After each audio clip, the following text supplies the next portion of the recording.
Hey, Big John, I see by the paper here that a scientist has just crossed a potato with a sponge. Oh, yeah? Hey, that sounds great. How does it taste? Terrible. But it sure holds a lot of gravy. Seems like I heard that joke once before in our program. What program is this? No School Today with Big Jon and Sparkie. Oh, yeah. And I'm Sparky. That makes me Big Jon, I guess.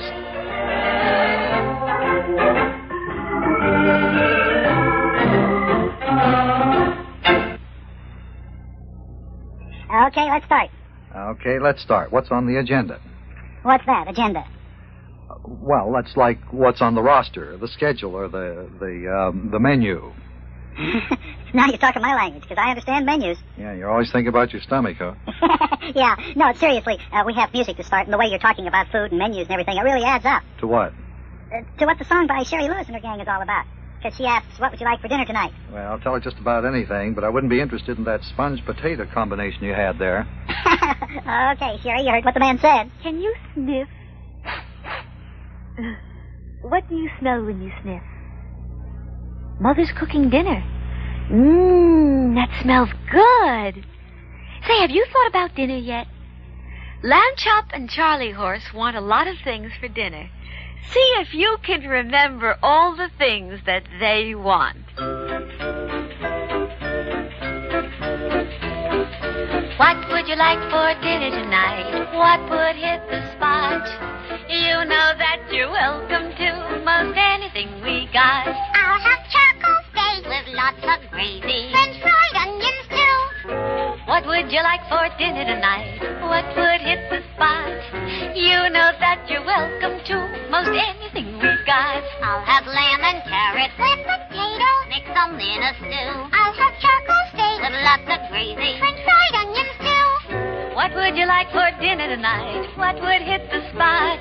You know that you're welcome to most anything we got. I'll have watermelon, chocolate cake, peaches filled with snow. I'll have lamb and carrot with potato, mix them in a stew. I'll have charcoal steak with lots of gravy, French fried onions too. What would you like for dinner tonight? What would hit the spot? You know that you're welcome to most anything we got. I'll have anything, 'cause I'm so hungry I could eat a shoe. I'll have watermelon, chocolate cake, and peaches filled with snow. I'll have lamb and carrot with potato, mix them in a stew. I'll have charcoal steak, lots of gravy, and French fried onions too. What would you like for dinner tonight? What would hit the spot? You know that you're welcome to most anything we got. Most anything, you can have most anything we got. Big John, I just thought of something. I haven't told you about the chapter I saw last week down at the Westwood Theater in our favorite serial movie, General Comet of the Universe Patrol. I didn't tell you about chapter 311, did I? I don't believe you did, Sparky. Well, what was it about? Well, it was entitled The Nothing Universe. Oh, yes. I remember you advertised that. Well, let's see. The last chapter you told me about ended as Captain Jupiter was trying to get back to Earth. So he and General Comet and First Lieutenant E.M. Goldbrick and Second Lieutenant Cornwallis Fritters and Professor Nuclear could investigate the mysterious radio messages that were coming from outer space. That is correct, Big John. Bigot John. Are you a bigot? Well, I hope not. Yeah, I do too. But as you will recall, as they headed back to Earth, so they could outfit 3 rocket ships for the expedition into the unknown and unexplored universe, beyond the universe in which they lived, their rocket ship suddenly started flying backwards. Well, it wasn't really flying backwards. It was being pulled backwards by some mysterious, irresistible magnetic force. Yes, and as the chapter ended, they were just helpless to do anything about it, and it was a hopeless mess, huh? Yeah, you said it. And just to show you how helpless the mess was, the news of what was happening to Captain Jupiter and party in their rocket ship traveled through the universe faster than the speed of light. As they went flying past the planet Neptune, which is the second last one in the universe, the people of Neptune waved at them as they went past. And then as Captain Jupiter's rocket ship sailed past Pluto, the last planet in the universe, the people on Pluto had big signs up all over their planet, and printed on the signs were the words, "Farewell forever, Captain Jupiter. It's been nice knowing you. Farewell forever." Well, that's a hopeless mess, all right.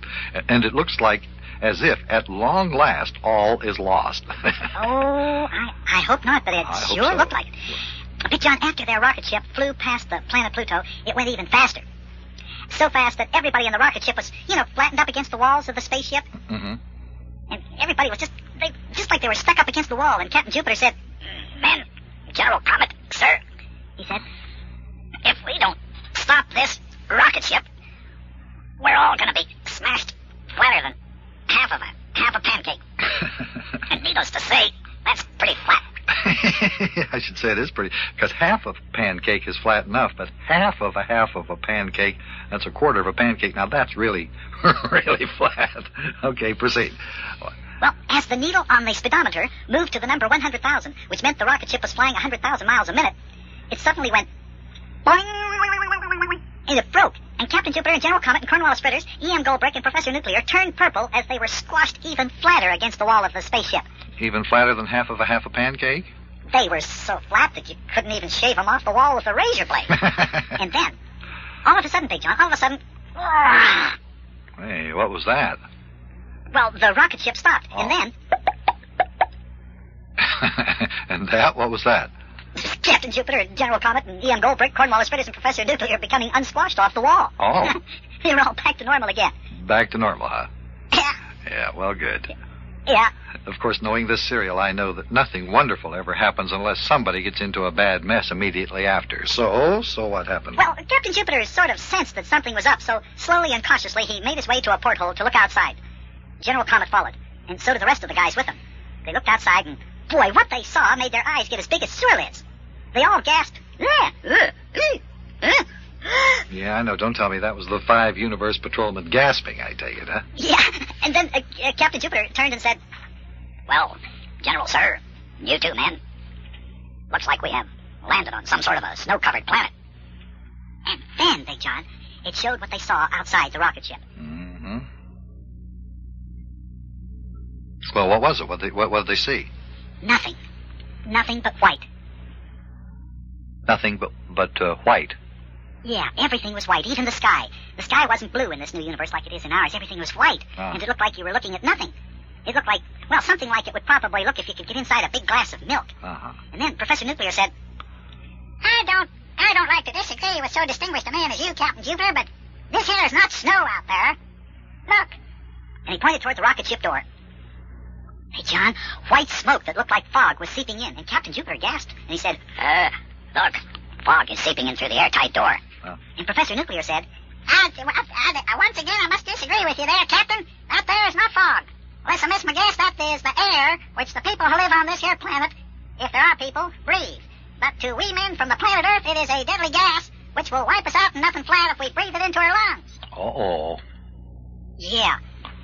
Just then, General Comet yelled for him to break out the gas masks, and Professor Nuclear said, that won't do much good, General. The gas will just seep through the gas masks, just like it's seeping through the airtight door of this rocket ship. Gas is getting to him, I guess. Yeah, and as Captain Jupiter gasped and coughed, he turned green as he said, then all is lost, Professor. Do you think so? Professor Nuclear managed to gasp. Yeah, boy, it sure looks that way. Unless...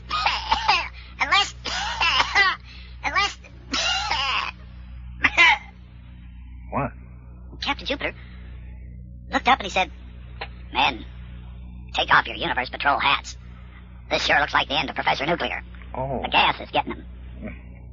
And then as he looked at Professor Nuclear's green face and purple whiskers, his head had turned purple, Big John, he said, and it'll get us unless we can find out what he was going to say after he said, unless. And with that, Big John, chapter 311 ended. A real mess. Yeah. And I can't wait to see what happens to that mess in chapter 312 this afternoon. But come on, let's stop messing around and get the party started so time goes by faster. Okay?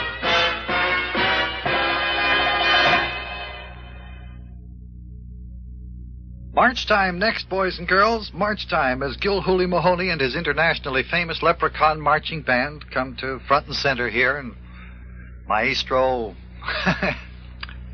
For some reason or other, it just doesn't seem right to call a leprechaun Maestro. All right, I don't know the Irish name for it, but Gilhooly Mahoney raises his baton and gets ready to lead this magnificent marching band in today's marching song. Ladies and gentlemen, boys and girls, Gilhooly Mahoney and the Boys of the Old Brigade.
Now, our storyteller, the singing lady, Irene Wicker. The Magic Fishbone by Charles Dickens. Once upon a time, long ago, in the land of make-believe, King Watkins I and his queen had 19 little children. Some were twins, some were triplets, and Princess Alicia was the oldest. Our story begins on Alicia's 7th birthday, which nobody remembered. To feed and clothe 19 little children, King Watkins I had to work very hard. So, right after breakfast, he popped his crown on his head and started out. But the Queen stopped him. "You, Majesty dear, now please, stop at Mr. Pickles, the fishmonger, on the corner. Ask him to send a small cut of salmon to the palace in good time for dinner." Yes. Small cut of salmon. Dinner. Fishmongers. Corner. Oh, here we are. Mr. Pickles. Oh, yes. Poor King Watkins I. That salmon cost 39 pennies, and he had only 40. Sadly, he put his last penny back in his pocket. Dear, one lone penny until payday. Shoes to buy, food to buy. Worry. Now what? Music in the city street. Where does it come from? Tra-la-la-la-la-la-la. Tra-la-la-la-la-la-lee. The music is coming from me. You, with a silvery wand. Who might you be? I might be most anyone, King Watkins I, but I am the Princess Alicia's good fairy Grand Marina. And today is her 7th birthday. Oh, no. Yes. I had forgotten. I had not, King Watkins I, and I have plans that you must help carry out. My birthday gift for the princess is the salmon bone, which will be left on her dinner plate. She is to dry it, rub it, polish it, until it shines like mother of pearl. Then cherish it as her dearest treasure, which, of course, it will be. Now, listen carefully, so that you may sing her this little song. It will explain everything. My love, to dear little Princess Alicia, and say, happy birthday does Grand Marina wish her. The fishbone, if you treasure it dearly, a magic present will prove quite chilly. That is, if dear little Princess Alicia will at the right moment cry out, "Oh, I wish that will help save us all." Good fairy, Grand Marina. I cannot sing, you know. Disappeared. Oh, worry. Poor King Watkins I. He worried all day. He worried all the way home from the office and all through dinner. When he saw the fishbone on Princess Alicia's plate, he cleared his throat importantly. Alicia, my dear, your good fairy Grand Marina appeared today. She said she was giving you a magic present for your birthday. That fishbone on your plate. Papa, the fishbone is magic. Oh, how wonderful. She said I was to sing a song that would explain everything, but I can't sing, Alicia. Try, Papa, please. Botheration, if she is so magic. Why does she not sing it herself? There she is. That is it. Listen. My love, to dear little Princess Alicia, and say, happy birthday does Grand Marina wish her. The fishbone, if you treasure it dearly, a magic present will prove quite chilly. That is, if dear little Princess Alicia will at the right moment cry out, "Oh,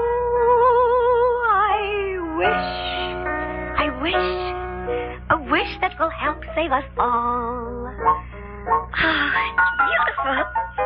I know what this song means, Papa. You do not understand because you are grown up. Only fairies and children understand magic songs. Just having the magic fishbone in my pocket will make everything easy. Wait and see, Papa. Well, I can't wait now, Alicia. I have to go and add up all the bills, etc., etc. Worry. As King Watkins I went off to work at his books, good Fairy Grande Maria appeared, waving her magic wand. Hello, my dear little Princess Alicia. Alicia.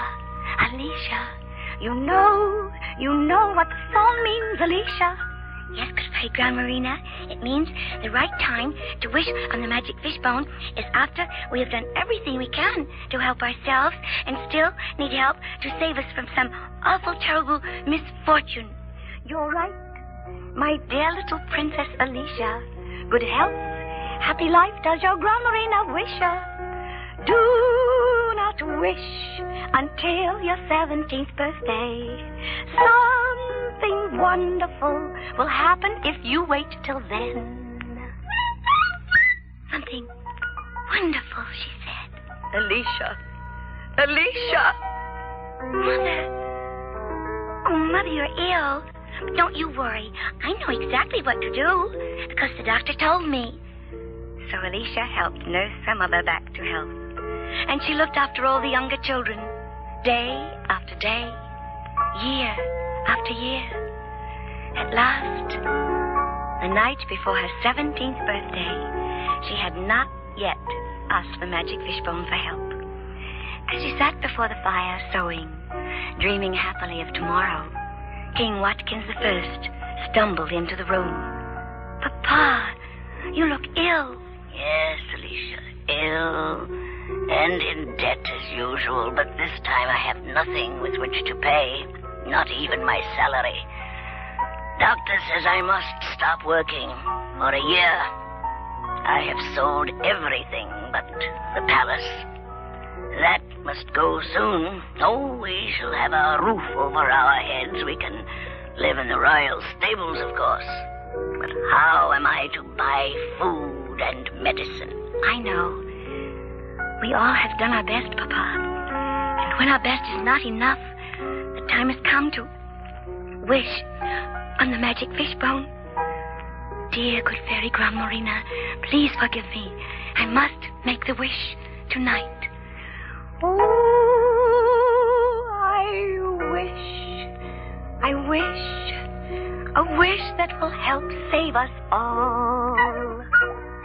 Oh, look, Papa, your salary. The golden coins are all coming down the chimney. And here is little good Fairy Grande Marina, too. Well, King Watkins I hope you understand at last why Alicia did not use the magic fishbone sooner. Yes, good Fairy Grande Marina, always before we ourselves could do more. But this time, nothing.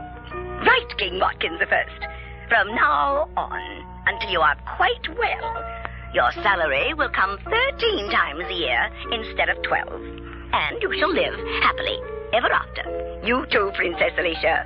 Indeed. Prince Sergeant Personio is waiting now at the church to marry you. So run along and be happy. So Princess Alicia wed the prince. She became his wife. And they've lived happily ever since, quite free from care and strife. And that is the story of the Magic Fishbone by Charles Dickens. You've been listening to The Singing Lady, Irene Wicker, and another of her famous fairy tales. This one was The Magic Fishbone, and I do hope you liked it.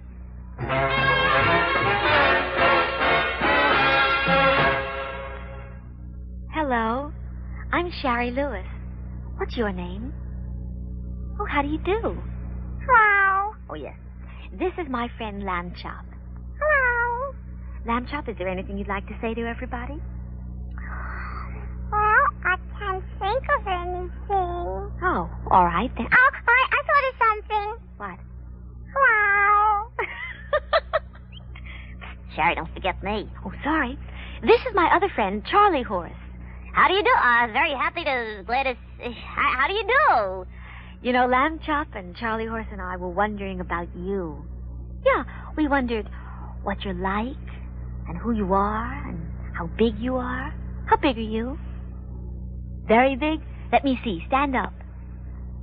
Did you bump your head on the ceiling? No. Well, that's good. Can you imagine what it would be like to be that big? That's too big. I'd rather be small. Very small. About 1 inch tall, in fact.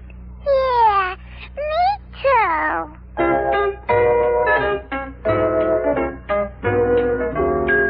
If I was only 1 inch tall, no one would see my face at all. I'd live in a hollow peanut shell. Wouldn't it be just swell? Yeah, if I was only 1 inch high, I'd hop on a sparrow and away I'd fly. I'd land in a steeple and ring a bell.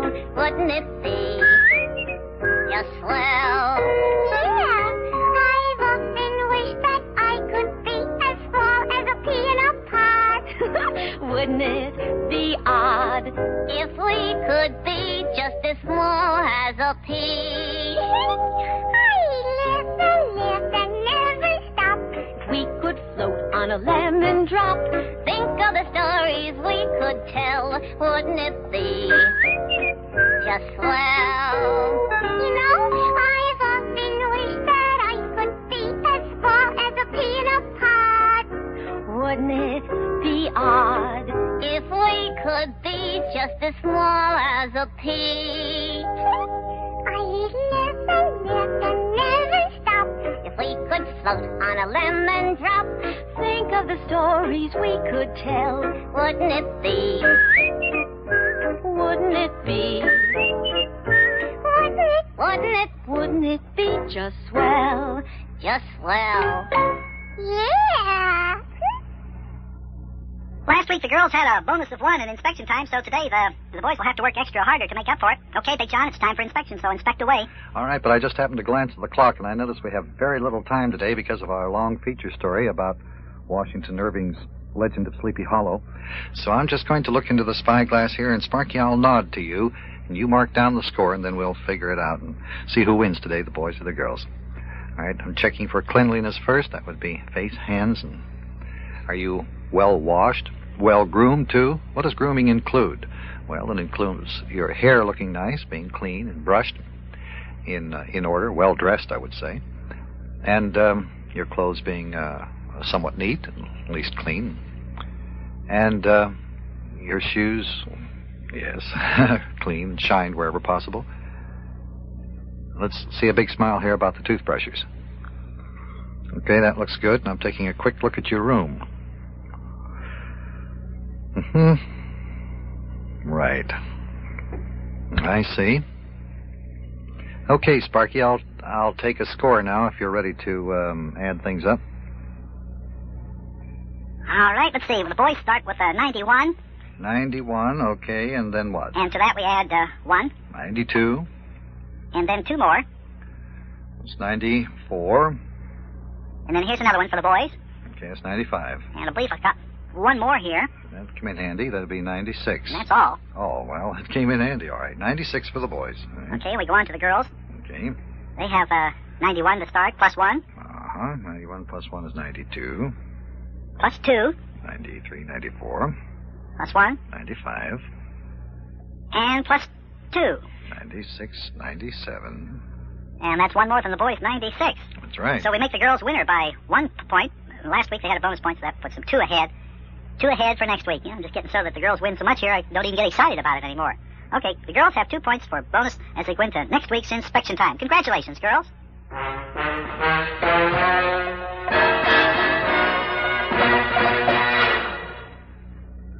Our feature story today brings you the American classic by Washington Irving. We're going to dramatize The Legend of Sleepy Hollow.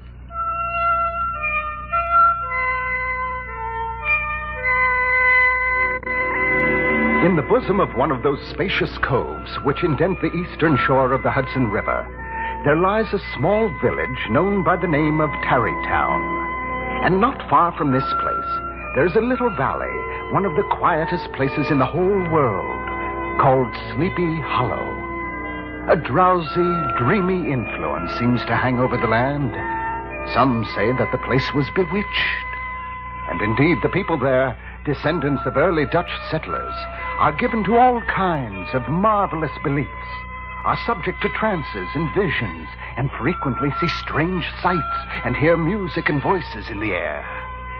The whole neighborhood abounds with local tales, haunted spots, and twilight superstitions. The dominant spirit, however, that haunts this enchanted region and seems to be commander-in-chief of all the powers of the air is the apparition of a figure on horseback without a head. Some folks say it's the ghost of a Hessian trooper. His head was carried away by a cannonball during one of the battles of the Revolutionary War. Oh, I've seen him, I tell you, hurrying along in the gloom of night as if on the wings of the wind. I warrant he's out searching for his head. Last time I saw him, he was going fast as the wind, rushing, I reckon, to get back to the graveyard at the church before daybreak. We call him the Headless Horseman of Sleepy Hollow.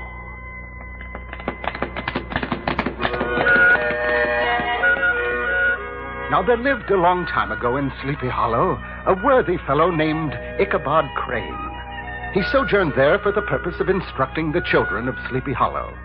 He was tall, but exceedingly lank, with narrow shoulders, long arms and legs, hands that dangled a mile out of his sleeves, feet that might have served for shovels, and his whole frame most loosely hung together. His head was small and flat at top, with huge ears, large green glassy eyes, and a long snipe nose, so that it looked like a weathercock upon his spindle neck to tell which way the wind blew. He was a conscientious teacher, but the revenue arising from his school was small, scarcely sufficient to furnish him with daily bread, for he was a huge eater. However, to add to his income, he became the singing master of the neighborhood, too, and instructed the young folks in singing psalms, and he picked up many a bright shilling this way. Now, the schoolmaster is generally a man of some importance in the female circle of a rural community, so Ichabod was happy in the smiles of all the country damsels. His appearance was always greeted with satisfaction, for he was esteemed as a man of great knowledge, for he had read several books straight through, and was a perfect master of Cotton Mather's book, History of New England Witchcraft, in which, by the way, he most firmly believed. In fact, his appetite for superstitious tales and his powers of digesting them were equally extraordinary. No tale was too gross or monstrous for his capacious appetite. One of his sources of fearful pleasure was to pass long winter evenings with the old Dutch wives and listen to their marvelous tales of ghosts and goblins and haunted places, and particularly of the Headless Horseman of Sleepy Hollow. At the end of such an evening, he would be warned, Now mind your step, Ichabod Crane, and get yourself home quick. but if there was pleasure in hearing these tales, it was dearly purchased by the terrors of his subsequent walk homeward. What fearful shapes and shadows beset his path. Oh, those shrubs covered with snow like a sheeted specter. Oof! How often did he shrink at the sound of his own step on the frosty crust beneath his feet. How he dreaded to look over his shoulder. How often he was thrown into complete dismay by some rushing blast howling among the trees, thinking it was the galloping Headless Horseman. All these, however, were mere terrors of the night. Daylight put an end to all these evils. And Ichabod would have passed a pleasant life in spite of the devil and all his works if his path had not been crossed by a being that causes more perplexity to mortal man than ghosts and goblins and the whole race of witches put together. And that was a woman. Among the musical disciples who assembled one evening each week to receive his instructions in psalm singing was the daughter and only child of a wealthy Dutch farmer. Her name was Katrina Van Tassel.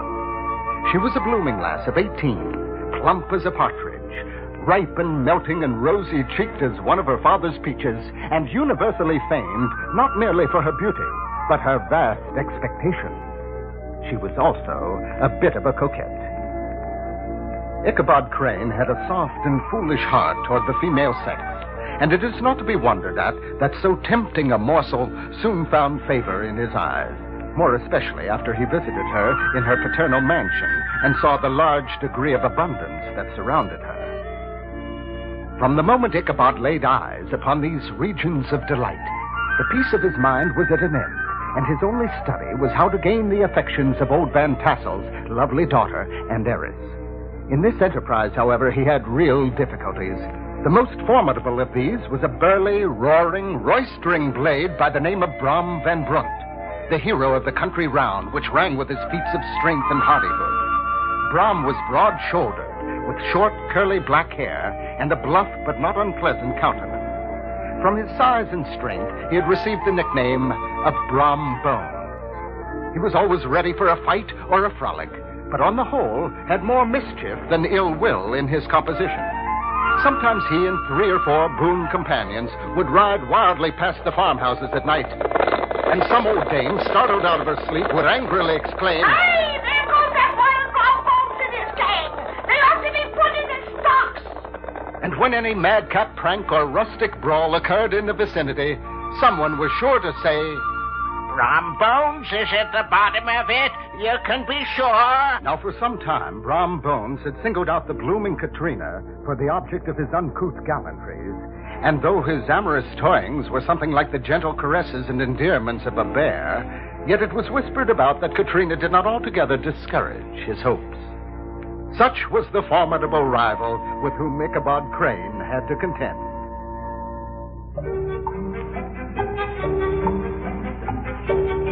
To have taken the field openly against his rival would have been madness for Ichabod, because Brom was not a man to be thwarted in his love affairs. Ichabod, therefore, made his advances to the desirable young lady in a quiet manner. Under cover of his character of singing master, he made frequent visits to Katrina. From the moment Ichabod began to press his suit with her, the interests of Brom Bones declined. His horse was no longer tied at Katrina's door on Sunday nights, as it had been, and a deadly feud gradually arose between him and the schoolmaster of Sleepy Hollow. And then, one fine autumn afternoon, Ichabod was invited to attend a merrymaking, or a quilting frolic, to be held that evening at Katrina Van Tassel's. Ichabod turned his school loose an hour before the usual time. He spent at least half an hour brushing his best and only suit, and that he might make his appearance before his mistress in the true style of a cavalier, he borrowed a horse from the farmer with whom he lived. It was a gaunt, shaggy animal who possessed but one good eye, a broken-down plow horse named Gunpowder. And thus gallantly mounted, Ichabod issued forth like a knight-errant in quest of adventure. Giddy up, Gunpowder. Giddy up. Toward evening, Ichabod arrived at his destination. The sumptuous Van Tassel mansion was thronged with old farmers, their wives and children, lads and lasses in festive air, and the hero of the scene was Brom Bones, having come to the gathering on his favorite steed called Daredevil, a creature like himself, full of mettle and mischief. But while the throng was singing his praise, his rival Ichabod danced off with the lady of his heart, who smiled graciously in reply to all his amorous oglings. Brom Bones, seeing this, and sorely smitten with love and jealousy, sat brooding by himself in one corner. Now, when the dance was at an end, Ichabod was attracted to a group of folks who, with old Van Tassel, were gossiping and telling tales of ghosts and apparitions. And the chief part of these dismal stories turned upon the favorite specter of Sleepy Hollow, the headless horseman, who had been heard several times of late patrolling the country. In fact, one townsman, who did not at all believe in ghosts, said, But I tell you for true, I met the horseman returning from a trip into Sleepy Hollow. He came up behind me as I galloped along over hill and swamp until I reached the bridge, not far from the churchyard, when all of a sudden, the headless horseman turned into a skeleton and threw me into the brook and sprang away over the treetops with a clap of thunder. And then Brom Bones threw into the group and matched this fantastic story with a marvelous adventure of his own. I was returning one night from a neighborhood village when I was overtaken by the headless horseman. But just as we came to the church bridge, he bolted and vanished in a flash of fire. All of these tales sank deep in the mind of Ichabod Crane. When the party broke up, only Ichabod lingered behind to have a few private words with Katrina, fully convinced that he was now on the high road to success with her. Something, however, must have gone wrong. Because now, when they were alone, Katrina was no longer responsive to his advances and seemed to want to be rid of him. So after no very great interval, he went forth from the house with an air quite desolate and chopfallen. Oh, these women. Was her encouragement of the poor pedagogue all a mere sham to secure the conquest of her rival? Heaven only knows, not I. Anyway, without looking to the right or left to notice the scene of rural wealth on which he had so often gloated, he went straight to the stable, and with several hearty cuffs and kicks, roused his steed most uncourteously. Wake up there! Wake up there, I say, Gunpowder! Wake up! Giddy up! It was the very witching time of night that Ichabod, heavy-hearted and crestfallen, pursued his travel homeward along the sides of the lofty hills which rise above Tarrytown. In the dead hush of midnight, as he rode along on Gunpowder, all the stories of ghosts and goblins that he had heard that evening now came crowding upon Ichabod's recollection. The night grew darker. As he approached a tree whose limbs were gnarled and fantastic in the darkness, he began to whistle.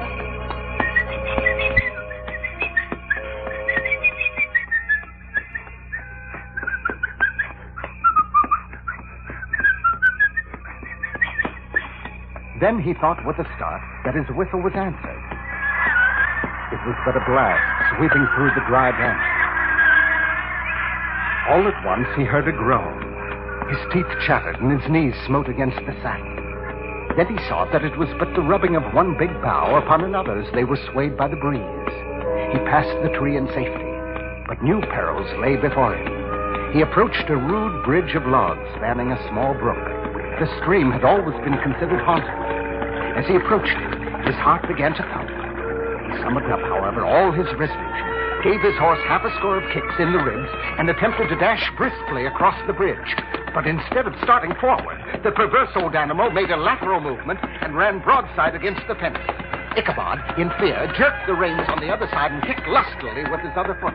It was all in vain. His steed plunged to the opposite side of the road into a thicket of brambles and alder bushes. Just at this moment, a sound caught the sensitive ear of Ichabod. In the dark shadow of the grove, on the margin of the brook, he beheld something huge, misshapen, black, and towering. It stirred not, but seemed gathered up in the gloom like some gigantic monster, ready to spring upon the traveler. Ichabod cried out, "Who are you?" He received no reply. Ichabod's hair stood on end with terror. Just then, the shadowy object bounded into the middle of the road. But the night was dark. The form of the figure could be seen. He appeared to be a horseman of large dimensions, mounted on a black horse of powerful frame. Now he came alongside Gunpowder and jogged along beside him. Ichabod quickened his speed. The stranger quickened his horse to an equal pace. Ichabod pulled up and fell into a walk. The other did the same. Ichabod's heart began to sink within him. He tried to sing but could not utter a sound. And then, on mounting a piece of rising ground, which brought the figure of his fellow traveler in relief against the sky, Ichabod was horror-struck. The figure was headless. But Ichabod's horror was still more increased on observing that the head, which should have rested on the figure's shoulders, was carried before him on the pommel of the saddle. Ichabod's terror rose to desperation. He rained a shower of kicks and blows upon Gunpowder, hoping by a sudden movement to give his companion the slip. But the specter started full jump with him, and they dashed through thick and thin, stones flying and sparks flashing at every bound. Now they reached the road that turns off the Sleepy Hollow, but Gunpowder, who seemed possessed with a demon, made an opposite turn and plunged headlong downhill to the left. The goblin was hard on his haunches, and Ichabod had much to do to maintain his seat. The church now loomed ahead. Before it, the bridge, the place he recollected where Brom Bones' ghostly competitor had disappeared. Ichabod said to himself, "If I can but reach that bridge, I'm safe." Then old Gunpowder sprang upon the bridge and gained the opposite side. But at that very moment, he heard the black steed panting and blowing close behind him, and he felt its hot breath upon him. Ichabod quickly cast a look behind, just in time to see the goblin rise in his stirrups and with a fierce motion hurl his head at him. Ichabod endeavored to dodge the horrible missile, but too late. It encountered his cranium with a tremendous crack. And he was tumbled headlong into the dust, while Gunpowder, the black steed, and the goblin rider passed by like a whirlwind. The next morning, the old horse was found without his saddle and with the bridle under his feet, soberly cropping the grass at his master's gate. Ichabod did not make his appearance at breakfast. The dinner hour came, but no Ichabod. The boys assembled at the schoolhouse, but no schoolmaster. An inquiry was set afoot, and after diligent investigation, the searchers at last came upon his traces. In one part of the road leading to the church, his saddle was found, trampled in the dirt. Beyond, on the bank of the brook where the water ran deep and black, they found the hat of the unfortunate Ichabod Crane, and close beside it, a shattered pumpkin. The brook was searched, but the body of the schoolmaster was not to be discovered. The mysterious event caused much speculation at the church on the following Sunday. The townsfolk shook their heads and came to the conclusion that Ichabod had been carried off by the headless horseman. It is true that an old farmer who had been down to New York on a visit several years later brought home the intelligence that Ichabod Crane was still alive, that he had left the neighborhood partly through fear of the goblin and of the man from whom he had borrowed his horse, and partly in mortification at having been suddenly dismissed by the heiress Katrina Van Tassel, that he had changed his quarters to a distant part of the country, had kept school and studied law at the same time, had been admitted to the bar, turned politician, electioneered, written for the newspapers, and finally had been made a justice of the court. Brom Bones, who shortly after his rival's disappearance conducted the blooming Katrina in triumph to the altar, was observed to look exceedingly knowing whenever the story of Ichabod was related, and always burst into a hearty laugh at the mention of the pumpkin, which led some to suspect that he knew more about the matter than he chose to tell. The old country wives, however, who are the best judges of these matters, maintain to this day that Ichabod was spirited away by supernatural means. And it is a favorite story often told about the neighborhood round the winter evening fire. The bridge became more than ever an object of superstitious awe. The schoolhouse soon fell to decay and was reported to be haunted by the ghosts of the unfortunate pedagogue. And the plowboy loitering homeward of a still summer evening has often fancied his voice at a distance, chanting a melancholy psalm tune among the tranquil solitudes of Sleepy Hollow. Our feature story today, The Legend of Sleepy Hollow by Washington Irving.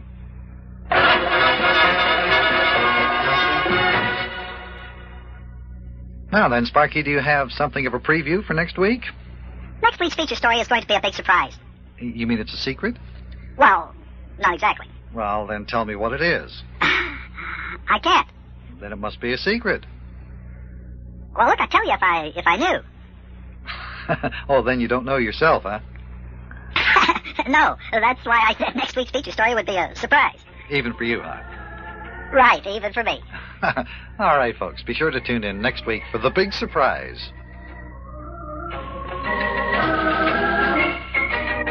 Until we meet again, this is Big John, speaking on behalf of myself and Sparky, saying from both of us to all of you the best of everything that's good, and may all your good dreams... And now it's time for the further adventures of Big Jon and Sparky. Today's chapter is entitled The Mysterious Man in the Shack, Part 2.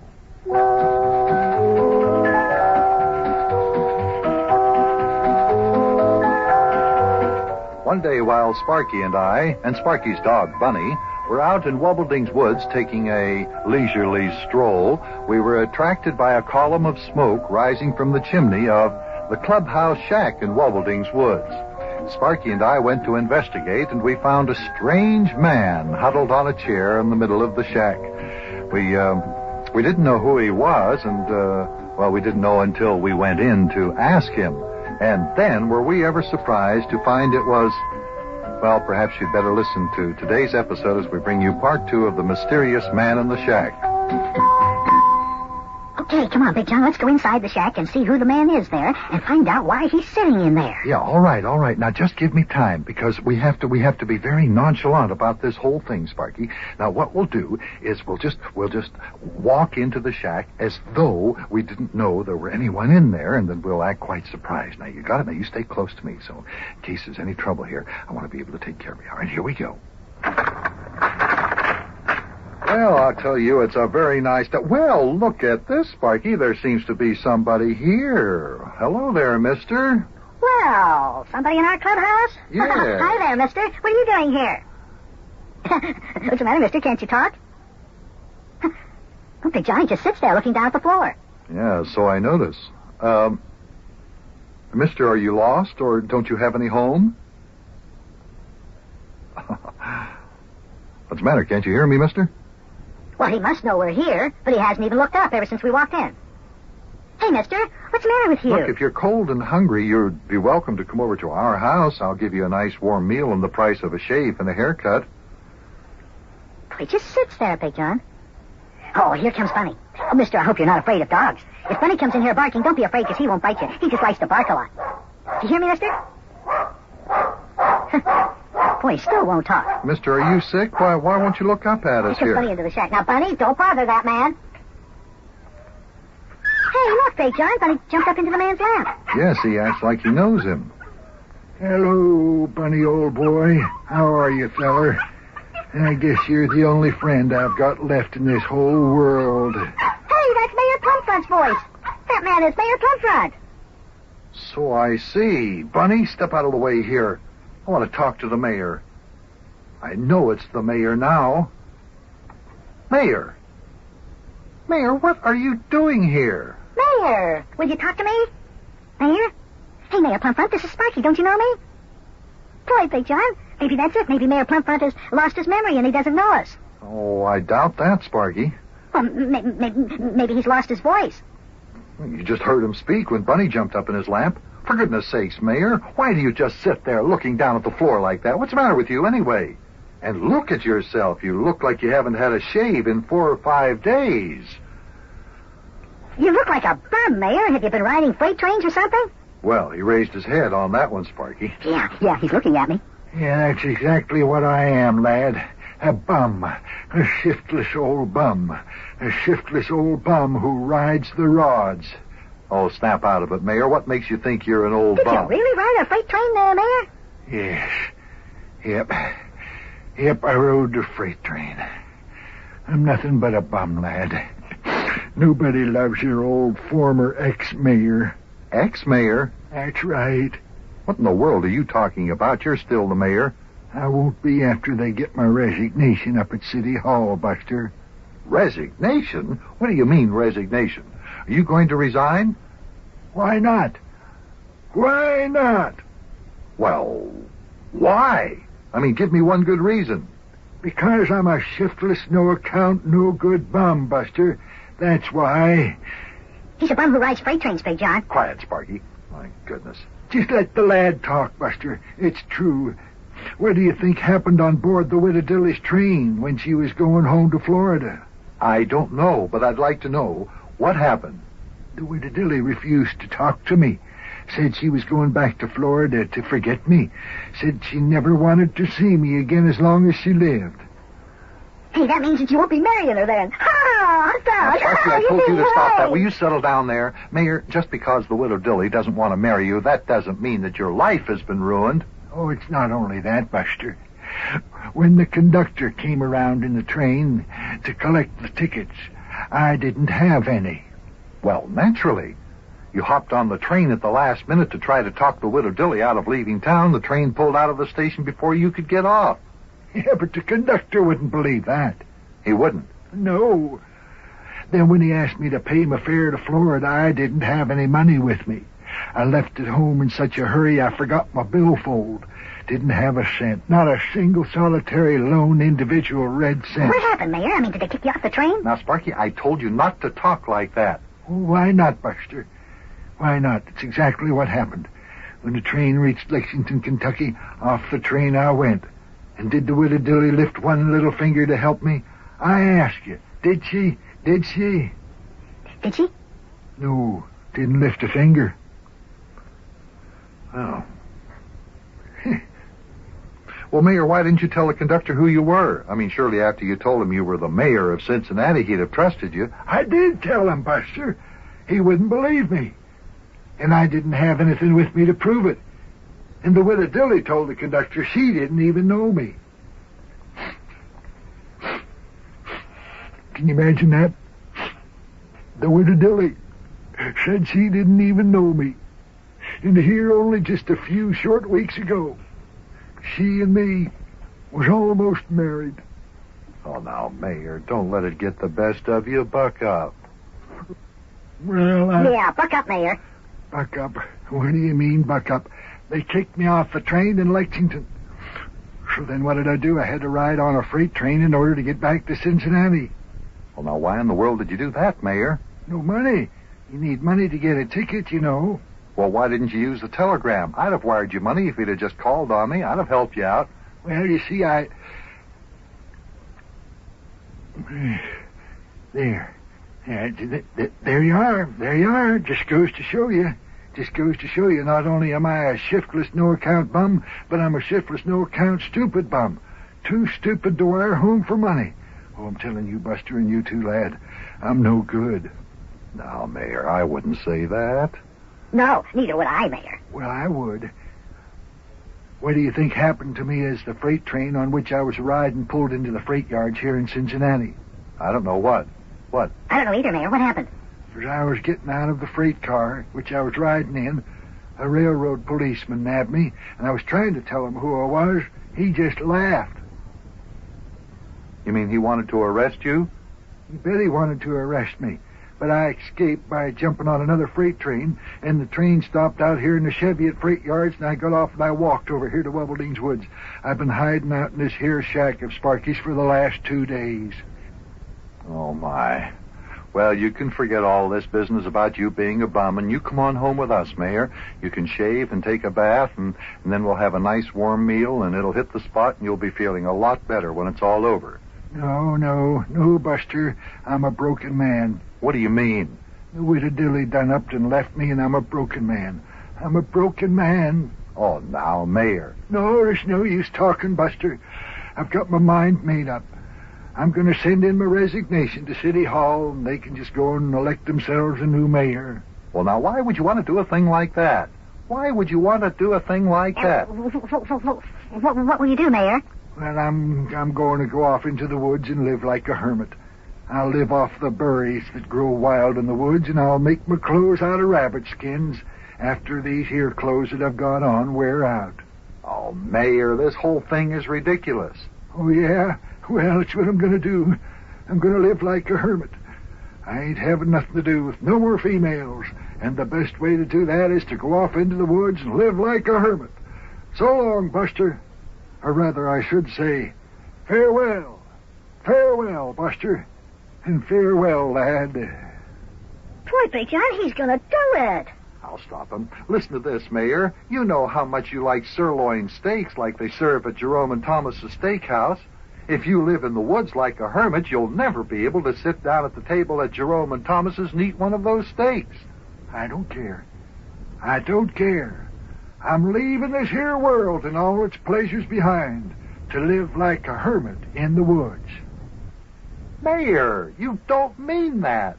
Come home with me.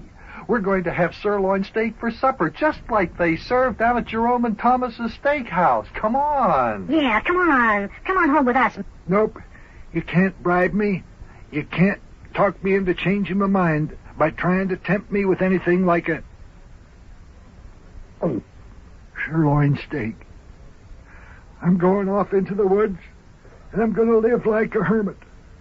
And I'm going off right now. Farewell. Boy, Big John, he means it. He's going to do it. There goes Mayor Plumpfront off into the woods to live like a hermit. Boy, oh boy, oh boy, oh boy.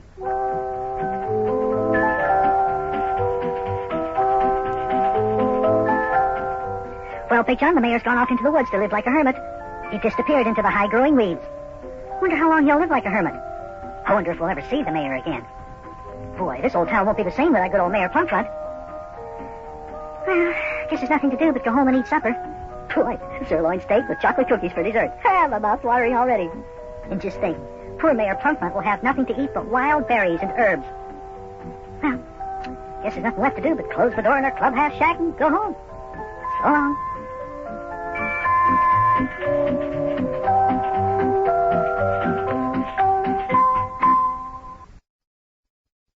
Hi, Hi, hey, hello there. Hi, boys and girls. Hi, kids. Hey, come in here right now, because it's time for the party with Big Jon and Sparky.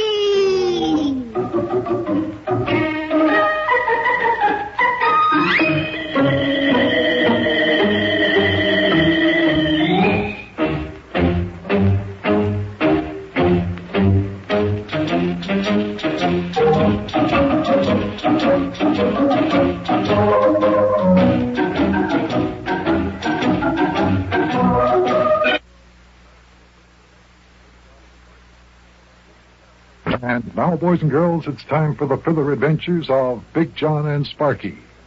Today's chapter is entitled, A Surprise Awaits the Mayor.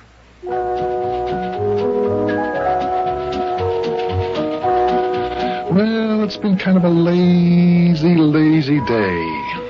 Even more than that, it's been a lazy week. It's even been a lazy 10 days, for we've been sailing across the ocean blue in Captain Squinty's sailing ship, the April Blossom, on our way back from Africa, where we had an adventurous time big game hunting. But now we're all anxious to get home. We're sunned out, rested out, eaten out, and adventured out. And we'd like to be getting home. But it won't be long now, and Sparky's beginning to sense the homecoming in the air.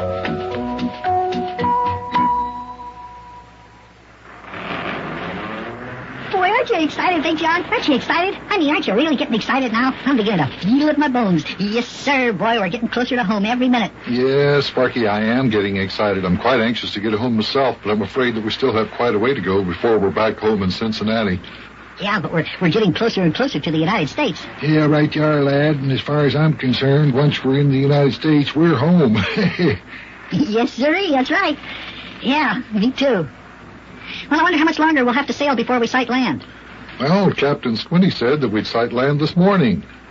Well, if old Squint says we'll sight land this morning, we'll sight land this morning. May as well keep our eyes peeled, though, 'cause it won't be long. Well, I've been watching and... hey, how many bells was that? 5. 5 bells? Let's see, that means it's, 10:30. Right you are, lad, 10:30. And I'm glad Yukie isn't here. Say, by the way, where is Yukie? I haven't seen him since we ate breakfast this morning. Well, I think he's in the galley, drinking coffee with the cook. Oh, my. Wouldn't you know? You know how Yukie likes to drink coffee. He just might stay in there all day. Or at least he'll stay in there as long as the coffee holds out. Yeah, he sure will. Well, I'm sure that Yukie would like to be out here on deck when we sight land. Sparky, why don't you run down the galley and tell him that we're getting close and we'll be sighting land any minute now. Okay, Big Jon. Okay.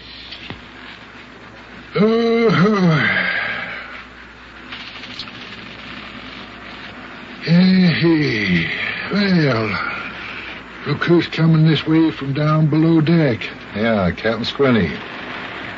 Hi, Captain Squinty. Avast there, mates. Hey, what are you two up to standing up here by the rail? Where's the little feller?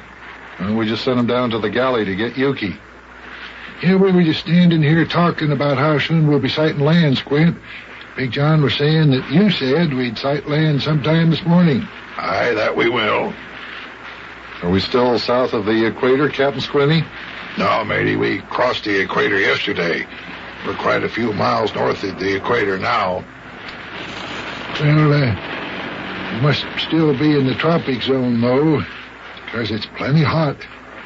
Yes, sirree. Plenty hot.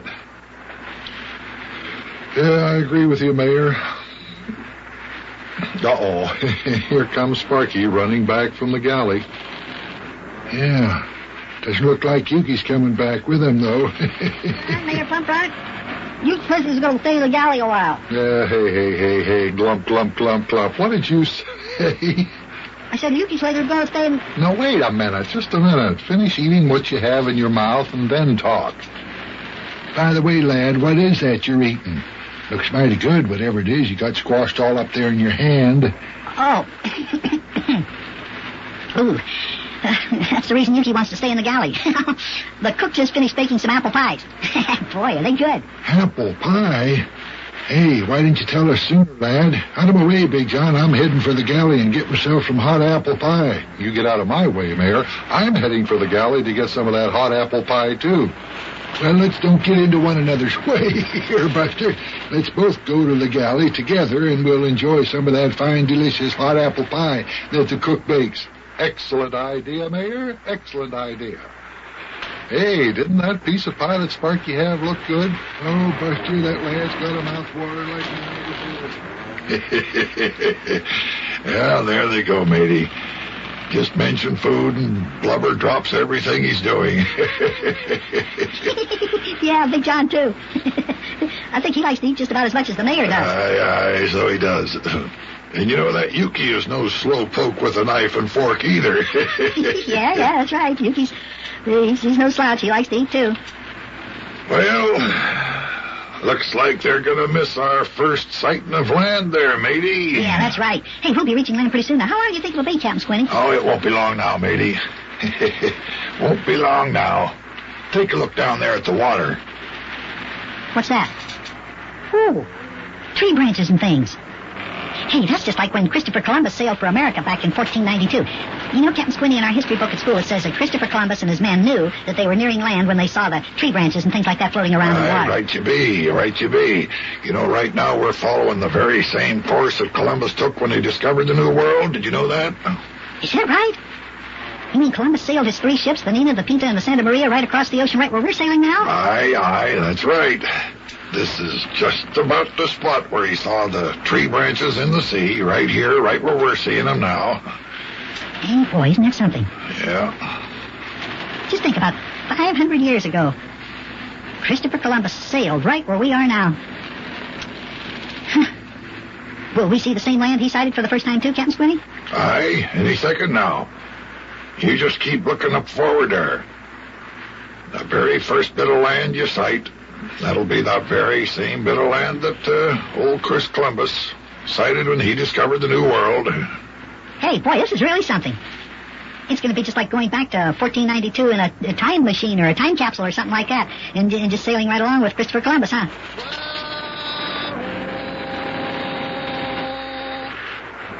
There you are, matey.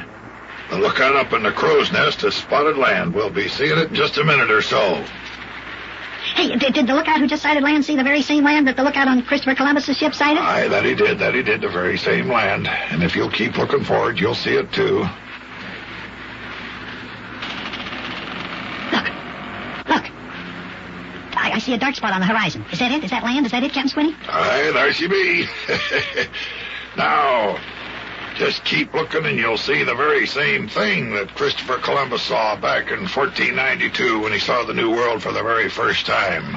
Boy, look at that. The hill looks like it's just coming right up out of the ocean. Is that the United States, Captain Squinty? The United States? Why, no, matey, that's not the United States. Well, it has to be. You said the same land Christopher Columbus saw is what we were going to see, same one he saw when he discovered America. Well, when Columbus discovered America, he didn't land on the same land that we know as the United States. He landed at Cuba and Haiti. Yeah? Oh, I didn't know that.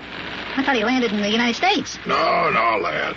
Columbus never set foot on any of the land we know as the United States now. In fact, Columbus never got any further north than Honduras, and that's really in Central America.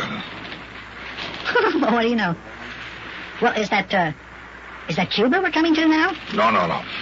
That's Watling Island, the very first land sighted by Columbus and his men on their first voyage, way back yonder, Watling Island. Watling Island, huh? Okay. Yeah, boy, it just goes to show you learn something new every day. What'll I tell Big John that Watling Island is the very first land sighted by Columbus? And not only that, but there it is. Aye, matey, there it is. Oh, and here it comes. Here it comes. Here what comes? Well, just look up in the sky over that way, matey. Ooh, is that an airplane coming this way? Well, in a way, it's an airplane. It's one of those helicopter contraptions. A helicopter? Well, what's it doing way out here? Oh, it says U.S. Mail on the side. Oh, it says U.S. Mail on the side. Is that helicopter bringing us mail? Sure is. Look, Big John and Blubber must have heard the helicopter, too. Here they come out of the galley. Hey, what's that helicopter doing out here? We heard it in the galley. Are we that close to land? For goodness sakes, Buster. Look over there. Land! Land ho, everybody! Look at that, land! That's Watling Island, Big John. That's the first land sighted by Christopher Columbus back in 1492. And that helicopter is bringing us mail from the United States.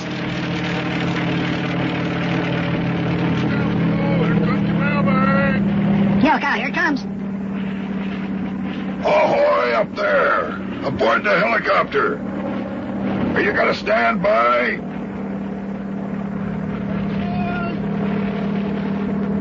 I said, are you going to stand by? I'll circle around until the passengers are ready to come aboard. Then we'll take off. Till the passengers come aboard. What passengers? Well, there's room in that helicopter for 3 passengers, and I thought that maybe you and Blubber and Big John might like to fly back to the mainland in that helicopter. What do you think? Fly in the helicopter? Hey, can we, Big John? Hey, it sounds good to me. What about it, Mayor? Sure. That'll give us a day or so in Florida before we return to Cincinnati. Okay, good idea. Thanks a lot, Captain Squinty. Sure, we'll fly to the mainland in the helicopter. Oh, whoa! We're gonna fly in the helicopter. Well, hot diggity dog. Boy, oh boy, oh boy, oh boy.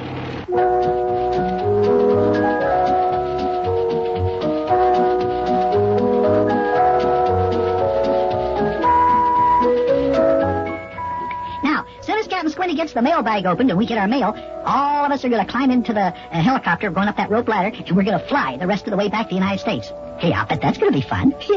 And then, when Captain Squinty and the ship reach Florida, where we'll be, Yukie will unload his airplane, and we'll... Hey, I wonder if there are any letters from me in that mailbag. Hey, maybe there's a letter from Rabbit Ears or Charlie or Maxie or one of the guys in the club. I better go over and see. I'll see you later, kids. So long.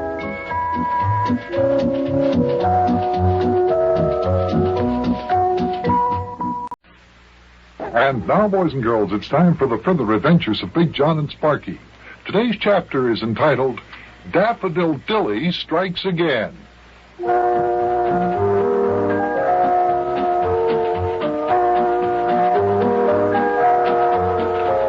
Well, the widow, Daffodil Dilly, certainly put a damper on Mayor Plumpfront's vacation plans in Miami, Florida. On our way back from Africa, we were met by a helicopter. And so we left Captain Squinty's sailing ship, the April Blossom, to fly to Miami and await the arrival of the ship the following day. Just as we came to the airport, the mayor heard an all-too-familiar voice. It was Daffodil Dilly, his ex-girlfriend. But listen and see how it happened.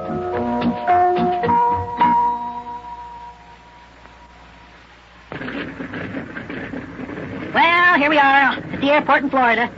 Boy, oh boy, is this gonna be something. Hey, will we have time to go swimming in the ocean, Big John? Oh, sure, Sparky, I hope so. Wait a minute, fellas, wait a minute. What's the matter, Mayor? Did you hear somebody calling my name? I didn't hear anything, Mayor. Neither did I. Where? Did you hear that? Yeah, I heard that. Hey, there's somebody calling you, Mayor. I heard it that time, too. Uh-oh. Look over that way, Buster. Look who's heading this way. It's the widow Dilly. Remember her the last time we was in Florida? She wanted me to marry her. Oh, me. My goodness. Miss Daffodil Dilly? That's right. Hey, that is her, isn't it? Yes, Daffodil Dilly. Come on, Buster, you two lad. Let's go this way and fast. I don't want her to catch up with me. She's got marrying ideas. Come on, let's go. Well, do you see any place we can go to hide? Yes, right over there behind that there baggage truck. Come on, Sparky. Come on, Big John. Let's go. Maybe we can get away from here. All right, let's hurry, Sparky. Come on. Okay, Big John. I'm right behind you. Okay. There. Now, here we... Oh, be quiet and keep out of sight. Lad, peep around the corner there. Peep around the corner of this here baggage truck and see if you can see the widow out there any place. Go ahead. Okay, Mayor, I'll take a look. Don't stick your head out too far, Sparky. She might see you. Uh-oh. What's the matter? I I saw her, Mayor. I think she knows we're hiding behind this truck. What makes you think so? Oh, because she's heading right this way. Oh, what do we do now, Buster? I don't know, Mayor. Looks like we're trapped. Hey, look over there, Big John. See? Right through that gate. There's a taxi cab. You think we can make it over there and get in the cab and escape? Look, Sparky, don't talk as though we're being chased by a herd of wild animals or a criminal or something like that. Oh, Buster, it's almost that bad. As a matter of fact, it's worse. Yeah, Big John. All the widow Dilly has got on her mind is that silly old love stuff. She wants the mayor to marry her. Yeah, that's right, Sparky lad. And, Buster, you wouldn't let a thing like that happen to your old mayor now, would you? Well, what's so horrible about getting married? Well, you see, Well, come on. Let's get away from here. The widow Dilly is getting closer every second. Come on, let's make a run for that taxi cab over there. Maybe we can get away. Yeah, the lad's right, Buster. Come on, let's go. Well, I don't think this is the right thing to do, but all right, let's make a run for it. Yeah, come on, Mayor, let's go. I'm right with you, lad. Go on, run for the gate.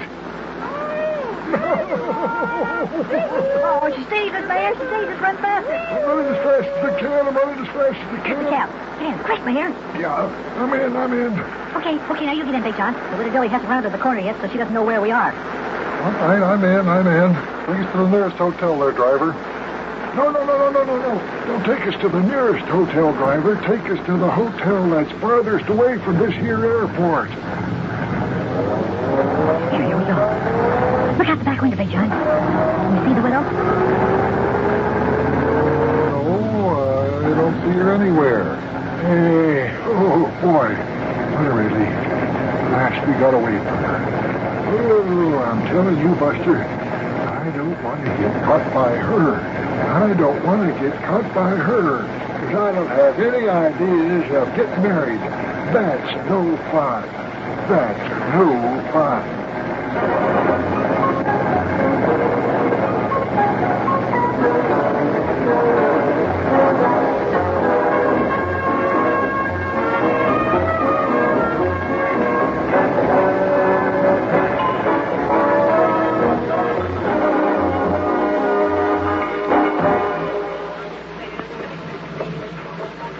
Well, here we are. You and the mayor get out, Sparky. I'll pay the driver. Boy, this is sure a fancy-looking hotel. Look how white it is. All I care about, lad, is how far away from that there airport it is. Oh, I'm so glad we escaped from the widow Dilly. Yeah, me too. Boy, I'm sure glad you're like me, Mayor. What do you mean, like you, lad? Well, I'm glad to see that you think that love stuff is disgusting. Oh, yes. Well, come on, boys. Let's go on into the hotel and register. Hope we can get a room. Ooh, gee, don't tell me we might not get a room.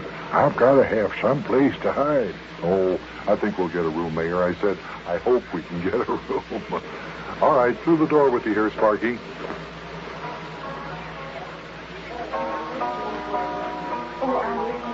Hey, there's music playing in here.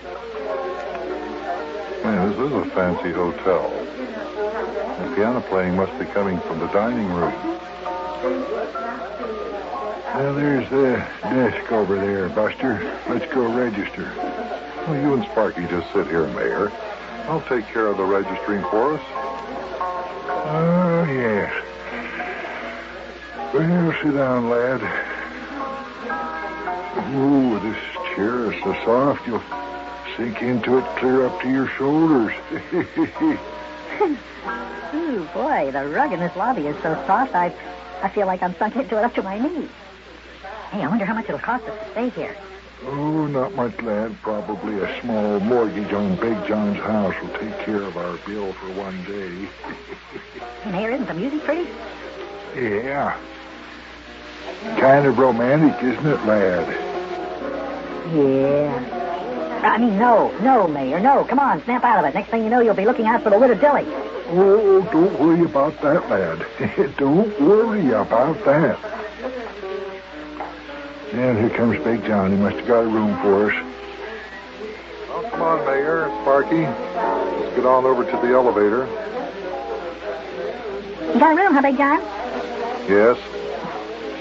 I can't understand it. The man at the desk said that he had a room reserved for us up on the top floor. Can you imagine that? Well, into the elevator here. Come on, let's go up.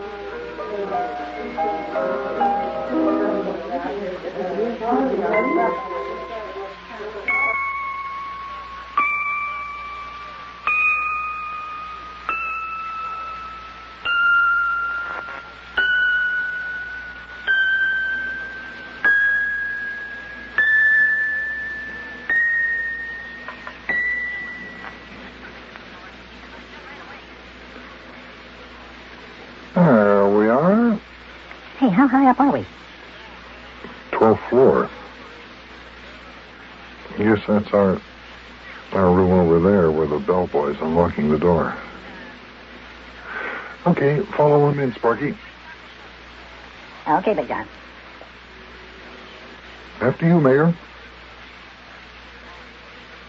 Well, this is a pretty room. And look at the view of the ocean out the window. And you should see it at night when the moon is shining on the water. So romantic. What'd you say, Mayor? I didn't say nothing, Buster. It's the lad who was talking. I didn't say anything, Mayor. Mayor, yoo-hoo, it was me. Oh, Buster, do you hear what I hear? Yes, I do. And if you'll turn around and look who's standing in the doorway... Daffodil. Daffodil, Dilly. How did you get here? Oh, I followed you in a cab. And here we are together again.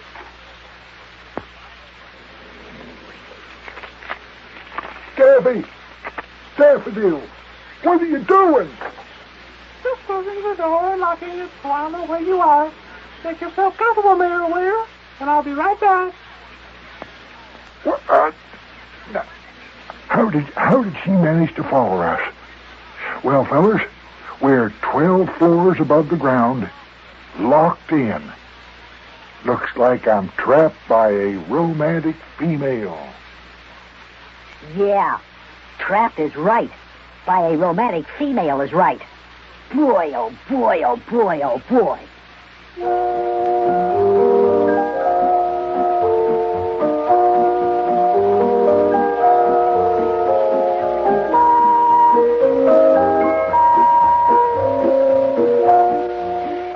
Well, I wonder what we do next. Somehow, the widow Dilly managed to follow us from the airport to this hotel, and now she's got us locked in our rooms. And we can't get out any other way because we're way up on the 12th floor. Well, what's the mayor going to do? The widow's in love with him, and the mayor doesn't want to get married. Now, how can I save him from this horrible fate? I don't know.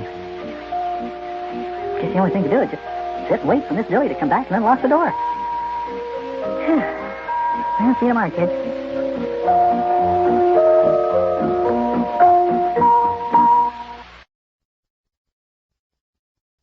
And now, boys and girls, the further adventures of Big Jon and Sparky.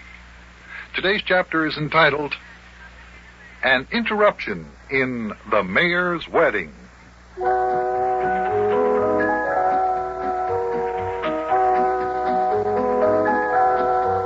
The big day had finally arrived. Mayor Plumfront was going to get married to the fabulously wealthy widow, Miss Daffodil Dilly. I was to be the best man. Yukie was in charge of the ushers, and it was to be a beautiful church wedding. Now, as today's episode begins, we start exactly where we left off yesterday. As you will recall, the mayor was about to step out into the church. He had missed his last chance in the last chance waiting room to call off the wedding.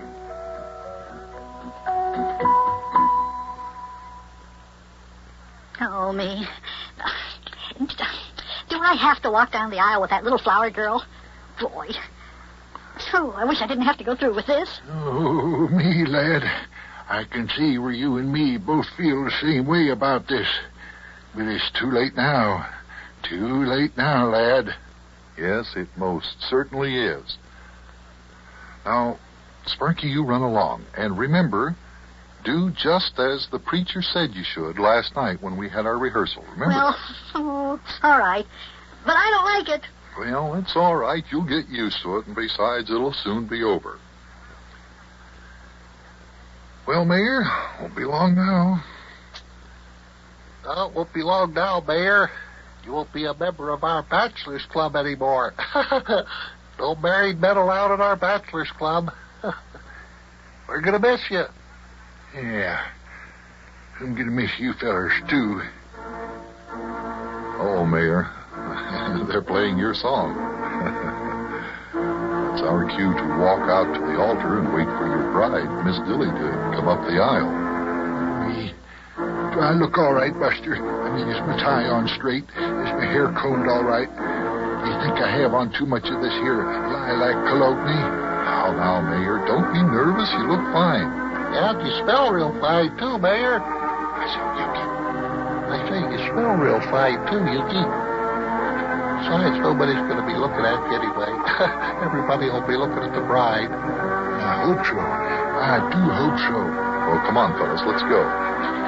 Yukie and I will walk out into the church first, Mayor. You follow, all right?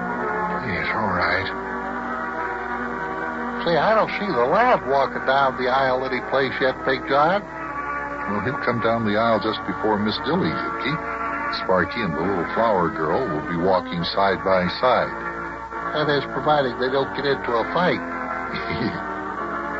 I bet the lad won't like this one bit, will he, Big John? Well, look at it. Even if he doesn't like it, he's going to go through with it, so don't worry. Say, would you two fellers please mind not talking and concentrate on this here wedding ceremony? Oh?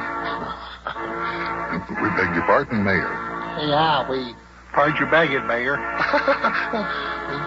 Mayor's nervous at his wedding, isn't he, Big John? Yes. Well, I suppose we would be, too, if we were getting married. Well, anyway, here come the bridesmaids. Say, isn't that first girl in green pretty? Yeah, real fine. That second girl is the green, too. She's real pretty. Oh, looks like we're in luck, Yukie.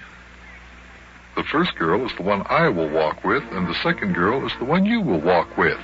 Will you two fellers kindly hush up and please act a little bit refined at my wedding? My goodness, you're acting like a couple of kids. All right, Mayor, all right, all right. Boy, is he ever nervous. Say, how many pretty girls have they got in this here wedding? There are two more girls walking in back of the first two.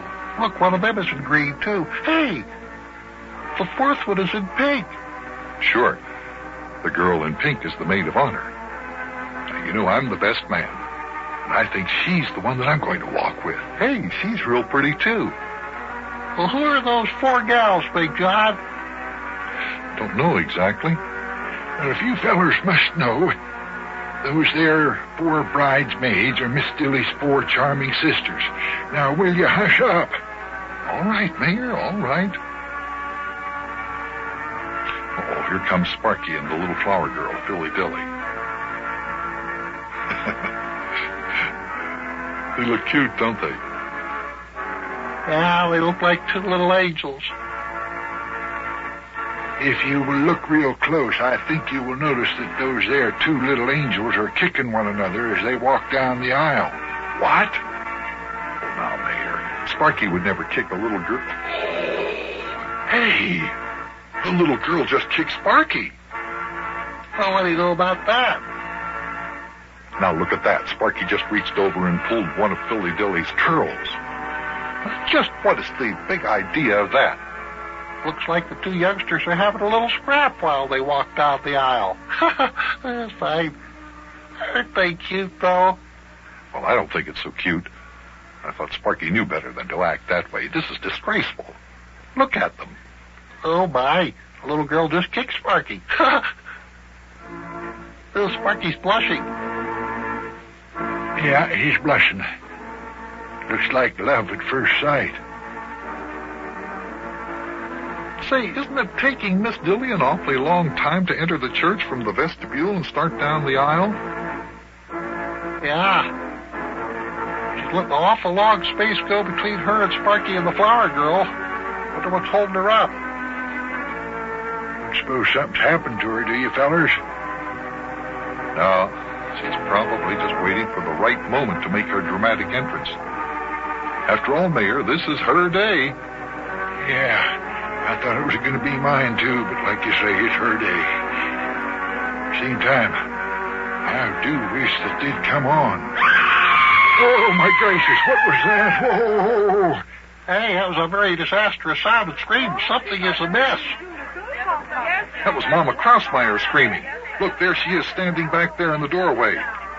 She certainly looks excited. Oh, come on, let's go back there and see what's wrong. Yeah, I think we better. Maybe all this excitement has something to do with Miss Dilly. Oh, my goodness, do you think something's happened to her, Buster? I don't know, Mayor, but it's awfully odd that Miss Dilly hasn't made an appearance yet. Come on, let's go back there to the vestibule. Mama Crossfire looks like she's going to faint. She certainly is pale. Look at her face. My goodness, she is excited. Mama Crossmeyer, what's the matter over there? Hey, what's the matter, Big John? Why did Mama Crossmeyer scream like that? I don't know, Sparky. You just stay right where you are. I have something to talk to you about later. Oh, I hope nothing has happened to my little Daffodil. Where is she? I don't see her around here any place. Mama Crossmeyer, what is it? What happened over here? Come. Now, just settle down. It's all right. Oh, Big John. What is it? What is it? What a horrible thing has happened. Oh, my goodness, Big John. Oh, such a thing what has happened. Oh, what is it? What is it, Mama Crossmeyer? Where's Miss Dilly? What's happened to her? Yes, where's my bride, Miss Dilly? What happened to her, Mama Crossmeyer? I'm trying to tell you. Oh, please tell us. My goodness. I was standing back there with Miss Dilly, yes? straightening out the dress before she walks down the aisle. And? Until I turn around, and I'm going to get maybe a pin off my purse. I'm going to pin up her pleat. Yes. Then what, Mama Crossmeyer? Well, I turn around when Miss Dilly, she's not there anymore. And when I think that maybe she is starting down the aisle, so I walk to the door to watch her walk up the aisle and to go to the altar to Mayor, to get married with the Mayor, you know. Yes, I know. Go on. And then all of a sudden, I'm noticing Miss Dilly, she ain't walking down the aisle. And I look around the vestibule. Yeah, back there in the back area of the church. And Miss Dilly ain't there. So? Well, I'm wondering where Miss Dilly has gone to. And then I happen to look out the back door. And then I see it. And a man is running from the church toward the automobile parked out by the curb. Oh, dear me. And the man is running and carrying Miss Dilly, and she is kicking her legs and screaming. And the man throws Miss Dilly in the automobile, and they drive off. Oh, this is horrible. What has happened? Well, it looks like Miss Dilly has been kidnapped. But why? Wowie! Did you say kidnapped? Boy, I never thought this wedding would turn out this way. Ah, yippee! Excitement at last. Oh, boy, oh, boy, oh, boy, oh, boy.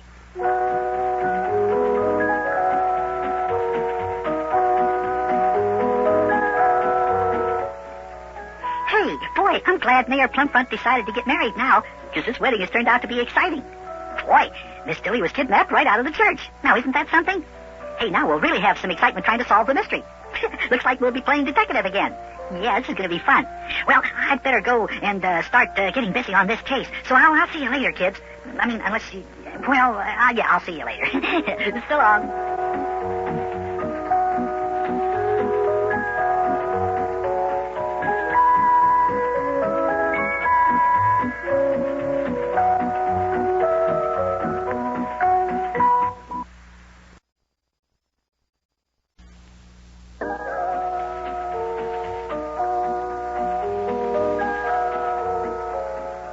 Sparky's homemade newspaper, the Daily Weekly, really had a headline for its first edition because the widow, Daffodil Dilly, was kidnapped from the church right before her wedding to our good friend Mayor Plumfront.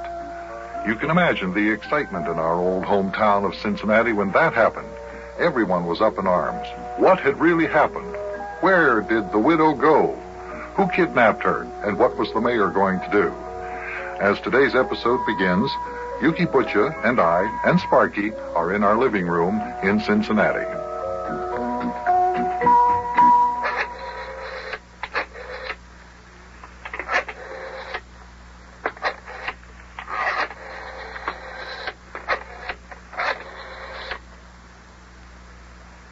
Hello?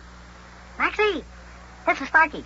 Hey, Max, how are things coming along down there at the Daily Weekly printing shop? What's the lad talking about on the telephone there, Big John? Search me, Yukie. Something to do with the newspaper his club puts out. You know, the Daily Weekly. Yeah? Yeah. Uh-huh. And have you got the whole story about how she was kidnapped right on the front of the paper? Sounds like the lad might be talking about Miss Dilly being kidnapped there. Yeah, that's what I think it is, all right, The story Yukie. is so long and exciting that it covers almost half a page. Oh, the first page and half of page 2. Oh, boy. Good. Yeah, this is the most exciting news story we've ever had in our newspaper. And reporter Scoop Sparky was there, right on the spot to report it. Oh, boy, reporter Scoop Sparky. I wonder how the police are making out on the case, Big John. I don't know. I haven't heard any first-hand information lately, only what I've read in the newspaper. The real newspaper, that is, not Sparky's. Yeah, okay, Maxie. Yeah, I'll see you in a little while.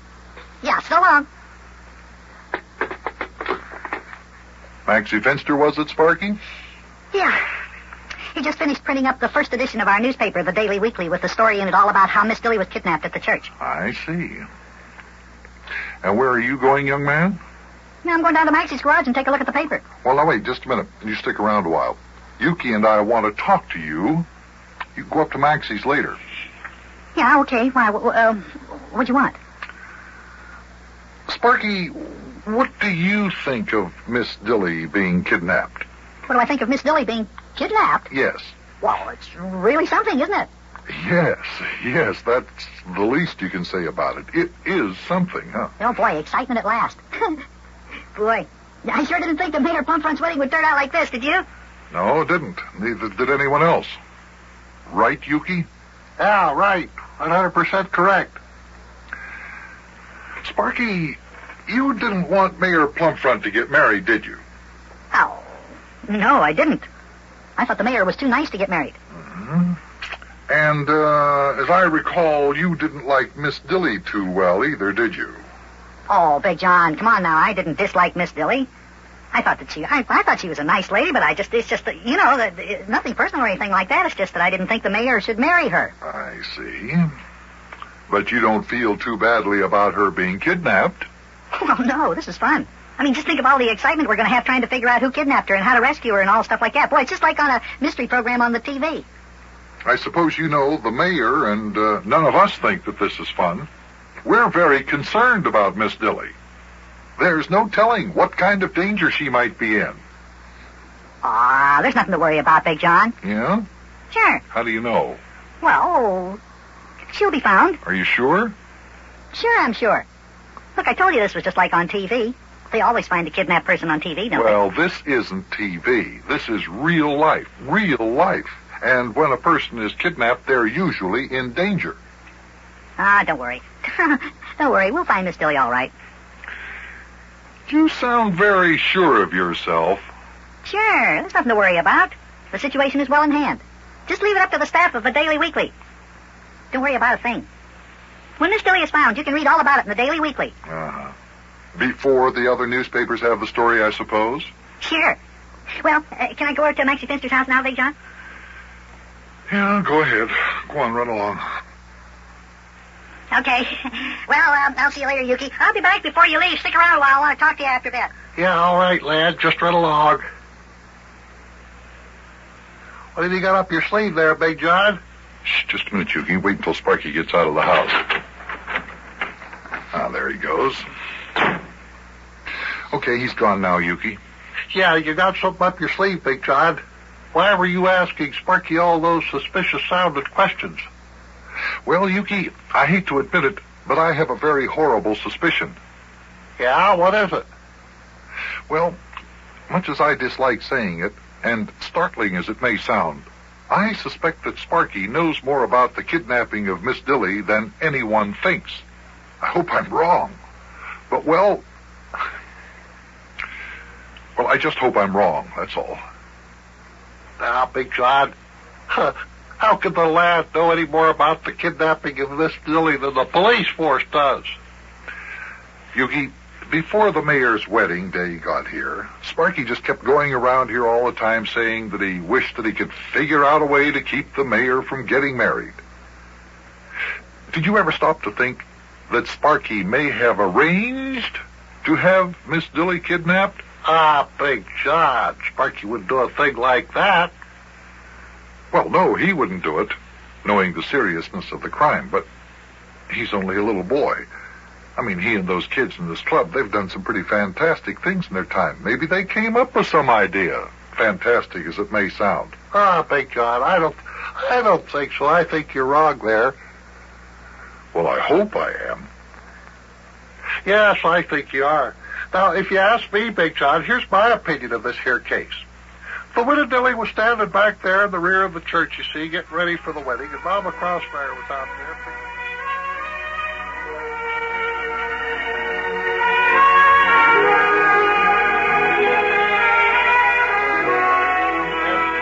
Next thing you knew, Mama Crossfire looked out the back door of the church, and there was this here man running away from the church, carrying Miss Dilly to his waiting getaway car. And Miss Dilly is screaming and kicking her legs into the air, and this here feller dumps her into the automobile. Wait a minute, I think that was Sparky who just came in the front door. Hey, Big John! Big John! Wowie, hey, take a look at this. Take a look at the front page of our daily weekly newspaper here. You have the whole story about Miss Dilly, I suppose? Yeah. Boy, look at the headline. See this? Mayor Plumfront left standing at the altar. And then down here it says, on Mayor Plumfront's wedding day, his charming bride, the window... How do you spell widow, Big John? W-I-D-O-W. Yeah, there's no N in it, is there? No. Boy, it's supposed to be the widow, Miss Daffodil Dilly, was kidnapped from the church. Hey, Sparky, what else do you know about this kidnapping? What do you mean, what else do I know? Big John, everything I know about it is right here in the Daily Weekly. If you want to know what I know, just read the paper, because I wrote this story. Everything you know is there? Sure. Does it tell who and why? Who kidnapped Miss Dilly and why she was kidnapped? Well, look, Big John, if I knew that, the case should be solved. Well, there you are, Big John. That should prove that what you think is wrong. Yeah, I guess it does.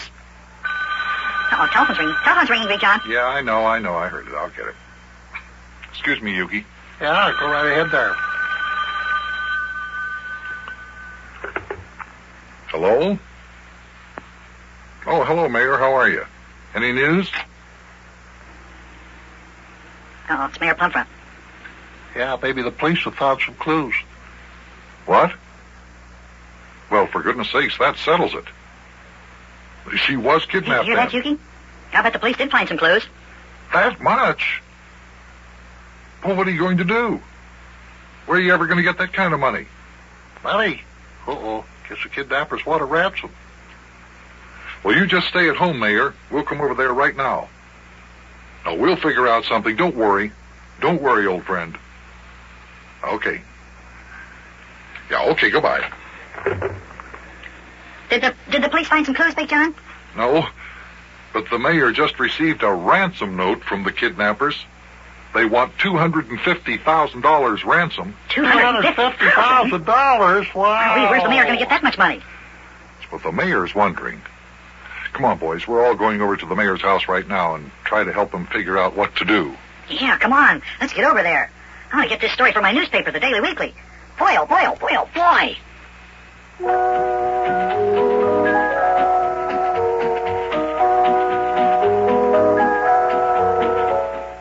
Hey, how about that? $250,000. That's a lot of money to ask for ransom. Boy, those kidnappers really mean business, don't they? Wowee. What a story this has turned out to be for our newspaper. And I wonder how we're going to solve this mystery. This is really something. I never knew anyone who was kidnapped, did you? Well, I see Yukie and Big John have their hats and coats on, and they're ready to go over to the mayor's house. I better go along. I'll see you later, kids. So long.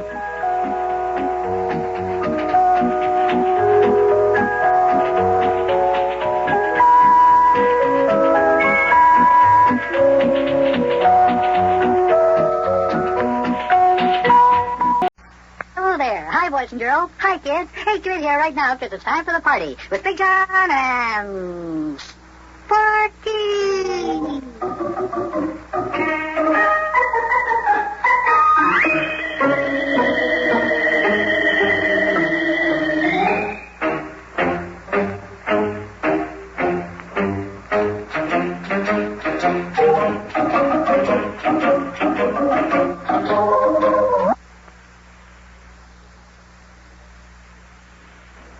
Now, boys and girls, it's time for the further adventures of Big Jon and Sparky. Today's chapter is entitled The Great Kidnap Mystery.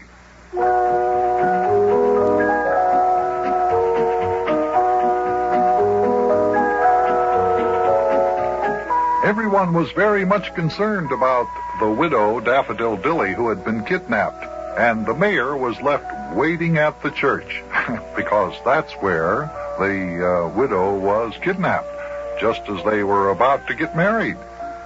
Mayor Plumfront has been terribly worried about it. The police haven't had any clues. Yukie, Butcha, Sparky, and I were talking about it the next day in our home in Cincinnati, and just about the time we had given up hope of learning anything new, the telephone rang. Listen.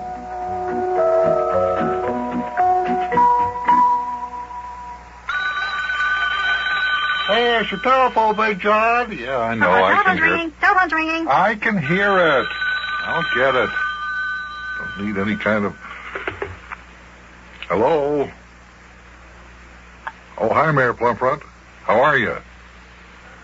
Any news yet? It's Mayor Plumfront, Yukie. Yeah, maybe the police have found some clues about Miss Dilly. What's that you say? Oh, boy. Well, that settles it. She was kidnapped. Hey, did you hear that, Yukie? I'll bet that they did find out something. I'll bet that the police have found some clues. That much? Yikes. What are you going to do? Where are you ever going to get that much money? Money? Guess the kidnappers want a ransom. Well, listen, Mayor, you just stay at home. We'll come over to your house. Oh, we'll figure out something. Don't worry. Okay, goodbye. Well, what happened, Big Jon? Did the police find some clues? No, but the mayor just received a ransom note from the kidnappers. And what do you think? They want $250,000. $250,000 bucks? Never heard of such a thing. Now, where's the mayor ever going to get that much money? Well, that's what he's wondering. Listen, we better get over there to the mayor's house and see if we can't help him figure out what to do next. Yeah, come on, let's go. As ace reporter for the Daily Weekly, I want to get the first-hand information from the mayor himself. Well, go get your coat and hat, Sparky, and let's go. Come on, Yukie, we'll use my car. Come on down to the garage with me. We'll go through the basement door here. You meet us down in the garage there, Sparky. Okay, Big Jon. Okay.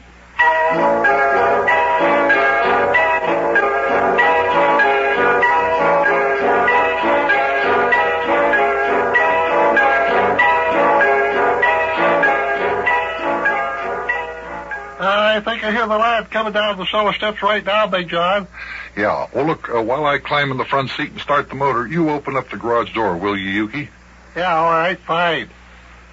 Hey, see, you have a new car here. It's pretty keen. Yeah. I had to get rid of the other one I had. It was pretty, that ruby maroon color, but it was a, 1951 model, and, well, I like this one that I have here. Yeah, it's a fine-looking car. What kind?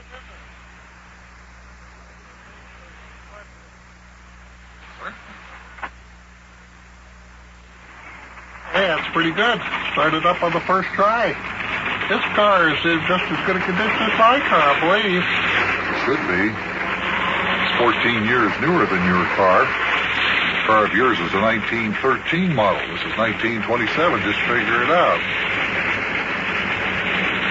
Well, here we go. Boy, I still don't see why you had to sell that keen maroon car you had, Big Jon. That thing was practically brand new. Yeah, why did you sell it, Big Jon? Well, first of all, because they don't make cars like this anymore. And secondly, well, matter of economics. The payments on that other car are just a little high. Oh, I couldn't pay for it, huh? Well, that's fine. Where'd you get this 1927 SX? Oh, don't you recognize it, Yukie? This is the car that I had before I bought that maroon one from Frank Flagg's automobile lot. Oh, yeah, that's right. I thought this here car looked familiar. Should look familiar. Hector Gargoyle had it parked out in front of his Lafayette junkyard. It was the best piece of junk he had. Oh, now, Sparky. What was Hector Gargoyle doing with this car, Big Jon? Well, Frank Flagg wouldn't take this car as a trade-in on that new car, and nobody else wanted except Hector Gargoyle, the junkyard man, so I sold it to him for $75. Yeah, fine. How much do you have to pay to get it back? Well, prices have gone up since I sold it to Hector. It cost me $238.75. Well, fine. Well, of course, I had to buy new tires for it after I got it back. But it's still a bargain. Well, yeah, fine. They don't make cars like this anymore, you know. Yeah, that's right. They don't make cars like this anymore.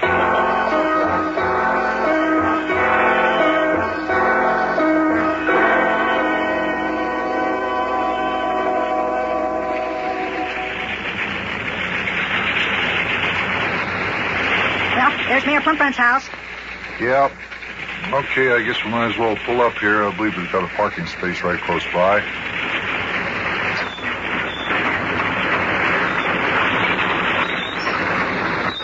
Yeah, fine. Pretty good brakes there. Stop you on a dime. That's right. Oh, there's the mayor standing in the window there. Hold back the curtain. Notice that? Yeah. Well, come on. Let's go in. All right. Go on, Sparky. We're right behind you. Yeah, just go up the steps there, lad. There's the mayor opening up the front door. Come on in, fellers. Hurry up, come on in. Boy, am I glad to see you fellers. Yeah, we got here just as quickly as we could, Mayor. Have you had any further news since you got the ransom note? No, nothing new. Come on in, lad. You too, Yukie. Come on, Big John. Come on in the house here. Is the ransom note the only clue you got so far, Mayor? Yeah, I'm afraid so, lad.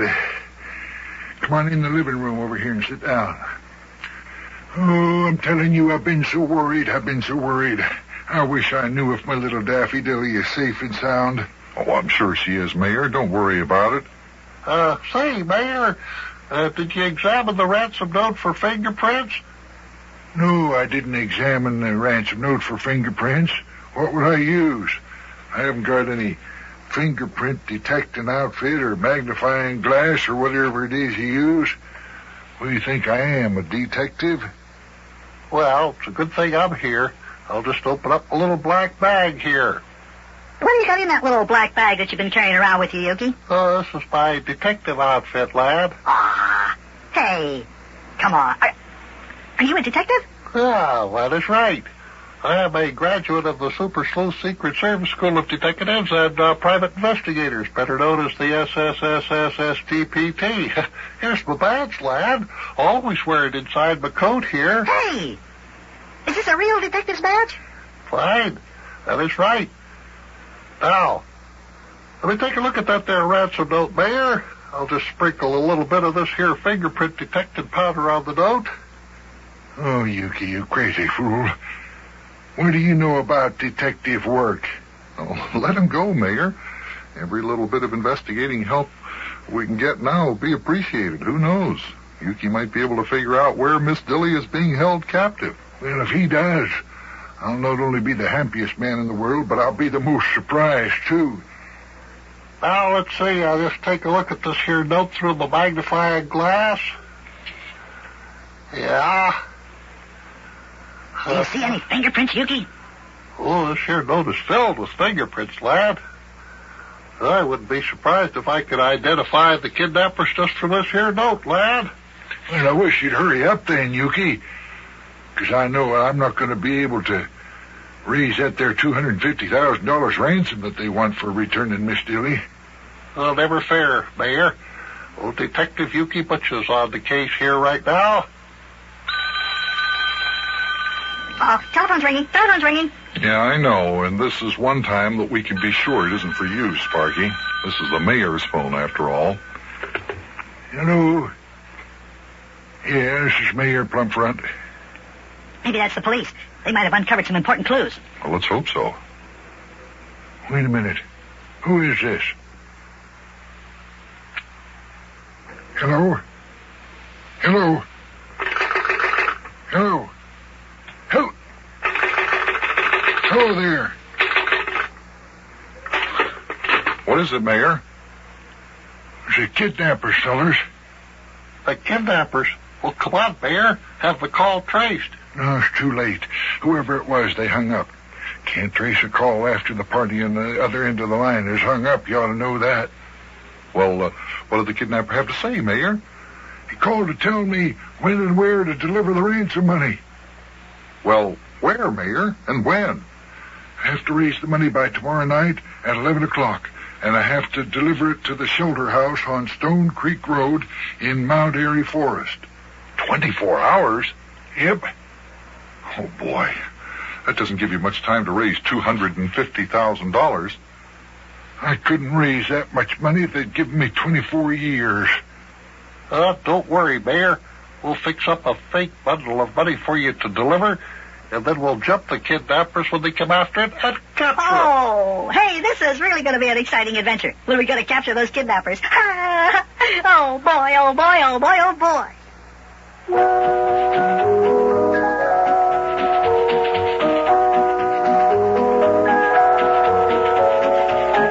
Well, kids, it sure was a surprise to learn that Yukie Butcha is a detective, wasn't it? Boy, I'll bet with old Yukie on the case, we'll capture those kidnappers in nothing flat. And tomorrow night, we're going out to Stone Creek Road in Mount Airy Forest to meet the kidnappers. That's bound to be exciting. So don't miss visiting with us tomorrow, because there's going to be lots of adventure around here. You bet. Well, I'll see you tomorrow, kids. So long.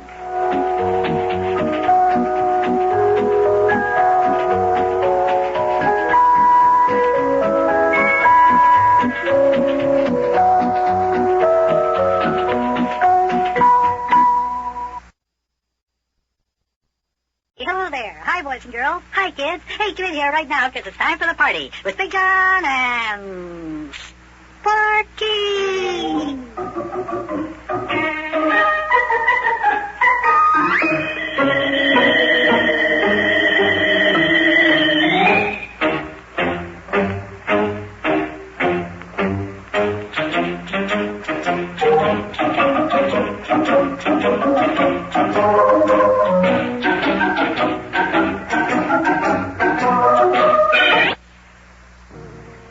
And now, boys and girls, it's time for the further adventures of Big Jon and Sparky.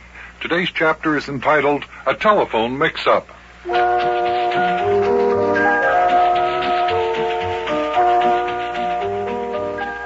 We had been anxiously looking forward to Mayor Plumpfront marrying the fabulously wealthy widow, Miss Daffodil Dilly. And then, of all things, she was kidnapped from the church, and the wedding never took place. The police are mystified. Yukie Butcha, who is a private eye, we didn't even know that, but he is working on the case. The mayor is trying to raise $250,000 ransom money, and Sparky's trying to get the story to his club's newspaper, the Daily Weekly. And so, as today's episode opens, we're in the living room trying to use the phone.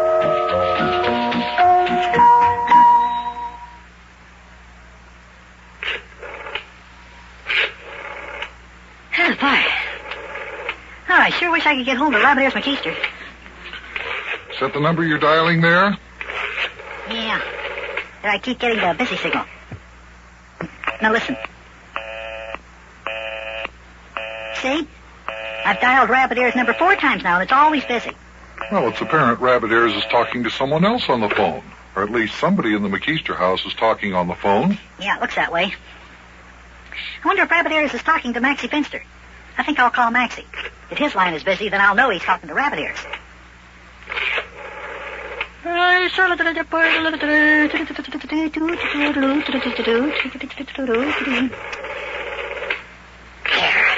Got Maxie's number dialed. Now let's see if we get a busy signal. Yeah. Maxie's line is busy, too. Well, I guess that's a pretty good sign that Maxie and Rabbit Ears are talking to one another on the phone, because both their numbers are busy. I guess so. It looks like Mrs. McKeester and Mrs. Finster never get to use their phones either. You know, I haven't made a phone call since we got back home from Africa.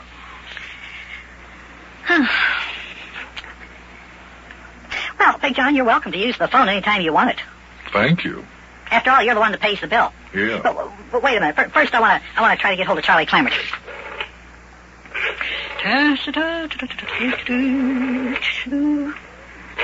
Wonder how Mayor Plumfront's making out trying to raise that $250,000 that he has to raise for the ransom that those kidnappers want. Well, that's what I'm trying to get in touch with Charlie Clamerty about. Why? Do you think he'd know anything about it? No, but I want to tell him the story so we can get it into the Daily Weekly. Oh. Oh, listen to that. Charlie Clamerting's number is busy, too. Don't tell me he's talking to Rabbit Ears and Maxie, too. Well, hardly. I've never heard of someone talking to two different telephones at the same time.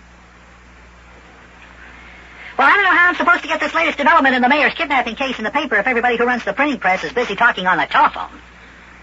Looks like all the telephones in this neighborhood have been taken over by the kids. Oh, I know what I'll do. I'll call Cyril Rappaport's number. Good old Cyril will get my story in print. Yes, sir. Yep. Good old Cyril will answer the phone. You just wait to see, Big John. Yeah, I'm waiting.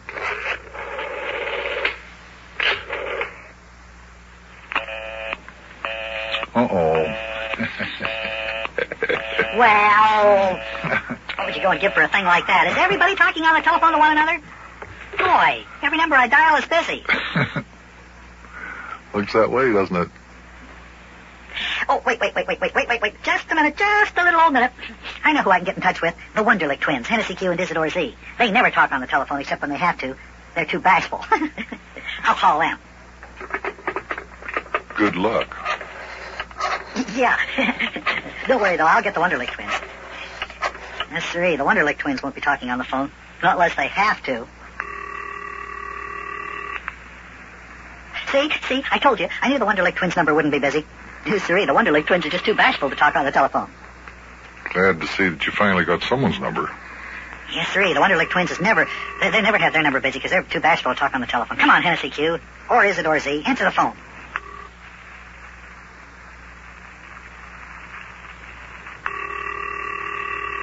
Who are you talking to? They can't hear you. Not until they pick up their telephone, at any rate. Well, I wish they'd hurry up and answer. Come on, Han. Come on, Iz. Pick up your telephone. It's me, Sparky. Probably too bashful to answer the phone, even. Looks that way. Hey, I'll bet they are. They're probably home alone, and they're too bashful to pick up the telephone. Boy, I'm telling you, a fine bunch of guys I got for friends. Well, better luck next time. Wait a minute. Real quick, I'm going to dial Rabbiteer's number again. Now let's see what happens. Let's see if Rabbiteer's number is still busy.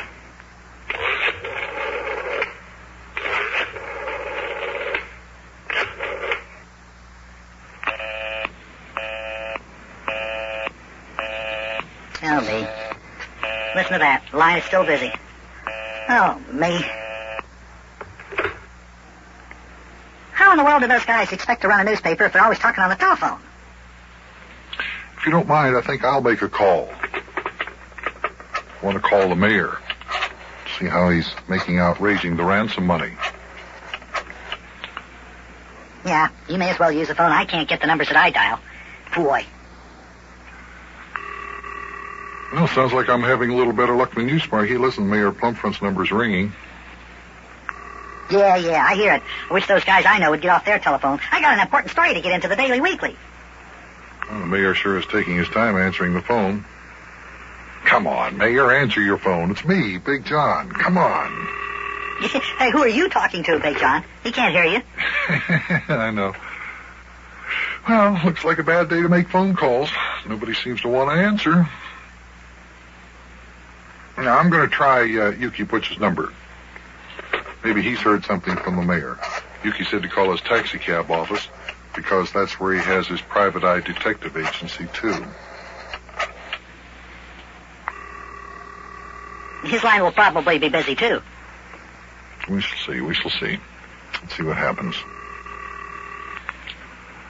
Uh-oh, his number's ringing in there. Hello? Secret agent number 1234, Yukie Butcha, working secretly on the mysterious Mayor Plumfront Pride kidnapping case. Talking? Hello, Yukie, this is Big John. Say, I've been trying to get in touch with Mayor Plumfront, and he doesn't answer his phone. Do you have any idea where he is? Oh, yeah, he's right here. Just a minute, I'll call him to the phone. Oh, good. Well, success at last, Sparky. Mayor's over there. Hello? Hey. Hey, John? Yeah, hello, Mayor. How you making out over there? Well, Yukie and me have fixed up a fake package of money. Yeah? And we're all ready to go over to Mount Erie Forest to meet the kidnappers tonight. Are you and the lad figuring on coming along with us? Yeah, we'll meet you about 10:30.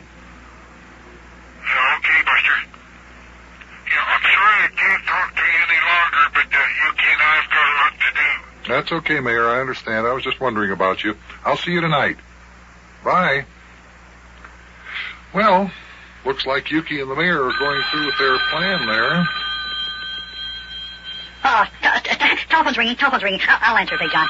Well, go ahead. You might as well. I've talked to the mayor and Yukie, and I guess that just about exhausts the number of people I could be talking to call me.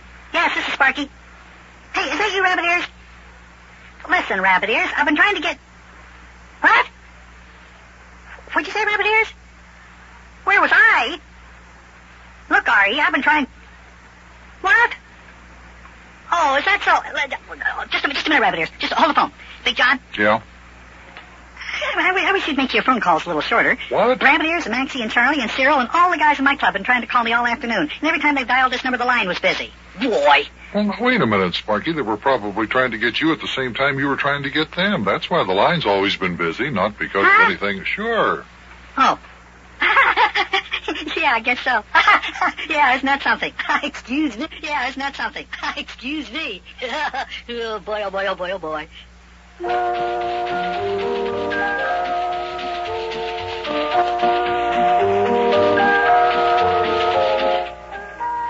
you see, Rabbit Ears, these kidnappers sent Mayor Plumpfront a ransom note, and they want $250,000 before they'll release the widow Dilly.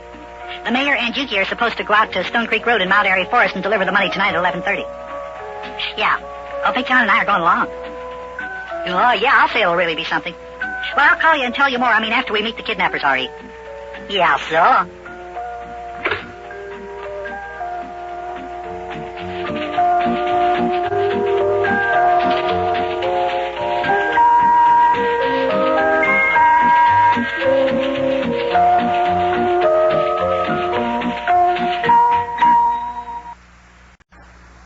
Hey, hello there. Hi, boys and girls. Hi, kids. Hey, get in here right now, because it's time for the party with Big Jon and Sparky.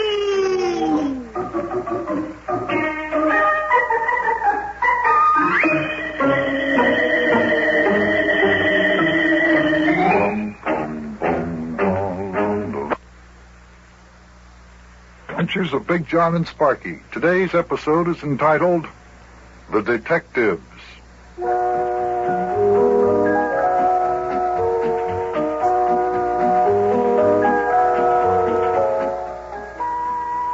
Mayor Plumpfront's girlfriend, Daffodil Dilly, was kidnapped at the church right before their wedding. Since then, Detective Yukie Butcha, Mayor Plumpfront, Sparky, and I have been trying our very best to get a clue as to her whereabouts. Meantime, the mayor received a call from the kidnappers saying that he must pay $250,000 ransom. We're supposed to meet out at Mount Airy Forest, and so we're making preparations to go.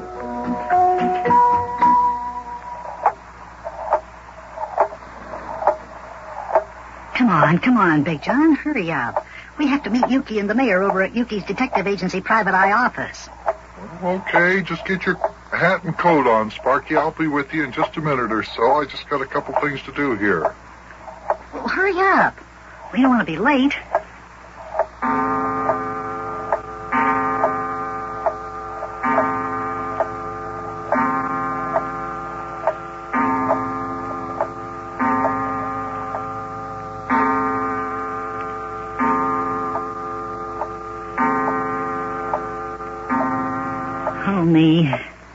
It's 10 o'clock. Big John, come on, it's 10 o'clock. Come on, what are you doing? I was just putting some new batteries in our flashlight, Sparky. You want to be sure that your flashlight works, don't you? Well, sure. It's going to be dark in Mount Airy Forest tonight. Well, here's your flashlight. It's in perfect working condition now. Good. Let's see how it shines. Turn it on. Boy, look at that. Look at the beam it throws. If my little 2-cell flashlight is this bright, I'll bet your 5-cell light really throws a beam. I should say it does. And these flashlights might come in mighty handy tonight, Sparky. Now listen, let me warn you again. Do everything we tell you to do. And we have to be especially quiet. Yeah, I know, Big John. We don't want those kidnappers who are coming after the ransom money to know that we're hiding in the woods waiting for them, do we? Yeah. Just so you know. Well, now you get down to the garage and open the doors, and I'll get my hat and coat, and I'll be right with you.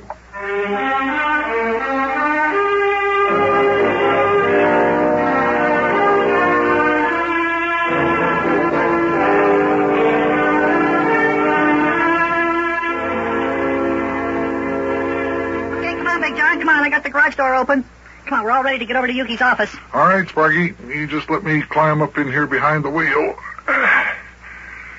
There we are. Well, let's hope the car starts. Sure is cold in this garage. Yeah, it sure is. It's snowing outside, too, and it's really cold. Wow. Yeah, it's one of the coldest days of the year. Come on, baby. There we go. Yeah, I tell you. People can laugh all they want when they see me driving around in this old 1927 SX, but just let them laugh. They don't make cars like this anymore. No, sirree. They sure don't. I bet this car, Yukie Butcha's 1913 Model T, are the two oldest automobiles in town, maybe even in the country. Boy, it sure is cold. Look at the snow coming down. Thank goodness there isn't much left of this winter. Ooh, I wish you had a heater in this car. Just don't think about the cold, Sparky, and you won't feel it. Boy, I hate to think of standing in Mount Airy Forest waiting for the kidnappers. Sure is going to be cold there. I'll bet the wind will be whistling through the shelter house, and I'll bet it's just as cold as an icebox.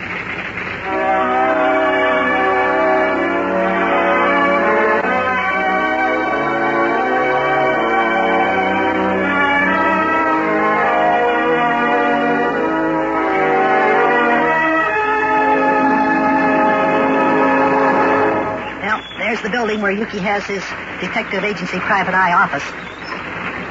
Yeah, and Yukie's looking out of the window. He and the mayor are waiting for us. There we go. Come on, let's go inside.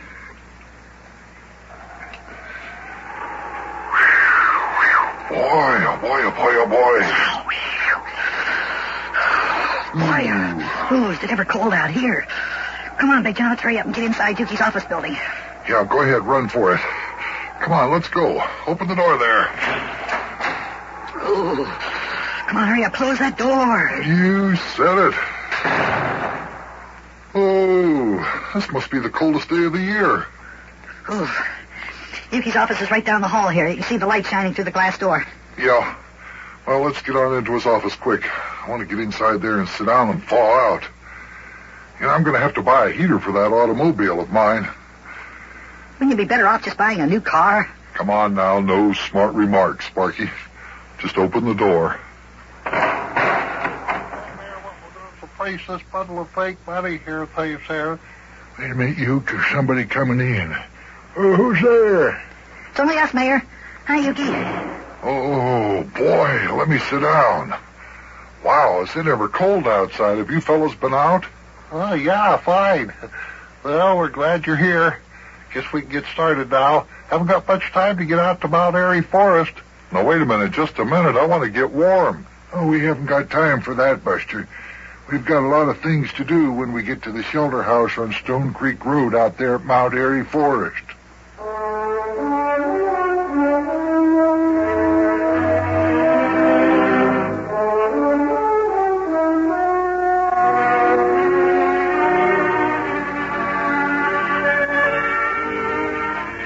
My goodness, Mount Airy Forest is certainly dark this time of the night, isn't it?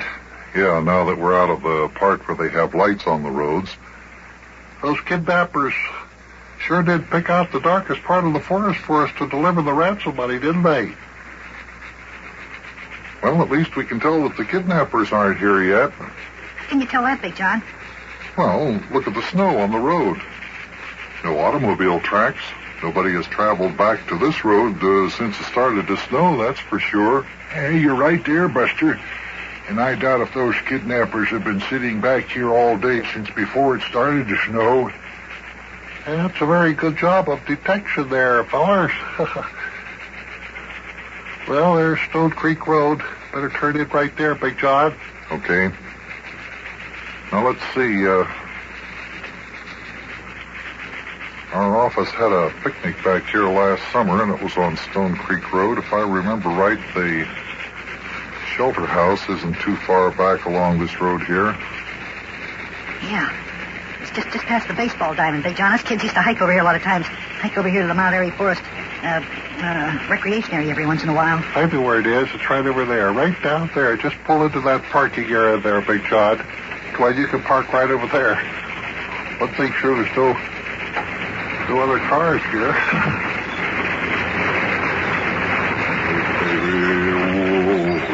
He does it. Ooh,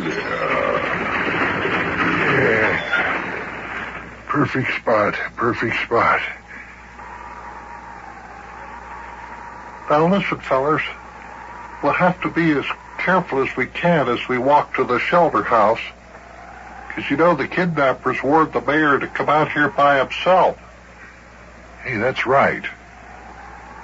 If we walk to the shelter house in the snow, they'll be able to tell that there are more of us by the number of footprints in the snow.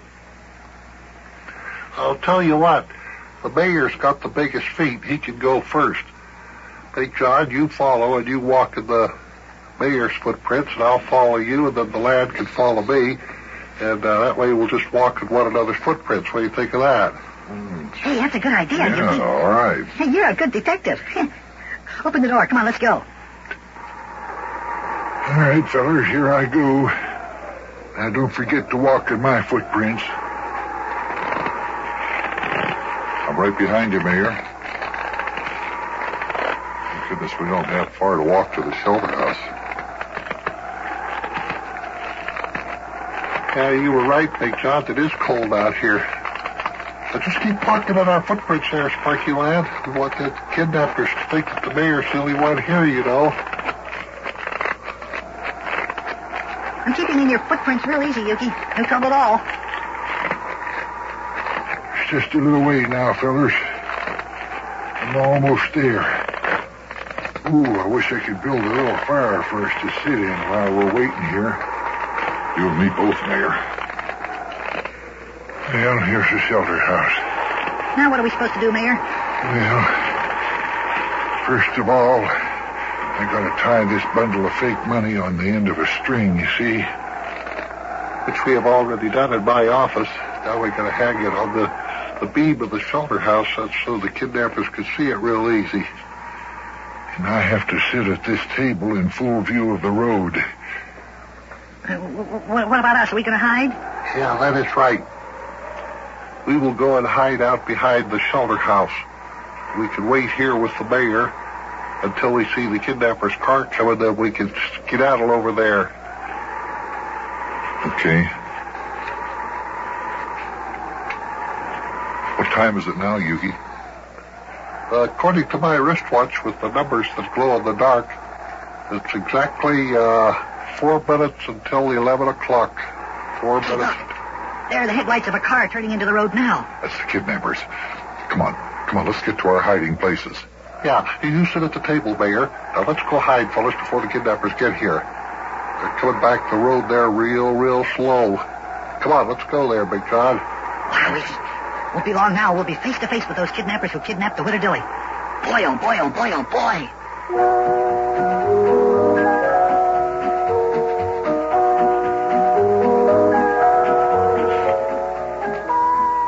Well, it seems that we always end at a spot like this, just where you're wondering what's going to happen next. Well, listen, we both have the same problem. I'd like to know what's going to happen. Who's in that car? Who are the kidnappers? Will we get the widow Dilly back? And if we do, will the mayor actually get married? Or has this given him time to come to his senses? Be sure to tune in again next time for the further adventures of Big Jon and Sparky.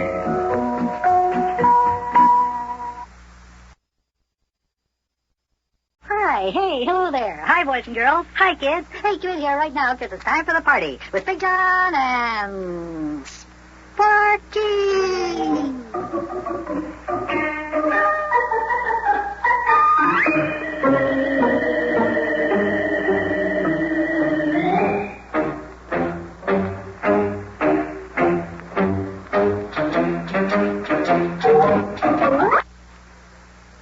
And now, boys and girls, it's time for the further adventures of Big Jon and Sparky.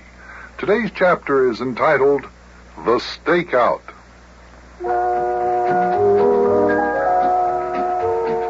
As I look back on it now, I believe that was the coldest night of the year in Cincinnati.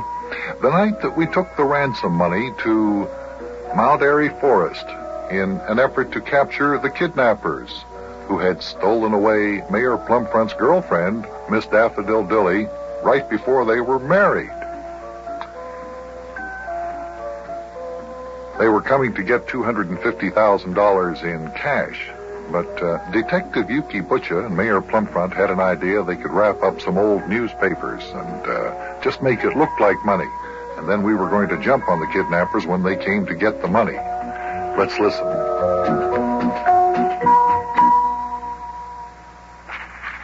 Golly, it sure is cold out here at Mount Airy Forest. Now, lad, you keep walking in our footsteps, because we want them kidnappers to think that the mayor is the only one here. Yeah, okay, Yukie, don't worry, I'm doing that. Just a little ways now, fellers. I'm almost there. Ooh, I sure wish I could build a little fire for us to sit around when we get to the shelter house. Yeah, you and me both, Mayor. Whoa, it's cold. Yeah, here's the shelter house. Come on in here.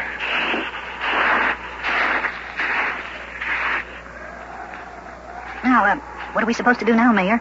Well, first of all, I've got to tie this bundle of fake money on the other end of a string. Which we've already done in my office. Now we have to hang it up from this beam on the shelter house ceiling. That's so as the kidnappers can see it real easy. Then, according to the instructions I received from them, I'm supposed to sit on this here table in full view of the road. Well, what about us? Are we going to hide? Yeah, that's right, lad. We'll go hide out behind the shelter house. We can wait here with the mayor until we see the kidnapper's car coming, though.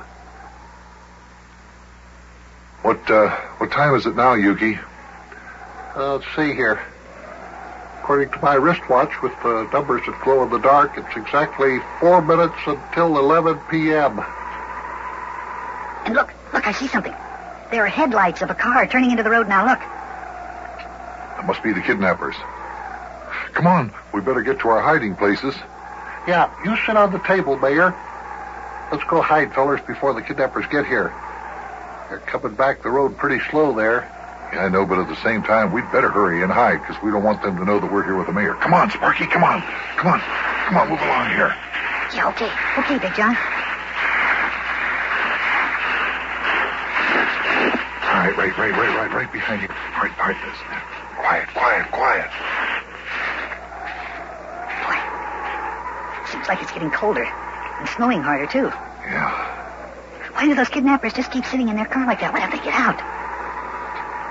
Well, they probably have a nice heater in their car, and their car's nice and warm. Yeah, if I was them, I wouldn't want to come out in the cold either. Not even for the $250,000 ransom money. Ugh. Well, I wish they'd hurry up. Boy, my ears are getting cold. My feet and fingers, too. Whew. Boy, these earmuffs and gloves aren't doing much good. Just cut it out. Don't talk about it. We're just as cold as you are. I can assure you, Big Jon, and you too, lad, I'm as cold as both of you put together. Hey, did you ever stop to think maybe those aren't kidnappers in that car, Big Jon? Oh, are you kidding? Who in the world would come out here to Mount Airy Forest this time of the night if they didn't have some kind of business like this? Yeah, fine. Uh-oh. Oh. They're shining the spotlight of their car on the shelter house.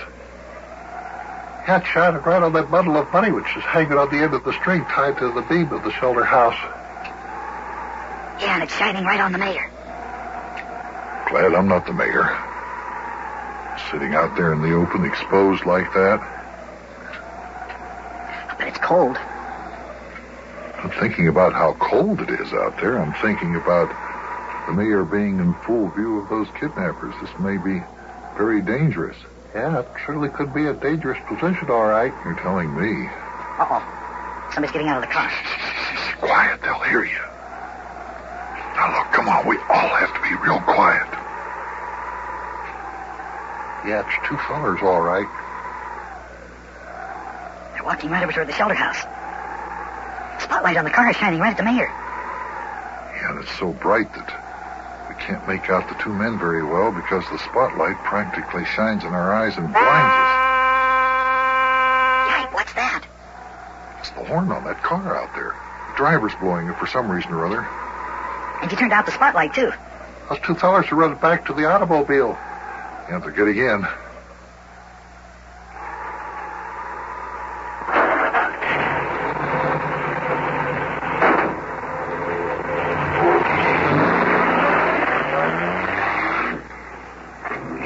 they go.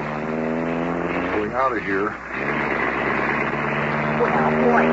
They didn't even get all the way down to the shelter house.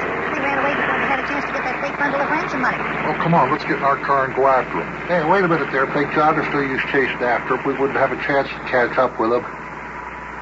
Hey, did you fellas see that? Yeah, we sure did, Mayor. I don't get it, do you? No, I certainly don't. That was the oddest thing I ever seen. Now, why would those kidnappers come all the way out here to collect the ransom and then run away just as they were about to get their hands on the money? Search me. Well, if you fellers don't mind, I'm going to get my detective outfit out of Big John's car. And there fellers left some highly important clues. Clues? Yeah, fine. What kind, Yukie? Well, first of all, we know what kind of a car they drove out of here in. We do? Oh, sure. See how you could know that, Yukie. From where we were, I couldn't even see the car very well. How could you tell what kind it was? Well, I could tell from the sound of the motor, Big John. That was a foreign-made car. I saw one of them cars once while I was in the Army during World War II. Saw it over in Germany. Belonged to Adolf Hitler's Air Marshal, Hermann Goering. Hey, is that right? That sounds pretty interesting. What kind of a car was it? But there was a Buick. Oh, once you hear the sound of that motor, you never forget it. It's one of the finest cars built. Almost as good as my 1913 Model T taxi cab. Yes, sir, the Buick is one of the finest cars made. Now, let's see here. We'll get our stuff here, get my detective outfit out of the car. Here we are. Now, look, fellas, be careful where you walk, because I want to take some plaster casts of the footprints that the kidnappers left. And also their automobile tire tracks. I left in the snow, you see. Hey, that's a good idea. Have you got plaster in that detective outfit? Oh, yeah, this here detective outfit of mine, Big John, has got everything in it. Fingerprint detected materials, magnifying glass, plaster, disguises of all kinds, of mustaches and beards and wigs and false noses and ears. Even this here regulation Sherlock Holmes cap with the two peaks, which I am wearing. All detectives wear that, you know. That came in the outfit. They give you everything with your diploma when you graduate from the SSSSCPI. You know what that is, don't you, Big John? Yeah, that's the Super Sleuth something or other. Super Sleuth Secret Service School of Detectives and Private Investigators. That's a real fine school. Yeah, fine. Yeah. Well, they left some pretty plain footprints here, look. Look at the prints of their tires in the snow over here in the road. Very plain, very plain. What are we going to do now?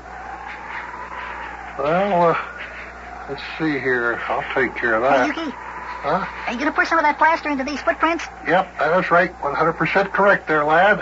You get to be a detective yourself. Now, we'll just pour some of this plaster in this here footprint, and some of this here one made by the other feller, see? Hey, those are both prints of their right feet, Yukie. Maybe you better take casts of their left footprints, too. Oh, yeah, it's an excellent idea. There we are. Got plaster poured in the 4 footprints. Now what we're going to do is go over here and pour some in the tire tracks. Here they are over here, Yukie. The tire tracks are pretty plain. You got to be able to get some good plaster impressions on them. Yeah, that's right. Now, step back there a little bit there, lad. There we are. Now, all we have to do is wait for the plaster to get hard. Take about a minute or so. They got some pretty good clues there. That seems to me it wouldn't be too hard to track down those kidnappers now, Yukie. Yeah, that is right. Why not, Big John? Well, if Yukie is right, the car those kidnappers are driving was a foreign-made Buckel-Eckenberg. It shouldn't be very hard to spot it. There certainly aren't many of them like it in the United States, much less in Cincinnati. I have never seen one of them there kind of cars. Neither have I. So it should be easy to spot. That is, if it ever appears on the street. That's right. On top of that, I have got pictures of the kidnappers as they was walking down to the shelter house, and also of the automobile. Pictures? Yeah, fine. How in the world did you get pictures?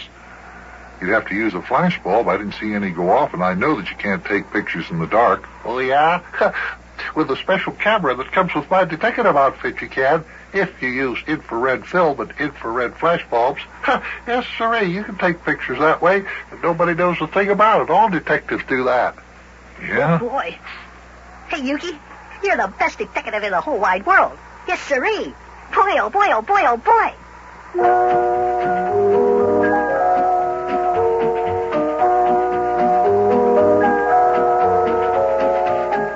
I tell you, that Yukie Butcha is really something, isn't he, kids? He sure is a good detective. Look at all the clues he's got already. Plaster casts of the kidnappers' footprints, a plaster imprint of the tires, and even pictures of the kidnappers in their automobile. And wasn't Yukie smart, knowing what kind of automobile they had even without seeing it? He could tell just by the sound of the motor. Yeah, boy, he's a really good detective. Oh, I'll bet we'll have this kidnapping case solved and nothing flat. And Miss Dilly will be rescued by the time we see you next. Yeah, well, I gotta go, kids. I'll see you later. So long.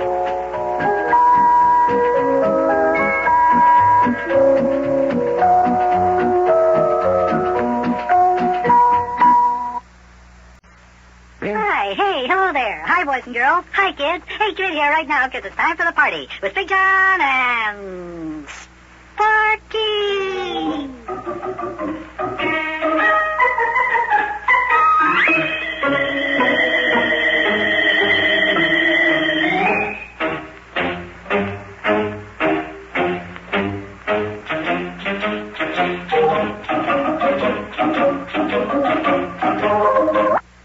And now, boys and girls, it's time for the further adventures of Big Jon and Sparky. Today's chapter is entitled Detective Sparky Gets an Idea.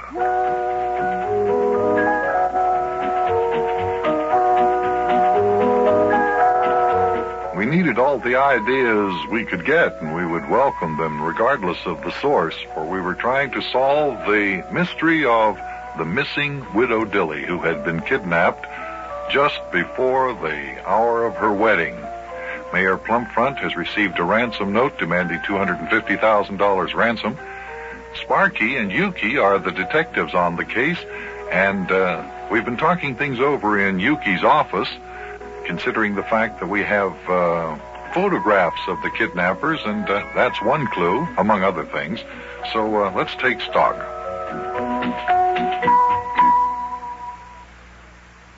Well, boy, things are going along all right. We sure do have lots of clues about those kidnappers. That's right. We know what they look like. We know who they are. And we even know what kind of a car they drive. Yeah, that is right. We even know that their foreign-made automobile, which is a 12-cylinder Buckel-Eckenberg, has got Boyle Raster tires on it. Well, it certainly shouldn't be hard to spot that car. There aren't many Buckel-Eckenbergs in the United States, and none that I know of here in Cincinnati, except the kidnapper's car. So I guess we just have to look around and find something. Hey, what was that? We know about that. Somebody threw a rock right through the window. What's the matter with those people? Wait a minute. It's got a note tied on the end of it. Let's see that thing, Big John. Yeah, here you are, Yukie. Yeah. What's it say, Yukie? Just a minute here. It's from them there kidnappers, all right. Listen to this. It says, "This is a warning, Butcha. Get off the Widow Dilly case or else. We're giving Mayor Plumfront until Friday to play square with us. And remember, Butcha, get off this case or else." Or else? Wow. Are you going to get off the case, Yukie? No, sirree, not on your tin-type, lad. Old Yukie Butcha doesn't scare that easy. Yukie Butcha, private eye, stays on the case. They don't call me Sherlock Holmes Butcha for nothing. Listen, there's a lot of traffic out there on the street. Maybe those kidnappers haven't gotten very far away. Take a look out the window there, Sparky, and see if you can see their car. Yeah, well, just a minute. No, there's nothing out here. Nothing out here, Big John. Oh, boy. Well, Yukie, you're the detective. What do you suggest?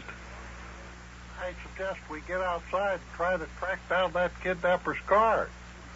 The only way to catch those kidnappers is to find their automobile. Well, that sounds logical.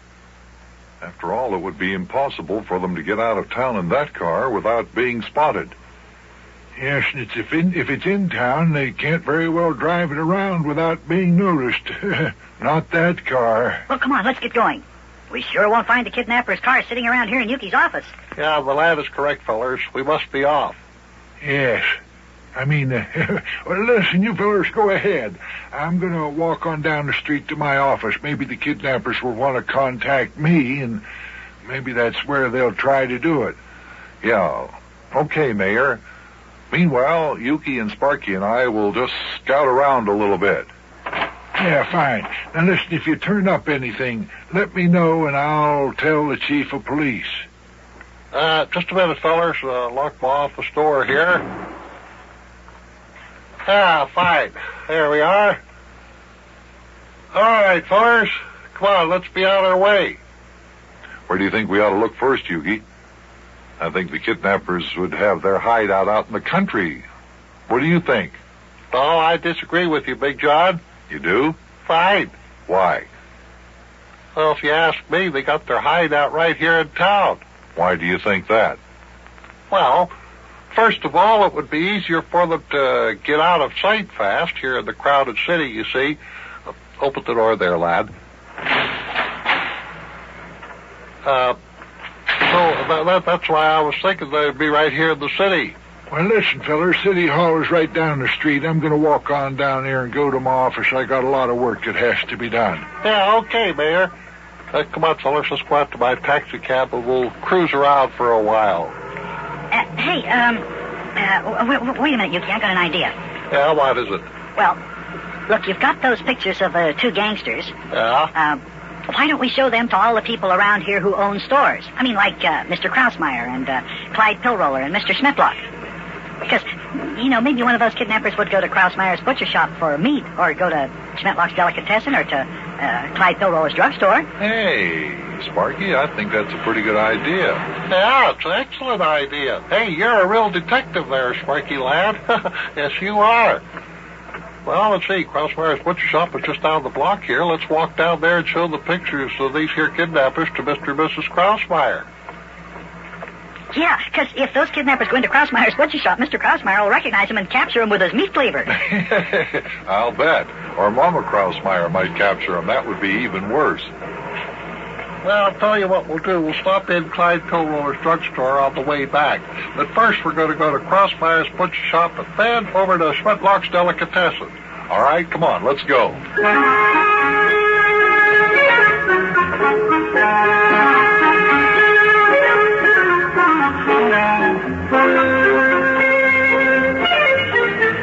I want you to take a very good look at this here picture, Mama Krausmeyer, and try to remember the faces of these here two men, because they are dangerous criminals, you understand? Yeah.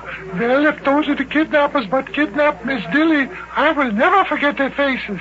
Yeah, and if they ever show the faces in my butcher shop, then I grab them by the neck and I ring it while Mama rings up on the telephone by the police, yeah. Yeah, that's what we will do. Fine. And call us, too, Mama Krausmeyer. Now, remember, we're detectives working on this case, but I am also a reporter for the Daily Weekly. Hey, maybe I'll put your pictures in our paper if you help capture those kidnappers. Yeah, what do you think of that? Is that nice, Papa? Yeah, Mama, that's sure nice. Shame good. Well, fine. Okay, you just keep your eyes open, Mama and Papa Krausmeyer. Well, Yukie, Sparky, let's go on over to Clyde Pillroller's drugstore and show him the pictures. What do you say? Yeah, well, now, don't forget to call us, Mama and Papa Krausmeyer. Yeah, I won't forget to call you.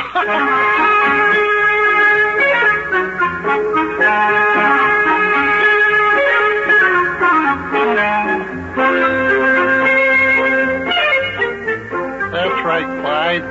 these here two fellers on this here picture are the two kidnappers who kidnapped the widow Dilly. At least they are two of the men that we know of.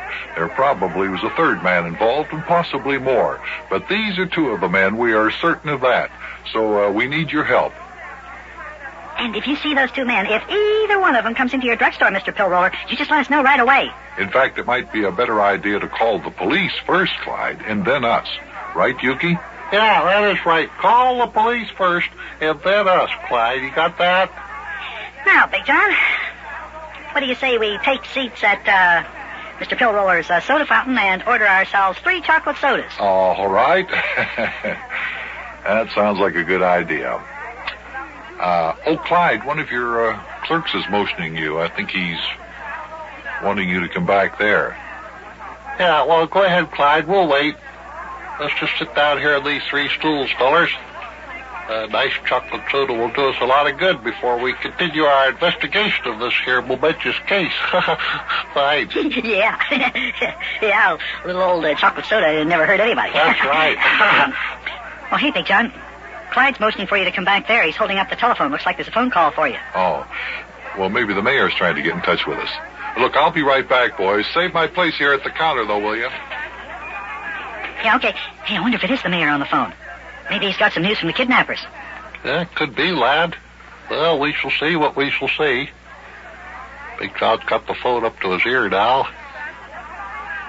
Oh, whatever it is, he seems to be excited. Look at his eyes bugging out. Boy, he is excited. Look at him waving his arms at us. He's hanging up the phone now. Here he comes. Boy, look at him steaming across the floor there. Hey, what's the matter, Big John? Did the mayor get any news from the kidnappers? No, Yukie, that wasn't the mayor at all. Yeah, who was it? It was Mama Krausmeyer. What do you think? Right after we left their butcher shop, 2 men walked in and robbed them. Robbed them? What do you know about that? Yes, and listen to this. The 2 men who robbed them were the same men whose pictures we showed to Papa and Mama Krausmeyer just a couple minutes ago. You mean the kidnappers? That's right, the kidnappers.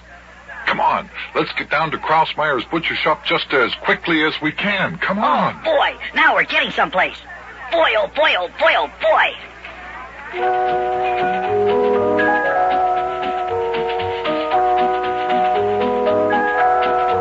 Hey, can you imagine that, kids? We went to Krausmeyer's butcher shop to show Mama and Papa Krausmeyer the pictures of the 2 kidnappers, and not more than 3 minutes after we leave, the kidnappers come in and rob Mama and Papa Krausmeyer. Boy, it was a good thing Mama Krausmeyer knew that we were going to Clyde Pillroller's drugstore, because that's the way she knew to get in touch with us here right away. Well, at least we know one thing. Those kidnappers are in this neighborhood. Well, here's Krausmeyer's butcher shop. We have to go in and talk to Mama and Papa Krausmeyer. I'll see you later, kids. So long.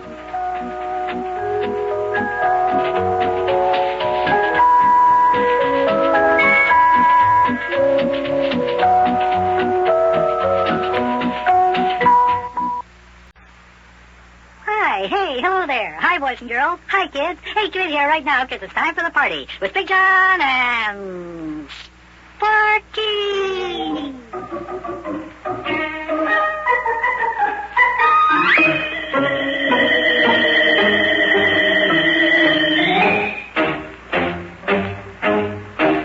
And now, boys and girls, it's time for the further adventures of Big Jon and Sparky. Today's chapter is entitled, The Kidnappers Double Back. Triple Back.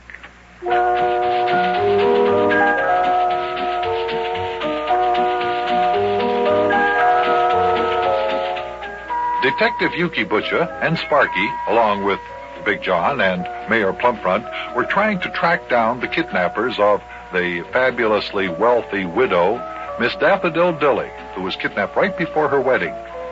We've received a ransom note demanding $250,000 in ransom, which we are unable to pay.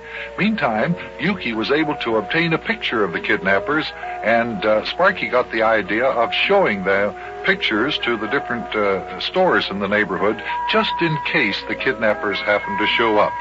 Today, we're in Clyde Pillroller's drugstore, waiting for a chocolate soda. Well, fellas, as soon as Clyde gets finished talking on the telephone, he'll be back and fix our chocolate soda. Hey, Big John, Mr. Pillroller is motioning for you to come back there to the phone. Huh? How's that? Oh, well, looks like maybe that phone call was for me. Say, maybe the mayor's trying to get in touch with us. I'll be right back, boys. Save him a place at the counter there, will you, please? If it is the mayor on the phone, maybe we'll get some news about the kidnappers. That could be. We'll see. You know, Yukie, I think it's a good idea we have. About showing the pictures of the kidnappers to all the store owners around here. Don't you think so? Yes, I do. If the kidnappers come into any one of the stores, the store owners will recognize them, then they could call the police or they could call up. Say, what's Big John waving his arms so excited about? Boy, he is excited. Look at him talking on that telephone. Yeah, his eyes are bugging out, too. Well, I guess he's through talking. He's hanging up the phone now. Here he comes. Hey, what's the matter, Big John? Mayor Plumfront get any news from the kidnappers? No, Yukie, that wasn't the mayor on the phone. Who was it? You look awfully excited. Well, I should be excited. That was Mama Crossfire. And what do you think? Right after we left the butcher shop, 2 men walked in and robbed them. Yeah, listen to this. They were the same men as the ones on the picture we showed them. You mean the kidnappers? Yes, the kidnappers. Come on, Yukie. Come on, Sparky. Let's go back down the street to Crossmeyer's butcher shop. Here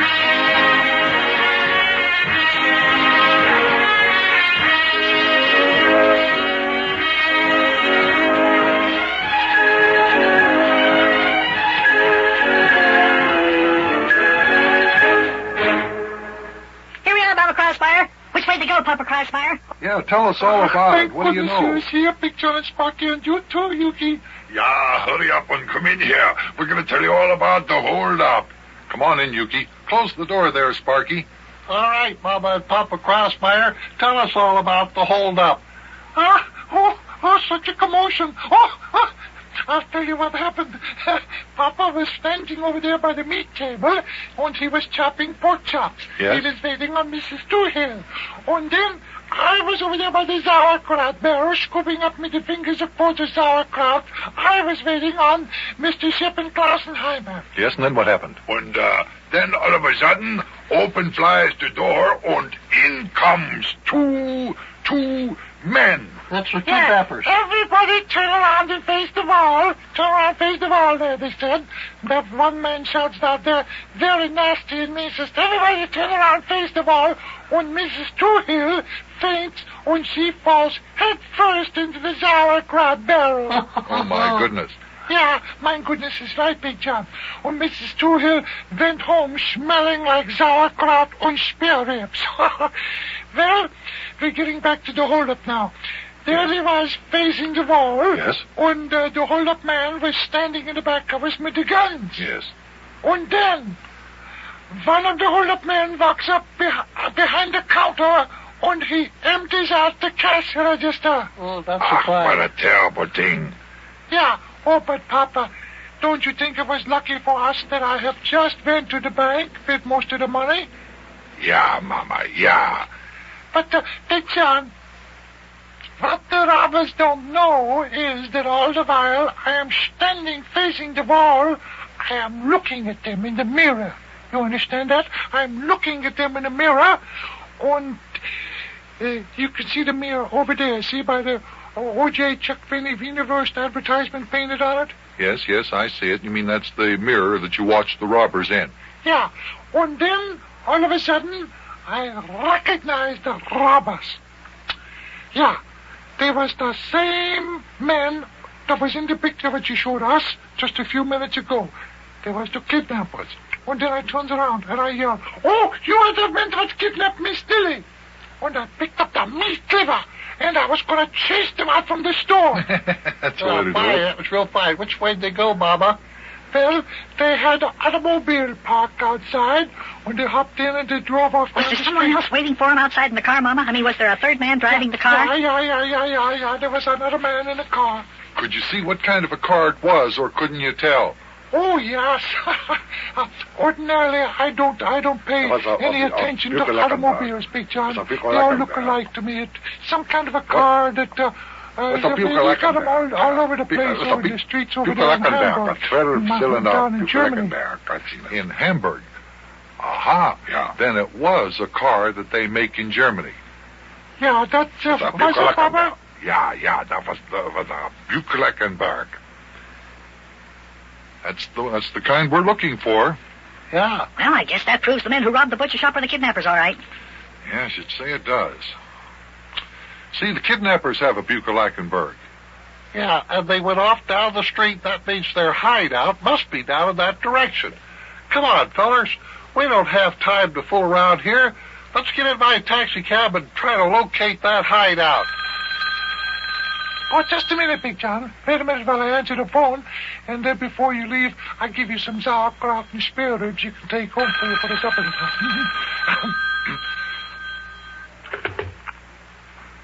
Hello? Yeah, Big John is here. Just a minute. Big John, by the telephone you was wanted. For me? My goodness, who knows I'm here? Just a minute, fellows. Hello? What? Well, for goodness sakes, don't touch anything. We'll be right there. Yeah, so long. What's the matter, Big John? You look awful excited again. Come on, boys. Back to the drugstore. Well, what do we want to go down there for, Big John? We just came from there. Did Clyde take our chocolate sodas or something? No. It's nothing of the sort. Clyde Pill Roller's drugstore has just been robbed. 2 men, the same ones in the picture that we showed to Clyde, they made their getaway in a Buchleckenberg. What? 2 men, the same ones in the picture that we showed to Clyde, they made their getaway in a Buchleckenberg. What? The kidnappers robbed Clyde the Pill Roller's drugstore. They robbed Clyde Pill Roller's. Pill Car Rollers. Just a minute. Did you say that they robbed the store? Yes. The drugstore is fine. robbed. Fine. Clyde Pill Rollers robbed it. Just never mind. Come on, let's get out of here. Come on. Yeah, I'll say. Boy, what's going on around here?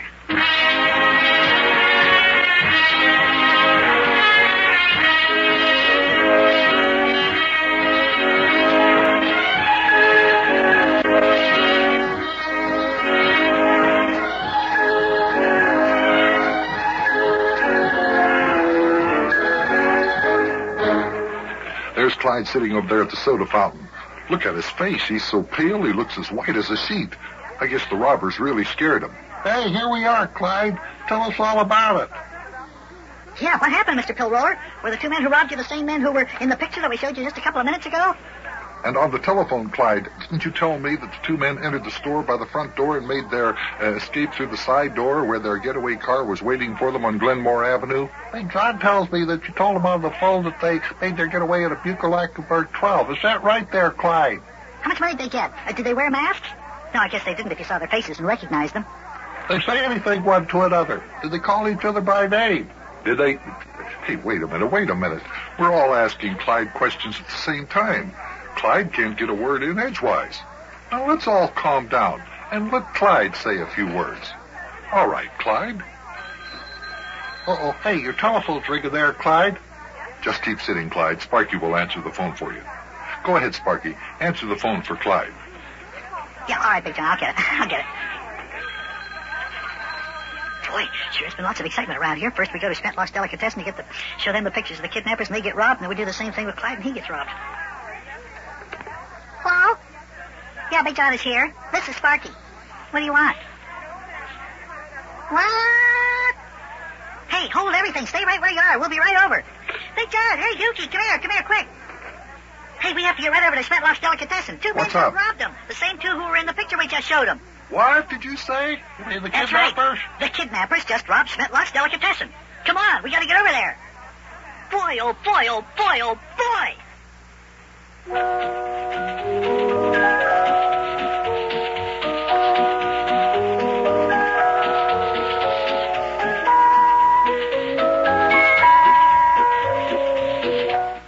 Hey, this sure is funny, isn't it? Right after we left Krausmeyer's butcher shop, it was robbed. And then we go back to the butcher shop from Clyde Pill Roller's drugstore, and while we're at Krausmeyer's, the drugstore is robbed. And then we go back to Clyde's, and while we're there, the delicatessen is robbed. And we were there not more than 20 minutes ago.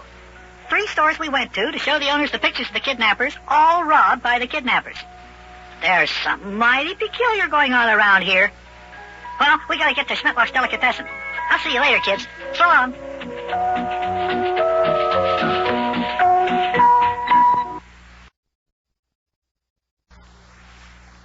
Hi, hey, hello there. Hi, boys and girls. Hi, kids. Hey, get in here right now, because it's time for the party with Big Jon and Sparky.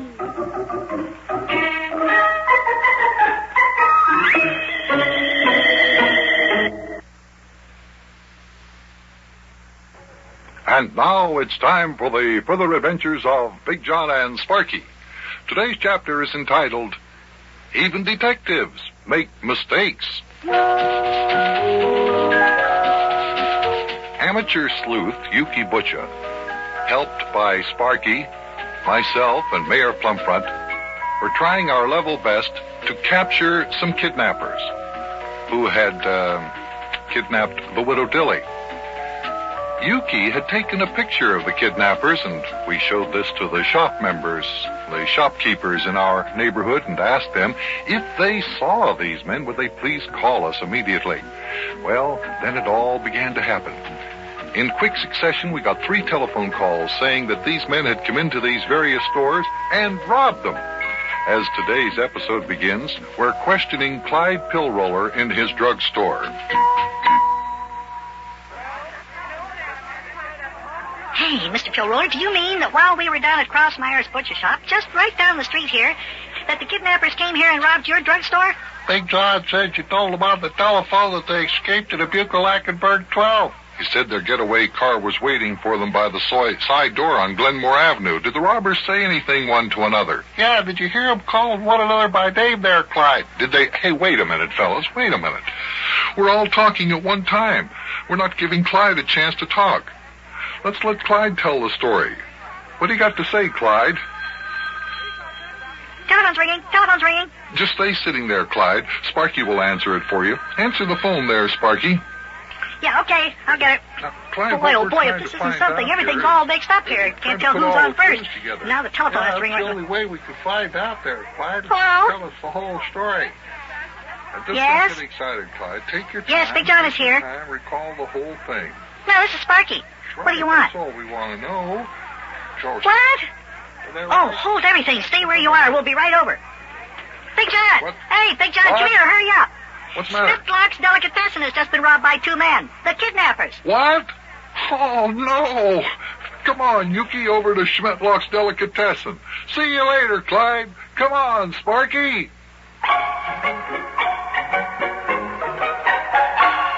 Here's Schmittlock's Delicatessen, Big Jon. Well, go ahead and open the door. Come on, let's go in. Hey, wait a minute there, fellers. Take a look down the street there. You see what I see? By George, isn't that a Buchalackenburg 12? You mean that big automobile down the street?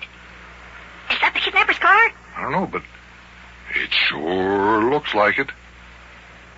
Sparky, lad, run into Schmittlock's Delicatessen and tell them to call the police. Tell them we'll be back later. Well, wait a minute. Where are you going?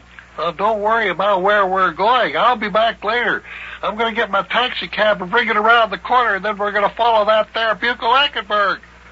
Go on, Sparky. Go on in. Tell Mr. Schmittlock what Yukie said. I'll stay out here, and I'll keep an eye on that Buchalackenburg. Go on. Okay, Big Jon. Go on. Hey, Mr. Schmittlock. Mr. Schmittlock. Hey, look, it's me, Sparky. Yukie Butcha told me to tell you to call the police right away, and we'll be back after a while. The kidnapper's car is down the street, and we're going to follow it. See you after a while, Mr. Schmittlock. Hey, Big Jon, I told Mr. Schmittlock, all right, just what you told me to. Hey, is the kidnapper's car still parked down the street? Yeah, it is. I wonder what it's doing down there. Maybe they're robbing another store. Come on. They wouldn't have the nerve to rob another store, Sparky. You know what, after they already robbed 3 of them. In fact, maybe they're robbing the bank. What? It's not parked very far from the bank down the street there. You mean the building and loan across the street from Smiling Sam Bishop's father's bowling alley? Yeah. Nah, they'd never have the nerve to stay around here and rob a bank after robbing 3 stores. Just wouldn't work out that way. Well, I don't know about that, Big Jon. Boy, they robbed 3 stores already. Why would they want to stop at just 3? Yeah, why would they? Well, that's true. Uh-oh. Here comes Yukie in his cab. Come on, Sparky. Let's get down there where he pulls over to the curb. All right, fellas, come on, get in. Come on, hop in there, Sparky lad. You get up in the back seat. You can sit up here by me, Big John. All right, Yukie. In you go, Sparky. Can't figure out why them there kidnapped fellows would want to stick around here after robbing 3 stores. Sure doesn't look like they're much afraid of our police force. Yeah. Well, let's move down the street a little bit closer to them. Yeah, fine. Them there kidnapper fellas are robbing another store. Maybe we could catch them in the act. All I have to say is they sure have got a nerve. They sure have. Imagine staying right here after they've robbed 3 stores in a row like that. Hey, what's that bell ringing? You hear that? It's coming from that funny-looking metal box on the outside of the bank. It's the burglar alarm. Hey, Sparky, you were right about those kidnappers robbing the building and loan. Oh, look, 2 men walking out of the bank, and they're getting into that automobile that the kidnappers drive. That must be the kidnappers. Hey, very clever disguises they've got there. Very clever. Look, the one feller is dressed up like a high-class feller. The other feller's carrying a briefcase like he's the president of the bank Yeah, or he's something. probably carrying the money that they stole from the bank in that briefcase. Yeah, I wouldn't doubt that. Come on, quick, Yukie, let's follow the car. Come on, Yukie, get this old Model T going. Come on, we have to catch those guys. Those are the kidnappers, all right. Did you see that? 2 fellers come out of the bank, and there's 1 feller driving the car. 3 of them all together. That's right, and there were 3 kidnappers, too. They sure aren't driving away from the bank very fast, and I'm very worried, Yeah, I you know, guess. it's a funny thing. They didn't come running out of the bank like bank robbers do in the movies. They don't seem to be in any kind of a hurry. Well, it's probably the way they operate, so they don't draw suspicion. Well, we could follow them right to their hideout if they don't go any faster than they're going now. Yeah, they sure are taking it easy. Here they go, turning down a side street. After them, Yukie. I'm right behind them, Big John. There's no other traffic on this other street. They'll be able to tell we're following them. What we're going to do about that? Yeah, but they're still not going any faster. Yeah, those kidnappers are up to something, if you ask me. You know, lad, you show signs of being a first-rate detective. Well, Big John, I think we should go into action before them there kidnappers pull a fast one and escape. Yeah. Pass them up, Yukie, and force them over to the curb. That's what I intend to do. All right. Here we go. Attaboy, Yukie. Attaboy, you're passing them up now. Come on. Cut over in front of them. Force them to the curb. Come on. Right, Sparky lad, here we go. Wait a minute, Yukie, not so fast. That's a big, powerful car. He might plow right into us. Get a little bit farther ahead of him. Yeah, maybe I better. Just a little bit more gas here now. There, that's better. Now cut over, Yukie. Force him to the curb. Right. A quick turn of the steering wheel to the right, and here we go. Yeah, they stopped. Come on, let's get out and go get them before they get out of their car and run away. Come on, hurry up. Right you are, lad. Come on, Big John. Let's grab them before they get out of their car. Wait a minute. Be careful there. They might have guns. Boy, it sure is funny. They just sit there in their car and look at us. They're making no attempt to get away. Just watch them, fellers. They're mighty tricky, they are. Yeah, they got something up their sleeve. Hey, open the back door, Big John. The one in the fancy clothes is probably the head guy in their gang. Right you are. I'll just open this car door and I'll grab this one in the fancy clothes. All right, you come on out of here. We've got you with a gun. What's the matter? This fellow in the fancy clothes you were referring to? Yeah, he's probably the head of this gang of criminals and kidnappers. Oh, yeah? Look at him. It's Mr. Lucrepoke, the president of the bank. And the other gentleman sitting back there with him is... Mr. Lucrepoke, I see you're out for a ride with one of our city councilmen. How are you, gentlemen? Well, boys, looks like we're going to jail. Oh, boy. These men aren't the kidnappers after all. Oh, what a mess. Oh, boy.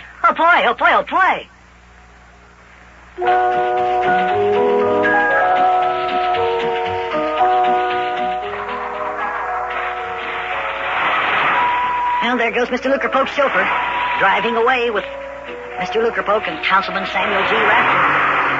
Boy, they didn't say a word to us, just gave us nasty looks and drove away. I wonder if they will have us arrested.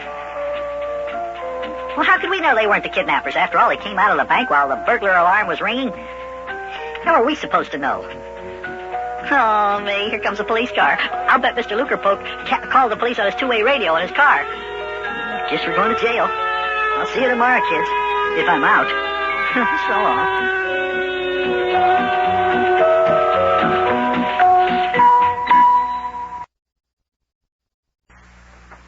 Hi, hey, hello there. Hi, boys and girls. Hi, kids. Hey, come in here right now, because it's time for the party with Big Jon and Sparky.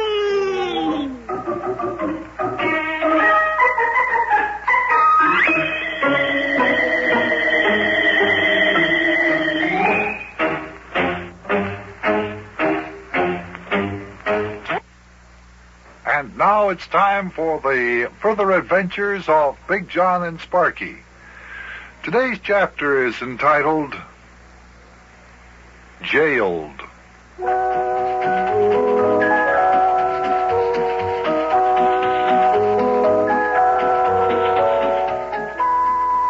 Yukie Butcha, the detective, and Sparky, the detective, and Big Jon, that's me, the detective, wound up in jail. Following what we thought was a set of unfailable clues, we set out to capture the three kidnappers and discovered, much to our surprise, we had made a mistake. We captured the president of the bank and one of the city councilmen, and they preferred charges, and we're in jail. Oh, me. Woe is me. Look at me. Look at me. A detective. And where am I? In jail. I'm a disgrace to my profession, namely private eye. Oh, me. Oh, come on, Yukie. Come on, don't feel so bad about being in jail. Oh, me. Look at me, lad. Just take a good look at me. Me, Yukie Butcha, private eye, in jail. I am a disgrace to my profession, namely private eye. Oh, woe is me. Oh. I don't know why you're feeling so bad, Yukie. Boy, Big Jon and I have been in jail lots of times. Haven't we, Big Jon? Yeah. Yes, we have, much as I hate to admit it. I know it sounds like we're a couple of jailbirds, but Yukie, Sparky, and I have been in jail quite a few times. Well, that's why you two jailbirds don't feel so bad about it. But me, I've never been in jail before. My record is clean.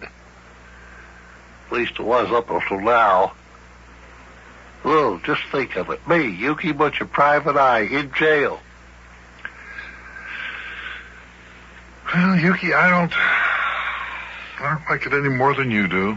Yeah, but you've never been in jail before. You and the lad are a couple of jailbirds. Well, Yukie, I admit Sparky and I have been in jail before, but it was always innocently.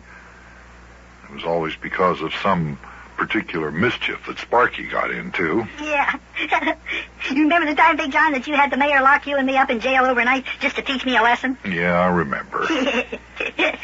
Yeah. Yeah, I think it's fun, Yukie. You know what I like to do? I like to act like the prisoners do in the moving pictures. You know, they shake the bars of their cells and they scream, "Let me out of here! Let me out of here, you guys! Let me out of here! I'm innocent!" Yeah, see, what I told you, the lad's a seasoned jailbird there. Oh, boy.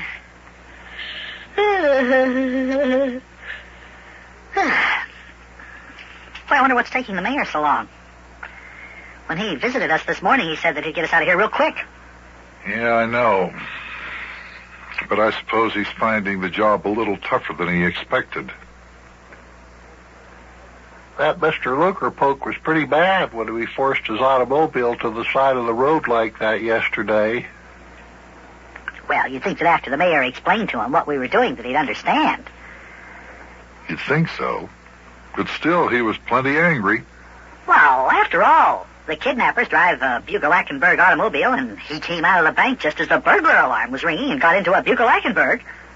How are we supposed to know that he owned one of those foreign automobiles, too? Yeah, that's 100% correct. I have never in all my days of driving a taxi cab around this here town seen a Buckel-Lackenberg on the street. Old Mr. Lucre Polk must have just gotten that Ford car, otherwise I'd have seen it before. Yeah, that must be it. I know I've never seen a Buick-Eichenberg in my entire life. Surely if the president of the bank always had that car, I'd have seen it at one time or another, don't you think? Yeah, fine. Hey, here comes somebody down the hall. Maybe it's the mayor coming to let us out of jail. Well, stick your head out through the bars there and take a look down the hall and see what you can see. Oh, I can't. The bars are too close together. Never mind. They'll be here in just a minute. Oh, wait a minute. I can see him now. Yeah, it's the mayor, all right. Hi, Mayor. Hey, Mayor, are you coming to let us out of our cell? Yep, howdy, lad. Yep, coming to let you out of your cell. You betcha. Howdy, Buster. Howdy, Yuke. You just cut out the highs and hellos and all that there kind of stuff, Mayor. Just turn the key in that there lock and get us out of this here cell. All right. Now, Yukie, just keep your shirt on there. What's the matter? Don't you like our jail? Well, I'm not exactly happy about this whole thing, Mayor. After all, I don't make a habit of getting myself put into jail every day of the week. Now, don't let it worry you. You haven't broken any laws. You're just the innocent victim of circumstances. Yeah? Well, I have heard of the innocent victims of circumstantial evidence going to the electric chair and getting hung, too, Mayor. Oh, well, don't worry about that. All right, come on, out you go. You don't have to stay in there anymore, fellers. Good. Like Yukie says, I'm certainly glad to be getting out of jail. But it was fun, Mayor. It was fun. Boy, that noodle soup that they gave us for dinner, that was really good. Now, wouldn't you know it? Sparky liked being in jail. And why? Because of the food they serve. Wow. Sure. Only I wish they'd have put us on bread and water like they do in the movies. Well, lad, it might interest you to know that hot noodle soup you got wasn't the ordinary food that we serve to our prisoners here. That noodle soup was sent over here especially for you by Mrs. Krausmeyer. Mrs. Krausmeyer? Yep. When Mama Krausmeyer heard that you fellers were in jail, real quick like, she took home a soup bone and some good soup meat, and she made up some of her wonderful broad egg noodles and fixed you fellers up a pot of soup. Well, how about that? Well, that was very nice of her. Well, come on, let's get out of this here jail. You gotta come into my office first, Yukie, so as I can give you back your belongings. Oh, yeah, that's right. I want to get back my dollar biscuit watch, which I bought up to Clyde Pill Roller's drugstore back in the summer of 1932. Keeps perfect time. Watch like that today cost anywhere from $3.75 up to $4.95, maybe even at the discount stores. Here, just through this door here, Yukie. Yeah, come on in here, fellers. I'll close it behind you.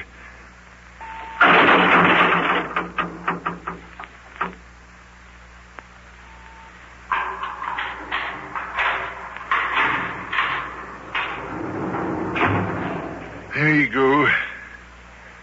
All right, now, just down the hall here to my office. I suppose you had a pretty hard time talking Mr. Lucrepoke into letting us out of jail, huh, Mayor?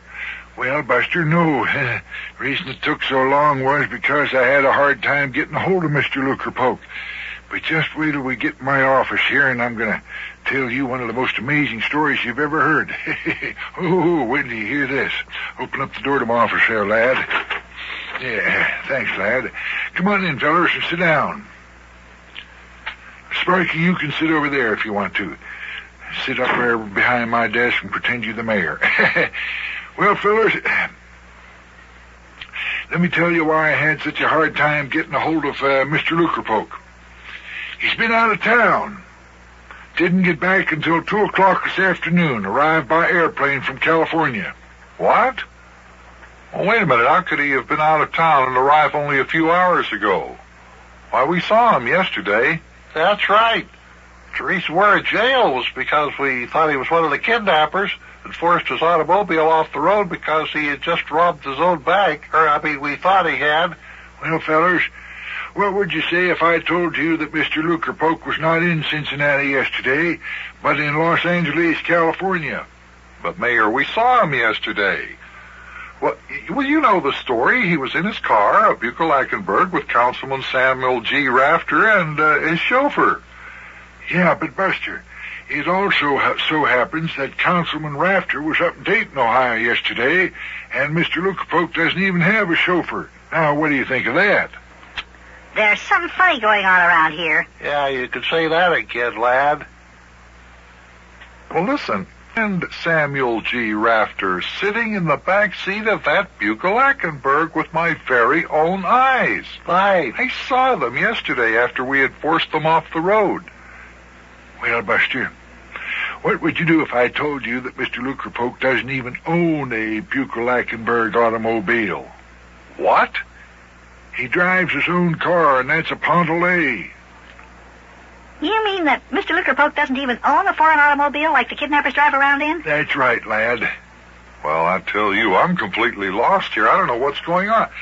I know I saw Mr. Lukerpoke and Councilman Rafter yesterday afternoon.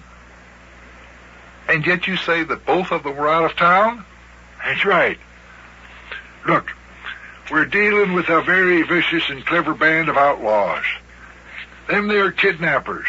The same fellers who not only kidnapped the very charming widow Dilly, but who also held up and robbed Krausmeyer's butcher shop, Clyde Pillroller's drugstore, Smetlock's delicatessen, and the bank.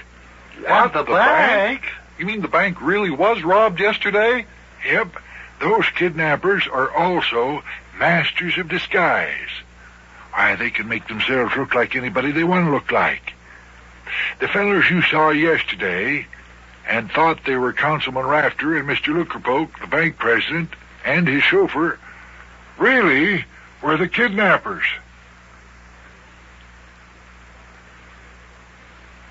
Well, it's the most amazing thing I ever heard. It looks like old Yukie Butcha Private Eye is going to have to dig into his bag of tricks to solve this mystery. Fight fire with fire, that's what I always say. Fight fire with fire. Boy, Yukie, are you going to start wearing disguises too? Yes, sir. For all you know, lad, the next time you see me, I might look like Abraham Lincoln, or Hopalong Cassidy, or Robert de Vilbus. Robert de Vilbus, who's he? He's a feller does look like Abraham Lincoln or Hopalong Cassidy. Hey, this is going to be fun. And this kidnapping case is just getting mysteriouser and mysteriouser all the time. Boy, oh boy, oh boy, oh boy.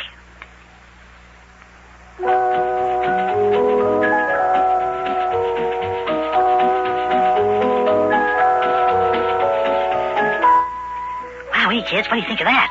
Yesterday, when we forced Mr. Lukerpoke, the president of the bank, off the road because we thought he was one of the kidnappers, he really was one of the kidnappers, and we thought he was Mr. Lukerpoke. I know it sounds confusing, but those kidnappers are really good at putting on disguises. In fact, they're so good that they can make themselves look like anybody they want to look like. Boy, for all I know, maybe Big John isn't really Big John. Maybe he's one of those kidnappers made up to look like Big John. In fact, I'm not even sure I'm me. Well, I hope I am. Anyway, I'll see you tomorrow, kids. I guess. So long.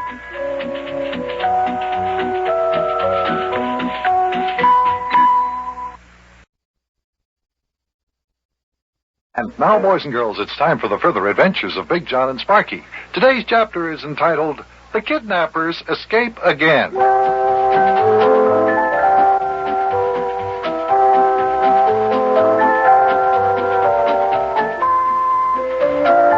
you know, it took us almost 3 weeks to capture the kidnappers in the first place, and no sooner had they been put in jail when they escaped, causing further complications, too, about which you will soon hear.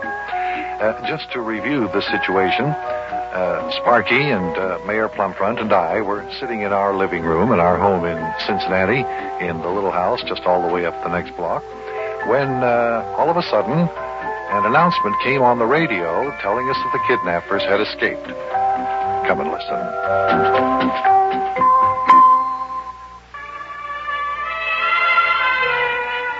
Boy, Mayor, you mean that you almost married the girl whose daddy owns the rye bread company that sponsors the radio program we're listening to right now? Yeah, that's right, lad. By now, I might have been president of that company. But I wouldn't be mayor of this here grand and glorious city of ours. Boy, Mayor, I'll tell you, when it comes to getting married, you sure did have lots of close calls. We interrupt Melody Time to bring you a special news bulletin. Wait a minute, lad. Let's listen to Just this. learned that there's been a jailbreak. The 3 kidnappers who were recently captured after kidnapping the fiancée of Mayor Plumfront, Miss Daffodil Dilly, have escaped from jail. The 3 kidnappers are at large in the city. We'd like to warn everyone that these men are desperate. If you think you see them, report to the police immediately. Oh, my. The kidnappers are out of Hey, jail this again. is terrible. Mayor, do you suppose that they'll try to get us? After all, we're the ones who captured them. I don't know, Buster. But I'm going to have to get up to my office in City Hall right away. This is an emergency. Yeah, I should say it is. Quick, Sparky, get our hats and coats. We'll drive the mayor up to his office. Well,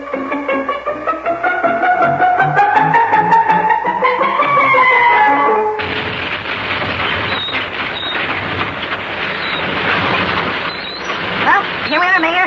Here's City Hall. Yes, we didn't get here a minute too soon. Come on, fellers, let's go inside. We're right with you, Mayor. Lead the way.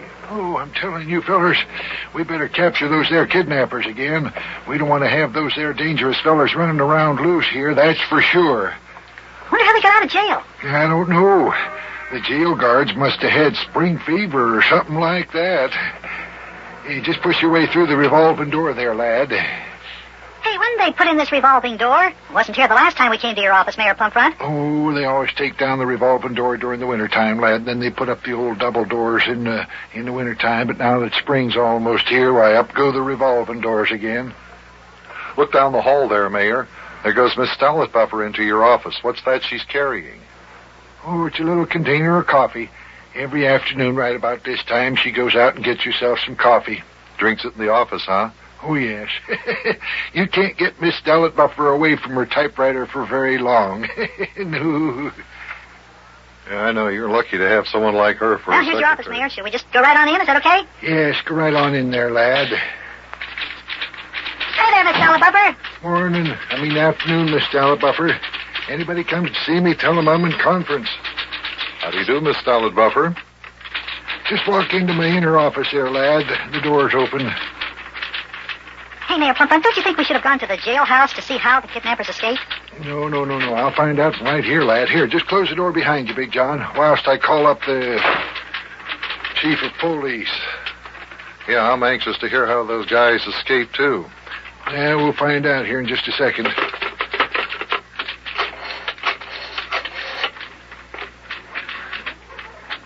Hello, Chief. Plumfront. Say, how about them there kidnappers? Yeah. Well, yeah, but what are you and the boys doing about it? Do you think they'll capture them, Big John? Oh, yeah, I think they will, Sparky. Now that the police know what they look like, now that the kidnappers have no hideout or no getaway car, they'll be caught all right. Boy, I sure hope so. Yes, all right. All right, Roy. Well, let me know as soon as anything happens, all right? Yeah, goodbye. Yeah. What'd the chief say, Mayor? Oh, same old story, lad. The chief says one of the kidnappers pretended to be sick, and when the guard came in to see what was wrong, they overpowered him and took away the keys. Did the chief say how long he thought it would be before the kidnappers were caught again? No, it won't be long, Buster. Police have got all the roads out of town blocked, you know. Hey, I wonder if Yukie knows the kidnappers have escaped. He's a detective, you know. I bet he'd like to try to capture them again. Say, that's a good idea, lad. I'll just call old Yukie to his office and tell him. Excuse me.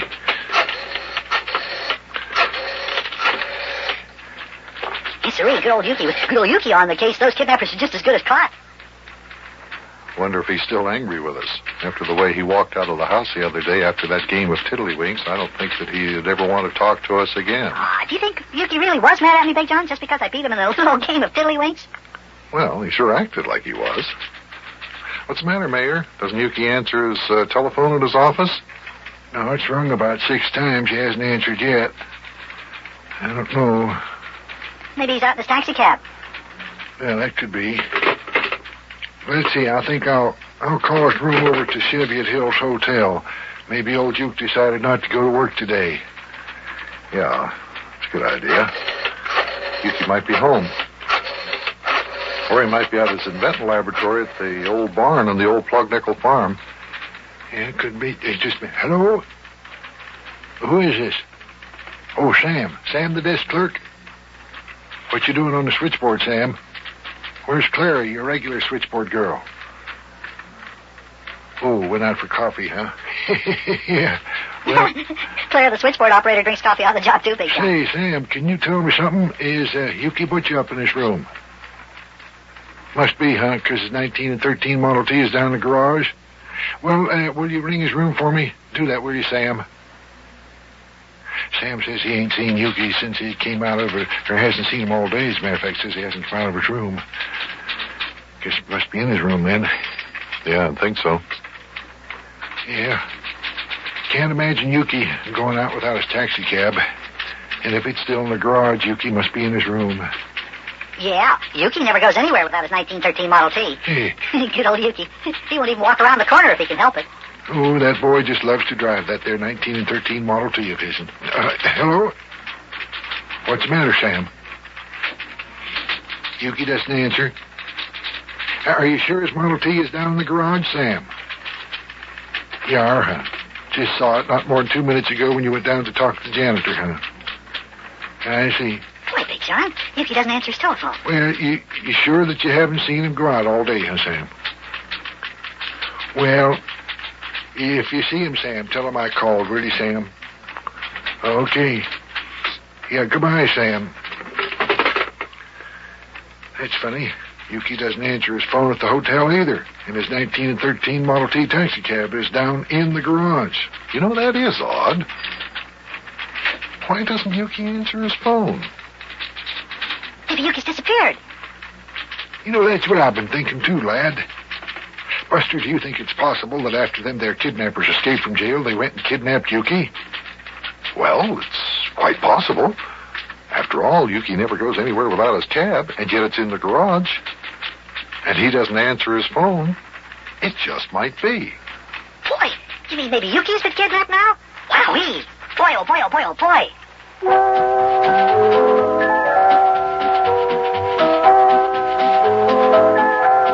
Hey, kids, what do you think of this latest development? Now it looks like Yukie Butcha has been kidnapped. By the kidnappers who kidnapped the little Dilly. They just escaped from jail, too. I bet the first thing they did was go out to Yukie's room at the Cheviot Hills Hotel and kidnap him.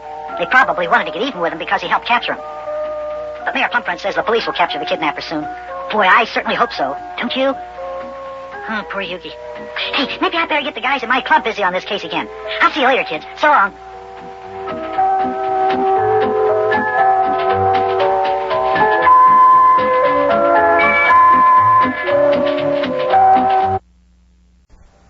And now, it's time for the further adventures of Big Jon and Sparky. Today's chapter is entitled, The Prodigal Returns.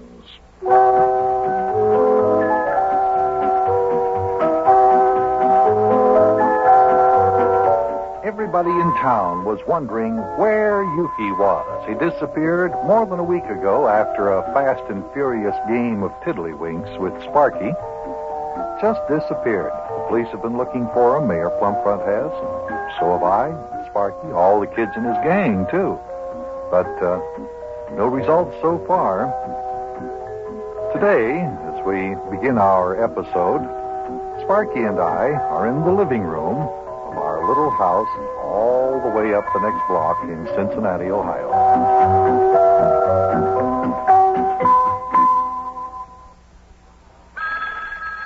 Oh, there's the telephone again. Hey, telephone's ringing. Telephone's ringing, Big John. Should I answer it? Well, I don't know why I have to tell you to answer it. You know it's for you. Yeah, okay, I'll answer it. Hello? Oh, hi, Charlie. How are you, Charlie, old boy? Yukie Butcha? Yeah, still among the missing. Yeah, as a matter of fact, it's been 9 days since he disappeared. Why did you want to know, Charlie? Wonder what old Charlie has up his sleeve. A reward? Oh, Charlie, I don't know. No, I never heard about a reward. Charlie has some strange motive in mind. Well, Charlie, if I hear anything about a reward for Yukie Butcha, I'll sure let you know.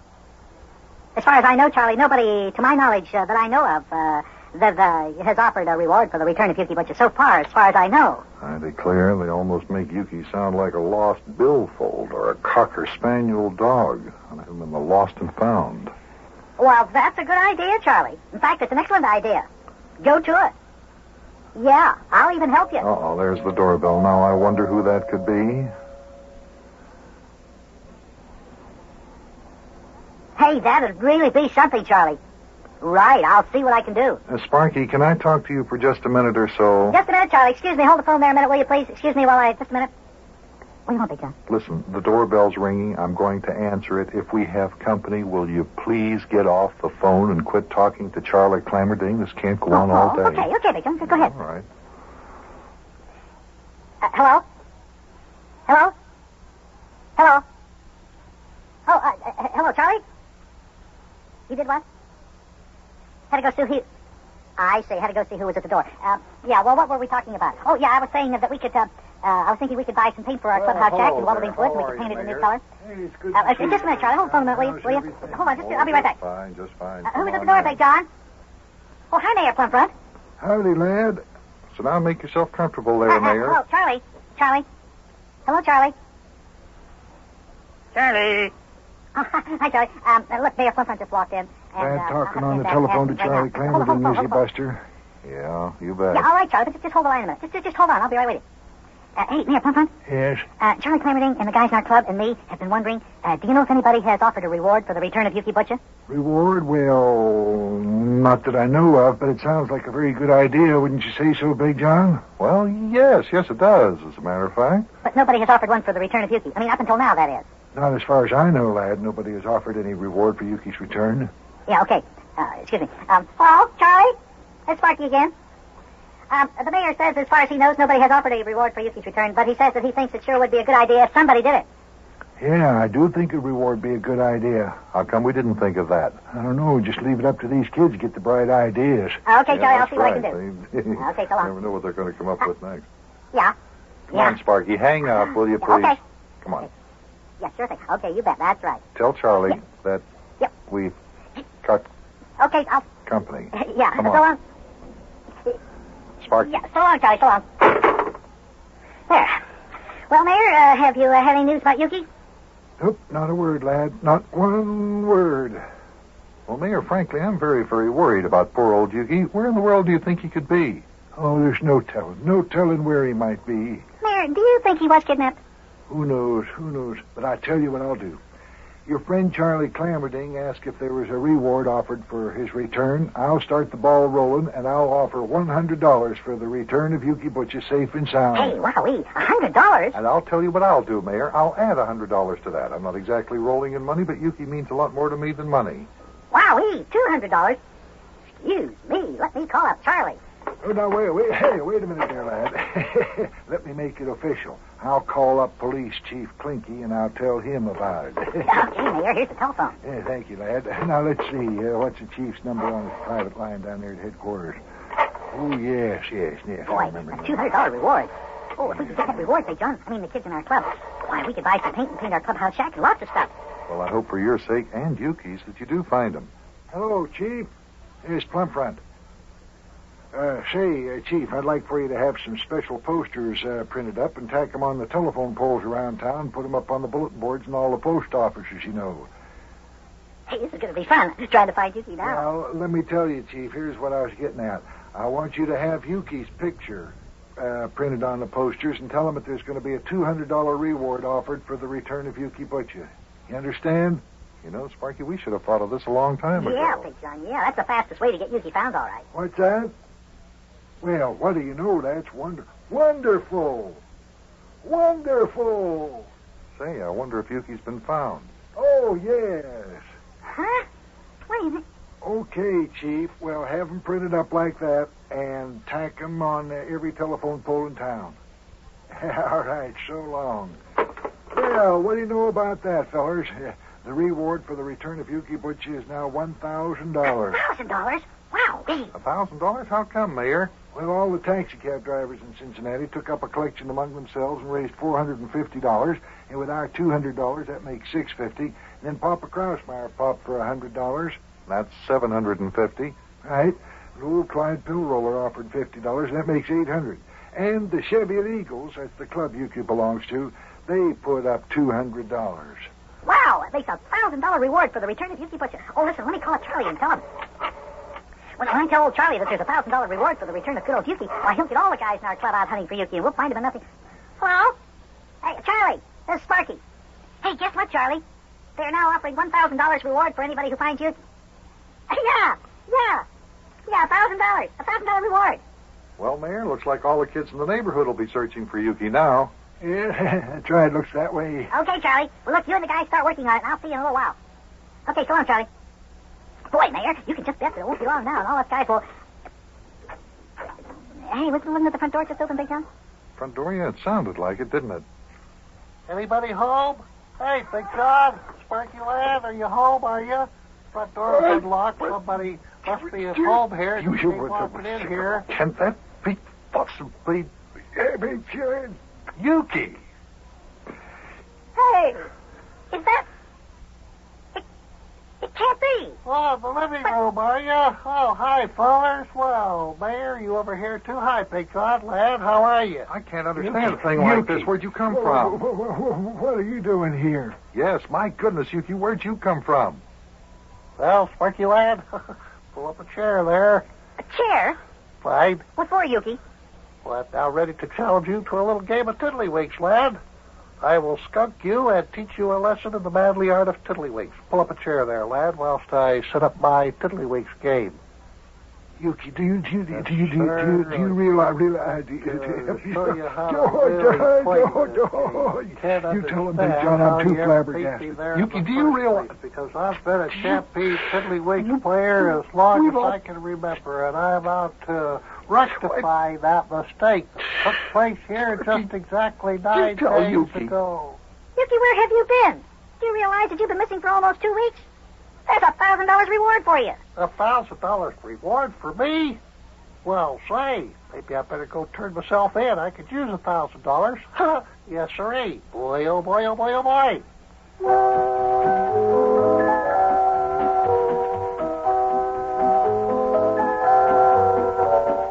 Well, now, if this isn't the strangest development you have ever heard of. Yukie's been missing for 9 days. Nobody's seen anything or heard anything about him during all that time. Nobody has the slightest idea where he's been or what he's doing or why he disappeared. And now, all of a sudden, he ups and he walks into our house just like as if nothing ever happened. And he says that he wants to play me a game of tiddlywinks. Where was he? What was he doing? Why did he disappear? Well, maybe we'll find out tomorrow. I'll see you then, kid. So long.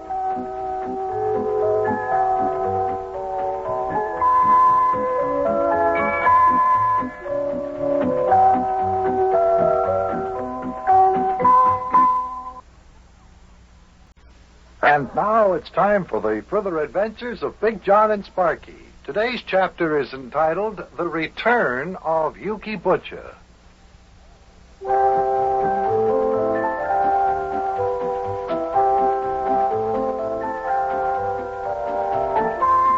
The disappearance of Yukie Butcha was something which occupied the attention of just about everyone in town. He had been gone for almost 2 weeks and nobody knew where. We searched all over. We had the detectives, the police, they had Sparky's gang.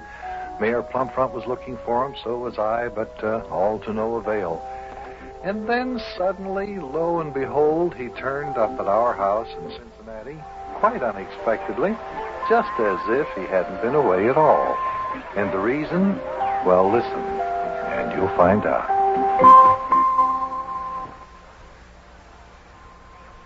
Well, okay, Charlie, you tell the guys about the reward for Yukie Butcha's return. And start working on trying to find him, okay? Yeah, okay, Charlie. So long. Boy, Mayor, now that there's $1,000 reward for Yukie's return, all us guys will find him in nothing flat. Hey, was that the front door that just opened, Big John? Hey, anybody home? Hey, Big John, Sparky lad, are you home, are you?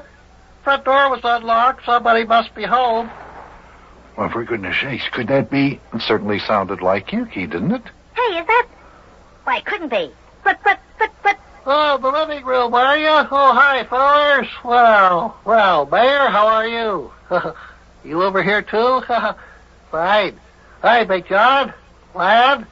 Yukie, what in the world are you doing here? Yes, my goodness, Yukie, where'd you come from? Well, Sparky lad, pull up a chair there. A chair?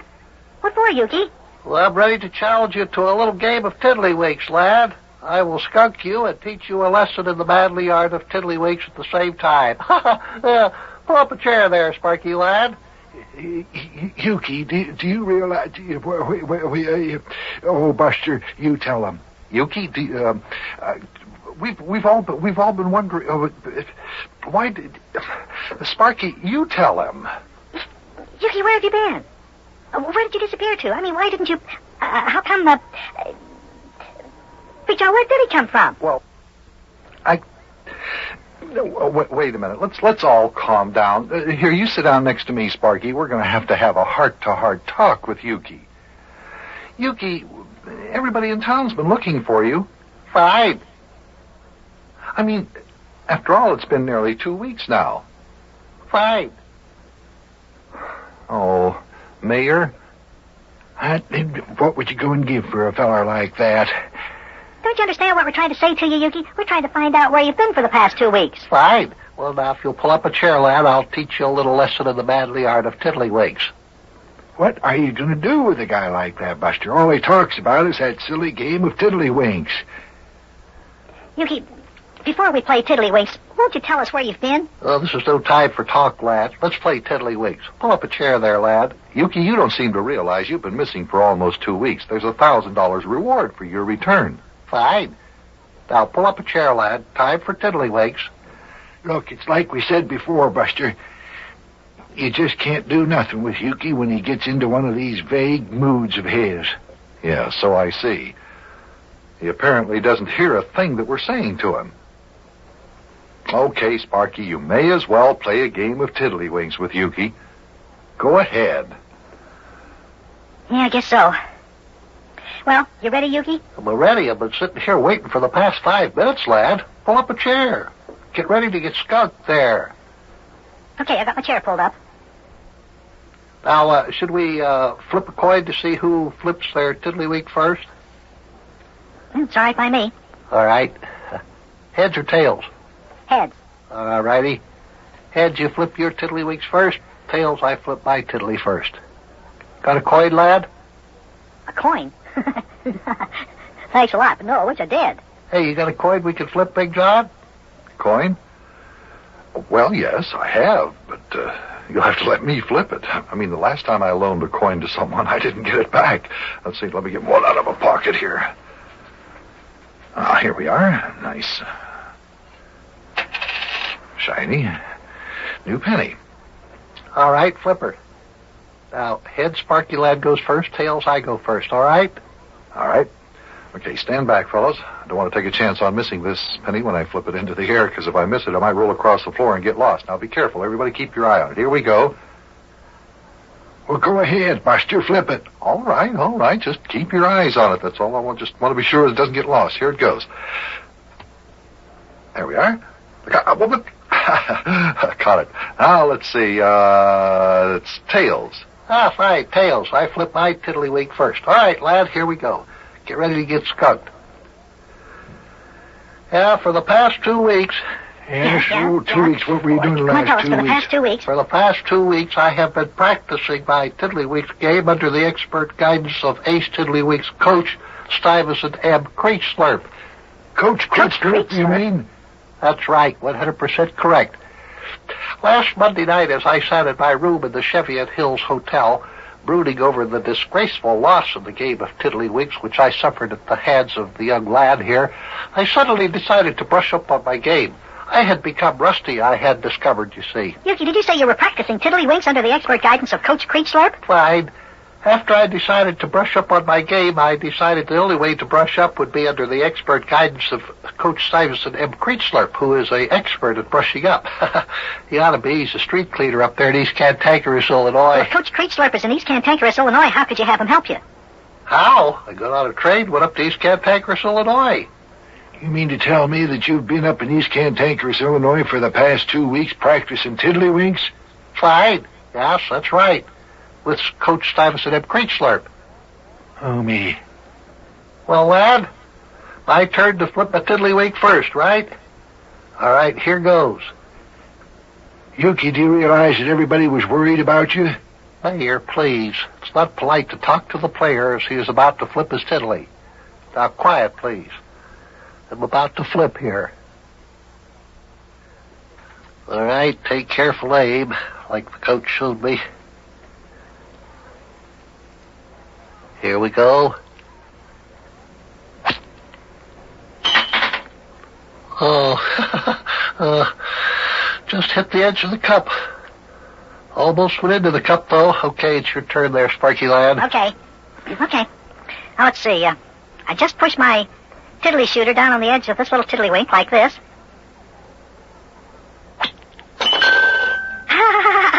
Hey, look, I did it again. Right off the bat, it went right into the cup. That's just like the last time we played, Yukie.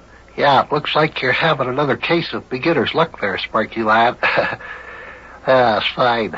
You get another turn, you know. Well, what do you know? Hey, the lad's pretty good, isn't he?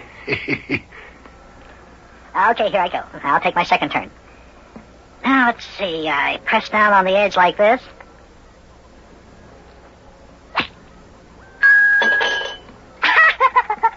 Did you see that? It flipped right in. Wowee. Well, how could you compete on even terms with somebody who is just bubbling over with out and out, inside out, upside down, blind luck? Better look out there, Yukie. The lad will end up skunking you. Fine. There'll be enough of those ignorant remarks, Plum Front. You get another shot there, lad. Go ahead. Yeah, I get another shot. Okay, now watch this one, Yukie. I'll do this left-handed with one eye shut. I did it. With my left hand and one eye shut. It went right into the cup. If there's anything I cannot stand, it's to play a serious game of tiddlywinks with a show-off. Now, either play the game in the conventional authorized manner, lad, or don't play at all. Just wait a minute, Yukie. Just wait a minute. Watch this. What I'm going to do now is I'll turn my back to the board, and I won't even look when I flip my tiddly. Okay? Here goes. Did you see that? Did you see that? Right into the cup. What do you know about that? Hey, did you see that, Buster? Yeah, I sure did. I have to admit, Sparky is a real tiddlywinks player. Hey, Yukie, you haven't got a chance of winning. Do you concede the game to the lad? Yukie, why is your face so red? Yukie, didn't you hear me? What's the matter? Ain't you talking, Yukie? As long as you fellers insist on making a farce out of the serious and time-honored tradition of the game, I refuse to comment. The lad has another shot if he cares to make it, or he has the privilege, according to the rules, of refusing to take his next shot, in which case he automatically forfeits the game in my favor. Okay, I'll take my next shot. Now, this time I'll put my tiddlywink snapper between my teeth. And I'll shoot with it like that, see? Okay, I'm shooting with my teeth. Here goes. I did it. I win. I got all 5 tiddlywinks in the cup. Hey, Yukie, why'd you grab your tiddlywinks game off the table like that? Where are you going? Where you going there, Yukie? You're not mad again, are you? I do not wish to associate with the likes of such people who make a farce of the sacred and time-honored tradition of playing tiddlywinks. Oh, Yukie, hey, come here. Come on, Yukie, you're not going away mad again, are you? Hey, you going to disappear again? Where are you going? Where am I going? I'm going up to City Hall to collect that $1,000 reward they're offering for my return. Good day. Did he say he was going to collect that $1,000 reward they're offering for his return? Yeah. Can he do it? Boy, oh boy, oh boy, oh boy.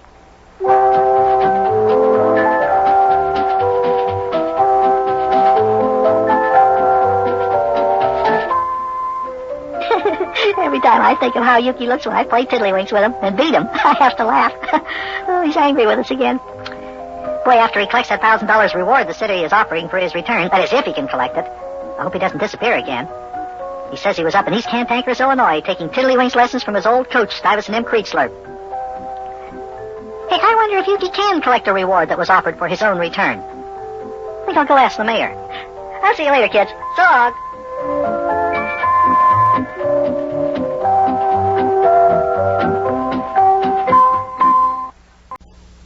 And now it's time for the further adventures of Big Jon and Sparky. Today's chapter is entitled Yukie Sues the City. Yukie Butcha was going to sue the city of Cincinnati, all because Mayor Plumfront would not authorize the police department to give Yukie the $1,000 which had been posted for his reward. You see, Yukie was missing, And then he turned up, and when he heard about the reward, well, he tried to collect it for turning himself in, but they wouldn't give him the money. And so he said that he was going to sue the city. It seemed a preposterous suggestion, but the way things were going, he might be able to get away with it. Come with Sparky and me now as we're in our home in Cincinnati in the little house all the way up the next block.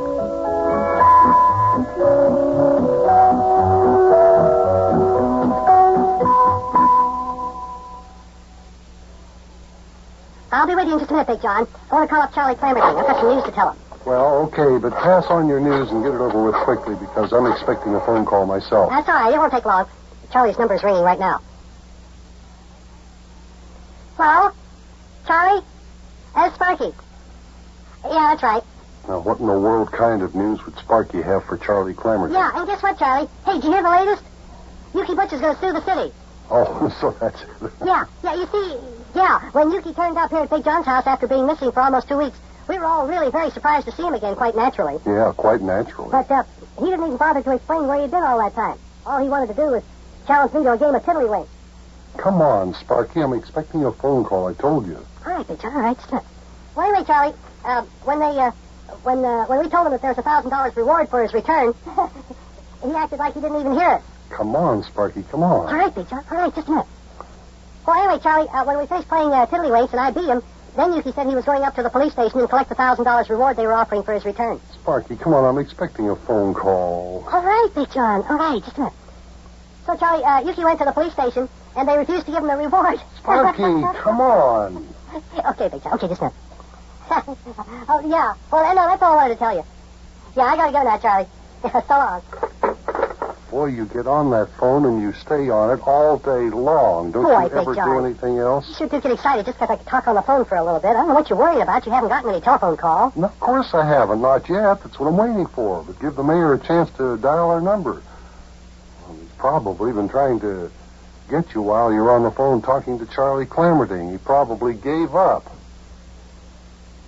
Well, if he gave up, then maybe I could call Charlie back and continue my phone call with him. No, absolutely not. The mayor will never get our line if you get on that phone again. Look, I won't even take time to call the drugstore. I want him to send something over for this cold I'm getting, but I don't want to tie up the phone, so you see why I don't want you to have it occupied. Oh. What's the use of having a telephone if you can't use it once in a while? Once in a while? For goodness sakes, you're always on the thing. There it is now. Good. Now, as soon as you finish, I'll call Charlie back. Hello? Oh, it's you. In just a minute. Sparky, it's Rabbit Ears McKeester. Would you please make this phone call short? Oh, Big John. You should know Rabbit Ears doesn't talk very long on the telephone. I'll hang up and nothing flat. Don't worry. Yeah, this I have to see. Go ahead. Talk. Okay.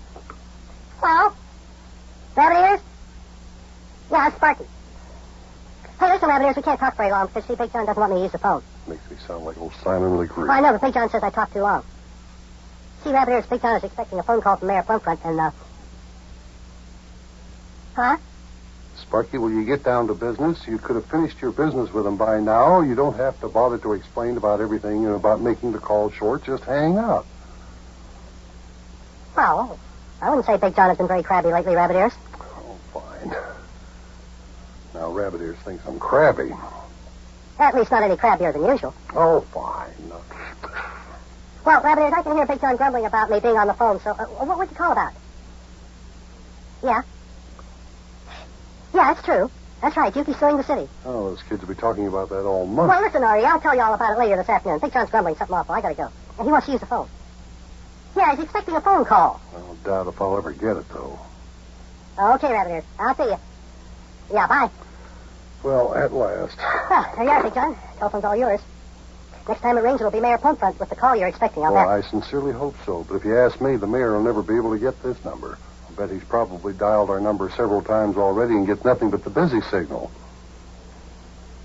Well, I don't know why he would, Big John. Charlie Clammerton and Rabbit Ears were able to get this number all right. And that's just the very reason why the mayor wouldn't be able to. Don't you see? That's... Oh, there he is. The mayor has finally gotten through. Hello? Oh, just a second, please. Sparky. Is it for me? It's for you. Maxie Fenster. Maxie, huh? Yes. Well, listen, I won't talk real long, Big John. Here's the phone now. Let's hope that you don't talk real long. Hello, Max. This is Sparky. Listen, we have to make this phone call short. See, Big John doesn't want me to use the telephone. He's expecting a call from Mayor Plumfront. What do you want? Oh, this is great. Real great. Yeah? Yeah, he's suing the city for $1,000 reward that they won't give him because he turned himself in. Oh, me. I don't see how Mayor Plumfront will ever get this number. Will you tell that kid to get off the phone, Sparky? Listen, Maxie, we better hang up. I'll tell you more about it later. Now, Big John's grumbling about the phone now. Okay. Yeah, goodbye. Well, here you are, Big John. Telephone's all yours. Next time it rings, it'll be Mayor Plumfront with the call you're expecting. Well, I doubt it. In fact, I'm not going to give it a chance to ring back. I am going to call the mayor myself. Thank goodness. I'll bet he's been trying to get this number all afternoon. By now, he's probably given up. Oh, come on, Big John. I haven't been using the phone that much. You haven't. You've been on the phone every time I looked at it. If you weren't making your call, somebody was calling you. Oh, Big John, I'll bet when you talk to the mayor, he'll tell you that he hasn't even been trying to call you. I'd like to take you up on that little bit, but... Well, I wish he'd answer. He probably isn't even home. Uh-oh, doorbell's ringing. I'll get it, Big John. Wonder if everyone has the kind of telephone trouble that I have. Now, Mayor, where in the world are you? Answer your phone. You said you'd be in your office all afternoon. You said that you were going to call me. Now, why don't you? Well, it doesn't look like he's in. Why doesn't the secretary, Miss Stollenpuffer, answer? Oh, that's right. This is the mayor's private number that I'm calling. She never answers. Hey, Big John, you can hang up. Look who's here. Well, for goodness sake there, Buster. Hey, what have you been doing all day? Is that all you got to do, talk on the telephone like that? Hello, Mayor. I'm trying to get you. I've been trying to get you all afternoon. What do? Hang on that phone all day? You're getting more like an old horse or woman every time I see you. Well, Mayor, you see, Sparky, I don't know what's the use. I'm a little irritable today anyway. I think I'm coming down with a cold. I don't feel so good. Yeah, I'm getting a little bit of the sniffles myself. I thought you looked a little peaked there around the gills. Well, you don't look so good yourself. Well, you get rested up here, get all the excitement over. Well, what do you know anyway? About what? Well, about Yukie and all this business. Oh, yeah, what I wanted to tell you about, Buster, is that Yukie is going through with his intentions of suing the city for $1,000 reward. And what do you think? What do I think about what? Well, just guess what he's going to do. I haven't got the faintest idea what. He's going to be his own lawyer. What? Yep. And on top of that, he's going to have you and the lad appear in court as some of his witnesses. You're kidding. You're kidding. What? Me too? You mean I'm going to have to appear in court and go on the witness stand and have the lawyers ask me questions? That's right, lad. Boy, where do I call up Charlie and tell him this? Well, there he goes again. And there, Mayor, you see the reason why you weren't able to get our number when you called here. Yeah, I know what you mean. Well, Charlie, this is Sparky. Hey, guess what? I'm going to be a witness in a real-for-real court trial. I'm going to sit on the witness stand and be asked questions by lawyers and everything. Yeah, how about that? Boy, oh boy, oh boy, oh boy.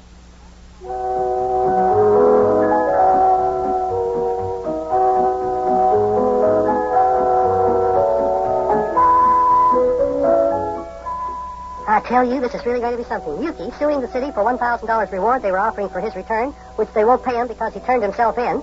And now he's going to have us appear as witnesses in the trial. Oh, boy, I can't wait. I'll sit up there on the witness stand and the lawyer will say, "You swear to tell the truth, the whole truth, and nothing but the truth?" Oh, boy. I tell you, I just can't wait till the trial begins. This is going to be fun. I'll see you later, kids. So long.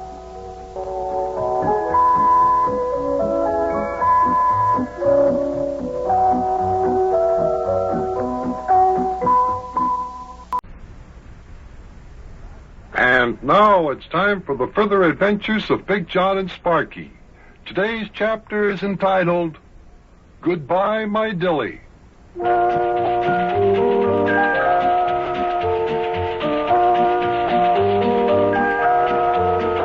Sparky and I had gone over to Mayor Plumfront's house in order to pay him a little visit. He wasn't feeling so good. His back was aching. He had a bad cold. As a matter of fact, He said that nothing, not even a team of wild horses, could drag him out of his easy chair that day. And then he got a telephone call that not only changed the day, but, to a certain extent, changed Mayor Plumpfront's life. Come join us now in Mayor Plumpfront's living room, just as the phone rings.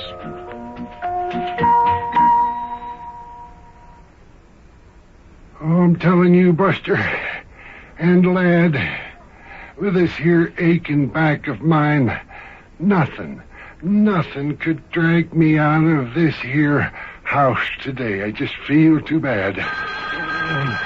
Answer the phone for me, lad, will you? And tell whoever it is that I'm sick. Will you do that? All right. Boy, you sure must be feeling bad, Mayor. Hello? Yes, this is Mayor Plumpfront's residence. This is Sparky talking. Oh, hello, Miss Dilly. How are you? Oh, my goodness, I done went and forgot. Today's the day that charming widow Dilly leaves the hospital. I'm sorry, Miss Dilly, but Mayor Plumpfront can't come to the phone right now. Wait just a minute there, lad. I didn't mean Miss Dilly. Here, give me that phone there, lad. Please, hey, Mayor, what's the matter? Hey, I thought you said... Hello, my charming little Daffodil. How are you, my sweet little sugar cake? Don't frown like that, Sparky. The mayor's talking to his sweetheart. What? Oh, now, wait a minute, Daffy. Don't do that. You can't do a thing like that to me. Oh, please, my little Daffodil. No, where are you now? Boy, he sure is excited. Oh, Daffodil, my little love pigeon, don't leave. You stay right where you are till I get there. Stay where you are. I'll be right down. Buster, have you got your car outside? Come on, let's get it going. Get up out of your chair. Miss Dilly just phoned us from the railroad station. She's going to go back home to Florida. We can't let her get away. Her train leaves in 20 minutes. Come on, let's go. We got to hurry. Come on. Oh, Mayor, I thought you said nothing, absolutely nothing could get you out of this house. Oh, be quiet, Sparky. Mayor, get your hat and coat, and I'll take you down to the railroad station just as quickly as possible. Boy, Big John, look at the mayor. He's running around here like a chicken with his head chopped off. Where I put that thing? He's so excited about heading off the widow Dilly before she leaves town, he doesn't even know where he put his coat and hat. Is he looking for his hat and coat? I know where they are. You do? Well, where are they? What'd you do with them? When we came in the front door, I saw the coat draped over the banister out there in the hall. Oh, for goodness sakes. Hey, Mayor. Don't bother me now, Buster. I can't find my hat or I can't find my coat. Can't seem to remember where it was that I put them. Well, that's what I want to tell you. Your coat is out in the hall, draped over the banister, and your hat's sitting on top of your coat. Oh, is that... Oh, yes, so it is. Here it is. I found them. All right, Buster, you two lads. Come on, let's get it going. Well, if we have to go, I guess we have to go. Come on, let's go. Go ahead, Buster. Out the door with you. You run onto your car and get that motor started up, and I'll lock and close the door here. Okay, Mayor, I'll do that. And don't worry, we'll get you down to the depot in plenty of time. We'll head her off all right. Boy, Big John, Mayor Plumpfront's so excited he's got his hat on upside down. Yeah, so I noticed. And I sure do hope that we can get down to the depot before the widow Dilly's train pulls out. Don't you think we can make it, Big John? Well, it all depends on the traffic, Sparky. All right, come on, get in. Listen, you sit over there in the back seat. The mayor can sit up here in the front with me. Sure. All right, now if we can get this motor started. Hope she turns over. Come on, baby. Come on. Here we go. Here comes the mayor. Hey, look at that. Oh, look at him travel. A couple of minutes ago, he was saying his back ached so much he could hardly move. But look at him going now. Well, the way he's running toward the car, you'd think he was a track star. Come on, Mayor. Hop in. Well, I'm all in, Buster. All right, come on. Let's get it going. Let's go. Well, we're on our way, Mayor. Yes, and I sure hope that Buster can get this automobile of his going faster than it is now. Look, don't worry, Mayor.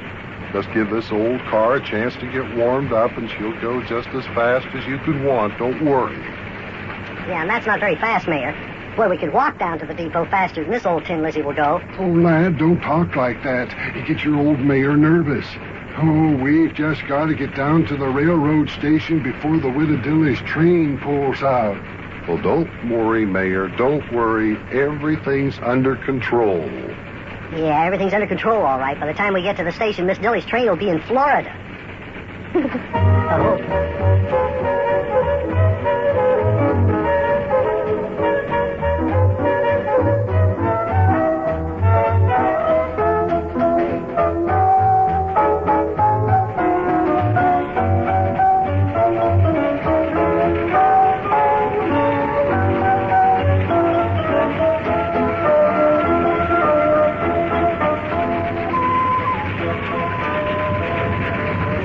Goodness. At last. Union Terminal. Yes, and we're lucky there's a parking space right in front of the terminal here. Good. How do you open up this here fool door? Now, wait a minute, Mayor. Just wait till I get the car stopped all the way. There we are. Okay, now you can get out. All right. Come on now, let's hurry. We still have to find my little Daffodil. Let's get on the inside. I'm right with you, Mayor. Hey, will we get to see a train? Well, of course we'll get to see a train. That's what this is. It's the railroad terminal. In fact, we'll see lots of trains. Open up the door there, lad, and let's go on in. Well, I'm telling you, we sure have got a pretty railroad terminal here in Cincinnati. You can say we have. One of the most beautiful railroad terminals in all the country, you know. Yes, look how crowded it is. I guess the widow Dilly will be back by the train gates. Yeah, that's most likely where she is. Now, come on, we'll have to take a look at the board and see what track her train is leaving on. She's going on the Southern Railroad's Royal Palm, she said. And there's the board over there, Buster. Let's see. What track is the Royal Palm on there? Oh. That's it. Track 3. Is that what he said? I think so. Leaving on track 3 at 4:21. Track 3, yeah, that's it. All right. Well, at least we know where to go.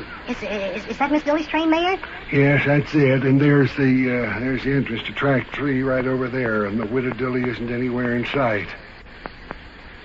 Well, Mayor, let's just go on down by the train. Maybe she's waiting for you down there, all right? Yeah, all right. Come on, lad, we're going down by the train. Okay. Boy, I can't wait till I see the train. Hey, can we go inside one of the trains, Big John? Well, lad, we'll go inside if the very charming Miss Dilly is already boarded. Come on, let's hurry down this ramp. Come on, the Royal Palm leaves at 4:21. It's just a few minutes. Well, I'm telling you, Buster, I don't know whatever prompted that woman to up and leave Cincinnati. Spring is just around the corner, and we could have a beautiful spring wedding in somebody's garden under a romantic moon, you know. Hey, look, there's a train. It's a streamliner. Look at the King stainless steel cars. Hey, look at this train. There's Miss Dilly. She's just getting ready to go aboard the next car. Oh, so she is.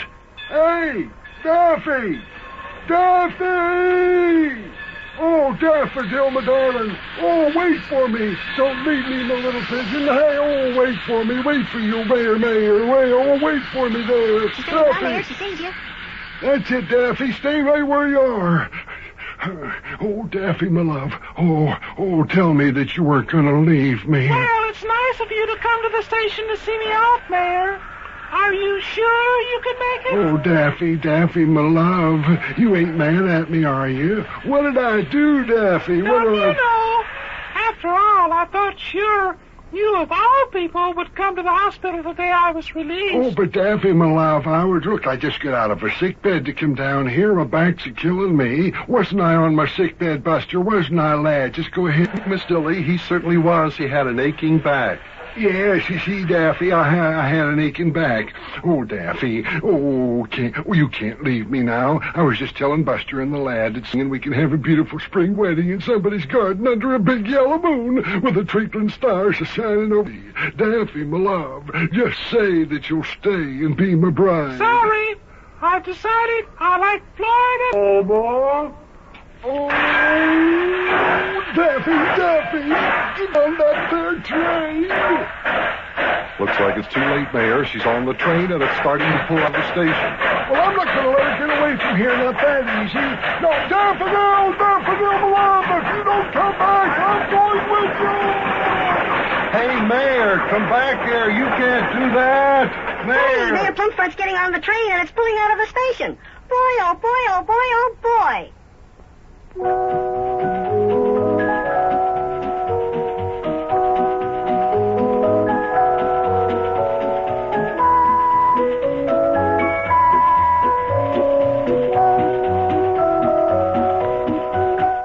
Well, as you can imagine, boys and girls, at that stage of the game, there wasn't much we could do except just stand there on the platform and watch the train depart the terminal with Daffodil Dilly and Mayor Plumfront on board. Would the mayor be able to talk the widow Dilly into coming back for the wedding? Or was she going to leave and return to Florida for good? To get the details on these and other interesting solutions, be sure to tune in tomorrow for the further adventures of Big Jon and Sparky. And now, boys and girls, it's time for the further adventures of Big Jon and Sparky. Today's chapter is entitled, A Letter from Yukie.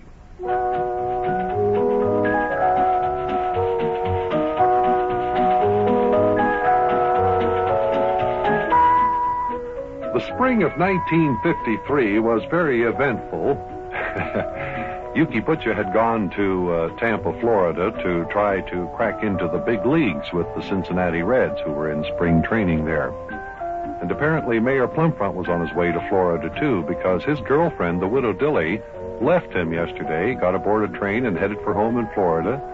The mayor jumped on the tail end of the train at the last moment because he wanted to go along. As today's chapter begins, Sparky and I are talking in our living room in the little house all the way up the next block. Well, Sparky, you seem to be lost in thought. What are you sitting there reconnoitering or whatever? I was just sitting here wondering about Mayor Plumfront. Wonder where he is by now, Big Jon. Well, I'm sure I don't know. But I would imagine he's somewhere down in Florida, wherever the widow Dilly is. Wasn't it funny the way the mayor climbed aboard that train while it was pulling out of the station? Yeah, but the mayor didn't want Miss Dilly to get away, you know. Hey, Big Jon, what happens to Mayor Plumfront when the conductor comes around asking for the tickets? Well, I don't know. I suppose when he found out that the mayor didn't have a ticket, he made him pay his fare in cash. Or else. As far as what or else is, well, I hate to think. Why, you mean maybe they kicked him off the train? Oh, well, don't talk like that. I mean, they might put the mayor off the train at the next stop, but they wouldn't kick him off. Well, where was the next stop? I believe it'd be Lexington, Kentucky. Oh, well, Lexington, Kentucky isn't very far from here, is it? Say, wouldn't the mayor be home by now if he got off the train down there in Lexington? I should think so. Boy, just think Mayor Plumfront's probably down in Florida. Hey, maybe he'll see Yukie Butcha at the Cincinnati Reds baseball training camp. Could be. Wonder how Yukie's making out. We haven't heard anything from Yukie himself. All we know is what we read in the newspapers. Yeah, that isn't much. Say, I wonder if the mailman was here yet, Sparky. Maybe there's a letter from Yukie. How about looking out in the mailbox? Yeah, that's a good idea.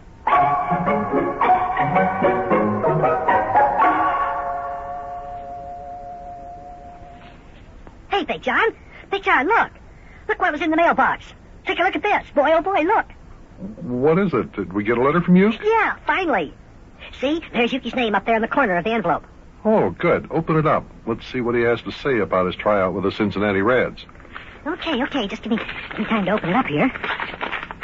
Ooh, boy, why do they have to make envelopes out of paper that's so hard to tear open? Well, just take it easy. Don't be so anxious. You've got it just about open now. Yeah. Okay, now, let me unfold the letter.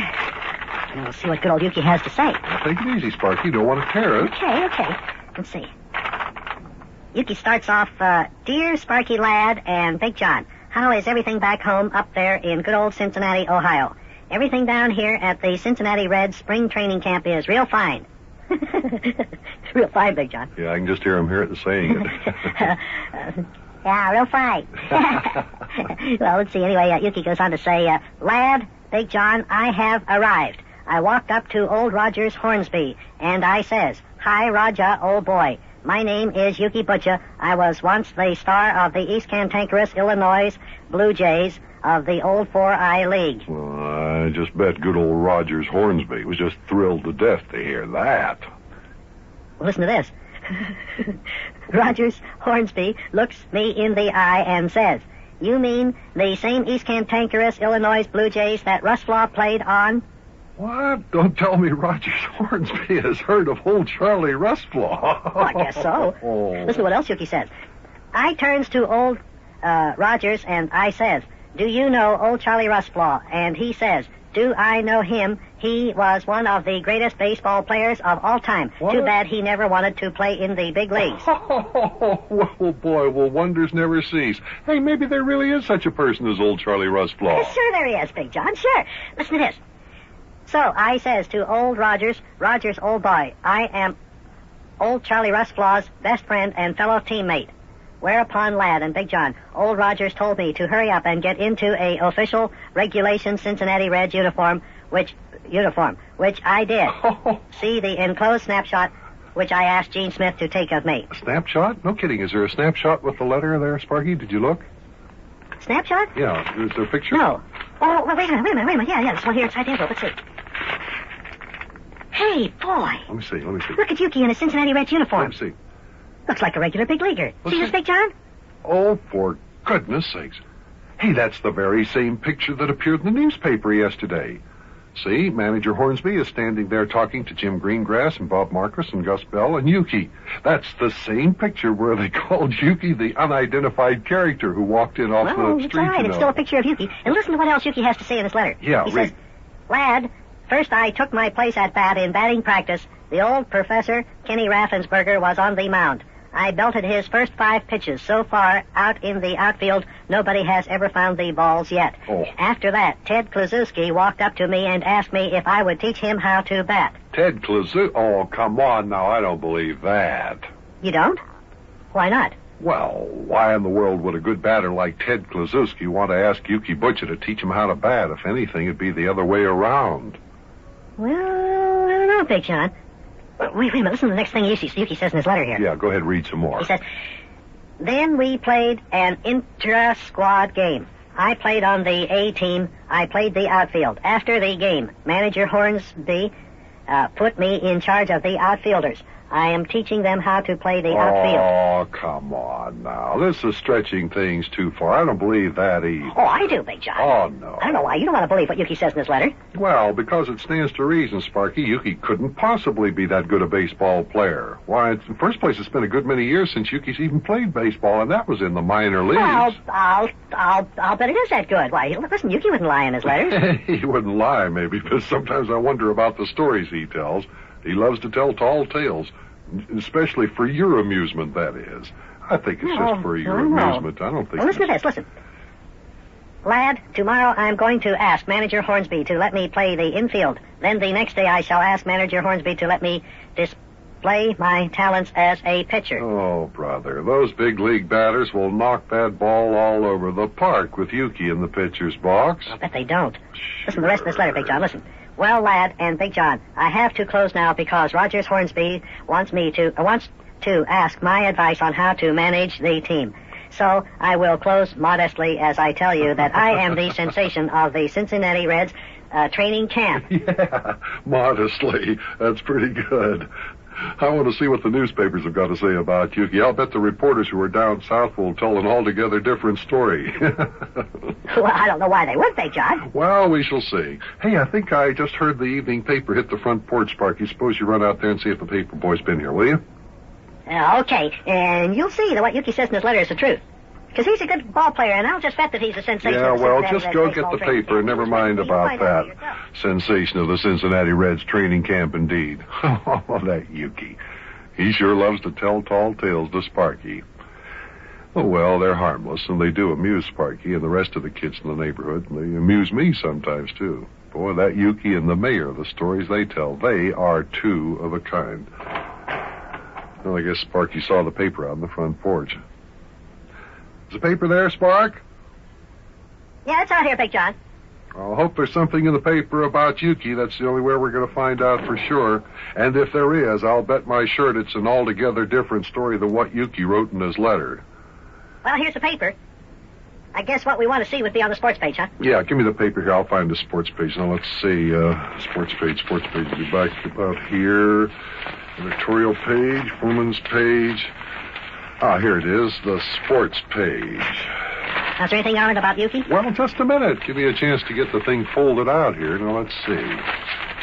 Hey, look. Let's see here. Wasn't that the picture of a Cincinnati Reds baseball player? Let me see that. What? Who is it? Hey, don't take it. I'll look at it. I'll find it. What is it? Oh, for goodness sakes, look at that. Look at this guy kneeling with a bat in his hand. Yeah. It's a picture of Yukie. It is. A great big picture of Yukie all by himself in a Cincinnati Reds uniform. And look what it says underneath the picture. Yukie Butcha, local baseball player, is the sensation of the Cincinnati Reds training camp. See? Exactly what Yukie said in his letter. The sensation of the Cincinnati Reds training camp. Oh, boy, oh, boy, oh, boy, oh, boy.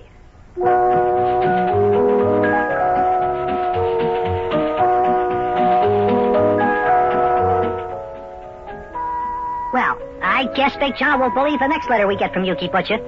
You should see this picture in the paper of Yukie kneeling down there with a baseball bat in his hand. You know how baseball players do. Boy, I'll bet Yukie does become a big league star, and when he does, I'm going to go out to the ballpark every knothole day and watch Yukie play. Boy, I can't wait till baseball season starts. How about you, kids? Oh, and hey, I almost forgot about Mayor Plumfront with all this talk about Yukie. I wonder where the mayor is. Do you suppose he's in Florida? I wonder if he'll marry the widow Dilly. Oh, me, why did I have to think of that? I'll see you later, kids. I'm going to read the rest of this about Yukie. So long.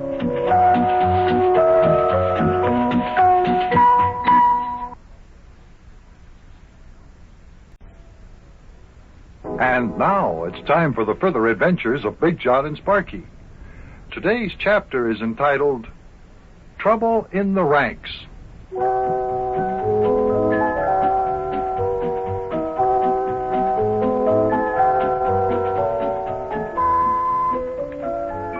I want to start to tell you about the time there was almost a rebellion in Sparky's club, all because of baseball uniforms. My, how those kids do carry on. But it all started one spring evening in our little home in Cincinnati. Sparky and I were playing host to Mayor Plumfront, who had come to our house for dinner.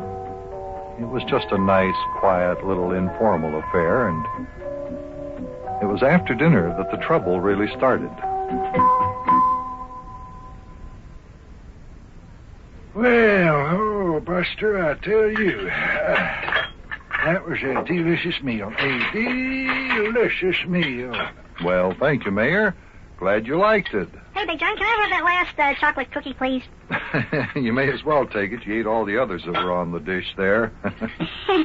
Oh, sure. You know me, I like chocolate cookies. I'm telling you, Buster, you are a grand and glorious cook. You ought to get yourself a job in a restaurant somewhere, or better still, maybe you ought to open up one of your own. Well, I'm glad you think so much of my cooking, Mayor.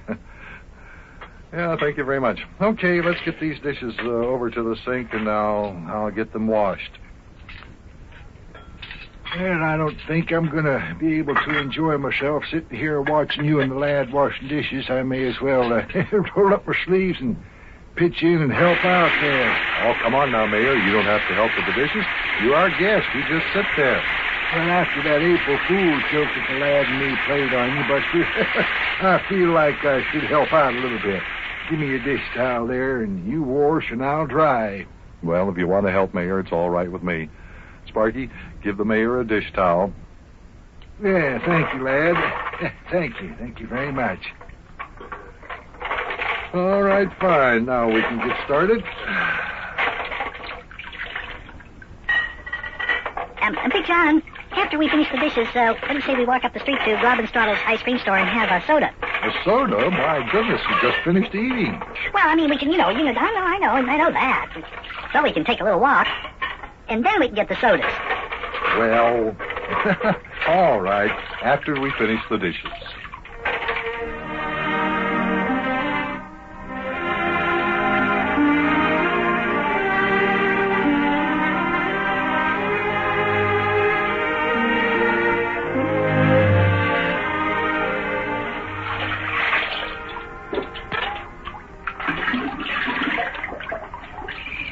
There, all the dishes are put away, Big John. Hey, now can we take our walk? Want to go up to Bobby's Throttle's ice cream store for ice cream sodas? Well, now, just a minute, Sparky. The mayor and I aren't as young as you. We'd like to rest a little bit after all that hard work washing the dishes. Right, Mayor? Yeah, it might have been hard work for you, but it wasn't much for me. Well, anyway, we'll sit down in the living room and talk. The mayor and I, that is, and then we'll take a walk. That's a good idea. Good idea. Here's a peppermint stick for you, lad. Just want to happen to have in my pocket. Here you are. Hey, thanks a lot, Mayor. Thanks a lot. I appreciate that. That's all right. I carry a little supply of peppermint sticks for just such occasions as this. You know, Big John, these here youngsters are going to grow up to be voters, and they grow up pretty fast. And being mayor, you got to cultivate your votes while they're cultivatable. Or something like that. Yeah, that's very true, Mayor. Very true. Then on top of that, I like youngsters. I mean, they ain't nothing I wouldn't do for the youngsters of this here grand and glorious town of ours. Nothing at all, at all, at all. No, siree, nothing at all I wouldn't do for 'em. You know that, too, don't you, lad, hey? Oh, sure, Mayor. You've always been nice to me and all the guys in my gang. No, there ain't nothing too good for the youngsters in this here community. I'd give the kids in our city the shirt off my back. And all you'd have to do, Mayor, is give us one of your shirts and it would fit all of us. Now, Sparky. That's all right. It's all right, Buster. Let the lad alone. I'm fat and I know it. Being fat ain't nothing to be ashamed of. Oh, no. That's right, Mayor. We like you fat. Oh, telephone's ringing. Hey, telephone's ringing, Big John. Well, you answer it, Sparky. It's probably for you. Oh, siree, Buster, I've always said there ain't nothing I wouldn't do for the youngsters of this here town. Nothing is too good for them. Hello? Oh, hello, Maxie. How are you, Max? Must be Maxie Finster on the phone. Wonder what's up. Why, is something usually up when Maxie calls the lad? Yeah, usually. Why, sure, Maxie. I know you're the official Royal Sly Fox in our club. Why? What's up? See, I told you something's up. Even Sparky's wondering. Sure, I realize baseball season is almost upon us. Haven't we been practicing every day after school? Why? Huh? Oh? Oh, yeah. Oh, that's bad. All full of holes, huh? Yeah, that's bad. Something seems to be bad, huh? Looks that way. I'm anxious to find out what this is all about myself. Well, let's see what kind of a deal you can swing, Maxie. Sure, you bet. You've got my official okay. Yeah. Okay, Maxie, I'll see you later. Okay, so long, Max. Boy. If it isn't something. What's the matter? You having trouble? Yeah, we sure are, Mayor. As you well know, Mayor, and Big John, baseball season is almost upon us, and it has just been discovered that our baseball uniforms are no longer any good. They're all full of holes. Our club is now faced with the problem of getting new uniforms. Well, that doesn't seem to be a problem. If you ask me, that club of yours is the richest club in town. Dip down into the treasury, get some of that loot, buy some uniforms. Oh, we couldn't do that, Big John. Maxie Finster, who is the official Sly Fox of the club, doesn't favor spending money for anything. He'd rather swing a deal with somebody and let them buy the uniforms for us. I see. Well, Maxie knows best, I suppose. Uh-oh. Telephone's ringing again. I'll get it. It's probably for me. Yeah, no doubt.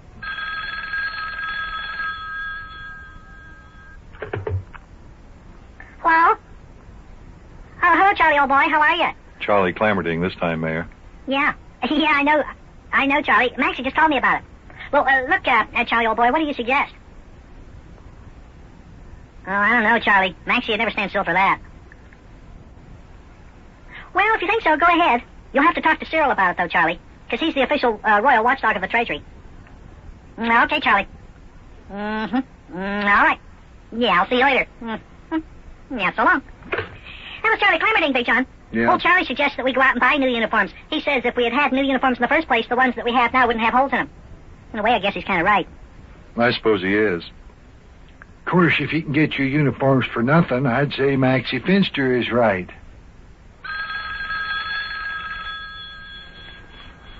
Whoops, I'll get it. It's probably Maxie. Well, Charlie probably called him and told him what he wants to do, and Max is calling me to object. Hello? Oh, hello, Cyril. What's cooking? Yeah, I know. I know you're the official royal watchdog of the Treasury. Okay, Cyril, go ahead. Stand on your constitutional rights. Huh? Charlie says he'll punch you right in the nose if you don't give him the money to buy the new baseball uniforms? Punch you in the nose? Boy, it sounds like a revolution in our club. Well, look, Cyril, I don't know. I'll do my best to see that you're protected, but, Charlie's idea about buying new uniforms sounds good to me. Well, okay, Cyril. I'll see you later. Yeah, so long. Well, guess you heard that, didn't you, Big John? Every word. Seems that Charlie Clammerding has threatened to punch Cyril Rappaport in the nose. Is that it? Cyril takes care of the treasury, and he refuses to give Charlie the money to buy the new uniforms. He favors Maxie Finster's idea. Oh, here we go again. But that's Charlie again.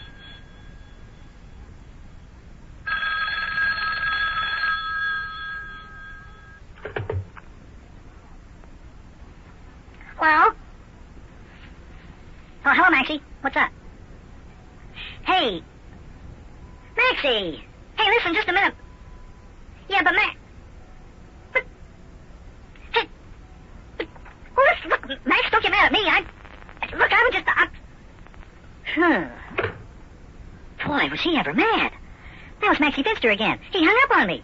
He says that Charlie Clammerding takes 1 cent of our money out of the treasury to buy new uniforms. He's resigning from the club as of now, this minute.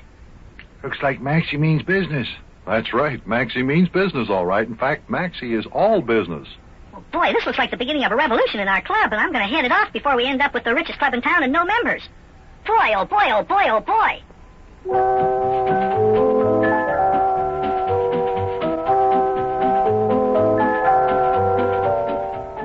Well, this sure did start out as a common, peaceable day, and it sure did end up wild and furious. Charlie Clammerding said he'd punch Cyril Rappaport in the nose if Cyril didn't give him the money out of the club treasury to buy new baseball uniforms for the club. Maxie says he'll resign from the club if Cyril does give Charlie the money. Finally, if this keeps up, we won't need any uniforms for our baseball team. We won't have any baseball team to buy uniforms for. Man, I've got to head off the trouble that's brewing in our club. Uh-oh, there's the telephone again. More trouble. I'll see you later, kids. So long.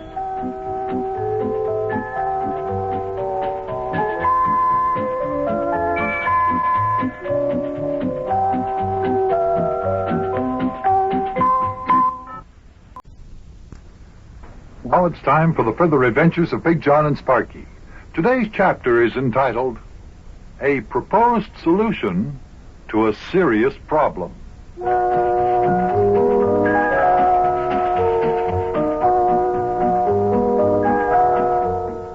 There was a revolution in the ranks that spring. Poor Sparky was having all kinds of trouble with the members of his club, the Grand Order of the Glorious Knights of the Mystic Secret Circle. It seems some of the club members wanted new baseball uniforms and others didn't want to spend the money. Sparky, being the president of the club, was right in the middle.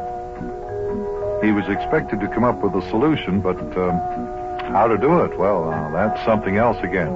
Come join us, Sparky and I and the mayor are talking over the problem in the living room of our house.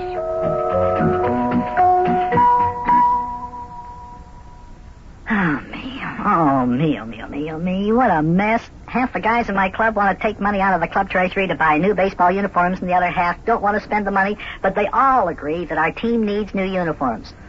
And everybody's resigning. Everybody's resigning from the club because nobody is willing to do what anybody else wants to do.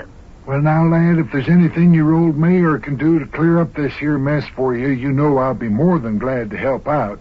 It's just like I've always said. I love the kids of this here grand and glorious town of ours, and I'm glad to do what I can, whatever it is. Well, there is something you can do for us, Mayor. Like I've been saying all along, lad, there ain't nothing too good for the kids of this here town. Well, Mayor, I'm sure glad to hear that you feel that way, because there is something you can do. Well, I'd do anything for the kids of this here town. Give them the shirt off my back if they wanted it. Better look out, Mayor. Well, Mayor, we don't exactly want the shirt off your back, but our baseball team does need uniforms. How about you sponsoring our team and buying us the uniforms we need? Siree, there ain't nothing too good for the kids of this here... What'd you say, lad? What was it you said about me buying the uniforms? I said, how about you sponsoring our team and buying us new uniforms? Sponsor the new uniforms. Well, Mayor, what'd you get yourself into? Well, you see, lad, it's this way. You see, Sparky, you'll have to understand, Mayor Plumfront can't possibly sponsor your baseball team and buy uniforms for you. But Johnny just got done saying that nothing was too good for the kids of this town. He'd do anything for them. Well, lad, what I meant was I'd do anything for you as long as it don't cost me any money. It wouldn't cost much money to buy baseball uniforms. Why, certainly it would cost money, Sparky, and the mayor can't afford to buy that many baseball uniforms. Well, look, Big John, we've only got 14 guys on our team. All the mayor would have to do would be to buy 14 uniforms. Well, that's just it, Sparky, but there would be more than 14 uniforms that the mayor would have to buy. No. No, there are only 14 guys on our team. 14 guys, plus Bunny, my dog, who is the mascot, and Bunny doesn't wear a uniform. Yes, I know that, but there are other kids in the neighborhood and in the city besides the ones in your club. You see, lad, if I sponsored your baseball team, then the rest of the kids in this here town of ours, they'd think that I should sponsor their teams, too. That's right, Sparky. The Alta Vista Avenue Athletics would want the mayor to buy uniforms for them, and the Gas House Street Gorillas, and it just goes on and on. Yes, then the girls would see to it that I was buying uniforms for the boys, and they'd come after me to buy uniforms for their kickball and volleyball teams, and then the next thing you knew, the men would be after me to buy shirts for their bowling teams, and the ladies would be after me to supply things for their bridge clubs. It cost me $1 million at least. That's at least $1 million easy. No. And $1 million isn't easy to come by, lad. You know that. Yeah. I guess you're right. So you understand, don't you, Sparky, that the mayor couldn't buy uniforms just for your team and refuse to buy for the others? No, I guess not. Oh, lad, believe me, I couldn't. I'd lose all my votes. And I like being the mayor of this grand and glorious town of ours, you know. Well, how am I going to solve my problem? I have to figure out a way to get uniforms for the club team, and fast, before everybody in the club resigns. Why couldn't you ask some of the merchants in the neighborhood to sponsor your team? Hey, that's a good idea. Big John, good. Oh, hey, great. Why didn't I think of that? Hey, will you drive me around town until we can find a merchant who would be willing to sponsor the team? Sure, I haven't got anything else to do. Okay by you, Mayor? Lead the way, Buster. I'm right with you. Well, then, come on. Our first stop will be Krausmeyer's Butcher Shop. Boy, I can just see it now. All our baseball uniforms with Krausmeyer's Butcher Shop printed across the back. Of course, with a name like that, it might go around to the front, too, because some of us kids are pretty little.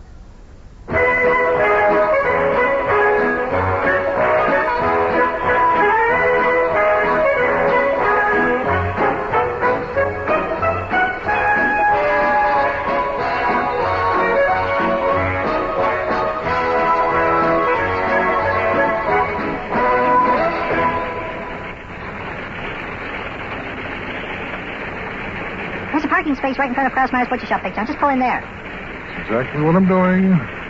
Please don't tell me how to drive. Here we go.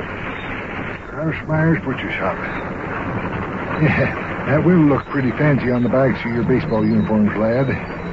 Sure. And then on the backs of each uniform, they'll want something else, too. Like on back of Rabbit Ear's uniform, they could have choice meats. On the back of Maxie Finster's, they could have fresh sauerkraut. And on Charlie Clammerding's could be delicious boiled ham. Ooh, those little messages will look delicious. Yeah, they will. Well, are we going in, or are we just going to sit out here and talk? Come on.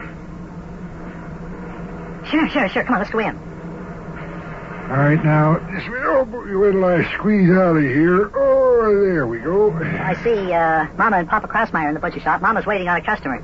What's that Papa Krausmeyer's doing? It looks like he's putting panties on the lamb chops. Well, come on, let's go in. Yeah, okay, come on. Hi, Papa Krausmeyer. Well, hello, Sparky. How's you today? Und der Mayor and Big John V. Gates. Well, hello, Sparky. Mayor Plumper and Big John, just a minute after I finish Miss Clackstead, I'll wait on you. That's all right. No hurry, Mama. Just stopped in to talk. Now, let's see, there be anything else there, Miss Clackstead? Well, you did see that spare ribs is 76 and the pound of sauerkraut is 45 and the sirloin steak is $100.65 and pork chops is $1.02 and a pound of ham is $1.63 and that would be, let's see, it's $5.51, $5.51 out of 10.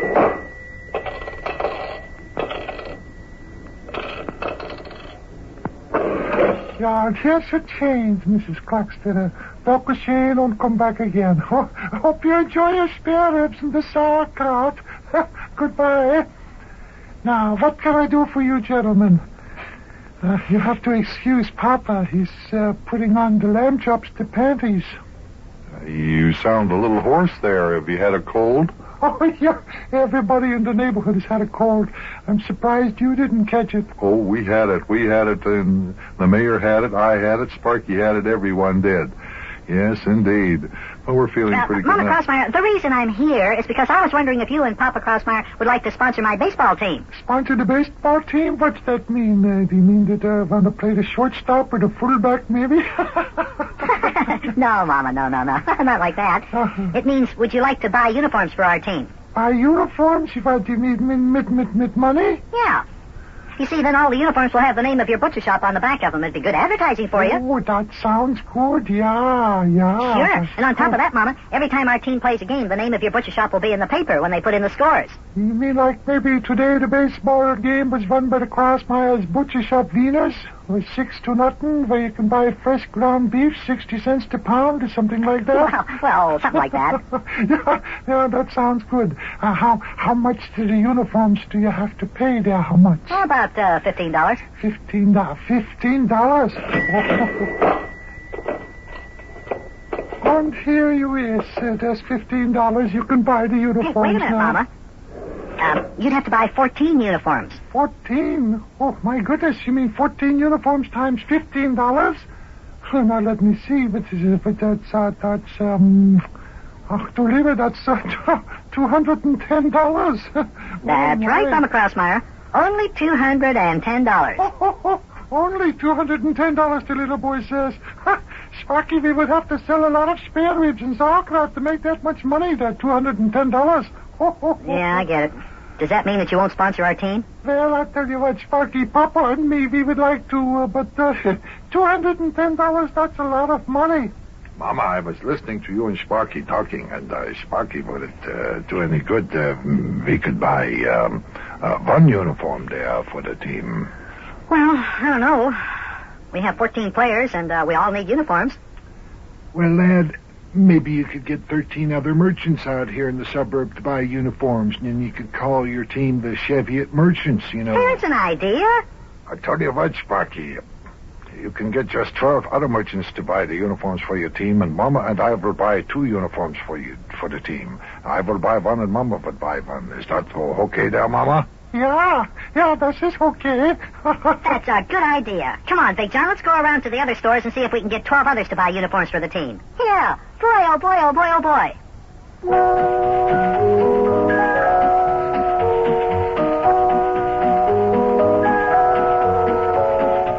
Well, looks like the good old American system of free enterprise at work. Enterprising Sparky and the enterprising mayor. Capitalistic Mama and Papa Crossmeyer, and I don't know what that makes me. I just couldn't get in the act at all, except, well, I drove the getaway car. Yes, that's the way they began to raise funds for their baseball uniforms, and if you'd like to find out if they have success all the way through by getting the complete team equipped, you better tune in tomorrow.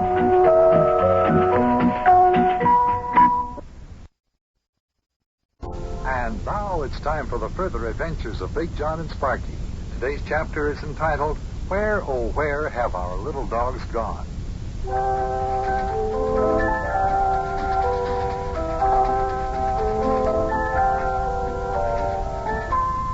Sparky has one of the cutest little dogs you've ever seen. He's a little toy Boston Bull. His name is Bunny. He likes to stay around the house. He likes people. He's a very good little dog. We enjoy him very much, but lately he's been acting very strange. He runs off and stays away from the house all day long. This has Sparky puzzled, and me too, because we don't know where he goes.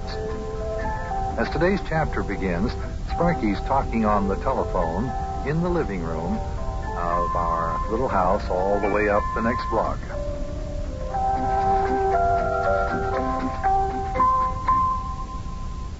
Yeah.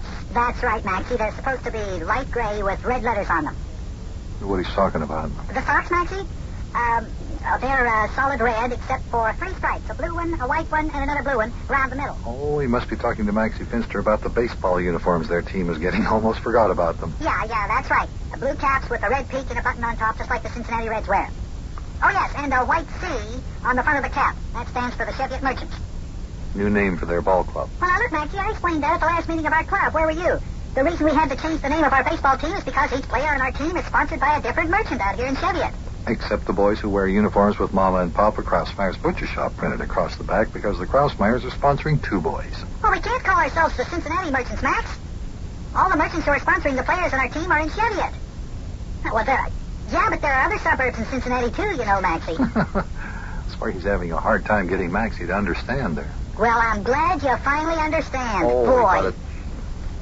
Okay, well, we'll have another meeting and I'll go over the whole thing again just to make sure that everybody understands that the Grand Order of the Glorious Knights of the Mystic Secret Circle is just a little too long to have printed across the front of the uniforms. A little too long, boy. What? Yeah, they'll be delivered. That's right, the new uniforms will be delivered sometime this week. All right, Maxie. Okay, I'll see you tonight. Sure, Max. Okay, Maxie. Okay. Let's see. We'll have Revers Batista playing center field and leading off. Then let's see, guess Biddy McGlink can bat second and play first base. And then Charlie Clamerding, our second baseman, will bat third. What are you writing in the notebook there, Sparky? What are you doing there? Oh, I'm nothing. I'm just taking and figuring. Taking and figuring? What in the world do you mean by that? Taking and figuring? Yeah. Oh, that's just something Smiling Sam Bishop always says when he's doing something. You know, like when you say, well, I have to think about that. Well, Smiling Sam would say, I'm going to take and figure. Oh, I see. Well, what are you taking and figuring about? Well, I'm making up the lineup for our baseball team. We play our first game of the season this Saturday, you know. Oh, no, I didn't know that. Oh, yeah. In fact, I didn't even know your team had been doing any practicing as yet. Oh, sure. We've practiced about 4 times already. Oh, good. Did I overhear you talking to Maxie Finster on the telephone just a moment ago? Yeah, he called to see if our new uniforms had been delivered yet. I told him that they'd be delivered sometime this week. Yeah, so I heard. Yeah. And boy, where do you see them, Big John? Boy, are they ever keen looking. Yeah, I know. I could hear you describing them to Maxie with the stripes and all that. Did you get a bunny uniform for your dog, Bunny, or isn't he going to be your mascot this year? Well, sure, but we didn't get him a new uniform. I mean, the one he wore last year was good enough. Hey, speaking of Bunny, I wonder where he is. He's been gone from the house all day again today. Yeah, I wonder where he goes every day, Big John. I knew. Me too. Something mighty strange going on around here. Well, what do you mean? Well, I don't know exactly what I mean. That's just part of the strangeness of it all. All I know is every morning at exactly the same time, Bunny wants to go outside, and then he runs around the backyard for a while, and all of a sudden, the next thing I know, he's gone, just gone. Well, where does he go? I don't know. That's what's so strange. I've never seen him leave the backyard. He always seems to get out of the yard without me seeing him go. He doesn't become invisible, does he? No. Hate to disappoint you, but it's nothing like that. Oh. Well, I wonder where he goes. Stays away from the house all day, too, doesn't he? Yeah, except for his meals. Usually comes home around noon for his dinner. Usually? You mean he doesn't always come home for dinner? No, not all the time. Sometimes he doesn't get back until supper time. Uh-oh, telephone's ringing. Telephone's ringing. Well, answer it, please. Hello? Oh, hello, Globby. What's on your mind, Glob, old boy? Well, telephone call from Globby. Glob has trouble. Wonder what's on good old Glob's mind. It's my dog Bunny here. No, he isn't. Why do you ask? It's odd that Globby should ask about Bunny just when we were talking about him. The dog. Time to leave the house? Oh, I don't know, about 8:30 this morning. Why, Globby, old boy? What are you getting at? Yeah, what's he getting at there? Tell him to come to the point. No, he hasn't been home since he left this morning. Why are you asking, Globby? I mean, have you seen Bunny somewhere? Does he ever at your house? Ask him what he's driving at, Sparky. That's all you got to say right now, huh, Globby? Well, look, why don't you tell me why you asked all those questions? Globby? Hey, Globby! Huh, he hung up. Huh? Well, now, what do you think of that? Hey, did you hear the questions Globby just asked me? Yeah, they were all about Bunny, weren't they? Yeah. Wonder what Globby knows about the reason Bunny disappears every day like he does. I don't know, but I'm just sure going to find out. Yeah? Globby hung up on me before I had a chance to ask him some questions of my own. I'm just going to call him back and find out what he was getting at.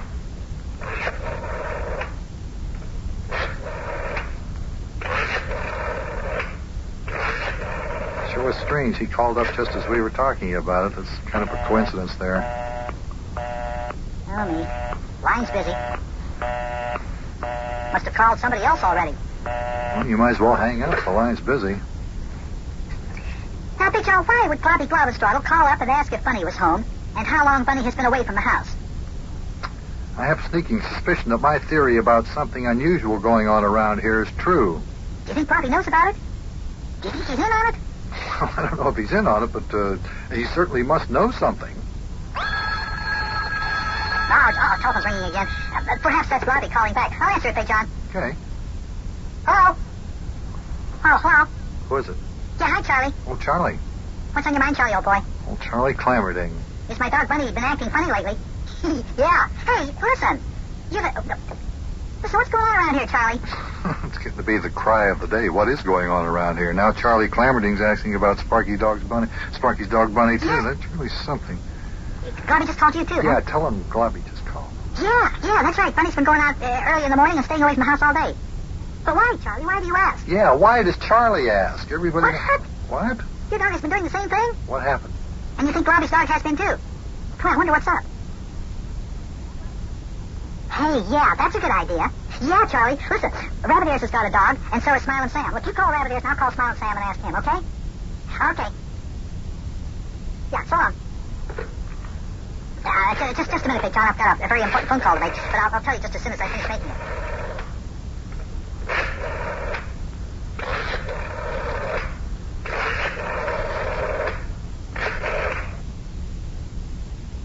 Hello? Smiling Sam? This is Sparky. Yeah. Oh, fine, Smiling Sam. Smiling Sam, the reason I called is I was wondering if your dog, Dr. Farnsworthy, has been acting strange lately. Dr. Farnsworthy? He has, huh? Well, what's he been doing? Is that right? Crazy name for a dog. Listen, Smiling Sam, something mighty strange is going on around here, because my dog Bunny, Charlie's dog Jughead, Globby's dog Bunyan, and they've all been doing the same thing your dog is doing. You bet we're going to investigate, Smiling Sam. I'll see you. So long.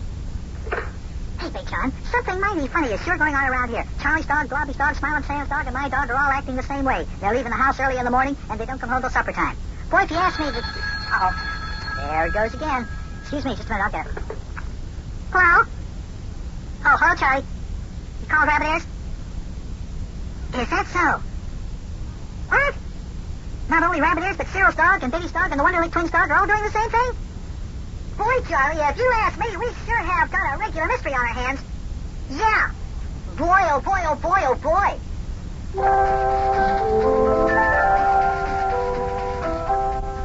Yeah, well, okay, Charlie. It looks like we're going to have a special meeting of our club back in the clubhouse shack in Wobbleding's Woods.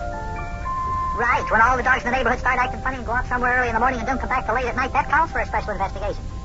So, yeah, listen, Charlie, spread the word. We're having a special meeting just 1 hour from now. Everybody be back at the shack then.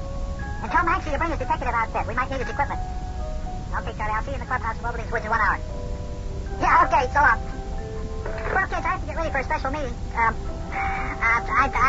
don't know. I'll let you know if I find out anything, okay? All right, I'll see you. So long.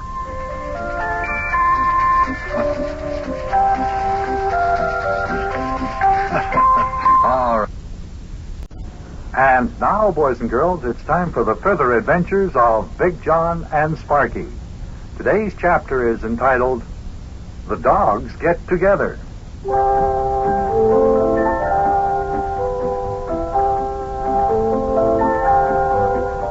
If you've been listening to our program recently, I am sure you're acquainted with the fact that Sparky's dog, Bunny, has been acting in a very peculiar manner.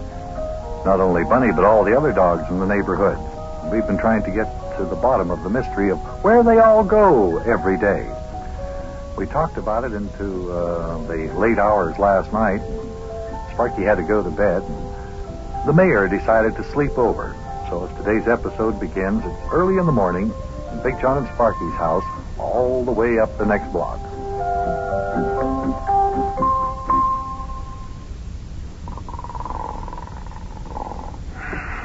Big Jon. Oh, Big Jon. Are you sleeping? No, I'm awake, Sparky. The mayor is sawing logs, though. Oh. That's the mayor's line? Yeah. I didn't know he was staying overnight with us, Big Jon. Well, after you went to bed last night, the mayor and I got to play chess downstairs in the living room, and next thing we knew, it was after midnight when we finished playing. So he decided to sleep over, huh? Yeah. And the fact that he said that he'd like to go out with us this morning when we try to follow Bunny and the rest of the dogs, he said that'd just give us a chance to get started early. Yeah, are we going to follow him, Big John? Oh, sure. I said we would.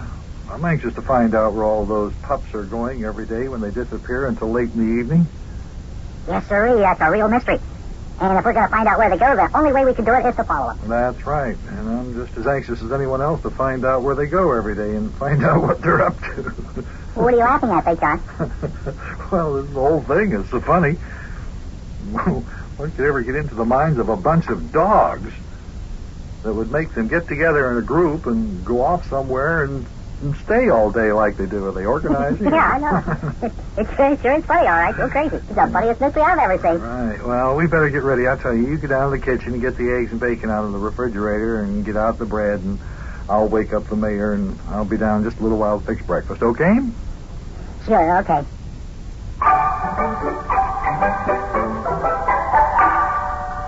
St. John? Hey! Are you ever going to come downstairs? Just a few seconds, Sparky. I'm putting on my shirt now. I'll be there in just a moment. You just about ready to go downstairs to breakfast, Mayor? I should say I am, Buster. Have you got about a dozen eggs and a pound of bacon? It's about how much I could eat this morning, along with about a loaf of toast bread. Well, I can guarantee you, Mayor, you'll get the bacon and eggs and the bread, but you're not going to get that much for breakfast. Well, I just feel that I could eat that much, or almost that much. Well, come on, Buster, lead the way. Let's get downstairs to the lad and let's eat.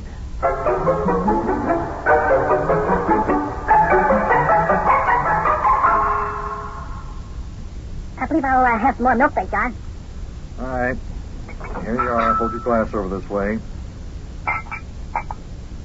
Mayor, how about you? Anything you want? Another piece of toast? No. This is my third piece here. I'll let you know when I finish these eggs. Oh, mighty tasty. You're a fine cook, Buster. Best fried eggs and bacon I've tasted in a long time. Yes, sirree, boy. Oh, Big John fixes the best breakfast in the whole world. By the way, fellers, where's the reason we got up so early this morning? What do you mean, Mayor? Where's the reason we got up so early this morning? He means Bunny, your dog. Well, Mayor, Bunny sleeps down in the basement. Just give him a chance to get a whiff of our breakfast, and you'll be seeing him come up the steps here any minute. It's funny you should start talking about that now, because I hear him coming up the steps right this minute. Did you hear him? Oh, yeah, sure enough. Here he comes, Mayor. Well. Here's the old feller. Howdy, Bunny. Oh, look at the little feller stretch his legs there. You have a good sleep last night, did you, Bunny, old boy? Look at him yawn. Wowie, I didn't know he could open his mouth so wide. You hungry, Bunny? You want some breakfast? Well, little feller doesn't seem to act any different this morning. Well, you'll notice a big change in him, Mayor. Just wait until he decides he wants to get outside. Ah. That's strange. Bunny doesn't seem to want any breakfast. What? Looks like Johnny won't take this piece of bacon. Oh, isn't that odd? Never refused a piece of bacon before. Now what's he up to? He's walking over to the door. Uh-oh. Well, fellas, looks like this is it. He wants to go outside. There he goes, scratching on the door. Okay, I'll let him out. Okay, Bunny, go ahead. Go on. Well, there he goes. Yeah, now he'll run up the street to Charlie Clamerding's house and get Charlie's dog, and then they'll round up the rest of the dogs and go wherever it is that they're going. Well, come on. I left the car parked out in the driveway all night. Let's just jump in the car and follow those dogs. Yeah, come on, let's go. Boy, we won't solve this mystery sitting around here in the kitchen.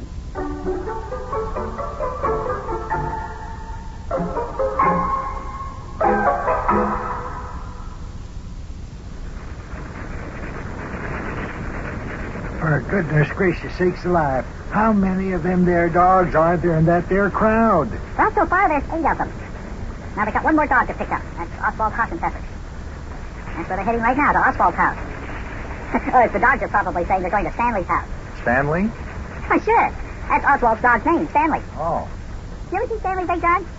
No? He's a little old sad-eyed beagle hound. He always looks like he's crying.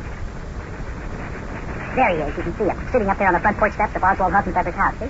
Oh, yeah. There he is, running out to join the rest of the dogs. Look at him go. What a pack of hounds.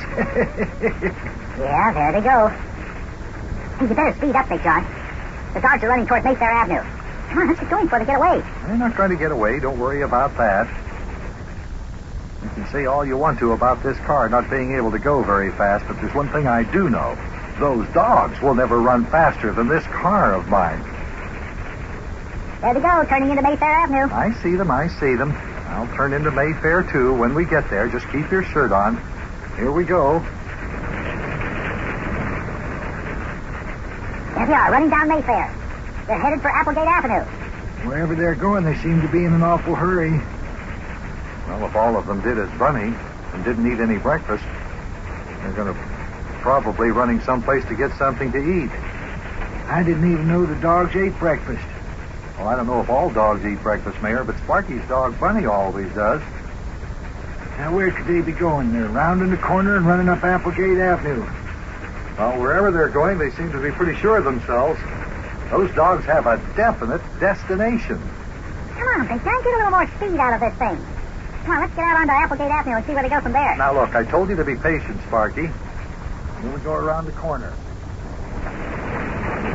Applegate Avenue is a street that cuts Wobbleding's Woods right in half here, isn't it? Yeah. Yeah, and look, they're running onto Applegate. Yeah, I know. Yes, and look, we're getting onto Applegate just in time. See? There go all the dogs running into Wobbleding's Woods. Well, now, if we're going to continue to follow them, we're going to have to get out of the car to do it. I can't drive this car into the woods. Well, then come on. Stop the car, Big John. Let's get out. All right. Just a minute. Take it easy. I'll get it stopped here. Stop this car like an ordinary car. You have to have a baby in. There we go. Made it. All right, now, lad. I'll open the door and let you run on ahead, and Big John and I will be right along behind you. Go ahead now. Yeah, let's go. Come on, Big John. Come on, Mayor. I'd like to see the dogs running through the woods. Come on, we can't let them get away. All right, we're right behind you, Sparky. Come on, Mayor. Now that we've followed them this far, we don't want to let them get away. Just keep moving, Buster. I'm right behind you. Come on, hurry up. Hurry up. They're getting away. Stay right where you are, Sparky. We'll catch up with you in a second. We'll see how those dogs can get away now. Where'd you see them last, Sparky? They ran into that bunch of high-growing weeds over there, Big John. Oh, I see. Okay, come on, let's follow them. Come on, Mayor, let's go through the weeds here. I don't see how they get very far away from here either. Hey, wait a minute. I think I hear them. Just a minute. Listen. Yeah, I hear them, too. I hear them barking, but where are they? It's a good question. Well, they seem to be real close to us, but where? None of the weeds moving. And if the dogs are there in the weeds, you'd be able to see some movement. My goodness, listen to them bark. Whoops. What did I say? Well, did you hear that? Just as you said that, they stopped barking real suddenly. Listen, not a sound. Boy, if this isn't a mystery, I've never seen one. Boy, oh boy, oh boy, oh boy.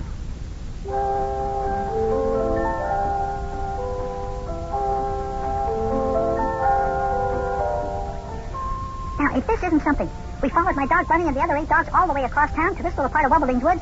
Now we followed them into the woods and they suddenly disappeared. They were barking all the while we stood here until Big John said something about how they were barking, then they stopped. I tell you, no dogs could be quiet that long. This is a mystery in more ways than one. And if you ask me, it's getting mysteriouser and mysteriouser every minute. What do we do now? Oh, it's got me stumped. You got any ideas, kids? How?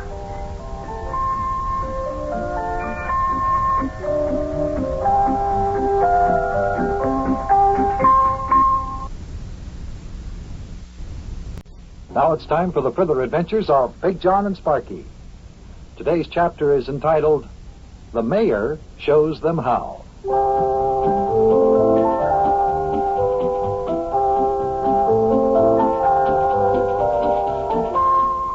A spring day in Cincinnati, Ohio.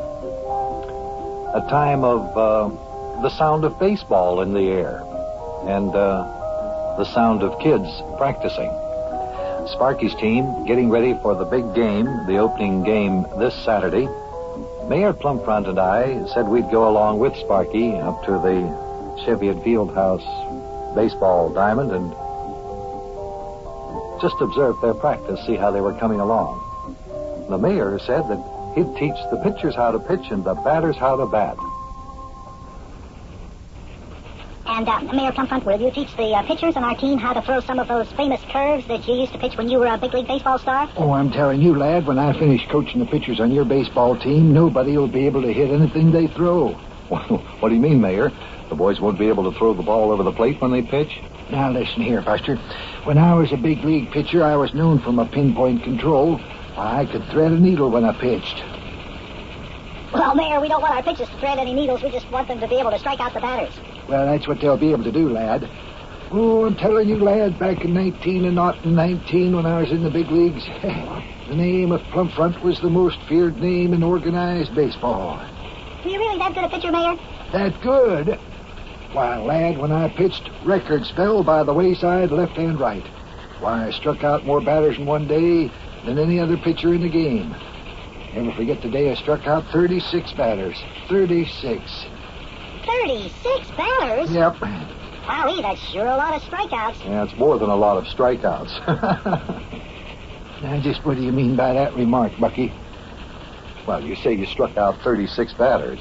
That's right. It so happens in an ordinary game of baseball, the pitcher usually only faces 27 batters.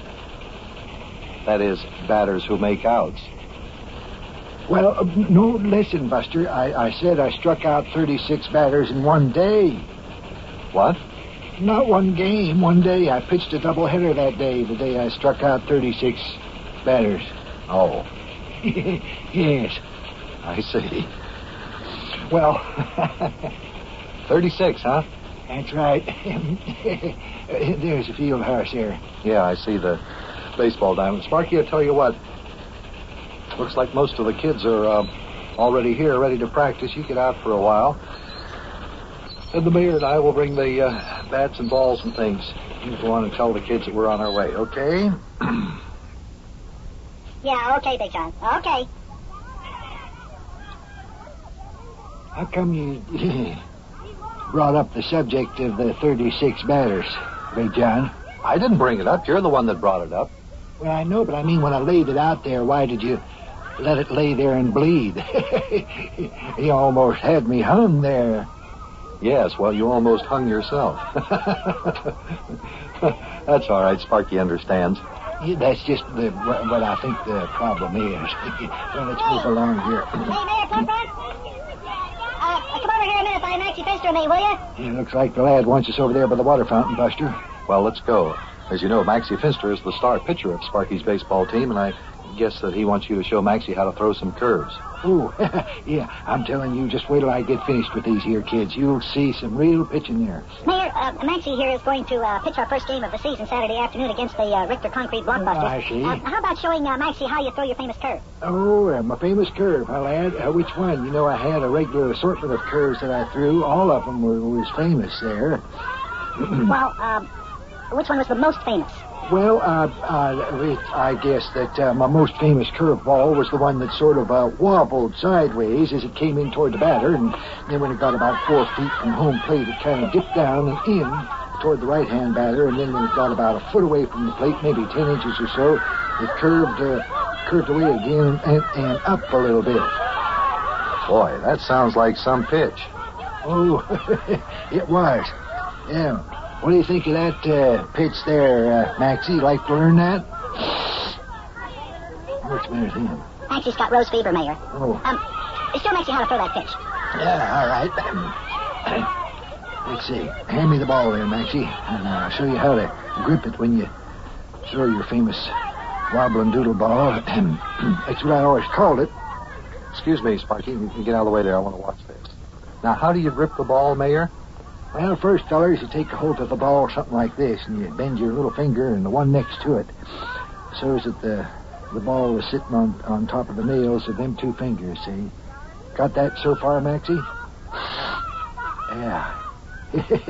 Then you spread your other two fingers and your thumb wide apart, and you hold the ball loose, see, like this here. You got that, Maxie? Then you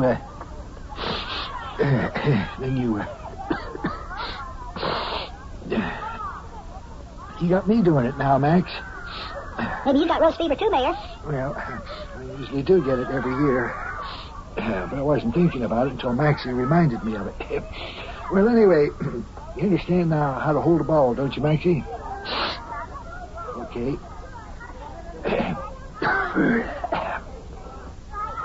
Now, when you throw the ball, you twist your hand in towards you like this, you see. See that, Maxie? You go like that. See how I twisted my hand? Just like this. And whilst you're twisting your hand like that, you let go of the ball and you let it fly towards the batter. Have you got that, Maxie? Oh, Maxie, for goodness sakes, here, take my handkerchief here and blow your nose.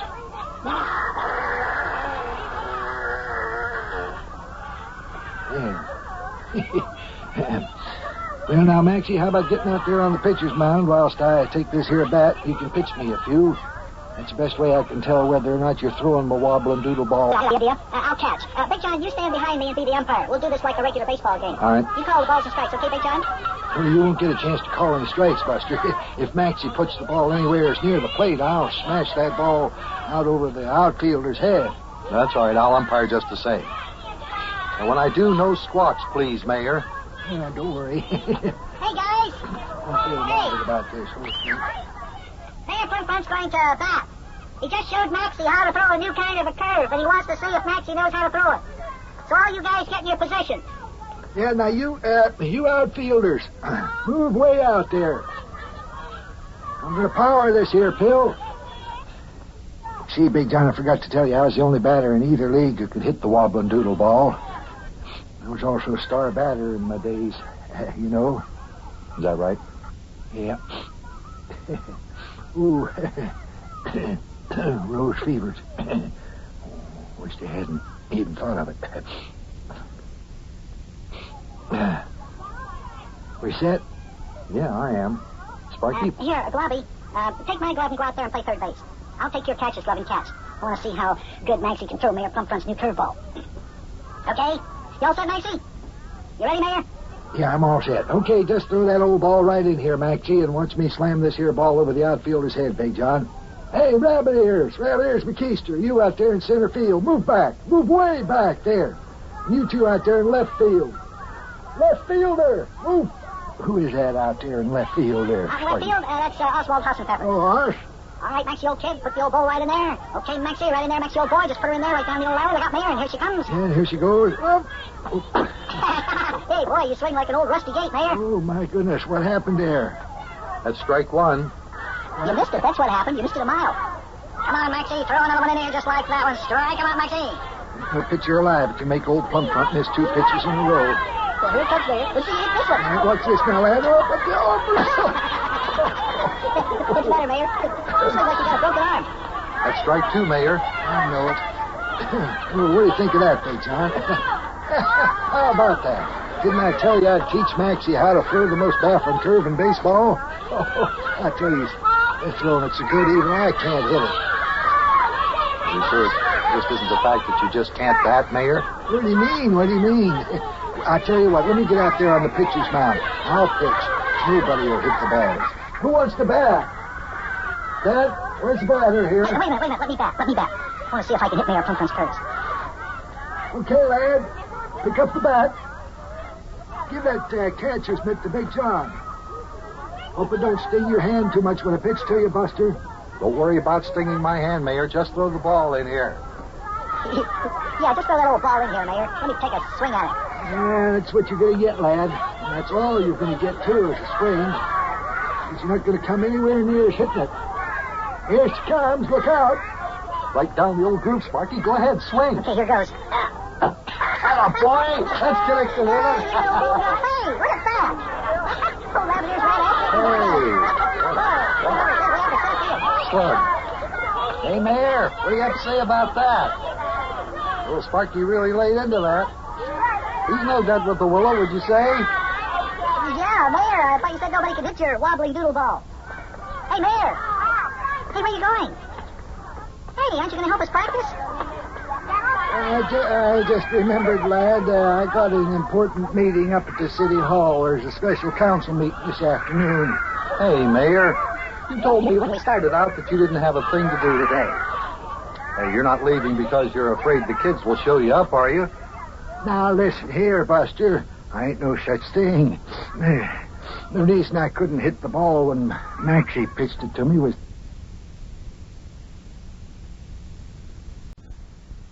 And now it's time for the further adventures of Big Jon and Sparky. Today's chapter is entitled, Yukie Makes a Decision.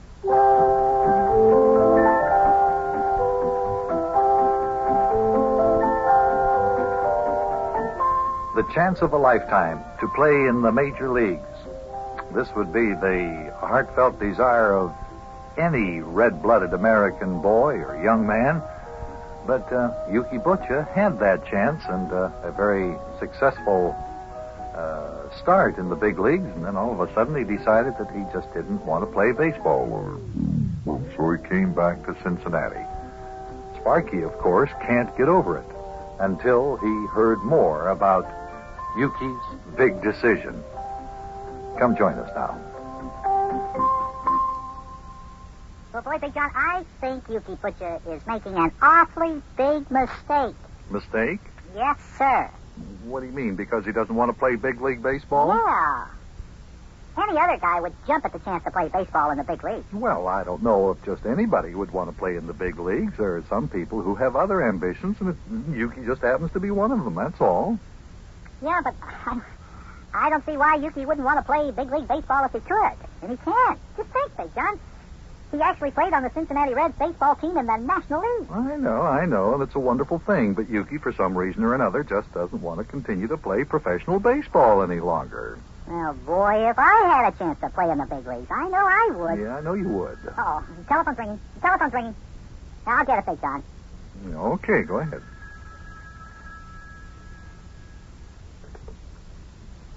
Hello? Yes, Sparky. Oh, that's you, Yukie? I just didn't recognize your voice. Hey, Yukie, did you call up to tell me that you changed your mind about not playing baseball with the Cincinnati Reds? Oh. Huh? No, we aren't doing anything special. Sure, I guess so. Just a minute, I'll ask. Hey, Big Jon, Yukie wants to know if we can come up to his office. He wants to see us about something very especially important. Can we go? Yeah, we'll be right up. Okay. Hey, Yukie? Yeah, Big Jon says we'll be right up. I don't know, just a minute. Sure, wait a minute. Hey, Big Jon, Yukie wants to know if we can pick up the mayor on our way up to his office. Sure. Okay. Hello, Yukie? Yeah, Big Jon says we'll be glad to. Okay, we'll see you in a few minutes. Okay, bye. Now, wonder what's up. Come on, Big Jon, let's go. Yukie seems pretty anxious for us to get there just as soon as possible. Okay, now let's see. We said we'd pick up the mayor, and then we'll go on over to Yukie's office and see what he's got up his sleeve, huh? Yeah, he sounded kind of mysterious. Let's go.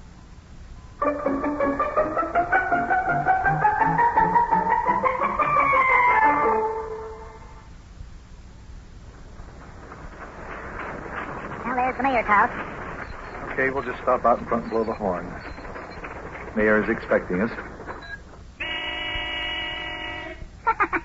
Oh, boy. What's the matter? Oh, that horn. That horn is too much. Oh, geez. Man, that thing sure sounds funny. Well, it's not the horn that was originally on this car. While this old Essex was sitting out there in Hector Gargoyle's junkyard, somebody took the horn off of it. I had to buy a new one when I bought the car. Now, here comes the mayor down the front steps. Okay. Hi, Mayor!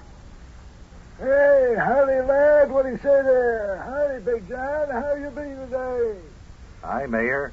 Come on, hop in the back seat. We'll be on our way. Okay.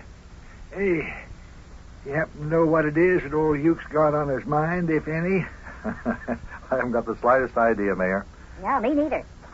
I'm telling you, Buster, that there Yukie Butcha is a caution. Every once in a while he gets into one of these mysterious moods, and there's no telling what he's liable to come up with. See, Big Jon, I told you he was acting mysterious. What do you think he's up to, Mayor? Oh, it's like I said, lad, there's no telling. That there Yukie Butcha is as unpredictable as they make him. Who knows, maybe he wants to go off somewheres on another trip. Hey, you think so? Maybe he wants to go back to Africa. It might be. Maybe he's got an idea for all of us to make $1 million or something like that. Maybe he hasn't got any idea at all. You just can't tell. Well, we'll soon find out when we get up to his office.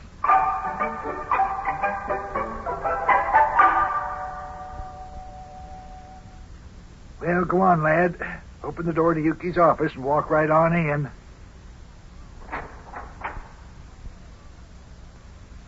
Well, hello there, fellas. Hey, come on in. I've been waiting for you. What do you say? Hi, Yukie. Well, here we are, Yukie. What is it you got up your sleeve? Well, come on in and sit down first, fellas, before I tell you all about my plan. I'm about to let you fellas in on something that'll knock your socks off. Come on in and sit down. Well, come on, Yukie. I'm sitting down. Tell us what's on your mind. Well, not so fast now, lad. Not so fast now. Don't rush me. There, sit down on my genuine leather couch there. Big John, you can sit down next to the mayor. Is there any particular reason why we all have to sit down here, Yukie? Yes, there is. I want you and the mayor to get just as comfortable as possible, because what I'm about to say to you will knock your socks off. Well, you said that a minute ago. Will you stop your blubbering, Yukie, and come on out with it? Now, stop being so mysterious. What's up? Fellas, Mayor, I was sitting here this morning, full of spring fever, thinking. I was thinking that us fellers has been working too hard lately. Oh, I see it coming. Where to, Yukie? Mayor, I do wish you'd stop trying to figure out what I'm saying before I have a chance to say it. Okay. Go ahead, Yukie. Say it. I know what's coming. Well, if you know so much, Mayor, suppose you break the news that I'm about to break. No. Go ahead. Get ready to pack your bags, fellers. We're off again. Where to, Yukie? Timbuktu, Borneo, South America, North Pole? No.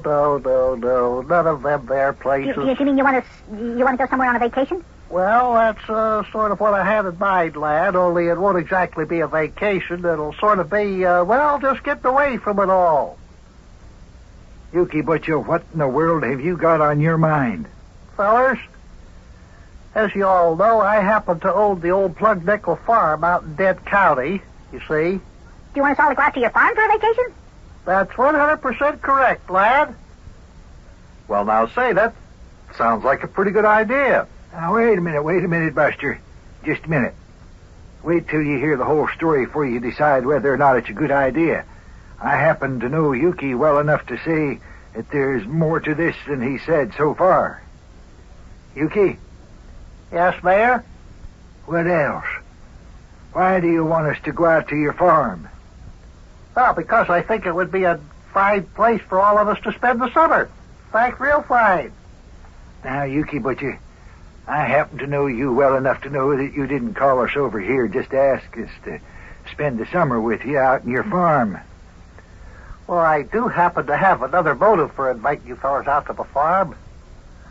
However, I do not think you fellas would be interested in knowing what it is there. I don't think that. Well, yeah, we would, Yukie. Tell us why you want us to go out to your farm. Come on now, Yukie. Stop acting coy. Out with it. Big John? Yeah, Yukie? I don't see you begging me to tell you. Aren't you curious? Well, of course I'm curious. Yeah, fine. I'm as anxious to know why you want us all to spend the summer out on your farm as the mayor and Sparky. Well, then why don't you beg me to tell you? Now listen, Yukie. You stop acting like that. Either come out with it or close your big mouth and stop talking altogether. Well, all right. Fellers, as you know, I have got my inventing laboratory out there in the big barn of the old Plug Nickel farm. Yeah, we know that, Yukie. What about it? Well, fellers, the reason I want to take all you fellers out there to the farm for the summer has got something to do with my inventing laboratory, you see. Do you want us to help you work on one of your new inventions? Well, lad, I don't exactly want you to help me invent one of my inventions. In fact, the thing I want you to see, I have already done wet and invented.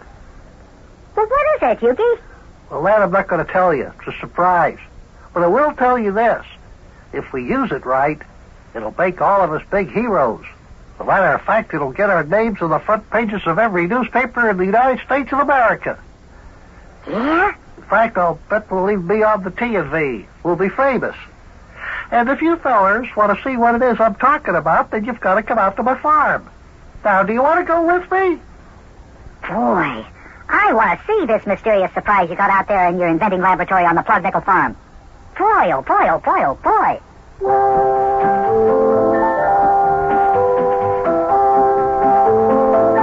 Well, I sure hope Big Jon and Mayor Plumfront decide to go out to Yukie's farm. I want to see what Yukie's got that he says will make it so famous. Now, let's see. What could it be? What could it be that would get our names on the front page of every newspaper in the United States? Maybe he's got an invention that'll make chocolate ice cream sodas out of just plain ordinary air. No, I don't think that would be it. Let's see. Well, I guess the only way to find out would be to go out to the farm. I better start trying to talk Big Jon into going out there. I guess I better get busy on that right now, so I'll see you later, kids. So long.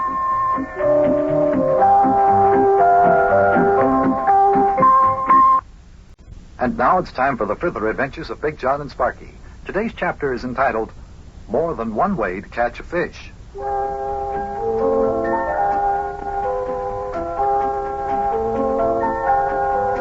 Our good friend Yukie Butcha, the taxi cab driver, has a farm out on the edge of our hometown of Cincinnati.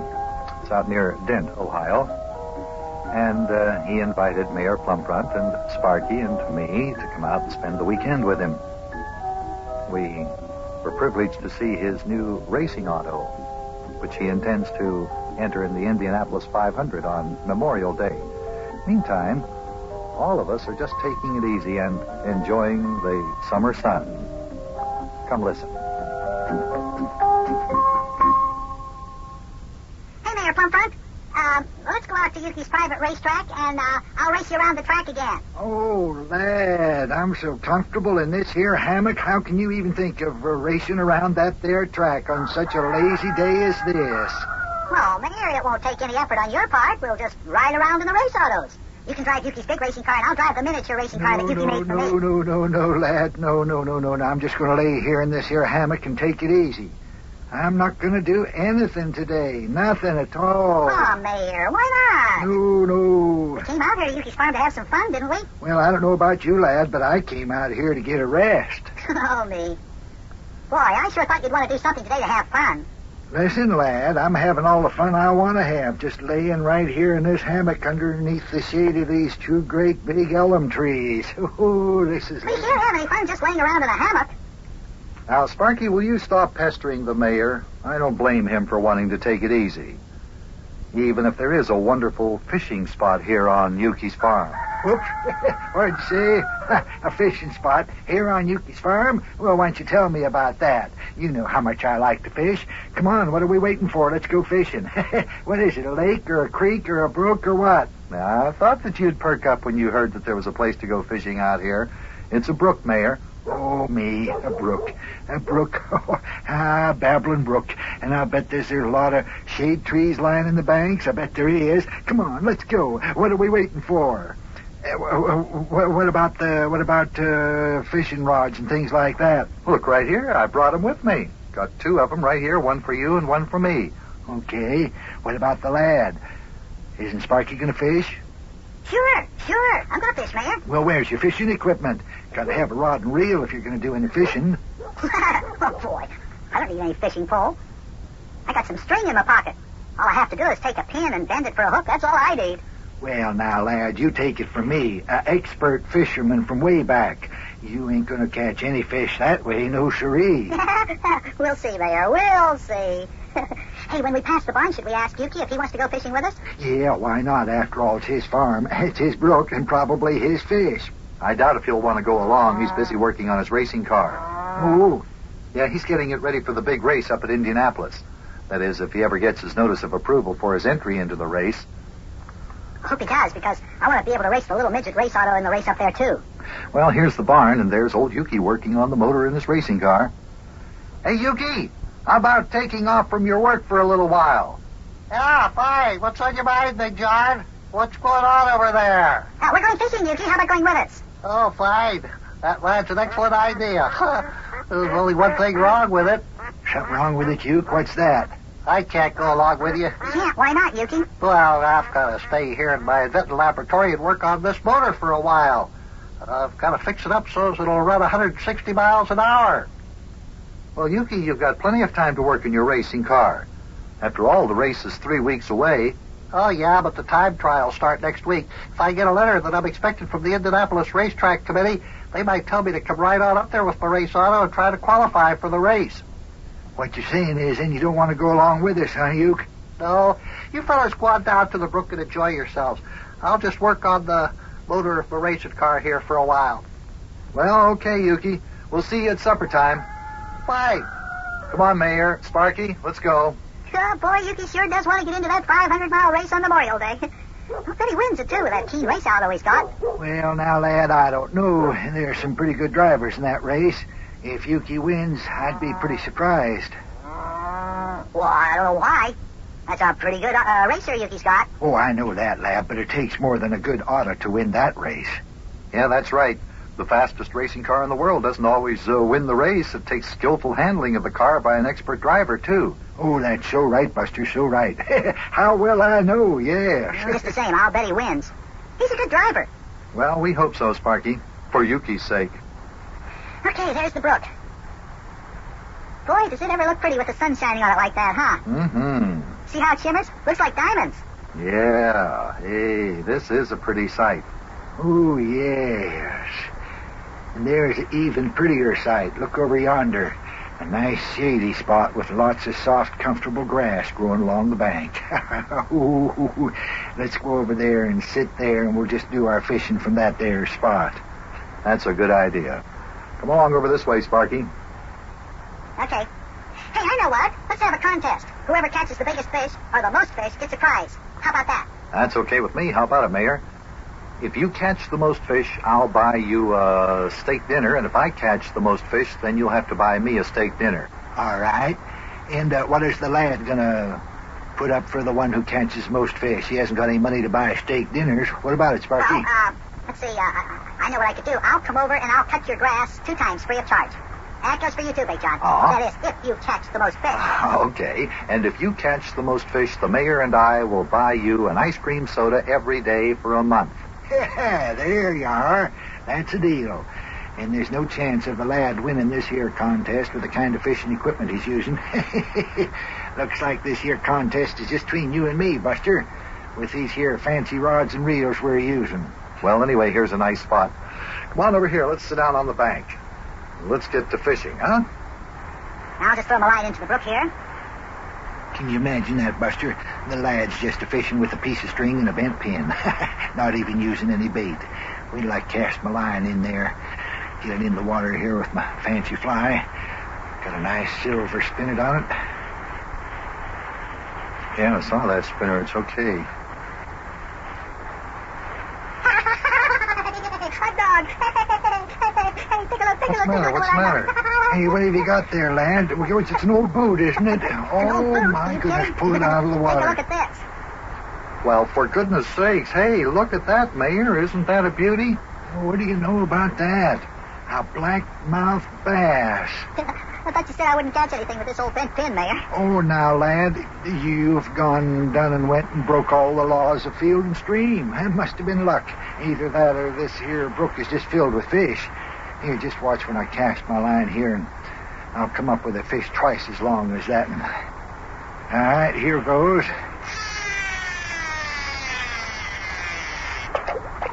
There we are. Yeah, I threw my line in, too.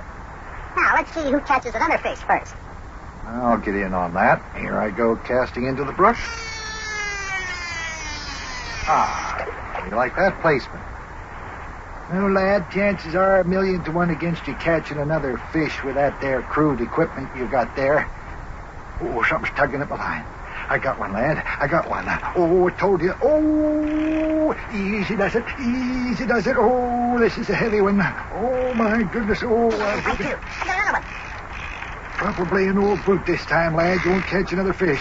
Better throw down your line and help me land mine here. Come on, help me here. Oh, mine's a whopper. Oh, this is a whopper. Oh, he sure is pulling on this here line.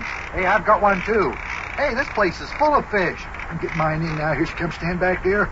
Oh, for goodness sake. It's an old out of a field tire. Stand back, boys. Stand back. Stand back. Here comes mine. What was that, Big John? Yeah, what is that, Big John? That looks like a little goldfish. Will you look at that? I had bigger bait on my hook than that fish. Here comes mine. Stand back. Here he comes. Wow, look at that one. Hey, that's bigger than the first one I caught. Oh, I give up. Lad, get another safety pin. I'm bending it and I'm putting it on the end of my line. Oh. Well, I believe I win the fishing contest.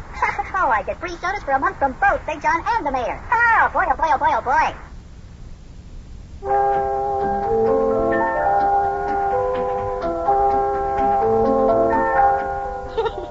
You should have seen the look on Big Jon and Mayor Plumfront's face when they saw the fish I caught. They were both using fancy rods and reels, and all I had was a piece of string and a bent fin. I didn't even have any bait. Oh, and all the mayor caught so far was a... Hi, hey, hello there. Hi, boys and girls. Hi, kids. Hey, come in here right now because it's time for the party with Big Jon and Sparky.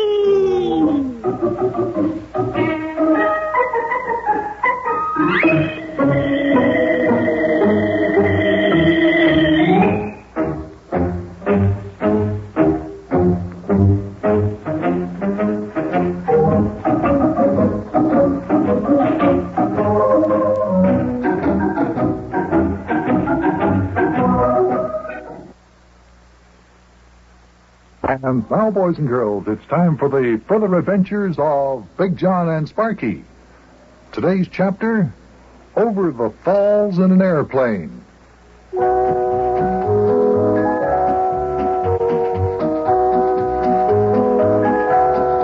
We were escaping from the dread Mungunzi pygmy tribe in Africa in Captain Squinty's airplane. Captain Squinty and Coco Joko and the rest of the native boys had gone back to camp in their jeep, and we were going to fly away from danger. But as we got out into the lake, we discovered that we were out of gas. Meantime, the airplane was drifting out of the lake into the rough Congo River and heading for the falls. You can imagine our almost terror when we thought we were going to go over the falls in our dead airplane.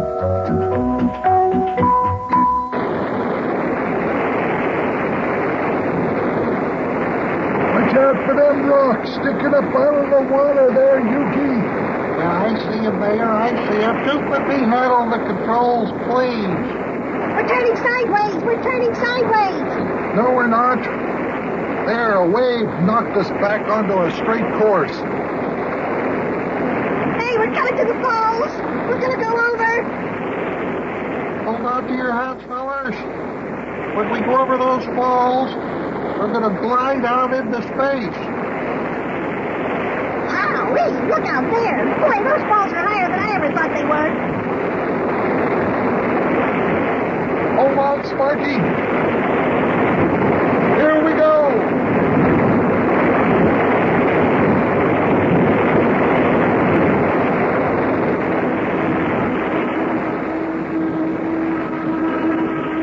Look at us, we're gliding. We're gliding. We're gliding through space. Oh, boy.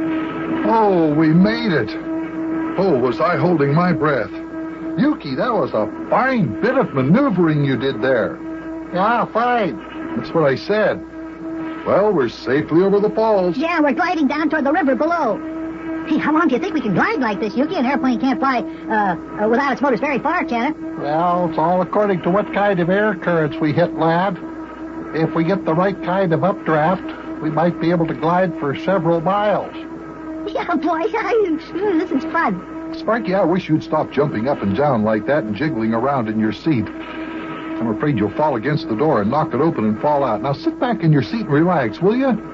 No, I won't fall out. Boy, Yukie, we sure are gliding a long way. Feels real funny to be flying in an airplane without the motors going. Did you ever fly the glider, lad? No. Did you? Oh, yes. Me and old Howard Boskin used to belong to the Gilded Gladiators Gliders Club out there at the old Western Hills Airport. That was back in 1939, 40, and 41. That was the years preceding the Second World War, you know, lad. Hey, how about that, Yukie? I didn't know you and Howard Boskin used to fly gliders. Oh, yes. No, I didn't know that either, Yukie. I didn't even know that there used to be a glider club out there at the old airport. Oh, my goodness, Big Jon. I got news for you. I was the president of the club. What? Yeah, that's right. You were the president of the Gliders Club? Yeah, he was known as the Wingless Clipper. Mayor never did go up in any glider.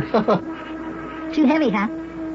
No, he's too fat. We couldn't get a glider big enough for the mayor to fit into. Well, if you've flown gliders, I can see how come you're able to glide this airplane so well. Seems to me, Yukie, that you're taking advantage of every updraft in the jungle. Oh, if this was a real glider and it didn't have any motors on it to weigh it down like this, I could probably keep us up in the air for, a couple of hours or so. My Big John, I bet you didn't know this, but one time back in 1940, old Yukie went up in a glider and he stayed up for 14 hours and 46 minutes. Yeah, the only reason I came back down was because I was getting hungry. I ran out of sandwiches, chocolate bars. Wowee, I'll bet that was a record that lasted for a long time. It lasted one day. In fact, not even one day. The very next day, your very good friend, old Howard Boskin himself, went up in that very same glider and stayed up for 16 hours and 44 minutes. Well, what do you know about that? Oh, boy. Howard Boskin stayed up for 16 hours and 44 minutes. Yeah, the only reason he came down was because the joystick, that's what they call the stick you steer the glider with, lad. The only reason he came down was because the joystick stuck. Luckily, it stuck pointing down into a perfect landing position, or else he might still be up there. Well, it doesn't look like we'll stay up that long. We're losing altitude now, aren't we, Yukie? Yeah. It's these motors on this here airplane. They weigh it down too much. If this was a regular glider, well, I could glide us all the way back to Basoko. It's only 22 miles, you know. Wowee. Are you going to land on the river, Yukie? Yeah, that is right, lad. In fact, we have to land on the river. As if we want to get back to Basoko, we'll just float downstream with the current. How far do you think we've glided in the air, Yukie? Oh, about 5 miles, I'd say, Big John. Well, that means we're about 17 miles upstream from Basoko. It won't take us too long to float that far with the current. Now, here we go. We're going to land on the river.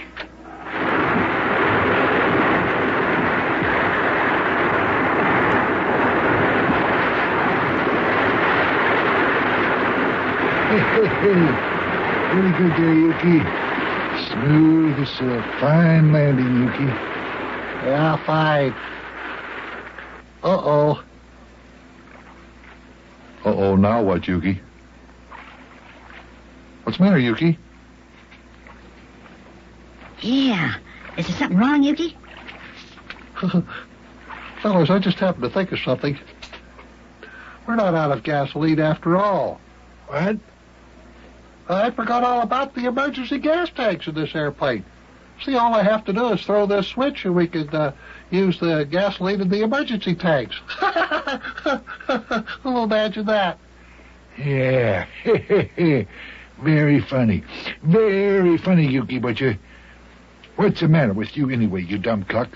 Do you realize you risk our lives needlessly going over them there falls in this here airplane? Now, Mayor, don't be too harsh on Yukie. After all, he's not used to this plane. It's Captain Squinty's and he just bought it. Sure. Anybody can make a mistake. Well, that's just I threw the switch. Fine. We're all set to use the gasoline in the emergency tanks. Now let's see if the motors start.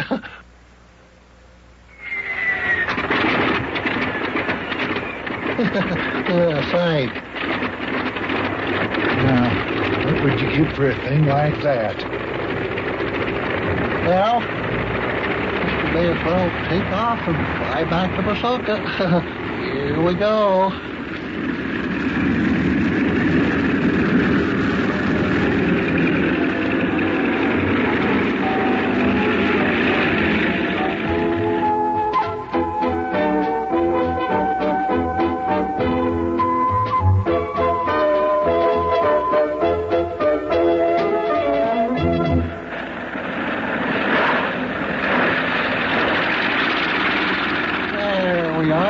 Touchdown.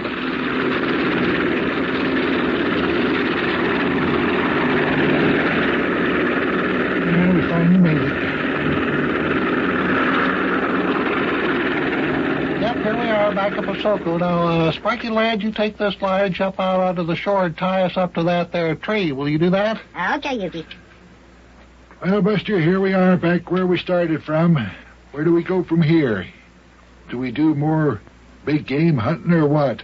Well, I don't know. I was thinking the same thing, Mayor. What do you think?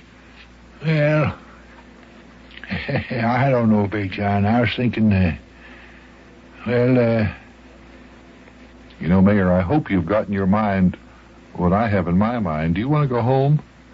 Well, I was thinking I should go back home. After all, I am mayor of the town. I got a few official duties to take care of. Yeah, I was thinking I better be getting back home, too. I can't stay away from a taxi cab business too long. Well, we all want to go back home, but now the big problem is, how do we talk Sparky into it? I don't know, Buster. That is going to be tough. Well, what do we do if the lad doesn't want to go back home? I don't know. What do we do? I'm quite sure he won't want to go back. Well, I sure wish we could talk him into going home, too. Yeah, so do I, but I'm afraid it's going to be a tough job. You don't know how much he likes something like this. Well, Yukie, I got the plane all tied up to the tree, okay? Say, Sparky, there's something we'd like to ask you. You see, what do you want to ask me, Big John? Well, we were talking and, Mayor, you tell him. Well, you see, lad, it's like this. We thought, you tell him, Yukie. Yeah, well, we were kind of wondering, Sparky. We were just kind of wondering... Well, what's the matter? Well, lad, we're sort of wondering, do you want to keep on hunting big game real bad? Oh, gee, you mean you still want to stay here in Africa? Well, if you want to stay, I will. But I tell you, I'm getting awfully homesick for Charlie Clammerding and Maxie Finster and Rabbit Ears McKeister and the Wonderlick Twins and Globby Globbenstraddle and all the rest of the guys in my club. Well, if you insist, we'll... Wait a minute. Do you mean, lad... You mean you want to go home, too? Well, what do you think of that? Boy, oh boy, oh boy, oh boy.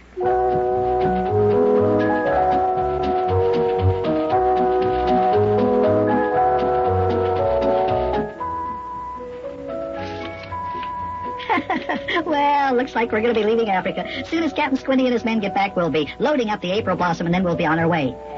Boy, I'll bet by tomorrow this time we'll be almost ready to start on our trip across the Atlantic.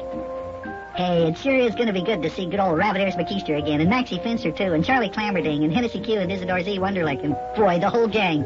I tell you, I miss that wonderful little shack of ours in Wubbelding's Woods, and I just can't wait till I get back. So our club, the Grand Order of the Glorious Knights of the Mystery Secret Circle, can have one of our very important all shades pulled down, all doors locked tight secret meetings. Well, I'll see you tomorrow, kids. I gotta help load the ship. So long. Hi, hey, hello there. Hi, boys and girls. Hi, kids. Hey, come in here right now, because it's time for the party with Big Jon and Sparky.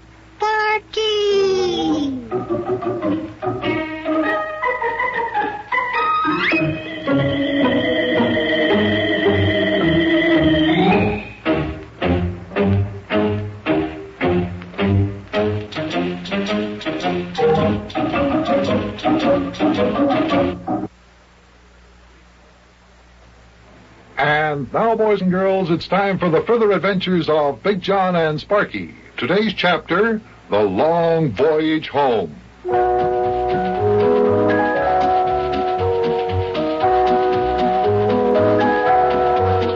Well, kids, after all the fun and adventure and excitement of our big game hunting expedition in Africa, the dive to the bottom of the diamond-covered lake, the adventure with the pygmy savages, the adventure with the people from the lost continent of Atlantis, the elephant's graveyard, shooting the rhinoceros.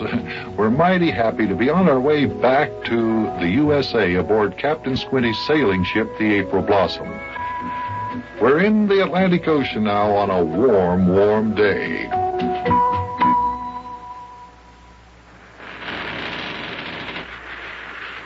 Hi, Big John. How you doing? Oh, excuse me. Are you asleep? No. I'm just lying here soaking up the sun. I don't know about the mayor. How about it, Mayor? Oh, no, I'm not asleep either, just resting my eyeballs. Oh, I'm telling you, this is the life. If I was a millionaire, fellers, I think I'd take and buy me a big yacht and do nothing but cruise around in these here tropic waters. Yeah, wouldn't that be fun? I should say it would be. Yeah, this is the life, all right. Say, do you think I'll have a very good sunburn when we get home, Big John? Well, if you want a suntan, you don't have to get it by lying out here on the deck of the ship. You had a pretty dark suntan when we left Africa. Yeah, I guess I did. Boy, that African sun is really hot. Can't be any hotter than it is right now. That's right.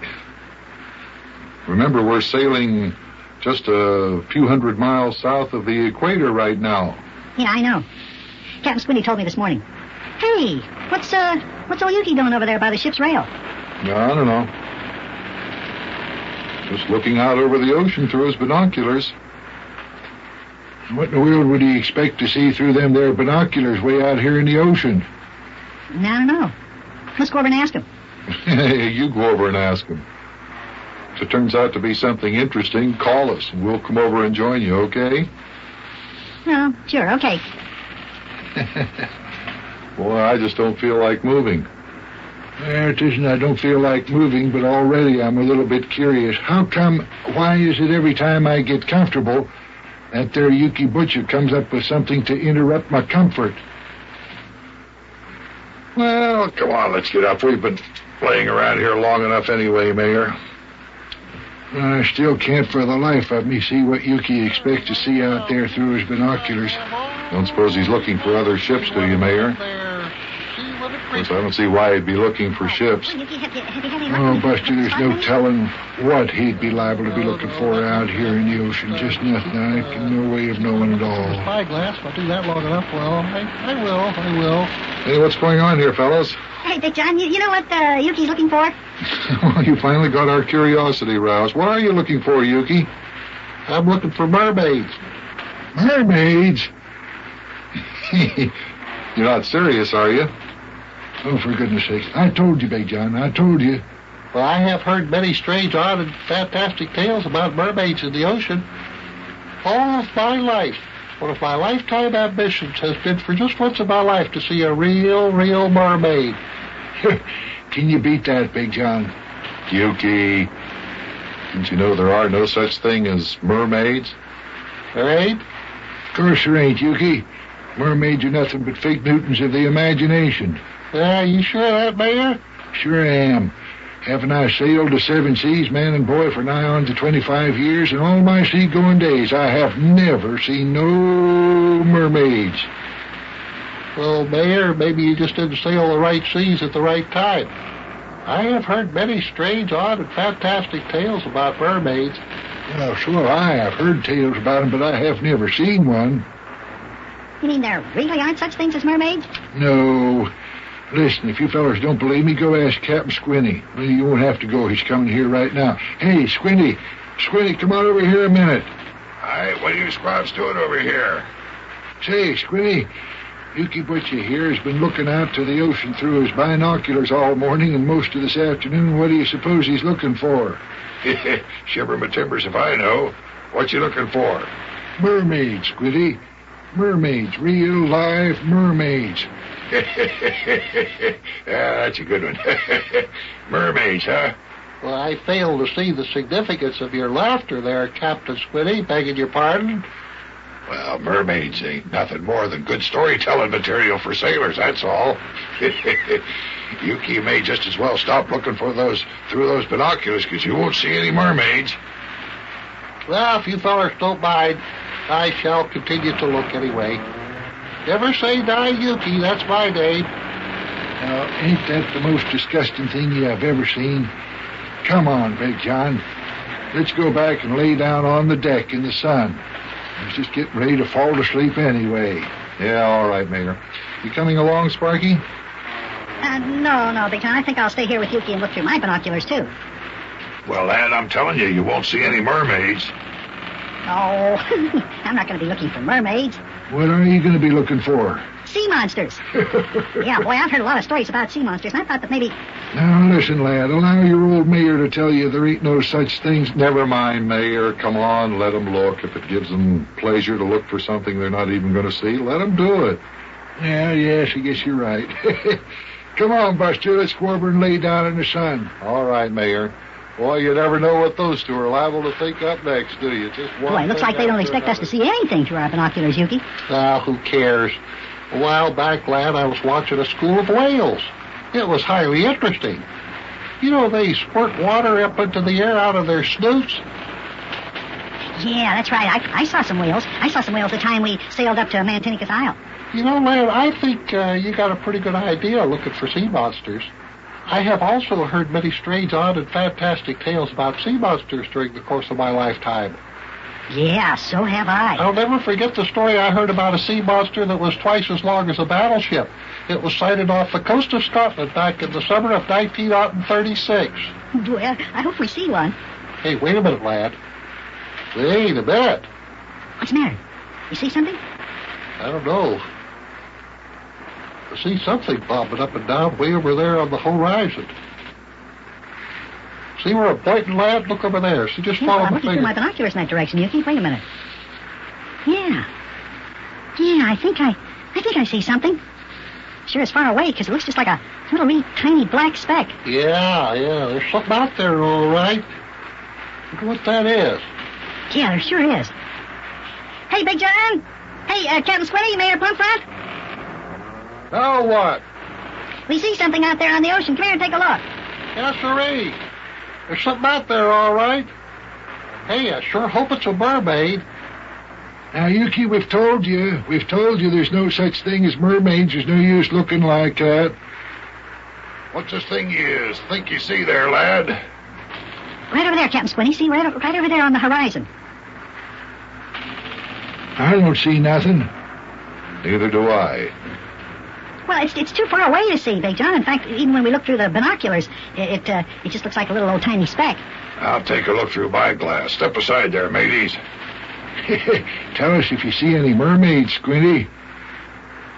Still out there. Doesn't seem to be getting any closer, though. Now that's strange. You see anything, Captain Squinty? Yes, I do, mate. Maybe it's another ship. Oh, that couldn't be. We were just making contact with the nearest ship. Up in the radio room not more than a half hour ago. That ship we had contact with is 500 miles north of us. This thing we're looking at is south of us. Isn't supposed to be any ship in that vicinity. Well, maybe it's a mermaid. Nah, it's impossible. I'll tell you what, we're going to find out what it is, because there ain't supposed to be any ships in this vicinity. Ahoy there, Barnabas! Give us 5 points to the port side. Give us southwest to south. Right there, southwest to south, Wowee, a mysterious speck on the horizon. I wonder if it's a mermaid or a sea monster. Well, either one would be just fine. Boy, oh boy, oh boy, oh boy.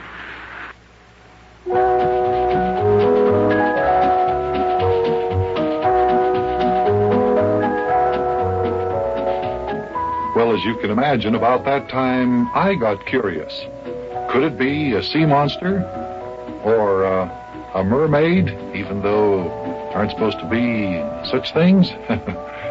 Obviously, Captain Squinty sees something, so we're going to investigate, and I suggest you be with us next time on the further adventures of Big Jon and Sparky.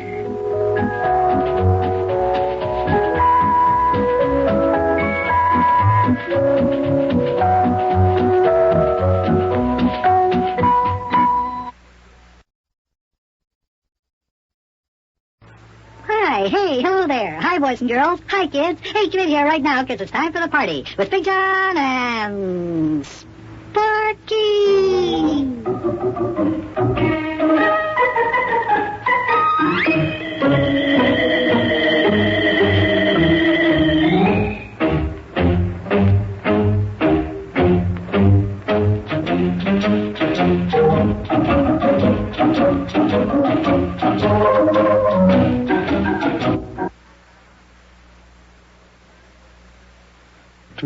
and girls, it's time for the further adventures of Big Jon and Sparky.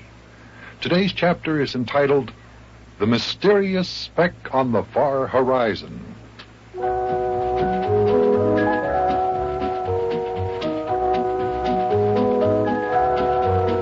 We were returning from Africa aboard Captain Squinty's sailing ship, the April Blossom, just taking it easy in the equatorial sun. Yukie and Sparky spotted something on the horizon. They were scanning the horizon, trying to find a mermaid or a sea monster or something that would add a little excitement to their day, when, sure enough, they did see something through the binoculars. So they called Mayor Plumpfront and me and Captain Squinty to come see. We were on our way, and Squinty was in the lead.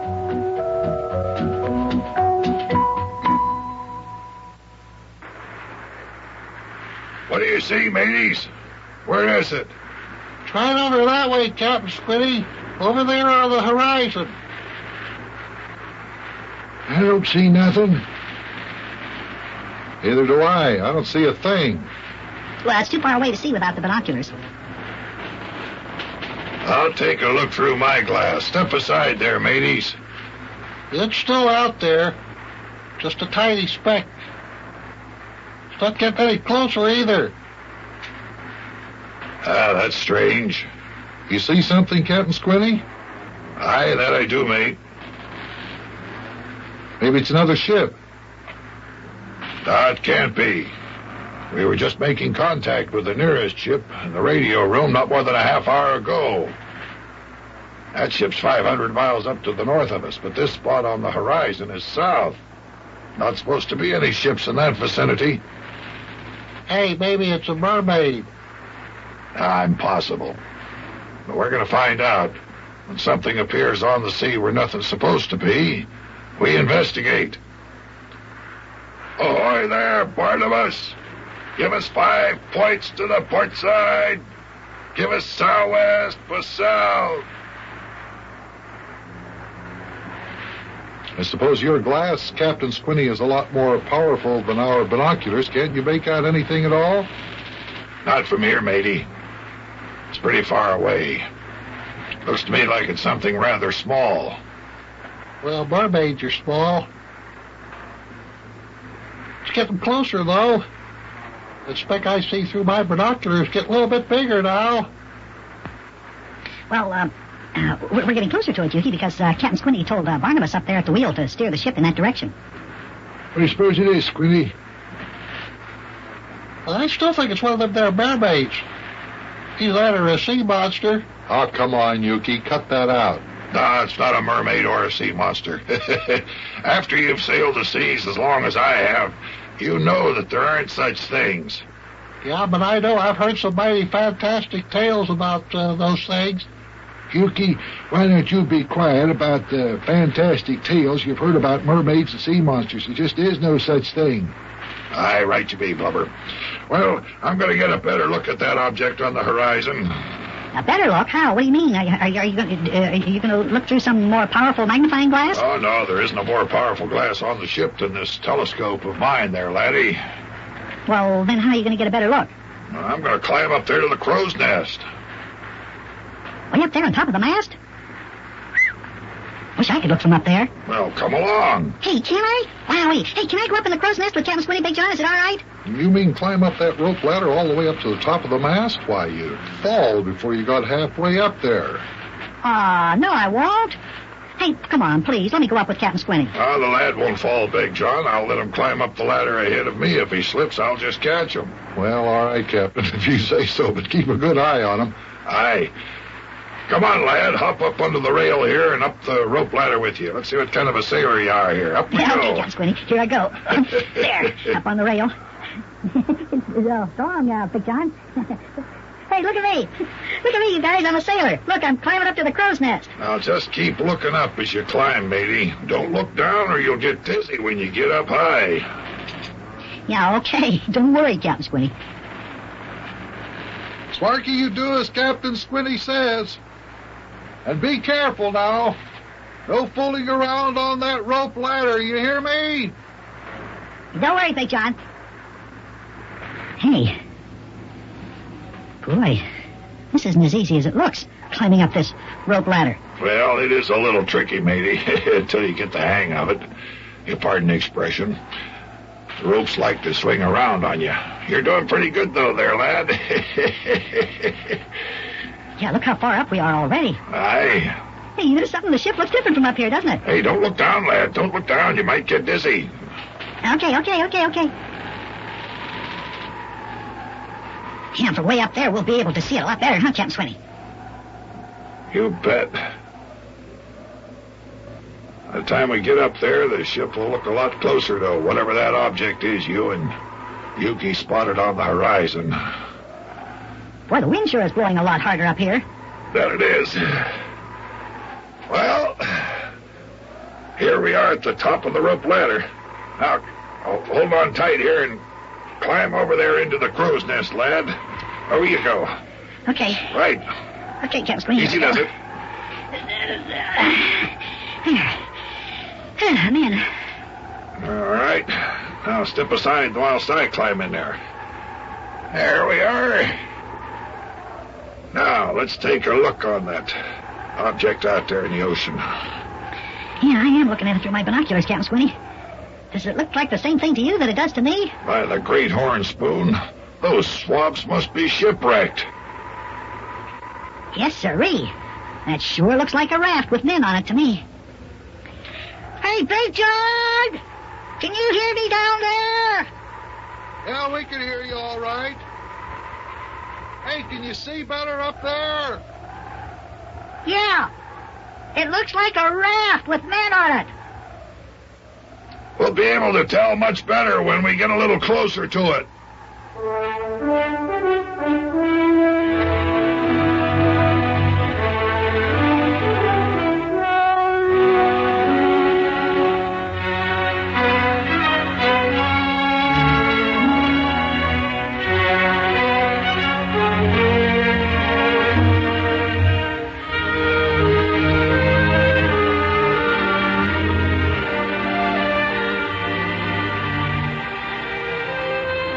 Swinney.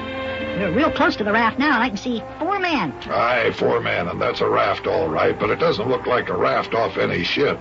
That raft is made of logs lashed together by strong vine. Hey, do you think they were shipwrecked on an island, and they made that raft so they could escape and get off the island? Oh, I don't know, matey. There aren't any uninhabited islands around here. Besides, those swabs on that raft, they don't look very shipwrecked to me. Well, if they're not shipwrecked, what do you think they're doing way out here in the middle of the ocean? That beats me. I see Blubber and Big John are talking to the fellers on the raft now. They'll find out. I wish we were down there. Boy, look, Captain Swinney. Those men on the raft are waving at Big John and the mayor like they want us to get away from here. Well, listen, let's get down there and see what this is all about. Now, I'll go down the rope ladder first, matey, and you follow right behind me so as I can catch you in case Okay, I'm right behind you, Captain Swinney. Hey, Squinty! Aye. You and the lad come down here if you want to hear the strangest story that you ever did hear. Yeah, we're on our way, Blubber. Just a minute, we'll be right there with you. Are we going to rescue those men on the raft, Mayor? Nothing to rescue them from, lad. Fact of the matter is, they want us to get out of here and let them alone. Here you are, Sparky, lad. Down we go. Now, here we are back on deck. Now, what's going on, Buster? Who are those swabs out there on the raft? Well, I've read about things like this, Captain Squinty. I never thought I'd see such an expedition in action. Squint, what do you know? These fellers have cast themselves adrift on the ocean from Portugal 2 months ago. And for 2 months they've been floating around out here in the ocean on that there homemade raft. Yes, sir. Months? Wow. Well, why are they doing that? They're scientists, Sparky. They're trying to prove their theory that the people who settled in ancient Mexico came from Portugal. Yeah, you see, lad, they think the people who went to Mexico left Portugal on a raft and it floated on the ocean current and landed in Mexico. They're out to prove their theory. Well, shiver me timbers. I guess we won't have to rescue them then. Barnabas! Ahoy there! Get us back on course quick as you can. Imagine that. 4 men on a primitive raft way out here in the middle of the ocean, completely at the mercy of the sea. Boy, you sure do see all kinds of odd things out here in the ocean, don't you? Boy, oh boy, oh boy, oh boy.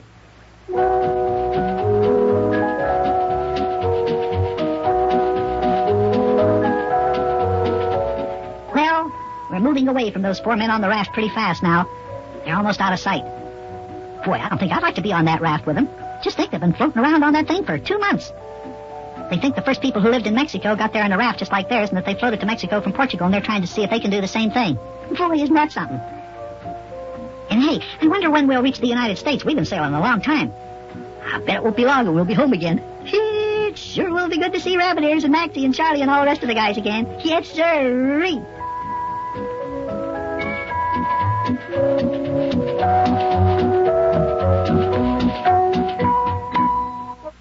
Hey, hello there. Hi, boys and girls. Hi, kids. Hey, get in here right now, because it's time for the party with Big Jon and Sparky.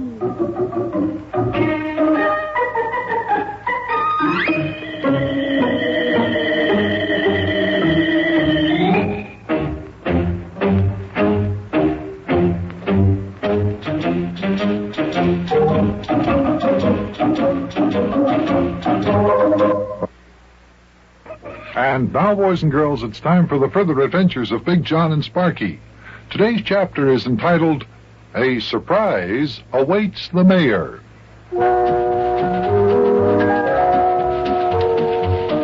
As I look back on that day, I realize there were surprises in store for all of us. In the first place, as we came back from Africa aboard Captain Squinty's sailing ship, the April Blossom, and we're just a short distance off the coast of Florida, we were met by a helicopter that was bringing the mail. Captain Squinty made arrangements for us to go back to Miami on that helicopter.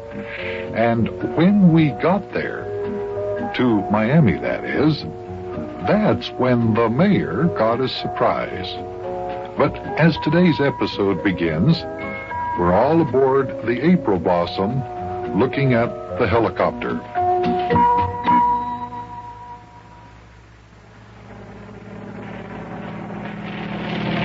Boy, look at that. Do you see what I see? It's a helicopter. Hey, now, what's that doing way over here over the ocean? It says U.S. Mail on the side. Is that helicopter bringing us mail? It sure is, matey. Big Jon and Blubber must have heard it, because here they come out of the galley. Hey, what's that helicopter doing out here? It's bringing us mail, Big Jon. Mail from home. Get out there! Look out! No! Here comes your mailbag! Look out, here it comes. Ahoy up there! Are you going to stand by? Right. I'll circle around till the passengers are ready to come aboard. Till the passengers come aboard? What passengers, Captain Squinty? Well, there's room in that helicopter for 3 passengers, and I thought you and Big Jon and Blubber might like to fly to the mainland. You mean fly in the helicopter? Wow. Hey, can we, Big Jon? Well, sounds good to me. How about it, Mayor? Why, sure. That'll give us a day or so in Florida before Captain Squinty gets there with Yukie in his plane. Fine. Sounds great. I love Florida. So do I. Well, Sparky, if you have anything you want to take with you, you'd better go to your cabin and get it. Okay, Big Jon, okay.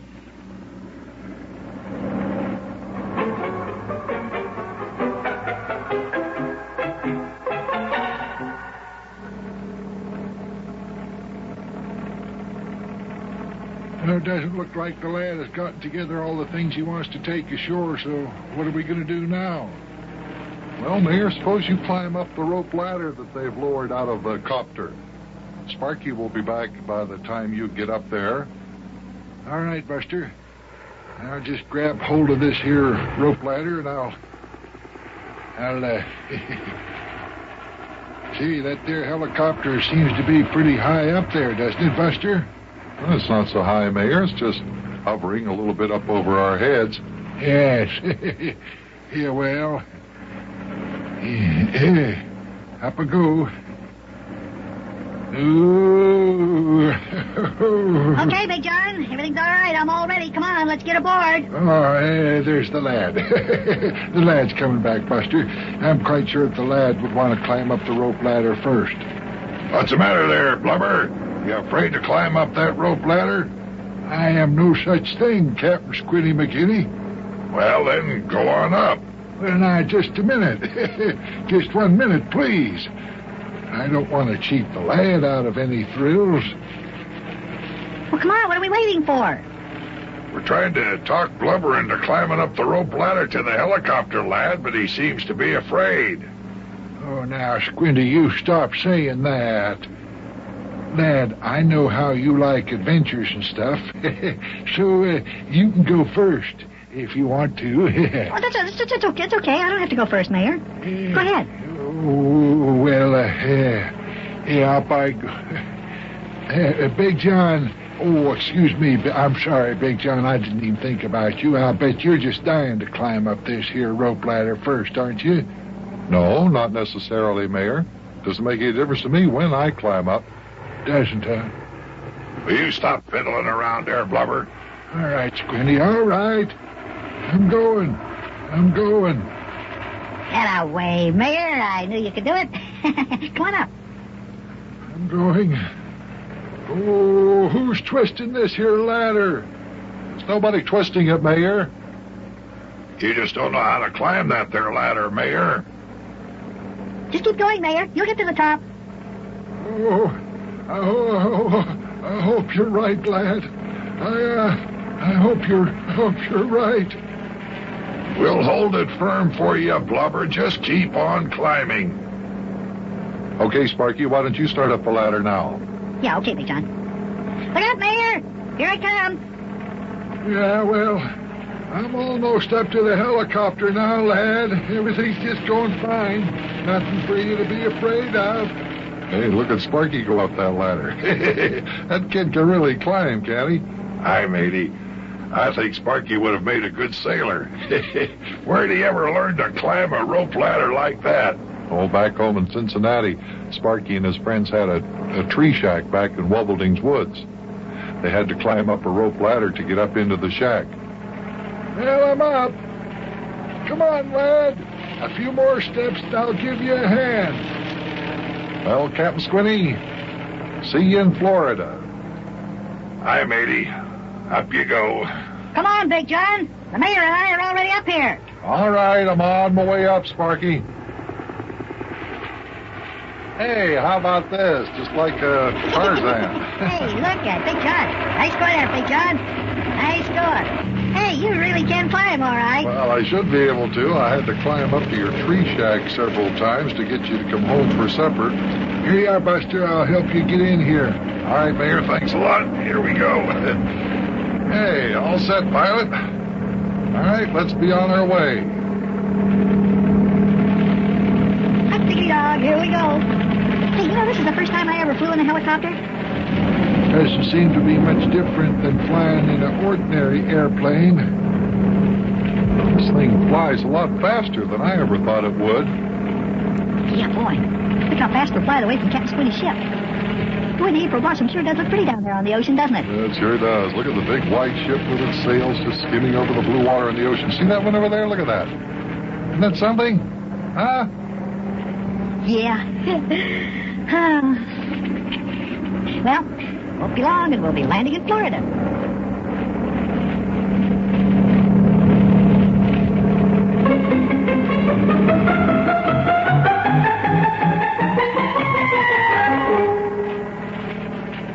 Hey, look, there's land down there. That's Florida. Yeah, that's Florida, all right. See all the fancy white buildings? That's right, lad. That's Florida. And we're headed for that there airport over there. Can you see the airport? Right over there. Yeah. Boy, we're coming in fast for a landing now.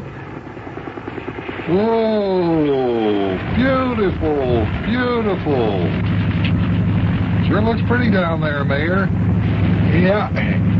Sort of reminds me of California. When we were out there last year, remember that? Better not let the Florida Chamber of Commerce hear you say that. Well, here we are above the airport. Hey, boy! We're going straight down. Ugh, makes my stomach feel funny. Ugh. Whoa, same here. Oh. This is like riding in a real fast elevator. Oh.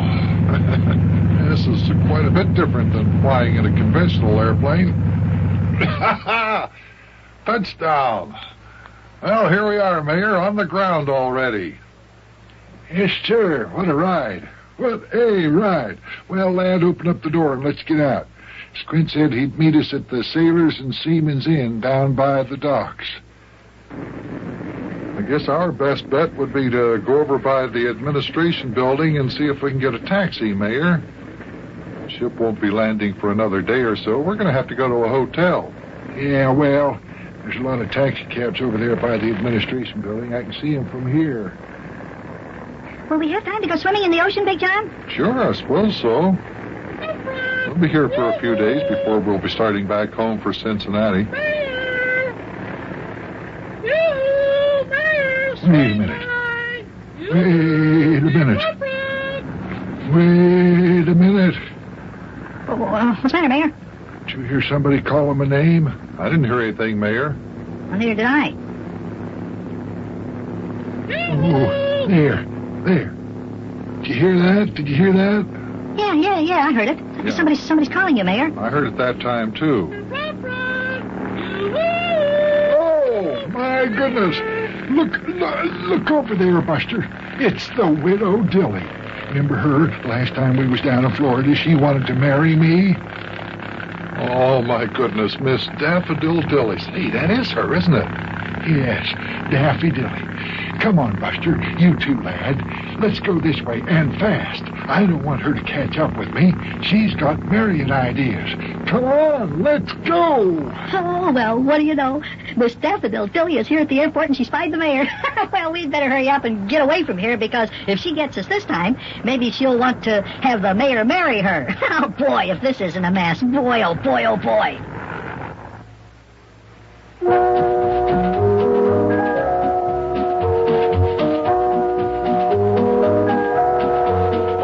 Big John, come on, let's hide behind all these trucks and suitcases on this baggage car. I think we may have gotten away from her. Boy, that was a close call, Mayor. You remember the last time we were down here in Florida? That's when you first met Miss Dilly. And she fell in love with you and you almost married her. Blah. Love stuff. Blah. Boy, I wish we'd have stayed on Captain Squinty's ship now. Well, I sure hope Miss Dilly doesn't find us. Uh-oh, I just peeked around the corner of this pile of trucks and she's coming this way. Come on, Mayor, come on, Big John, let's run for that taxi cab. Maybe we can get away. I'll see you later, kids.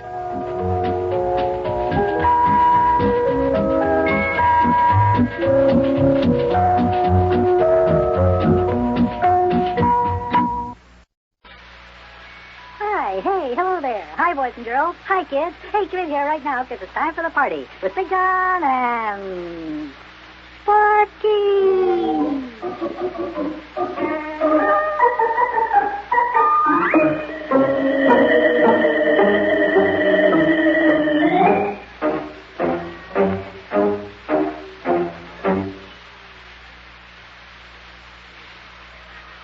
And now, boys and girls, it's time for the further adventures of Big Jon and Sparky. Today's chapter is entitled Prisoners of Love.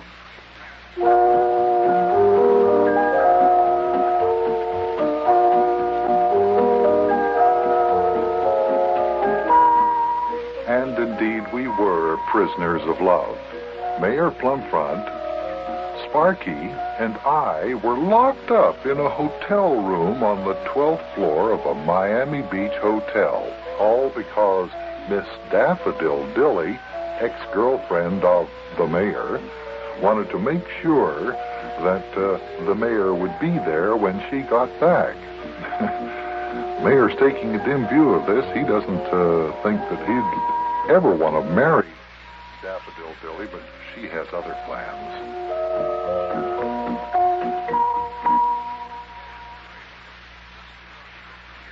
Boy. How long are we going to have to stay locked up in this hotel room? Oh, goodness knows, lad, goodness knows. I guess we'll have to stay here until the widow Dilly gets good and ready to unlock that there door and let us out again. Well, how long have we been locked in here? Well, according to my watch, it was 11:30 this morning when the widow Dilly appeared in the doorway and locked us up. And it's 2 o'clock now. 11:30, 12:30, 1:30, 2 o'clock. Boy, it's been locked in here for 2.5 hours. Yes. Yeah, and goodness knows when that woman is going to come back and let us out. Oh, telephone's ringing. Telephone's ringing. You better answer it, Mayor. Perhaps it's the widow calling you. Yeah, I'll get it. Hello? Now listen, if this is the widow Dilly, let me tell you something. Mayor, I just knew you'd want to tell me something. Suppose you tell it to me in the romantic atmosphere of the hotel dining room. Now listen here, Daffodil Dilly. I'll come up and let you out of your room if you promise to take me to lunch, Mayor. Now listen, Daffodil, I want you... Remember, Mayor, honey, you'll stay locked in that room till you promise to take me to lunch. Will you, Mayor? Well, all right, Daffy. All right.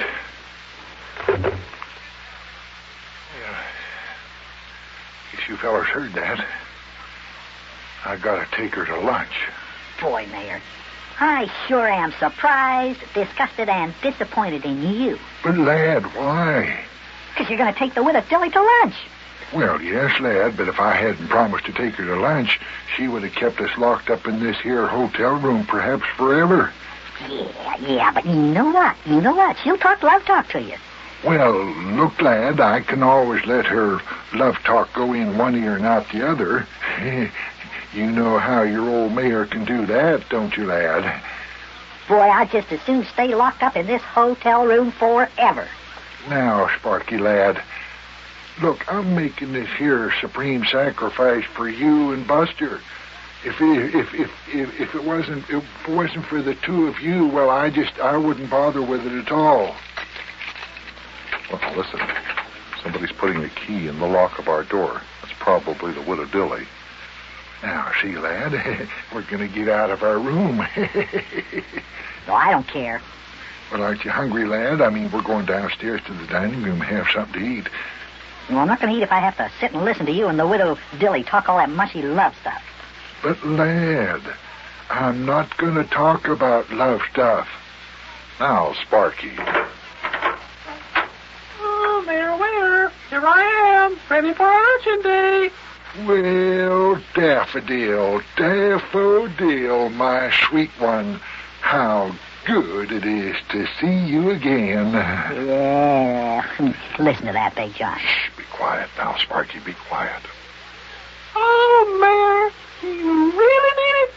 Are you really glad to see your itty-bitty Daffodil again? Oh, my charming little Daffodil, allow me to say that you are even more beautiful than you were the last time I saw you. Yeah, mush. Listen to him, BJaS. Come on, let's get out of here.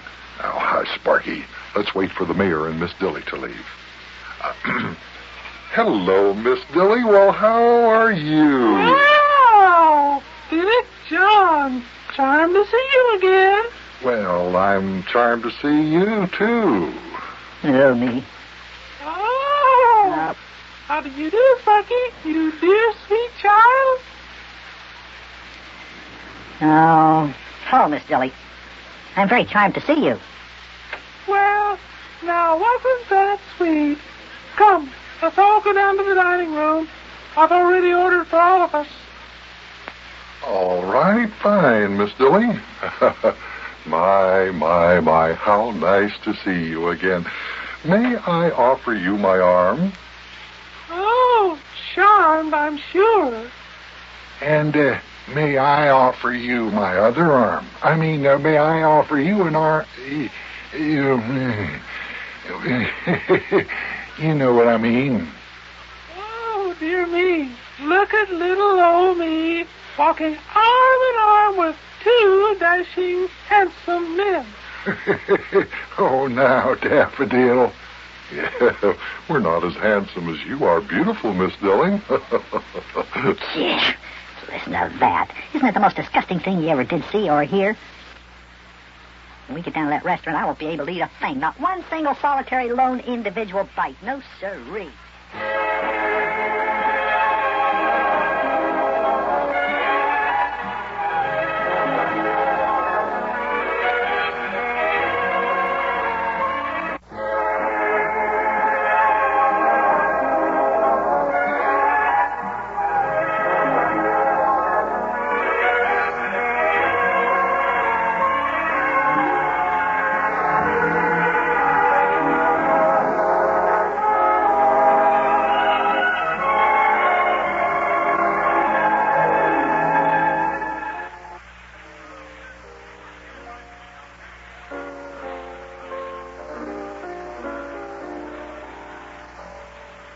And tell me, Daffodil, whose itty-bitty Snooky Hookins is who? Oh, Mayor Ware, who knows that who is my one and only Snooky Hookins? Sparky, I think perhaps we'd better leave. It looks like the mayor and Miss Dilly would like to be alone.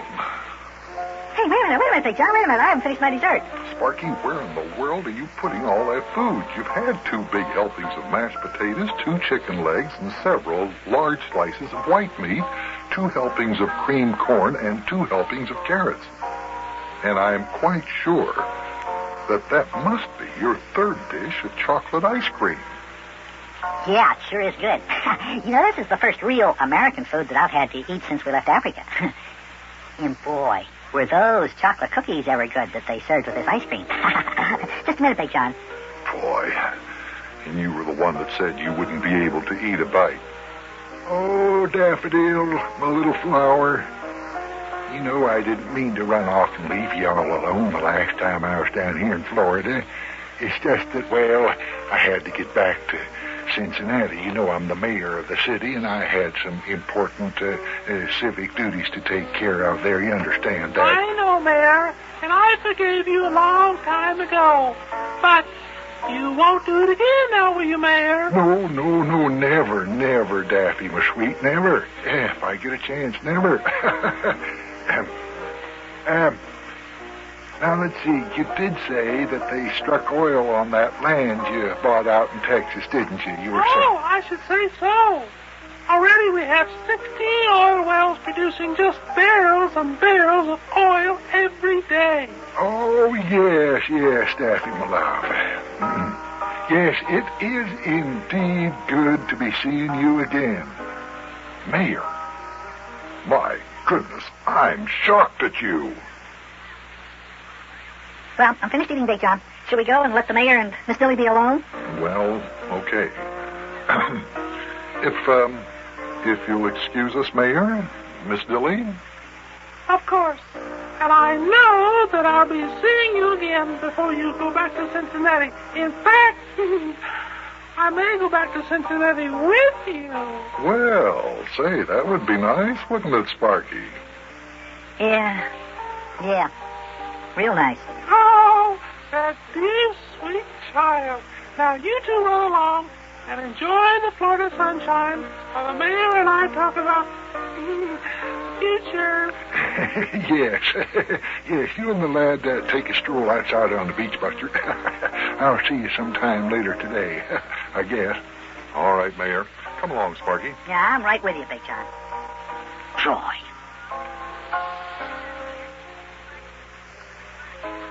Well, Sparky, we'll just go out to the beach through that door over there. See, it opens right out onto the shore. Okay, Big John, okay. What the world's the matter with you, anyway? Oh, I'm disgusted. Just plain out and out disgusted with Mayor Plumfront. Here he tries to act like he doesn't even like the widow Dilly, and now there he is, sitting back there talking love stuff with her. Well, now, Sparky, the mayor has a perfect right to be romantic if he so wishes. Here, I'll push open the door for you. Well, I sure don't know why the mayor would even want to be romantic. Well, who could be interested in stuff like that? Boy, love stuff. Well, what's so horrible about love stuff, as you call it? Well, it's disgusting, that's what. It's just plain disgusting. You'll change your mind one of these days. Just wait until you see some pretty little girl coming along, and why, you'll just... Big John! What? How can you say a thing like that about me? Well, we'll see. We'll see. In the meantime, Mayor Plumfront has a perfect right to think about romance if he wants to. Well, maybe so. But he better not think about getting married. Well, you never can tell. You don't mean to... Do you think that the mayor might marry the widow Dilly? Sure, it's possible. Oh, no, not that. Boy, oh, boy, oh, boy, oh, boy.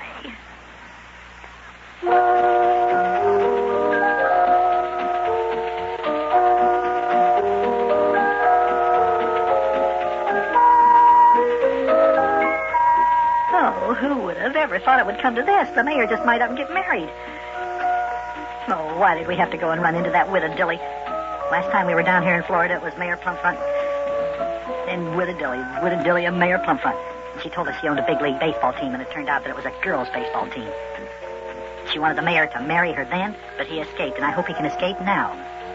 Well, I guess I got another problem on my hands. How to save the mayor from the Widow Dilly. Oh, me.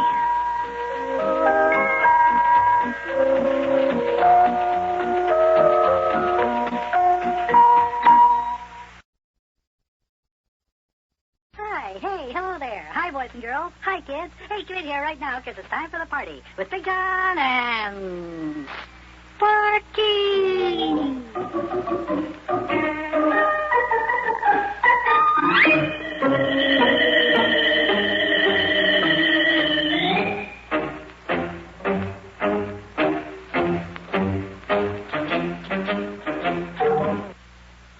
And now, boys and girls, it's time for the further adventures of Big Jon and Sparky.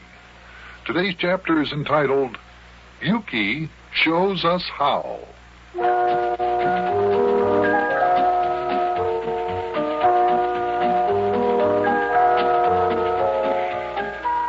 We stopped off in Florida for a few days' vacation before we went back to our home in Cincinnati, and there Mayor Plumfront met his old flame, his old girlfriend, Daffodil Dilly. When he found out she had become even more rich than she was before, he began to pay a lot of attention to her.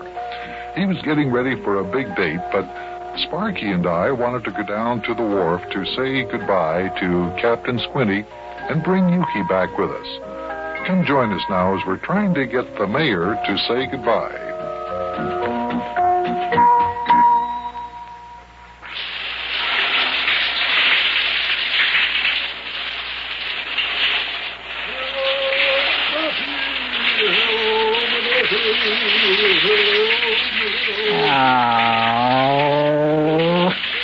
Oh, listen to the mayor, Big Jon, singing one of those disgusting love songs. Oh, now, Sparky, the mayor can't help it. He's in love. Love, phooey. Boy, we're supposed to go down to the Sailors and Seamen's Inn and meet Captain Squinty and Yukie. Now, what does the mayor do? He ups and makes a date to go sightseeing with the Widow Dilly.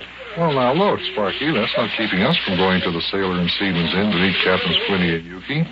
Yeah, but the mayor's giving up all his old friends. Just on account of that Widow Dilly. No, he isn't. Now, will you stop grumbling and let's be on our way? Come on, let's go. Well, all right. Goodbye, Mayor. We're leaving. See you this evening, Mayor. So long.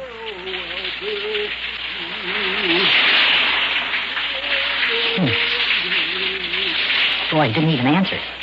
Probably didn't hear us. After all, he is singing and taking a shower at the same time. Mayor!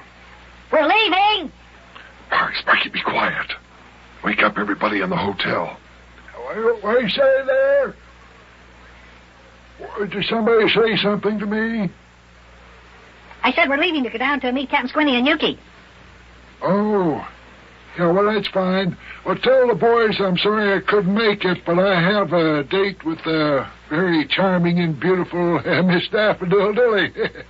So long, fellas. I'll see you later. I gotta finish my shower here. Disgusting, that's what it is. Just plain disgusting. All right, Sparky, come on. It's enough of the grumbling. Open the door and let's be on our way. Okay.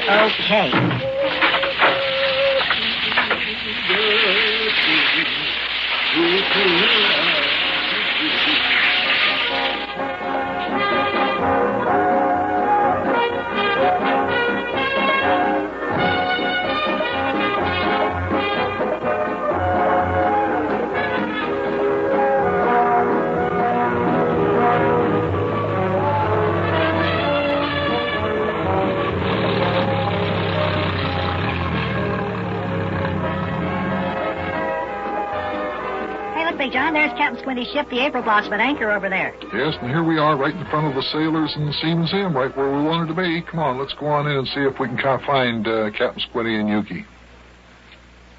We don't have to go in. They must have seen us pull up in the car. Look, they're coming out. Oh, yeah. Hi, Captain Squinty. Hi, Yukie. Ah, fine. Howdy, fellas. Hey, where'd you get the automobile, Big Jon? Oh, we're renting it. There's a rented automobile place next to the hotel where we're staying. Hello there, Captain Squinty. How's everything? Hi, matey. Where's Blubber? Oh, boy, Captain Squinty, guess what? The mayor met the widow Dilly, and he's out with her. What? The widow Dilly? You mean that old sculpin he met the last time we were down here in Florida? Yeah, and Big John says there's a chance that the mayor might get married. Well, if he does, it'll serve him right. I don't think it's that bad. Come on, you and Yukie get in, Captain Squinty. We'll drive you back to the hotel. Yeah, fine. Hey, this is a snazzy-looking car here. Always wanted a yellow automobile with a black roof like this. This is fine. I'm afraid I won't be able to go along with you, Big John. I signed the April Blossom up for a voyage to Peru. We heist anchor tonight at the change of the tide. Oh, yeah, well, that's too bad. I was hoping we'd be able to spend a little time together here in Florida. Well, matey, much as I'd like it, I'm afraid my crew wants to work. Yeah, well, we understand, Captain. Oh, say, by the way, what about Yukie's plane? Oh, that's already unloaded from the ship, but it's out at the airport. Hey, then that means we can go home. Listen, I've got an idea. Let's kidnap the mayor and take him home with us before he can marry the widow Dilly. Sparky, we can't do a thing like that. Well, ladies, I've got to get back to my ship. Good luck to you, swabs. And try to keep that Blubber from making an old fool of himself. Will you do that? Yeah, all right, Captain Squinty. Well, we'll be seeing you again, I hope. Yeah. Bye, Captain Squinty. So long, Captain. So long. Hey, Big John, let's start back to Cincinnati today, can we? Well, I'll try to talk the mayor into it. Say, has this here hotel where you're staying at, has it got a swimming pool? Yeah, Yukie, a real keen one. You want to go swimming? Yeah, fine. I'll teach you the Yukie Butcha flip-flop twist and turn dive. How about that? That's a wonderful idea. Come on, let's hurry back to the hotel and go for a little dip.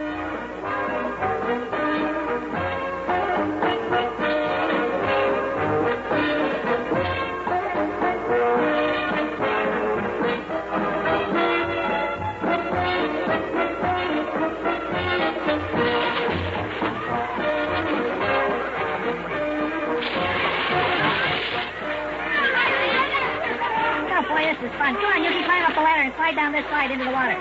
For goodness sake, Yukie, will you get out of there? That's the children's part of the swimming pool. Yeah, is that right? I kind of thought this water wasn't very deep. Doesn't even come up to my knees. But Yukie, there isn't a slide like this in the big pool. Well, if you don't mind, lad, I'd rather go swim where it's a little bit deeper. I'd like to get into some water at least 2 feet deep. Why? So the water covers up the hole of the knee of the swimming suit. Oh. Okay, well, let's go over to the big pool then. There's a very fine-looking diving board, Yukie. What do you say we do a little diving here? Yeah, fine. I used to be on the swimming team up at good old East Cantankerous High in Cantankerous, Illinois, when I was just a young lad. Oh, good. I've heard that you're a very good diver and swimmer. I'm anxious to see you perform. Yeah, me too. Well, all right, step aside, fellas. I'll put on a little exhibition for you. We'll just climb up on this here ladder. Now look, watch close, lads. You might learn something. And let's try it out for the Olympic swimming team, you know. Boy, that diving board sure is high up. Can we dive from way up there? Yeah, sure. Now watch, I'm going to show you the triple reverse barrel roll jackknife swan dive.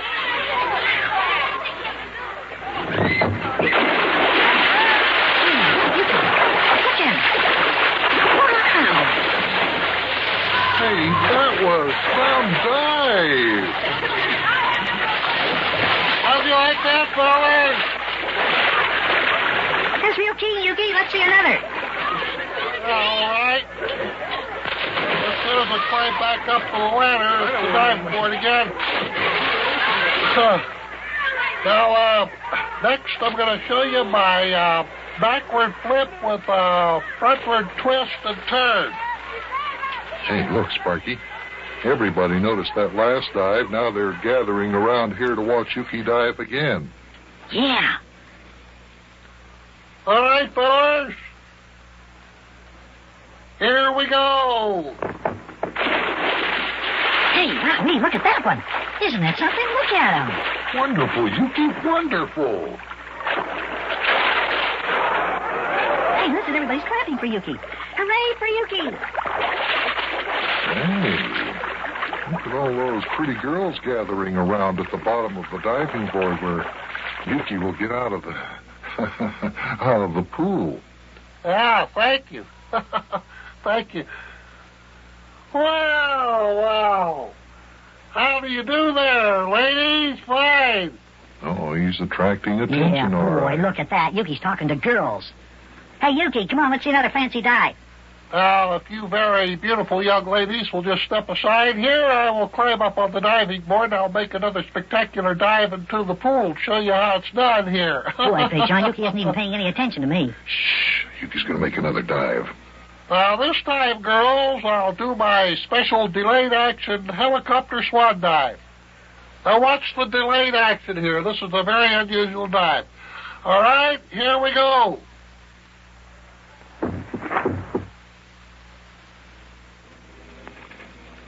By George, look at that. Look at that. Yukie seems to be floating real slowly down through the air toward the pool. Why, it's almost like a slow-motion picture. Wow, wait. What a dive. He still hasn't hit the water. What? There he goes. Hey, wasn't that a dive? Wowee, I'm going to ask Yukie to teach me to dive like that. Come on, Big John, let's go over and ask him. That is, if we can make our way through that crowd of girls. Hey, Yukie. Hey, Yukie, how about teaching me to dive like... Hey, Yukie. Hey, you, how about teaching me to dive like that? I'm afraid we're not going to be able to get through this group of girls that have gathered around Yukie here. Why all those old dumb girls act so silly? Well, they aren't even girls. They're just a bunch of old ladies. I'll bet every one of them is almost 20 years old. Well, girls, allow me to take each and every one of you charming and beautiful young ladies up on the terrace for a nice glass of lemonade. What would you think of that? Hey, Big John, now look at Yukie. He's walking off with those girls. Yeah. Boy, he's disgusting as the mayor. Come on, let's go home to Cincinnati without either one of them. Just you and me. Boy, oh boy, oh boy, oh boy.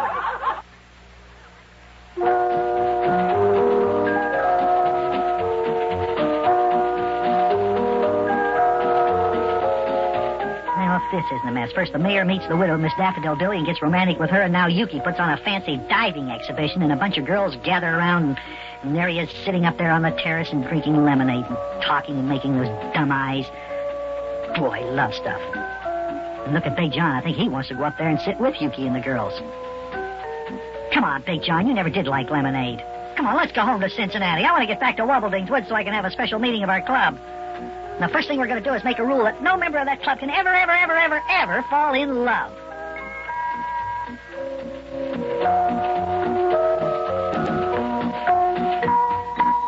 Hi, hey, hello there. Hi, boys and girls. Hi, kids. Hey, come in here right now because it's time for the party with Big Jon and Sparky.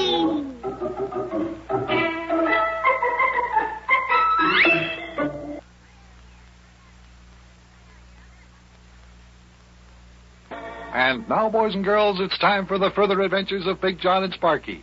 Today's chapter is entitled, Yukie Butcha to the Rescue.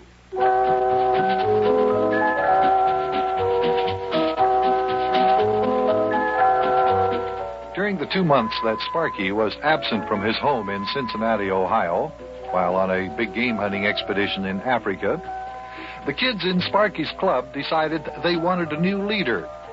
This hurt Sparky's pride ever so much because he's been the leader of the clubhouse gang for quite some time. Sidney Clackstetter is the name of the new boy. Sparky doesn't intend to take this challenge to his leadership lying down, so as we join today's episode, Sparky and I are in the living room at our house in Cincinnati, and Sparky's trying to figure out what to do. Well, now let's see. Just let me see. What can I do? There must be some way. Hey, Sparky, what are you doing? Sitting there talking to yourself? Yeah, Big John, I'm trying to figure out something. Something to do with your club, I guess? Well, yeah. Actually, I'm trying to figure out a way to make the guys in our club, the Grand Order of the Glorious Knights of the Mystic Secret Circle, of which I used to be the Exalted High Lama of the Purple and White Garter, still want me to be the Exalted High Lama of the Purple and White Garter of the Grand Order of the Glorious Knights of the Mystic Secret Circle. Whew. Oh, boy. That was a mouthful, wasn't it? I should say it was. Well, I'm glad to see you can at least be good-humored about this latest setback in your political career. Well, that's because, Big John, inside my little brain, I am devising a plot to get even with those guys. Oh, now, Sparky, that isn't right. You should never seek revenge. Revenge? Oh, Big John, this isn't revenge. No, this is just getting even with those guys. Well, what in the world do you think revenge is? When you want to get even with somebody, that's revenge. And no matter what anyone does to you, no matter how bad, you should never seek revenge. Well, I know, but this kind of getting even isn't revenge, Big John. It's sort of like a game. I mean, all kids play it. It's fun. Boy. You see, right now, all the guys in the club are trying to figure out what I'm going to do to get even with them, and they're already trying to figure out how to get even with me for getting even with them, see? It's fun. Yeah, well, I guess it is. Uh-oh, there's the doorbell. Sparky, would you go and see who it is, please? Yeah, okay.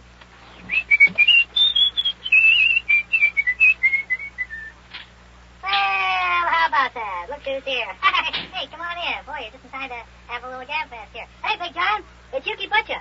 He says he dropped in to pay us a little visit. Oh, fine. Come on in, Yukie. Have a chair. No, thank you, Big John. I've got plenty of chairs in my room at the Cheviot Hills Hotel. I don't need any more chairs. Thanks anyway, though, Big John.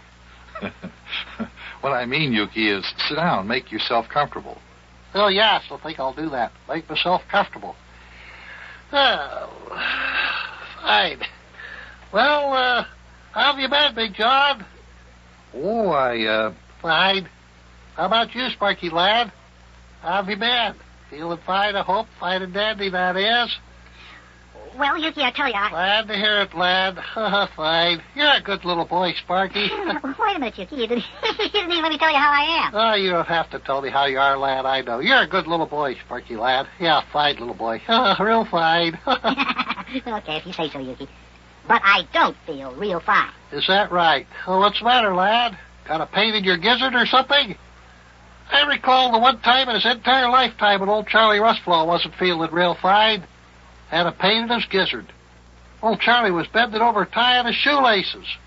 When he tried to stand up, he couldn't straighten up there. Yeah? Is that right? Yeah.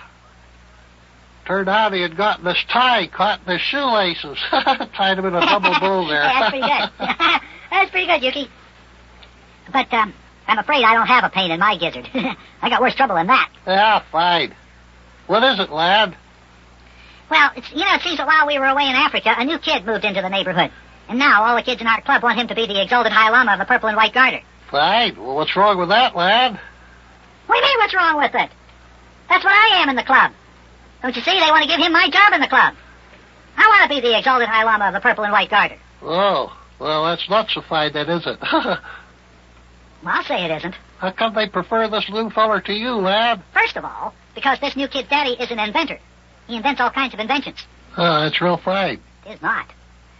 This new kid, his name is Siddy Clackstetter, by the way, promised the guys in our club that if they elected him the Exalted High Lama of the Purple and White Garter, he just, he bribed them, because what he said was that he'd go and get his daddy to invent a new electric eye door for the clubhouse shack, see? A door that could only be opened by members of the club. It'd be a secret thing, like, Well, what's wrong with that? Well, look, don't you understand, Yukie? If I'm not the Exalted High Lama of the Purple and White Garter, I won't be able to wear my plumed hat with the fluffy purple and white feathers on it and my white robe with the white jockey satin lining. Oh, I see. Well, that's bad, lad. Yeah, that's bad. Well, Well, what are you going to do about it? Well, so far I don't know. You see, Yukie, just before you got here, Sparky was trying to figure out a way to get the boys in his club to change their minds about electing this new boy, Sidney Cluckstepper, or whatever his name is. Sidney Clackstetter, Big John. Yeah, this Clackstetter. Sparky was trying to figure out a way to keep the boys from electing him to the office that Sparky already holds. Well, it doesn't seem fair. If Sparky is the salt and pepper high lammy pie of the pink and blue suspenders, I think he should keep the job there. Exalted High Llama of the purple and white garter, Yukie. Yeah, fine, that's what I said. Salt and pepper shakers with the purple and white gravy boat, fine. You say this new kid's daddy's an inventor, huh? Invents inventions, I suppose? Yeah, that's right. And that's why Rabbit Ears McKeester and Maxie Finster and all the rest of the guys in my club want him to be the head of our club, because he said his daddy will invent a special electric eye door for the clubhouse shack. A door that can only be opened by members of the club. Fine. How come nobody else can open the door, though, lad?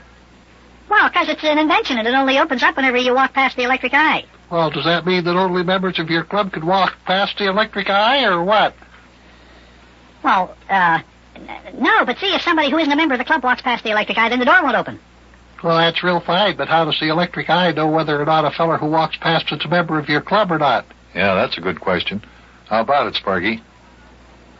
Well, you see, the electric eye won't work unless the person who walks past it is wearing a special kind of a button on his coat. Oh. A special kind of a button, see, made out of a special kind of metal that works the electric eye. Yeah, fine. Yeah, I see. That's pretty clever, isn't it, Yukie? Oh, yeah, it's real fine, real fine. Yeah, it sounds like a good idea, all right. Yeah, it'll be real keen having an electric eye door on the clubhouse. Yeah. But I don't see why we have to elect this new kid to my job in the club. I mean, just to get this electric eye door. Well, by the way, Sparky, you say this is an electric eye door. It works by electricity, I presume. Yeah. Well, there isn't any electricity back in Wobbledink's Woods, which means that if you don't have any electricity in your shack, how's an electric eye door going to operate without current? Oh, this Sidney Clackstepper's daddy's got this whole thing all figured out. He's got some old automobile batteries that he's going to give us to make the electric eye door. Oh, I see. You say this boy's daddy's an inventor, huh? Invents inventions and stuff like that? That's right. Fine. You know, lad, I'm an inventor. I invent new and improved models. New and improved models of what? Yes, you must come out to see my laboratory sometime. I got an inventing laboratory out in the big barn at the old Plug Nickel farm. Got lots of inventions out there, haven't even given to the public yet. Hey, I didn't know you were an inventor. No, I didn't either, Yukie. Hey, this is a surprise. My goodness. Oh, yes, I'm an inventor. I invent inventions. You must go out to my laboratory sometime and see my new and improved bread toaster. Bread toaster? Yeah, not only does it toast the bread for you, but it butters it, too. You plop a piece of white bread into my new improved toaster, and it comes out toasted and buttered for you. You can turn a couple of knobs on it and make you some cinnamon toast. Hey, that sounds wonderful. Oh, yes. Hey, lad, if you could present your club with an electric eye door for your clubhouse, do you think that the other kids would be willing to keep you as the head man of the club? Yeah, sure, Yukie. Well, in that case, I might just as well go to work in my inventing laboratory and invent a special new and improved electric eye door for your little old clubhouse shack back there in Wobbledink's Woods, yes. Hey, honest, Yukie? Sure. It'll be the best electric eye door you ever did see. If you fellas will excuse me now, I shall be off to my laboratory where I work on my inventions in the big barn out in the old Plug Nickel farm. Good day, fellers. Good day, Yukie. Boy. Yeah, good day, Yukie. And thanks. Boy, oh boy, oh boy, oh boy.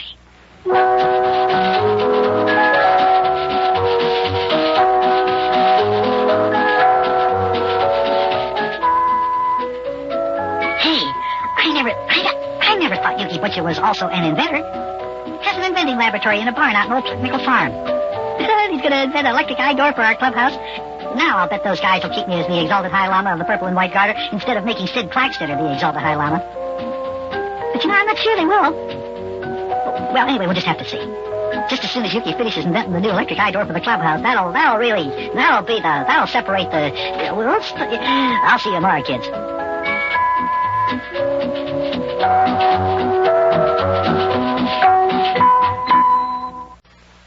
And now, boys and girls, it's time for the further adventures of Big Jon and Sparky. Today's chapter is entitled, Sparky in Control.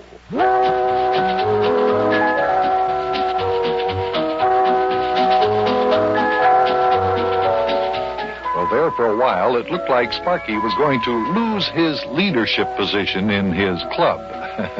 All the boys in the neighborhood had decided that he was no longer going to be the leader. Why? Because Sidney Clackstetter, the new boy who had moved into the neighborhood, has a father who is an inventor. And he said he'd invent an electric eye door for the clubhouse shack back in Wobbleding's Woods. But then Yukie Butcha said he was an inventor and he would invent a better door, and Sparky could present it to the club. So Sparky's feeling pretty happy about his superior position. Hey, boy, Big John, I sure didn't think that Yukie Butcha was an inventor, did you? Well, no, I must say I didn't have the faintest idea Yukie Butcha was an inventor. That was certainly a surprise to me. Yeah, me too. Boy, I'm telling you, Big John, when I told the guys in my club that I could get an electric eye door for our clubhouse shack, they sure did change their tune, all right. Oh, is that right? Well, now I guess they're not so ready to elect this new kid to the office of Grand Exalted whatever it is, huh? Exalted High Llama of the Purple and White Garter, Big John. Yeah, that office. You might get to keep the job after all, huh? Well, if I want it. If you want it. Now, wait a minute. All week you've been moping around here like you lost your best friend, and it was all because you were sure the kids in your club were going to take your official title away from you and hand it over to this new boy. Sure. And now you say, if you want to keep the title, how come?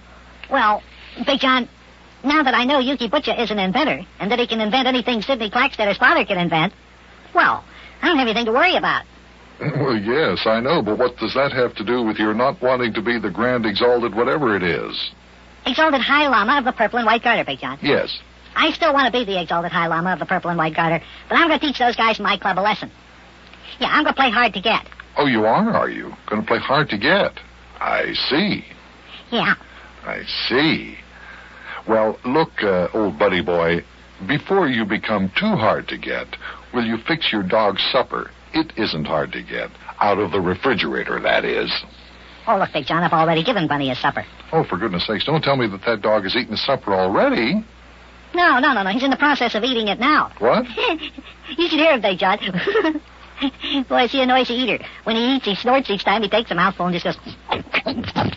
Yeah, I know. I've heard like that. Yeah. You didn't give him his supper out on the kitchen floor, did you? I told you. No. He's down in the basement. I gave Pedro his supper, too. Hey, do you know what Pedro calls me, Big John? You mean that parrot has got a nickname for you, too? What is it? Half Pint. Huh? He calls me Half Pint because I'm such a little boy, I guess. Yeah, I guess so. He calls me Spike. That's pretty fresh for a parrot. Yeah. That's not what he calls you. What? That's not the only thing. No, he calls you a long drink of water, too. Long drink of water. I think that's pretty good. Hi there, you old long drink of water. Now, wait just a minute there, young man. You just hold that. Don't you go getting fresh like the parrot is. What's the matter, Big John? Don't you like that nickname? Well, it isn't that, Sparky. It just sounds fresh. Don't you ever go around calling people fresh nicknames like that. That isn't polite. Oh, yeah, I know. I'm just kidding, Big John. Yeah, all right. Well, just so you remember it. I know it isn't nice to talk like that. Oh, telephone's ringing. Telephone's ringing. Well, we're finally back to normal. Will you answer it, Sparky? It's probably for you. Yeah, maybe it is. I'll answer it. Hello? Yes, this is Sparky. Is that you, Rabbit Ears? Oh, I have not talked to you on the telephone for a long time, Rabbit Ears. How true. Well, what's on your mind, R.E. lad? R.E. lad, well. Well, R.E. lad, I just don't know. I'll be able to install the new electric eye door just as soon as my inventor friend gets finished inventing it. Well, that figures. Pearls of Wisdom by Sir Genius Sparky. Yes, R.E., I do believe that we will have the finest, most high-class shack on the entire face of this entire world of ours, especially in Wobbleding's Woods. Yes. Well, Rabbit Ears, I'll tell you what. I will try to contact my inventor friend to see how work is progressing on our new electric eye door. Do you have any further matters of great importance on your mind? Oh, R.E. lad probably has many important matters on his brilliant mind. Yes, well, in that case, R.E. lad, I will hang up. Yes. Thank you for calling. Good day, Rabbit Ears. Yeah. What do you think, Big John? Was I cold and indifferent enough? Cold and indifferent? Oh, was that what you were supposed to be? Yeah, sure, that's what it's supposed to be.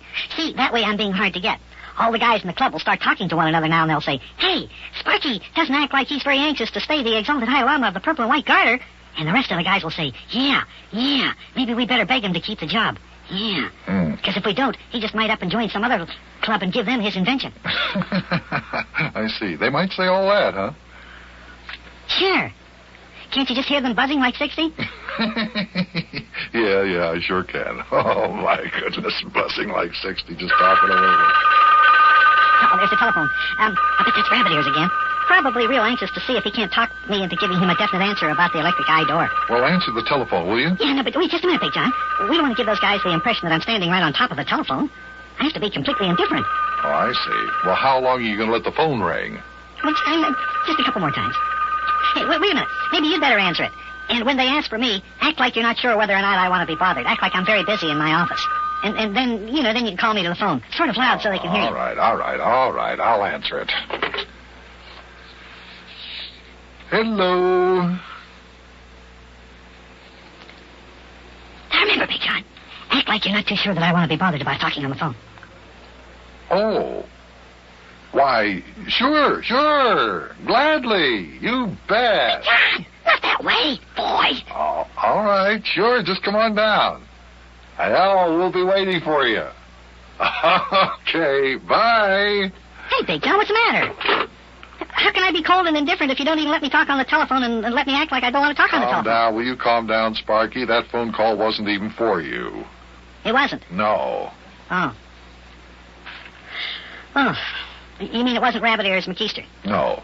Maxie Finster? No. Wasn't Charlie Clamerding calling to see why I'm acting so cold and indifferent? No, I'm afraid not, Sparky. Oh, boy. What's the matter with those guys, anyway? What are they trying to do, play hard to get?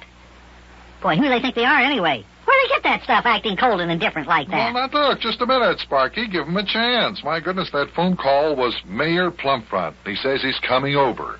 Not only that, but he says he has a surprise. Oh, well, that's nice. But I just assumed it had been Rabbit Ears McKeester. Well, it wasn't. And now listen, don't act like that when the mayor gets here. You don't want him to think that you're not glad to see him, do you? No, I'll act all right, Big John. No cold and But those guys at my club, they got a lot of nerve playing hard to get. That's all I can say. Oh, that's all you can say. After all, that's the way you were going to act with them, acting like you were hard to get and all that. Don't understand you. Yeah, but, doorbell's ringing. Yeah, okay. Well, that's probably Mayor Plumfront. Now, come on, let's both go to the door and let him in. Because he sounded very excited on the telephone. I wonder what his surprise is. Well, we'll soon see. Hey, look, there's the mayor out there on the front porch. You can see him through the glass in the door. You see that? Yeah. Looks like he has someone with him. Yeah. Well, hello there, Mayor. How are you? Come on in. Hello, Buster. Come on in, my love. After you. Yes, Mayor. Hello, Big John. And hello, Sparky dear. Well, Miss Dilly. So this is your surprise, Mayor. Oh, my goodness. Say hello to Miss Dilly there, Sparky. Hello, Miss Dilly. This isn't all of my surprise, Buster.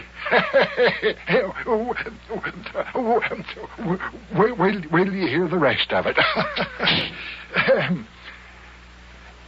Bucky, lad, Miss Daffodil Dilly and me have got some very good news to tell you about. Uh-oh. Yes, Mayor? Oh, Mayor, I do believe I'm blushing. Well, it's like the pink of the petals of the rose. You look charming, my love. Buster, lad, the very beautiful and charming Miss Dilly and I have come to tell you the wonderful news. Miss Dilly has graciously consented to become my blushing bride. What? You mean? Yep, Buster. Your old mayor and the very charming Miss Daffodil Dilly are going to get married. What? Oh, no. Boy, oh, boy, oh, boy, oh, boy.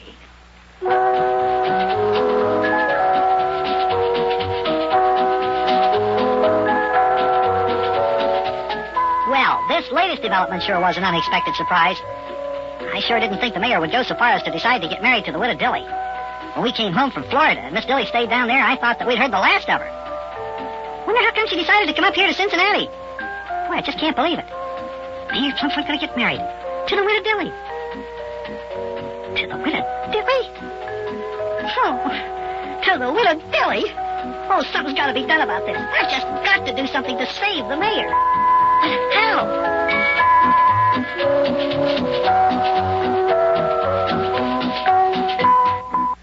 There. Hi, boys and girls. Hi, kids. Hey, get in here right now, because it's time for the party with Big Jon and Sparky.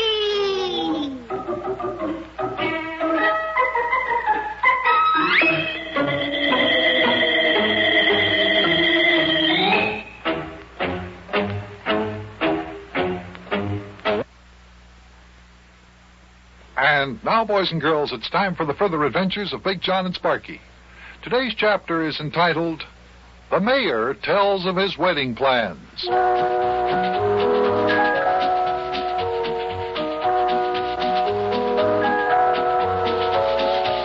Well, actually, it came as quite a shock to all of us that the mayor was going to get married. He's been toying with the idea for some time now, ever since he met the charming Miss Daffodil Dilly, the rich widow from Florida. But now, I guess they're actually going to do it. Sparky takes a dim view of this, for he sees the possibility of losing forever one of his very best friends. He's trying desperately to figure out a way to foil the mayor's romantic plans. Hey, Big Jon, can you figure out something for me? Well, I'll try. Why, what seems to be worrying you, Sparky? Well, all I want to know is, why would a perfectly happy man like Mayor Plumfront up and want to do a thing like the mayor has gone and done?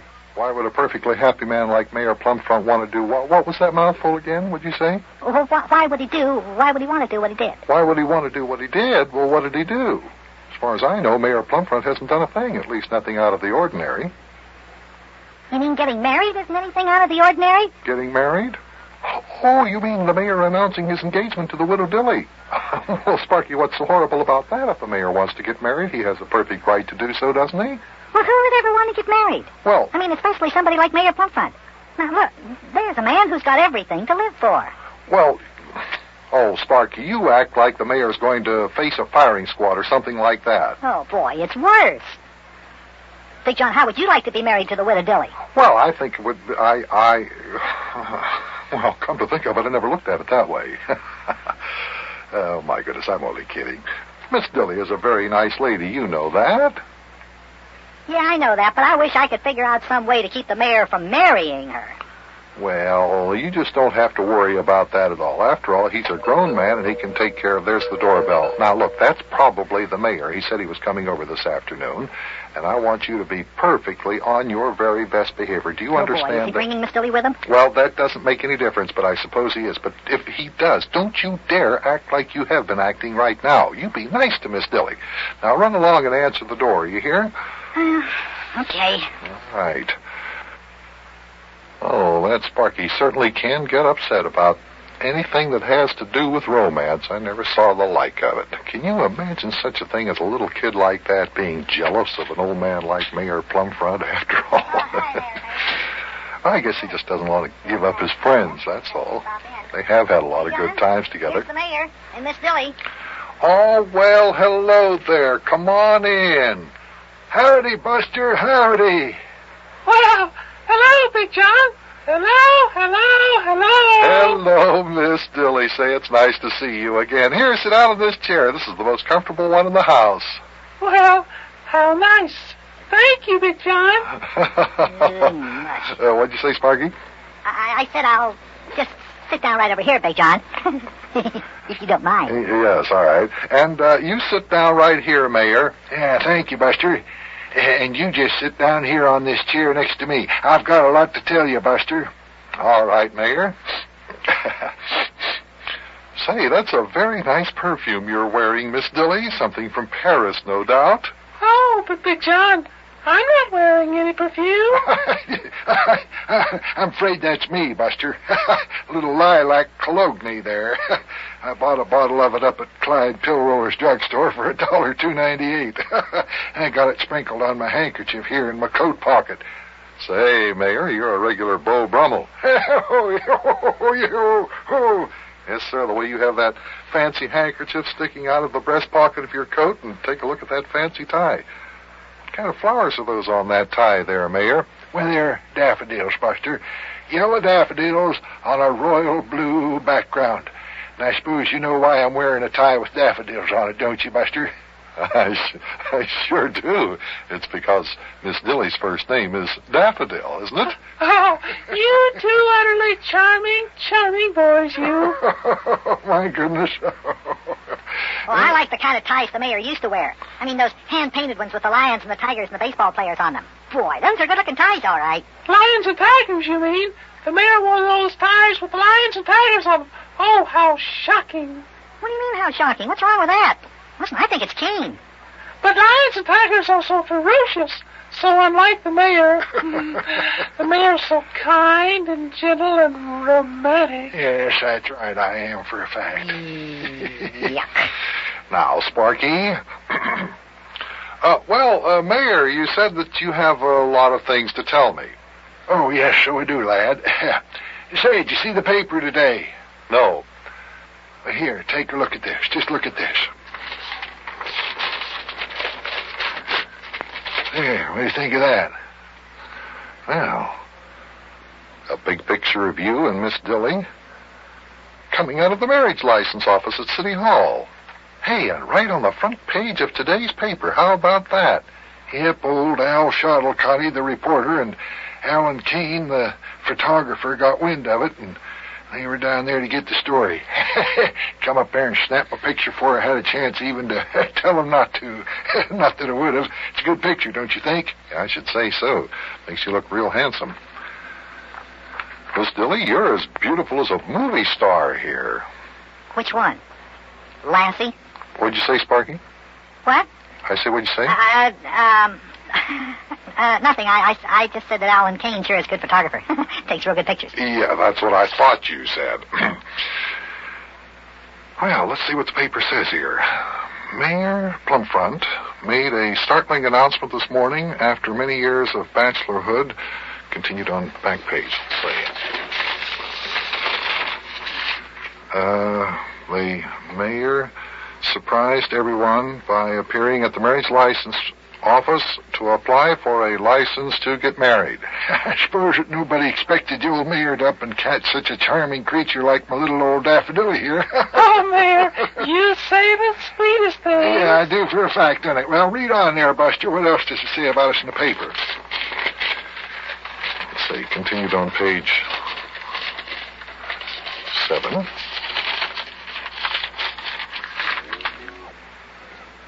The mayor introduced his future bride to his many friends at City Hall. She is the former debutante of Okeechobee City and now one of the principal stockholders in the Great Western Oil and Gas Company. Well, isn't that nice? Yep, guess that sort of makes it official there. Yep. Looks like it's too late now. What'd you say, Sparky? Nothing you'd be interested in, Big John. I'm just kind of sitting here talking to myself, that's all. I see. Well, Mayor, now that you and Miss Dilly have your marriage license, when is the big event going to take place? Well, Buster, that's what I'm here to talk to you about. This morning, the very charming Miss Dilly and myself went downtown and we picked out Miss Dilly's wedding gown. Well, say, that sounds nice. You're planning a big wedding? It sounds like it. Oh, it's going to be beautiful. Oh, yes, we're going to have a big wedding up to the church. Reverend Mansdorfer's going to perform the ceremony, and going to have his $5 wedding there. And we're going to have ushers dressed up in them there suits with the stiff collars and the tails on the coats and things like that, you know. Oh? Well, who all is going to be in the wedding party? Well, I sort of thought that I'd have Yukie Butcha as one of the ushers and Clyde, Naramore? No. Clyde Pillroller, Waldo Wobbleding, and BJaS. Yes? thought maybe you'd like to be my best man. Well, hey, great. Be an honor and a pleasure. Yes, indeed. Well, then we'll all go down to Harry's haberdashery shop and pick out our suits. Harry rents suits for weddings, you know. Yes, I know. I don't think that old Harry will have much trouble fitting you, Buster. You're a tall, handsome young man. It's me I'm worrying about. Do they make them there suits with the tails big enough for a feller like me? Why, of course they do, Mayor, and I'll bet that you'll look handsome in your suit. Wouldn't you agree to that, Miss Dilly? Oh, indeed I will, Big John. My darling Mayor will look handsome in anything. That's right, that's right. And I wonder about the lad here. Do you think old Harry has got something down in his haberdashery shop to fit Sparky there? To fit me? Yeah. What do I need clothes for, Mayor? Well, you're going to be in the wedding. My goodness, Miss Dilly's little niece is going to be the flower girl, and you, lad, are going to be the ring bearer, you see. What? Oh, no siree, not me, no sir. Oh, sure you are, lad. You'll walk down the aisle right alongside little Felice. That's Miss Dilly's little niece's name, lad. Philly Dilly, we call her. You'll walk down the aisle alongside Philly Dilly, and she'll be carrying a basket of rose petals and dropping them on the floor, and you'll be carrying a sateen pillow with a wedding ring on it. Oh, I tell you, it'll be, words fail me. It'll be real pretty, lad, real pretty. No, sirree, not me. Yeah. I'm not going to be in any old sissy wedding. Oh, now, Sparky, of course you are. Why, Sparky, you should be thrilled that the mayor values your friendship so much to want you in his wedding. You sure are going to be in his wedding. Oh, me. Oh, what a mess this is. Oh, boy, oh, boy, oh, boy, oh, boy.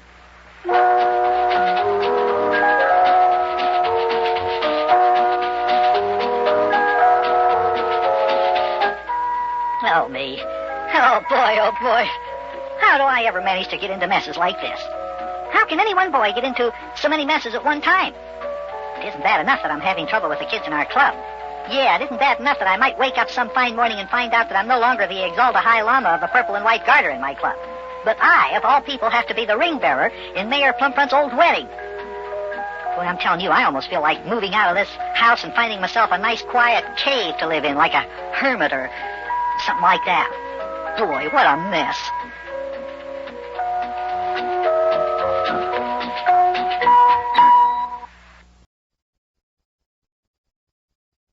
Time for the party with Big Jon and Sparky.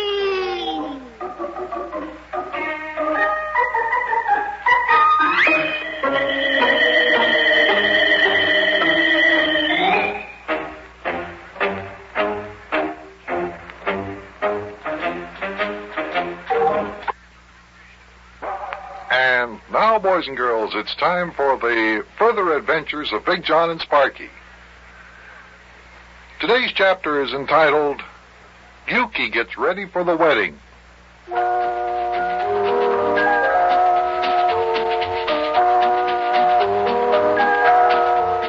It came as quite a surprise to all of us that Mayor Plumfront was going to get married. The bride would be the beautiful Miss Daffodil. Beautiful in the mayor's eyes, at any rate. And I wonder, is the fact that she's very wealthy a deciding factor in this romance? Sparky takes a dim view of the whole thing. And on top of that, he's worried about the affairs of his club. Well, as today's episode begins, Sparky and I are in the living room of our home in Cincinnati when Yukie drives up in his taxi cab. Hey, Big John, there's Yukie Butcha's taxi cab pulling up out in front of the house. I believe he's going to come in and pay us a little visit. Yeah, okay. I'll be there in just a minute. I'm anxious to find out what he thinks about being in Mayor Plumfront's wedding. Oh, boy. Why'd he have to go and remind me of that?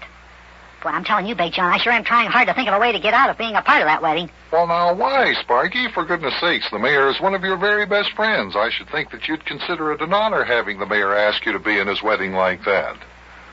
Why, it's sissy stuff, that's what it is. Just sissy stuff. Well, what's sissy stuff about a wedding? People get married every day. It's a wonderful thing. As a matter of fact, ever since Rosalie McClanahan started to work in the continuity department down at the radio station, I kind of thought around matrimonial lines myself, you know. Oh, come on, Big John. What's the matter? Oh, you're kidding. You're not going to get married, are you? Well, I don't know what's the matter with me. I haven't even been able to get up enough nerve to ask Miss McClanahan for a date, but I sure would like to. She's a real pretty girl, yes, sir. Well, now, if this isn't a pretty kettle of fish. Hey, John, if you ever get married, you know what I'm going to do? What? You know what I'm going to do? What? I'll just go out and find a cave and live in it like a hermit. Come on, Sparky. Miss McClanahan doesn't even know I'm alive. There's much chance of my getting married, not for quite some time. But, just in case I do, what's so horrible about getting married? Well, it's sissy stuff, that's why. Only sissies would ever get married. Well, I wouldn't say that.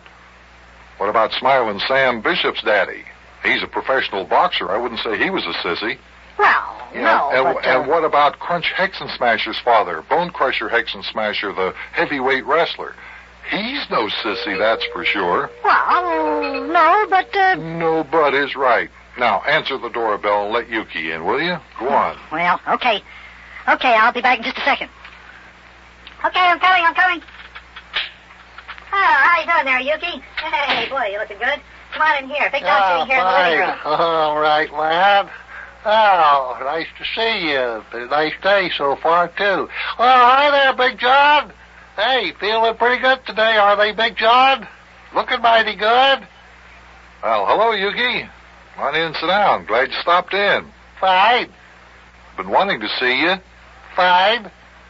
Been wondering what you think of Mayor Plumpfront's wedding. Oh, real fine. Yeah, real fine. Well, I don't think so much of it. Hey, by the way, Yukie, I wanted to ask you, how are you coming along with the electric eye door that you're inventing for our clubhouse shack back in Wobbling's Woods? Electric eye door? Yeah, don't you remember, Yukie? You said you'd invent one for me, so us kids could put it on our clubhouse shack. Oh, that electric eye door. Oh, well, lad, to be quite truthful with you, I've been awful busy lately. Haven't had much time to work on it. I've been hauling lots of customers around in a taxi cab, and then when I haven't been busy, I've been helping the mayor make preparations for his wedding, you know. Oh, well, you know. There you go again. See that wedding just messing up everything. Boy. Trying to look out, Sidney Clackstedter's daddy will finish making his electric eye before we get ours, and all the kids will make Sidney Clackstetter the exalted high llama of the purple and white garter instead of me. Well, now, Sparky, if Yukie's too busy to work on your electric eye door, there's nothing that can be done about it. Nothing you can do about it, at any rate. Well, if it wasn't for Mayor Plumpfront's old wedding, Yukie'd be able to work on the electric eye. Ah, don't worry, Sparky, lad. I'm a fast worker. Once I get started inventing my new and improved electric eye door for your clubhouse shack, it won't take me no time at all to get it finished. No, siree, no time at all. Yeah. Okay. I sure would feel better if I knew you were working on it now, because for all I know, Sidney Clackstedter's daddy might be working on the electric eye door that he's supposed to make for Sidney. Ah, don't worry, lad, don't worry. Old Yukie will get to work in this inventing laboratory, and I'll have you a first-class A1 electric eye door and nothing flat. Well, Yukie, getting back to the mayor's wedding, what do you think? Well, I think it's real fine. Just like I said before, real fine. Well, what do you think about being in the wedding? I mean, the mayor has told you that you're going to be a part of the wedding party, didn't he? Oh, yeah, sure, I'm going to be an usher. That will be real fine. I guess I'll get to wear one of them snazzy red and blue uniforms with the brass buttons like the ushers wear down at the Westwood Theater. Red and blue uniforms with brass buttons? Yukie, you won't wear anything like that. Why not? If I'm going to be an usher, I'm going to have to dress like an usher. That's what kind of uniforms the ushers down at the Westwood Theater wear. Right, lad? Just ask the lad there, Big John. He knows. I know, but Yukie, the usher in a wedding doesn't dress like that. Is that right? Well, what's he wear? Don't tell me I'm going to have to wear some half-wit clothes that I wear when I'm driving my taxi cab. Oh, no, not that. Mayor's girlfriend, Miss Daffodil, told me that this was going to be a high-class wedding. That's right. I'd look sort of silly in a high-class wedding walking down the aisle wearing my green corduroy pants and my red and black plaid jacket with the brown fur collar. Yes, you would. I'd look ridiculous in that outfit at a high-class wedding, all right. Especially if I was wearing my brown and white college boy saddle shoes. Yeah, I should say you would. That's not the proper attire. You know what kind of clothes you're going to have to wear in the mayor's wedding, Yukie? Well, I thought that I'd get to wear one of them fancy red-blue uniforms with the sassy brass buttons on it like they wear down at the Westwood Theater, lad. Especially since I'm going to be a usher. That's what I'd like to wear. Well, that's not what you're going to wear. I know that. Huh? Do you know what you are going to wear? Well, no, I haven't got the faintest idea, lad. Up till now, I thought I'd get to wear one of them fancy red-blue uniforms with the brass buttons like they wear down at the Westwood. Well, look, Yukie, the mayor said that we're all going down to Harry's haberdashery shop and rent those suits with the black tails on the coats and the stiff shirt collars and the gray striped pants. Yeah? Sounds a little bit like the outfit old Mort H2O, the Undertaker, wears. Yeah, that's what it's going to be like. Yeah, that's right. That's exactly what kind of clothes we'll have to wear. Undertaker's clothes. Yeah, Undertaker's clothes. Well, say, that sounds real fine. Yeah. I think old Mort H2O cuts a pretty fancy figure in this Undertaker suit. Especially when he wears that high silk hat. Yeah, fine. Will we have to wear one of those too, Big John? Well, Miss Dilly said that this was going to be a very formal wedding, so I suppose we'll be wearing high silk hats, all of us. What? You mean I'm going to have to wear a high silk hat? No, sirree, boy, not me. Now, wait a minute, Sparky. I'm not sure what kind of outfit Miss Dilly has in mind for you. After all, I don't think they have outfits like we're going to wear for little guys like you. Oh, I hope not. Look, I don't even want to be in this wedding. Oh, I don't know. They make Undertaker outfits for midgets, Big John. They can have the lad a midget's outfit to wear, you know. I can just see Sparky walking into church wearing white tie and tails and a high silk hat. Oh, boy. Yeah, I can just hear all the guys in my gang yelling at me when they see me dressed like that. Boy. Oh, sheesh. Man, I'll be a regular sissy. The only guy that won't think I'm a sissy will be Cyril Rappaport. I can just hear him now. Oh, Sparky. Oh, you look so distinguished. Boy. What'll Charlie Clamerding have to say when he sees you dressed up for the mayor's wedding? Oh, I don't know. He'll just probably take one look at me and faint, that's all. Boy, flaps his head against his forehead and yells, "Oi, oi, oi, Sparky's done gone wet and become a sissy." Oh, boy. What about Rabbit Ears McKee's? Will he believe you've become a sissy? Yeah, he'll probably just stand there outside the church watching me go in, and when he sees me, his big long ears will just go, going down just like a couple of wilted flowers. Hey, poor Rabbit Ears, huh? Oh, telephone's ringing. Telephone's ringing. I'll get it, Big John. It might be for me. What do you mean it might be for you? It always is for you. Does the lad get a lot of telephone calls, Big John? Should say he does. Just about every time the phone rings, it's for him. Oh, hi, Charlie. How are you? This is Charlie Clamerding, Yukie. That's who the lad's talking to, huh? Yeah. You got some exciting news? Well, what is it, Charlie? Tell me about it. Well, this I have to hear. Charlie Clamerding has got some exciting news for the lad, has he? What? Yeah, exciting. You said it. This is going to be earth-shaking. Oh, is that so? Oh, yeah? Well, just who does he think he is, anyway? Well, you just stay where you are, Charlie. I'll be right down and we'll go back there together. Yeah. Well, this is the end, boy. The absolute end, Charlie. Goodbye. Well, let's hear it. What's the news Charlie just told you? You know what? What? That was Charlie Clamerding. Charlie Clamerding just called me up on the phone to tell me that Sidney Clackstedter's daddy has finished the electric eye door for our clubhouse shack. It's all ready to be installed. Uh-oh. Cyril Rappaport has just passed a motion that, in appreciation, the club should elect Sidney Clackstetter, the exalted High Lama of the Purple and White Garter, immediately, if not sooner. That's my job. But I'm not going to let him get away with it. No, sirree. I'm going back to the clubhouse right now. And when I get there, boy, oh boy, oh boy, oh boy.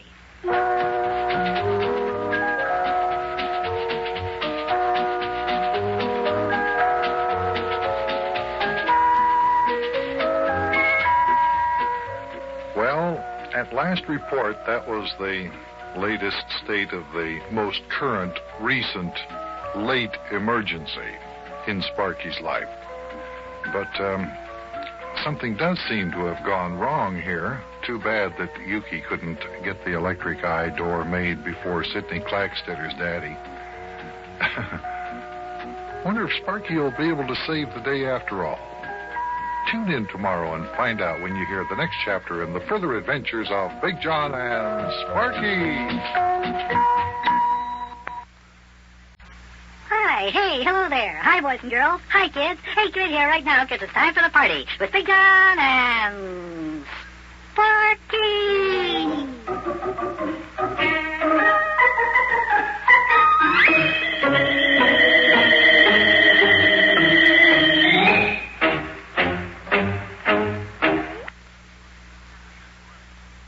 And now, boys and girls, it's time for the further adventures of Big Jon and Sparky.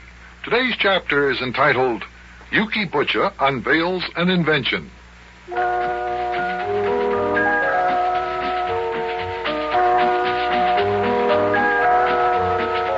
There's quite a lot going on around our house these days to occupy one's attention. First, Mayor Plumfront and Daffodil Dilly are making their wedding plans. Yukie Butcha has been busy driving customers around in his taxi cab and also spending time at the inventing laboratory. And Sparky's having trouble with his club members. They want to depose him and make Sidney Clackstetter the new head of the club, all because Sidney's father in Wobbling's Woods. Now, here's Big Jon and Yukie. You know, Big Jon, I feel kind of bad about Sparky. Feel bad about Sparky? Why? Well, the way he ran out of here a little while ago, heading for Wobbling's Woods, you could tell that he didn't like what was going on back there at his club. Oh, don't worry about that. He'll get over it, Yukie. In fact, he's enjoying every minute of it. Well, I don't know, Big Jon. In a way, I feel it's my fault. Oh. I promised the lad that I'd build him an electric eye door for his clubhouse, but I just never got around to making it, that's all. Well, Yukie, with Mayor Plumfront's wedding coming up, you just didn't have time to do anything about the electric eye door. Yeah, that is true. Only trouble is, now that the other kid's daddy has invented his electric eye door, now the other kid's going to get Sparky's job at the club. Well, Yukie, it's like I said before. Sparky's enjoying every minute of his misery. You just watch and see. When this whole thing is over, Sparky and this Sidney Clackstetter, or whatever this new boy's name is, they'll be bosom buddies. Yeah, fine. Fine is right. Everything will be real fine. Real fine. Yeah, real fine. Well, anyway, I wish the lad had come back home. I would drive you fellas out to the old Plug Nickel farm where I got my inventing laboratory. I'd like to show you some of my inventions. Well, I wouldn't be the least bit surprised if that might be Sparky now. Listen, the door probably locked when he went out and he doesn't have a key. You want to let him in, Yukie? Yeah, sure, I'll take care of that. I'll go take care of it right away. Yeah, thanks. I want to straighten up here a little bit, and in case we want to go out, why, I won't have to do anything when I come back to the house. Oh, I feel sorry for Sparky, too, but after all, you just got to go along with these things. You were right, Big Jon. It was the lad. Hey, get your hat and coat, Big Jon. My hat and coat? Why? We going somewhere? Yeah. I asked the lad if he'd like to ride out to the Plug Nickel farm to see my inventing laboratory in the old barn. He said that he sure would. Oh, well, fine. You and Sparky go out to your car a while, and I'll get my hat and coat, and I'll be right with you. Yeah, okay. Sparky's still standing out on the porch. Poor kid. He's sort of down at the dumps. I'm going to try to cheer him out. Yeah, all right. I'll be right with you. Just go on, make yourself comfortable out there. I'll be along in a second. Yeah. I'll just close the front door here so the cold air don't get into Big Jon's house. Well, Sparky lad, you all set to go out and see my inventing laboratory, are you? Yeah, okay. I guess so, Yukie. Fine, well, come on. Big Jon said we should go out and get into my taxi cab whilst he puts on his hat and coat.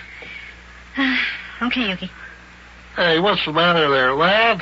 Why don't you sound peppy and full of the old Ned like usual? Oh, you know what happened? That Sidney Clackstetter's daddy has finished making the electric eye door for our clubhouse, and now all the kids have elected Sidney Clackstetter the exalted High Lama of the Purple and White Garter of our club. So what's the use of living? I mean, it's too late now, Oh, now, lad, don't worry about that. We'll fix you up. We'll have them kids in your club just begging you to be the pink and blue llama of the green and yellow suspenders or whatever it is. Come on, get into the taxi cab. They called it High Llama, the purple and white garter, Yukie. Yeah, fine. Here comes Big John. All set, Big John? Yeah, all set, Yukie. Get into the cab. I'll crank her up for you. All right, fine. I'll just set the spark here. We'll be all set. Okay, Big John. Crank the crank. Okay, here we go. Yeah, fine. There we are. Ha, ha, ha, ha. The old motor turned over on the first try. Come on, hop in, Big John. Yeah, I'm in, Yukie. Okay, let's be on our way. Fine. We'll just turn down the old gas pedal here. Fine. Now we'll take off in the direction of the country. We'll be out at the Plug Nickel Farm and Nothing Flat. What's the matter with you, Sparky? You're so quiet. Oh, nothing at all, Big John. It's just like... Like what? Well, it's just like all those guys in the club have elected Sidney Clackstetter, the exalted High Llama of the purple and white garter of our club. Come on, it's not that bad. If that's the worst thing that ever happens to you during your lifetime, it won't be so awful. Oh, that's right, lad. You take my taxi cab here. It still runs as good as it did the day it came off the production line back in 1903.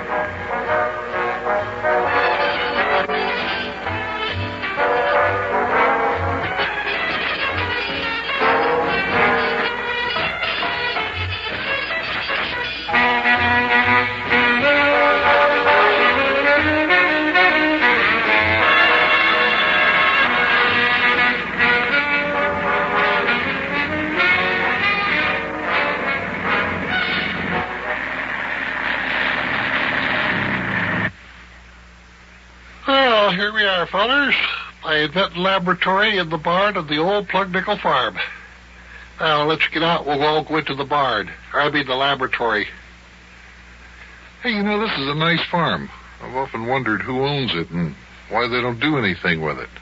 No one lives out here. I own it, Big John. You do?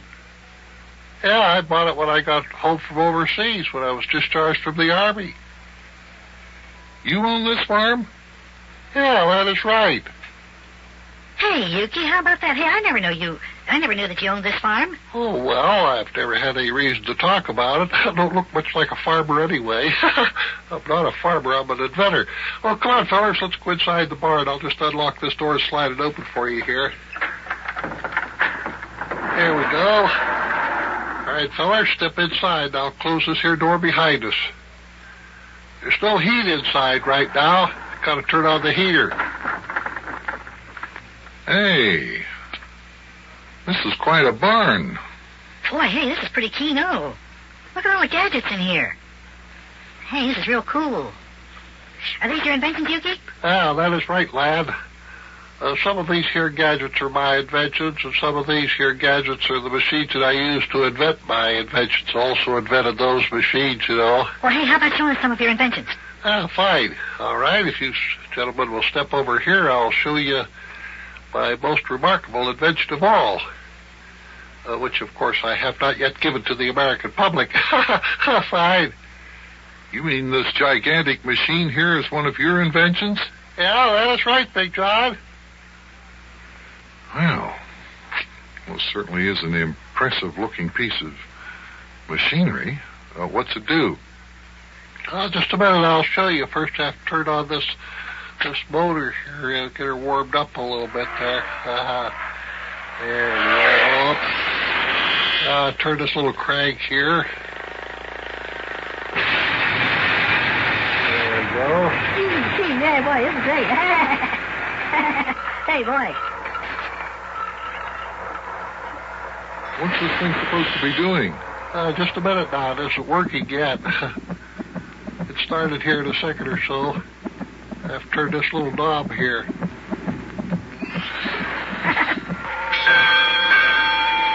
press this button.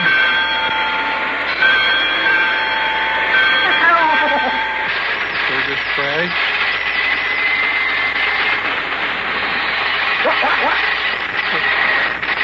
Full switch.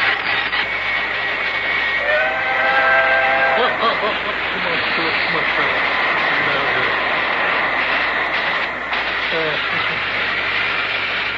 Now watch, Big Dog. You'll see what's the difference. There you are. What do you think of that? There you are. A piece of toasted white bread, all toasted, buttered, ready to eat. You mean to tell me this gigantic machine is a bread toaster? No, not just a toaster, Big John. It's the special deluxe Yukie Butcha do and approved toaster with automatic gear shifted coffee dispenser. Watch, I press this here button like this, you see. There, wait.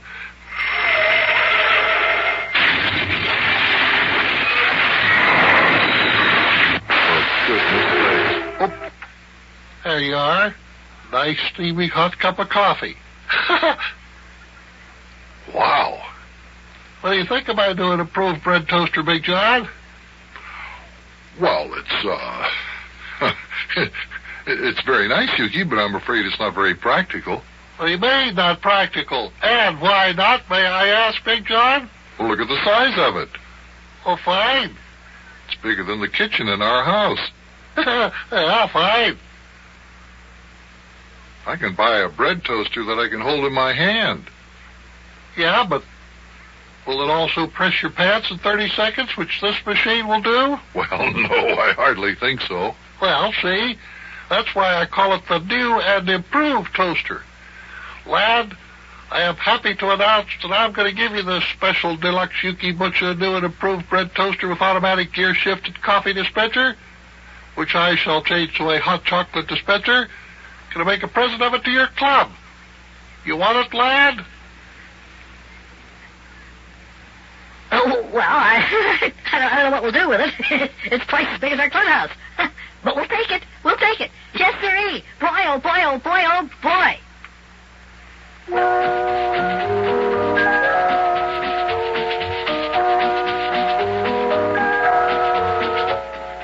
Kids, you should see this new and improved bread toaster that Yukie has invented. It's got buttons and knobs and cranks and switches and colored lights all over it. It's so big it won't even fit in our kitchen at home. In fact, you could probably put our kitchen inside this toaster. And Yukie gave it to our club to put in our clubhouse.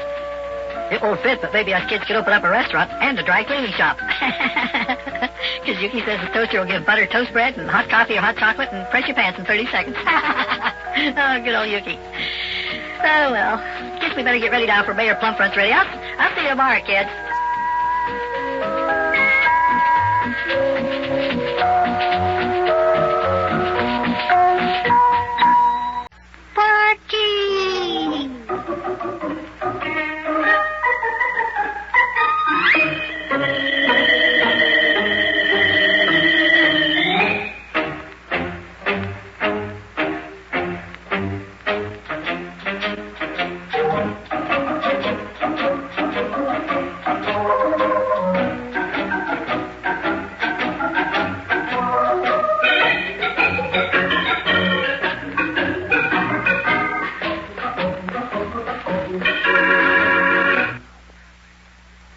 And now, boys and girls, it's time for the further adventures of Big Jon and Sparky. Today's chapter is entitled The Mayor's Wedding Day.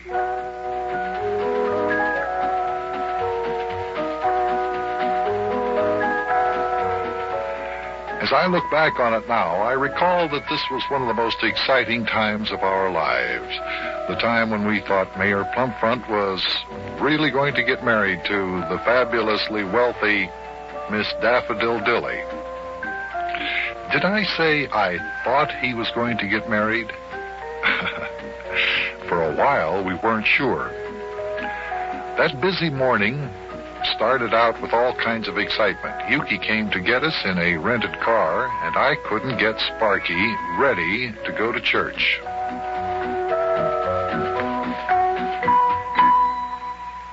Now, here I am with 95,000 last-minute things to do, and I can't find that kid. Where is that boy? Sparky! Sparky, where are you? I'm here in my room. Well, hurry up and get dressed. We have to be up at the church for the mayor's wedding in 10 minutes. Well, I'm not going. No siree. Well, just what makes you think that you're not going? Not if I have to wear that suit Miss Dilly rented for me to wear in the wedding. Well, you certainly are going to wear it. You're the ring bearer in the wedding. You have to wear it. Well, I'm not going to. No siree, and I'm not going to walk down the aisle next to that little girl, Philly Dilly. You Miss Dilly's are niece. so. Now hurry up and put on that suit. Do you hear me? Oh, Big John, no. Oh, don't make me wear that suit. Why not? Well, all the guys in my gang will be up at the church to see the mayor get married, and when they see me in that suit, you know they're going to call me a sissy. Well, I can't help that. And besides, if they do, they're just not very nice. Now put on that suit while I finish getting dressed. Now go on, hurry up. Oh, no. Big John, please don't make me. Sparky, how many times do I have to tell you? You told the mayor that you would be in his wedding, and you can't back out now. Yeah, but I promised him I'd be in the wedding before I knew I'd have to wear that silly-looking sissy suit. Well, that's just too bad. Now go on and get dressed. Oh, Big John, do I have to? Yes, you have to. Now get going.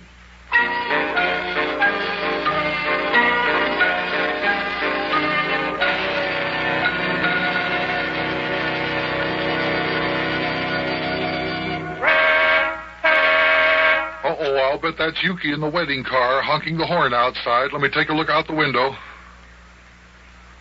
Yeah, that's him. All right, Sparky, come on.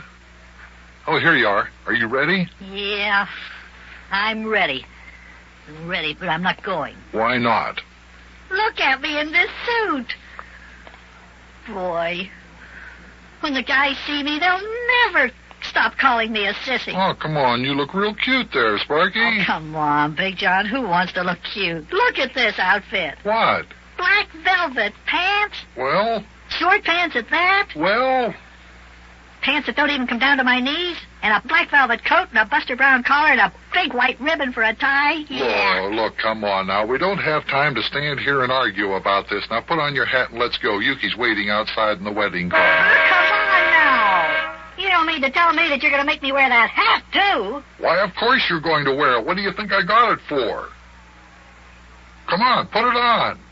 No. Oh, no, not that hat. No.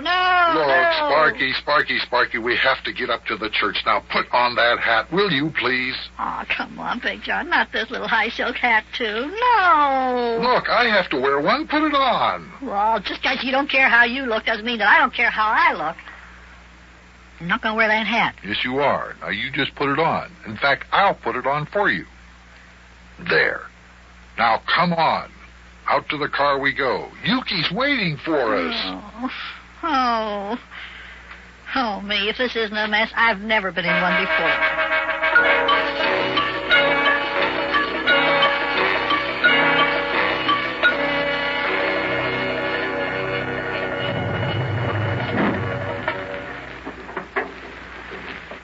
Well, here we are at the church, Big John. Guess I'll just park the car out in front here. Well, wait a minute, Yukie. Wait a minute. Aren't we forgetting something here? Forgetting something? What are we forgetting? The groom. Aren't we supposed to pick up the mayor and bring him to the church? My goodness, I'll bet he's so nervous. Oh, don't worry about that. I already picked up the mayor. Yeah, he's waiting in the last chance room of the church. Come on, let's go inside. Shut the car door there, lad, will you please? What's that you said, the last chance room? First time ever heard of that. What's that? Oh, that's the room where the groom sits and waits for the wedding to begin.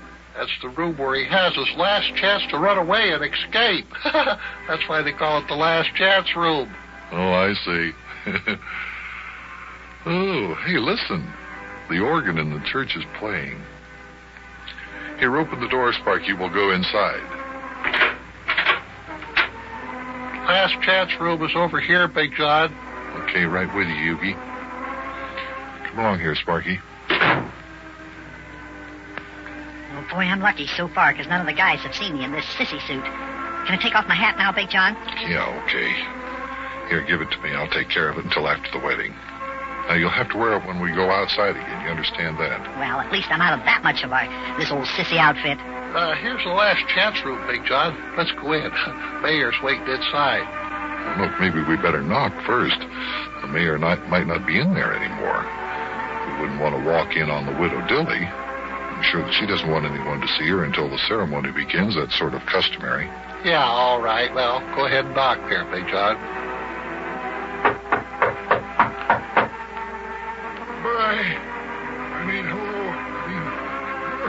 Go away. No, don't go away. Come back. Anybody home? No, come on in. Sounds like the mayor's a little bit nervous. Come on, let's go in. Well, hello there, Mayor. How are you feeling on your wedding day? Hello, Frank. It's nice of you to come. I'm glad you could make it. Hello, Frank? Yeah, how are you, Frank? What do you mean, hello, Frank? Frank? Who's Frank? Excuse me, Big John. Hello, Big John. Oh, come on in, fellas. I'm telling you, I'm so nervous I can hardly see. Hey, Mayor. I don't know what you're nervous about. Getting married is a perfectly painless procedure. Oh, I don't know about that, Buster. Already I got a pain across my shoulders. Look, I'm all stupid over here. I can't even stand up straight. Yeah, I noticed that. Here, let me take a look at you. Hey, what's that hook sticking up there in the back of Mayor Plumfront's coat collar? Oh, for goodness sakes, Mayor, here's your trouble. You left the hanger in your suit coat. Here, let me take that out for you. Oh, me. Oh, thank goodness. Oh, I thought I was getting an attack of lumbago. Say, by the way there, Charlie, don't you think you better go and join the rest of the party? Charlie? Who's Charlie? You are. Oh, what's the matter, lad? Don't you even know your own name? Hey, Mayor, my name's not Charlie. It's Sparky. Huh? Oh, that's right. Oh, my goodness. It's my fault. I'm just so nervous. Here you are, Mayor. Hey? Come on, slip on your coat again. I have the hanger out of it now. Oh, yeah, okay. Thank you, Buster. Oh, me. Do I have to go through with this? Oh, me, lad. I can see that you and me both feel the same way about it. But I'm afraid it's too late now. Most certainly is. Yeah, Mayor, it won't be long now. That's right. Won't be long now, Mayor. You won't be a member of our bachelor's club anymore. We're going to miss you. I'm going to miss you fellers, too. Uh-oh, Mayor, they're playing your song. That's our cue to walk out to the altar and wait for Miss Dilly to come up the aisle. Me? Do I look all right, Buster? I mean, is my tie straight? Is my hair combed all right? Have I got on too much lilac cologne? Now, Mayor, you look fine. Yeah, you smell fine, too, Mayor. I like that there lilac stuff. That really smells good. Yes. Now, come on. Let's go. Yukie and I will walk out into the church first. Mayor, you follow. All right? Yeah, all right. Let the ceremony begin. And Sparky lad would say, oh boy, oh boy, oh boy, oh boy.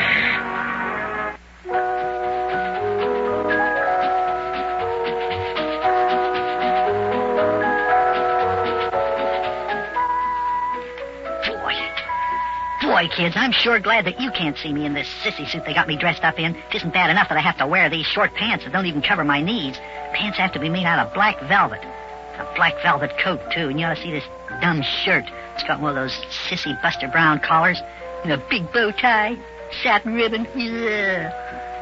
Boy, I'm telling you, this is the most embarrassing moment of my entire life. Well, I guess the wedding is going to begin now. Well, I still don't see why Mayor Plumfront wants to go and get married, but he is. Well, I'll see you later, kids. So long. pals, it's time for the further adventures of Big Jon and Sparky. Today's chapter is entitled Detectives Sparky and Yukie Go to Work.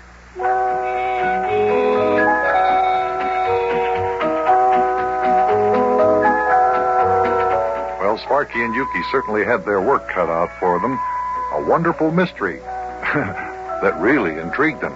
You see, the widow Dilly had been kidnapped right before her wedding to Mayor Plumfront.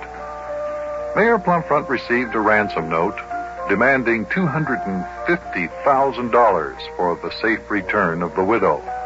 But when we tried to deliver a fake bundle of money to the old shelter house in Mount Airy Forest, they got wise to our plans and ran away. Now we're wondering, when will we hear from them next?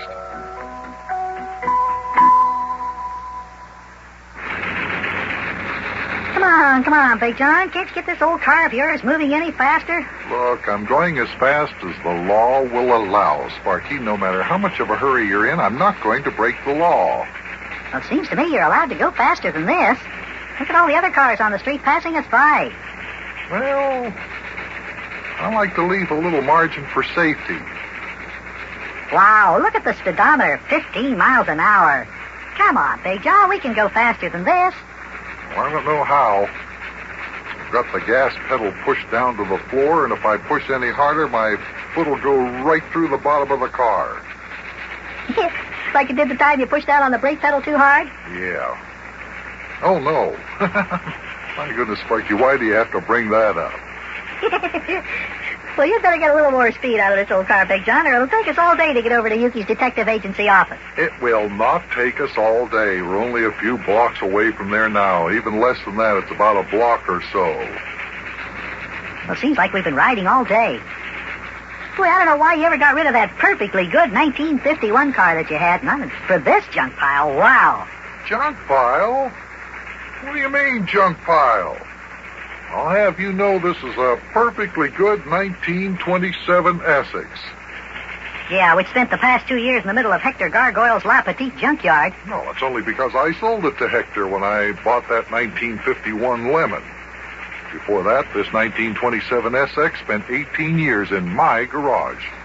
And before that, it was used for 6 years by my father, who bought it brand new, by the way. Yeah. I know. So I know the complete history of this wonderful car, all the way from factory to owner to the present date. It's in excellent condition, so you'll please kindly cut out all the nasty remarks about it. Will you please now? Okay, Big Jon. Okay. Well, anyway, there's the building where Yukie has his private eye detective agency office. Hey, we're in luck. There's a parking space right out in front. Look at that. Yeah, I see it. We'll pull right in there. Watch out you don't go up on the curb and hit that fire plug, Big Jon. Don't worry, I see it. My goodness, you'd think I'd never driven a car before in my entire life. Ooh. Whoops. Yeah, whoops is right. What happened anyway? You bumped the fire plug. Oh. Well, Sparky, if you hadn't gotten me so nervous, I wouldn't have hit it. Besides, they set those fire plugs too close to the street anyway. Well, we're parked. Come on, let's get out. Okay. Hey, look, you can see Yukie sitting by the window of his office. Yeah. Yukie's got a nice office, too, doesn't he? It's a nice-looking building. And here in the heart of town, he's lucky to have such a convenient location. Yeah, come on, let's go. Let's go in. He's waiting for us. He's motioning out of the window for us to come in. Yeah, I see. Hi, Yukie. What do you say, Yuke? Come on, let's go inside, Sparky. That's where I'm headed, Big Jon. Hi, Yukie. What do you say? Look at him waving at us. Yeah. Mayor Plumfront's in there with him because I can just see the top of his head. Yeah, the mayor must be sitting on the other side of Yukie's desk. Well, here's the door to the office building. Just open it up there, Sparky. Now, just up these 5 steps and then down the hall to the first door. Right you are, and it's the first door to the right. I trust you recall. Yeah, the one with Yukie Butcha Private Eye Detective Agency printed on the glass door. Right. Hey, what other kind of offices are there in this building, Big Jon? Well, across the hall from Yukie's office is the William A. Stoutberg Insurance offices. Next to Yukie's office is the office of the law firm William Mahoney, Charles Hamilton, and Harry Bridges, Incorporated. And across the hall from that is Widget Digit McFidget Gadget Company. And let's see, down at the other end of the hall there is Leonard Hart Arthur Lind Enterprises. Yeah, what kind of business is that? I mean, what do they do? Oh, I don't know. They manufacture and sell spare keys for sardine cans, I think. Oh. Well, anyway, here's Yukie's office. Let's go in. Hey, fellas, what do you say there? Come on in and have a seat. Get comfortable. Hello there, gentlemen. Come on in. Take a load off your feet there, Buster. Hey, come on over here to your old mayor, lad. I've got a little peppermint stick for you. Close the door there, Sparky. Here you are, lad. Hey, thanks a lot, Mayor. Great. Boy, there's a pretty big piece of candy here. Thanks. Just got it over at Clyde Pill Roller's drugstore when I picked up Yukie's pictures of them there 2 kidnappers. Oh, hey, did you get the pictures back, Yukie? Yeah, I did. Want to take a look at them? Here they are. What do you think? Let's see. Hey, let me see it too, Big John. You recognize either of them there 2 fellers, Big John? No, I'm afraid not. Don't believe I've ever seen either one of them before. Certainly are tough-looking guys, though, aren't they? Yeah, you can see that again, Buster. I've never seen them before either.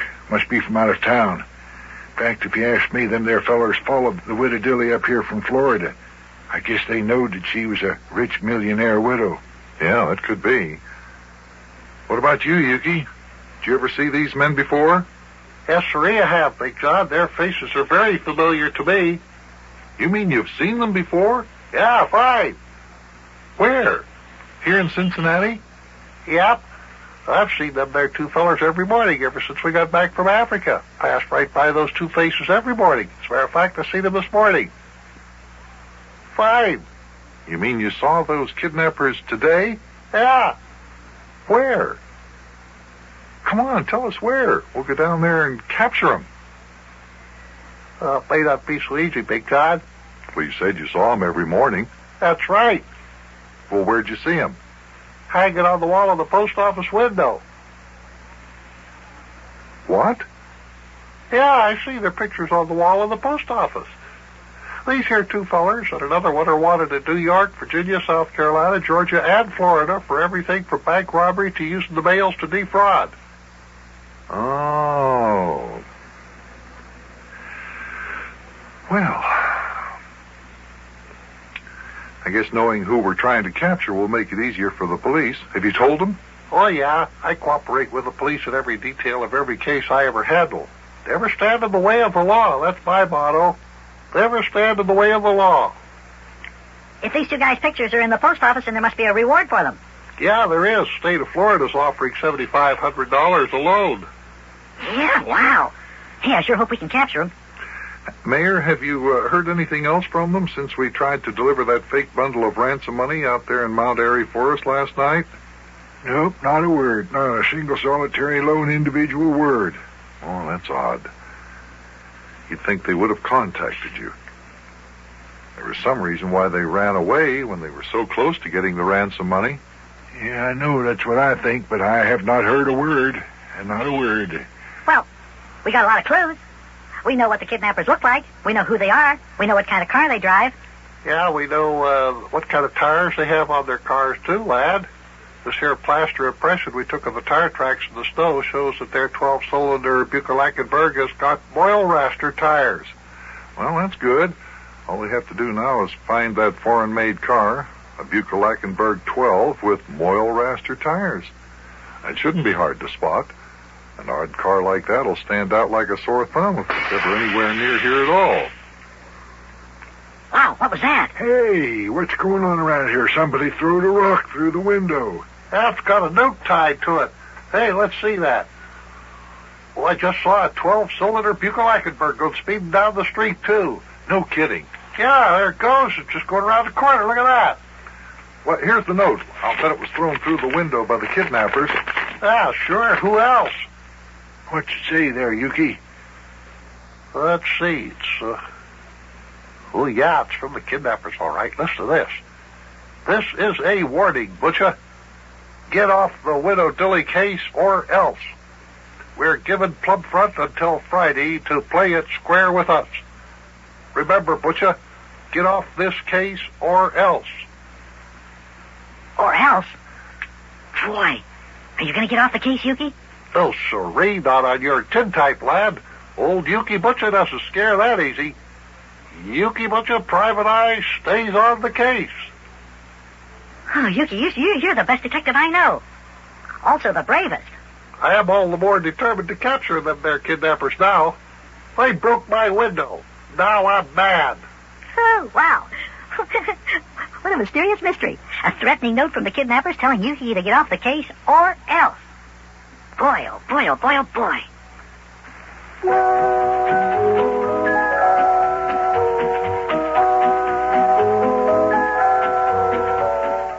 Boy, oh boy, kid. I almost jumped out of my skin when that rock came crashing through the window. Boy, those kidnappers threw the rock with the note tied to it right through the glass, and it landed right on Yukie's desk. Yukie's double mad now, because the rock not only broke his window, but it scratched his desk, too. Boy, look at Yukie's ears. They're redder than a couple of tomatoes. You can tell he's angry, all right. Well, Yukie's determined to capture those kidnappers now, and I'm glad. We're going to have lots of excitement around here from now on. I'll see you tomorrow, kid. So long.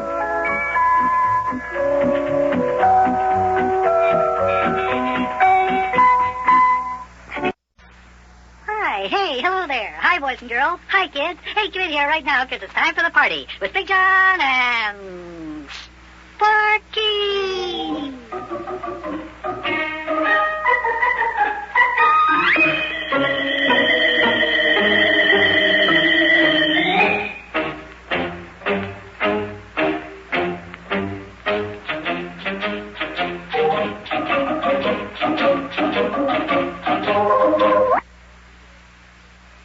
And now it's time for the further adventures of Big Jon and Sparky. Today's chapter is entitled The Kidnapping Case Continues.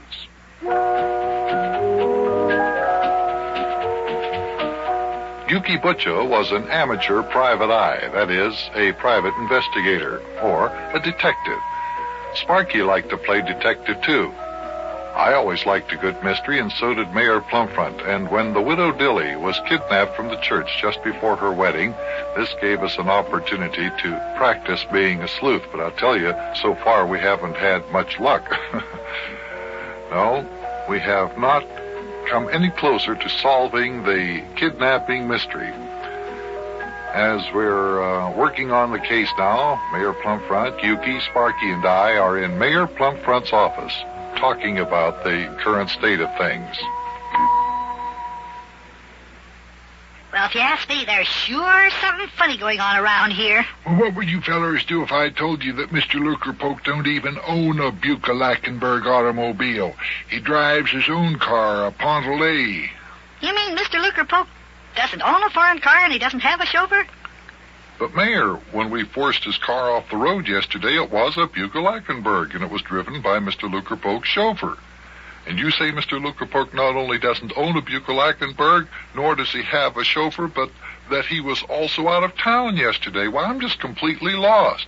Look, Buster, Yukie, lad, listen to me. We're dealing with a very vicious and clever band of outlaws. Them there kidnappers, the same fellows who not only kidnapped the widow Dilly, but who also held up and robbed Crossmeyer's butcher shop and Pill Roller's drugstore and Schmetlock's delicatessen and the bank. What? The bank? The bank was robbed, too? You mean to tell me the bank was robbed yesterday? For real? Yep, by the kidnappers. Them there kidnappers are also masters of disguise. Why, they can make themselves look like anybody that they want to look like. Well, now, that isn't amazing. Hey, wait a minute. Let me get... You mean Mr. Luckerpoke and Councilman Rafter robbed the bank and that they are the kidnappers? No, lad. Them fellers you saw yesterday and who you thought were Councilman Rafter and you thought were Mr. Luckerpoke and his chauffeur were really the kidnappers in disguise, don't you see? Well, Looks like Yukie Butcha Private Eye is going to have to go into action here and dig out his bag of tricks. Fight far with far. That's what I always say. Fight far with far. Oh, hey, Yukie, are you going to wear disguises? That's right, lad. Next time you see me, I might look like Abraham Lincoln or Hopalong Cassidy. You know, I was just thinking, if those kidnappers are that good at disguising themselves, I don't know how we'll ever capture them. Yeah, I agree with you, Sparky. Why, we could walk down the street and just walk right past them and not even know it.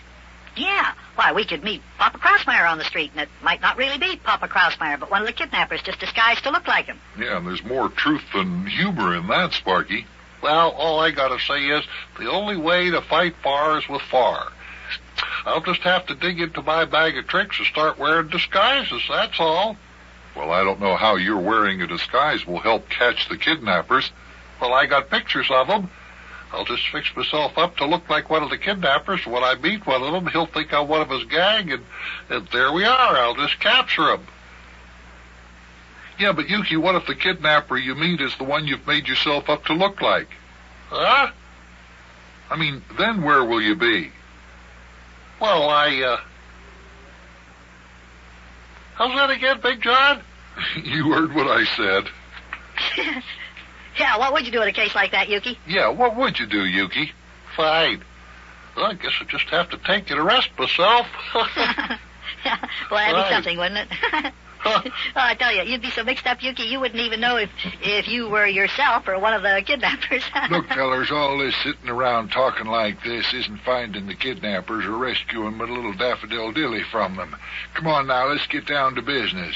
Right, every minute we waste isn't helping Miss Dilly one bit. Well, I'll tell you what, let's go down to my office. I want to get out my private eye detective kit of disguises. Well, you fellers go to Yukie's office if you want to, but I've got work to do. And besides, I want to be here in my office in case the kidnappers try to get in contact with me. Yes, that's right. You still haven't heard anything from them since the night we went out to Mount Airy Forest to deliver the ransom money, have you? No, siree, and I'm expecting to hear from them just any minute now. Well, come on then. Let's stop wasting time around here. Come on, let's go. Just lead the way there, lad. And, by the way, thanks, Mayor, for letting us out of jail.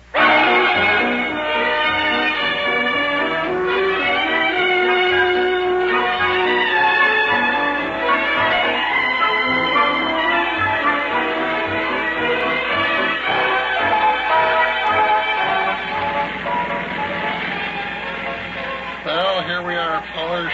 I'll just pull up into this here parking space in front of my office building, and we'll go on in and see what's new in there.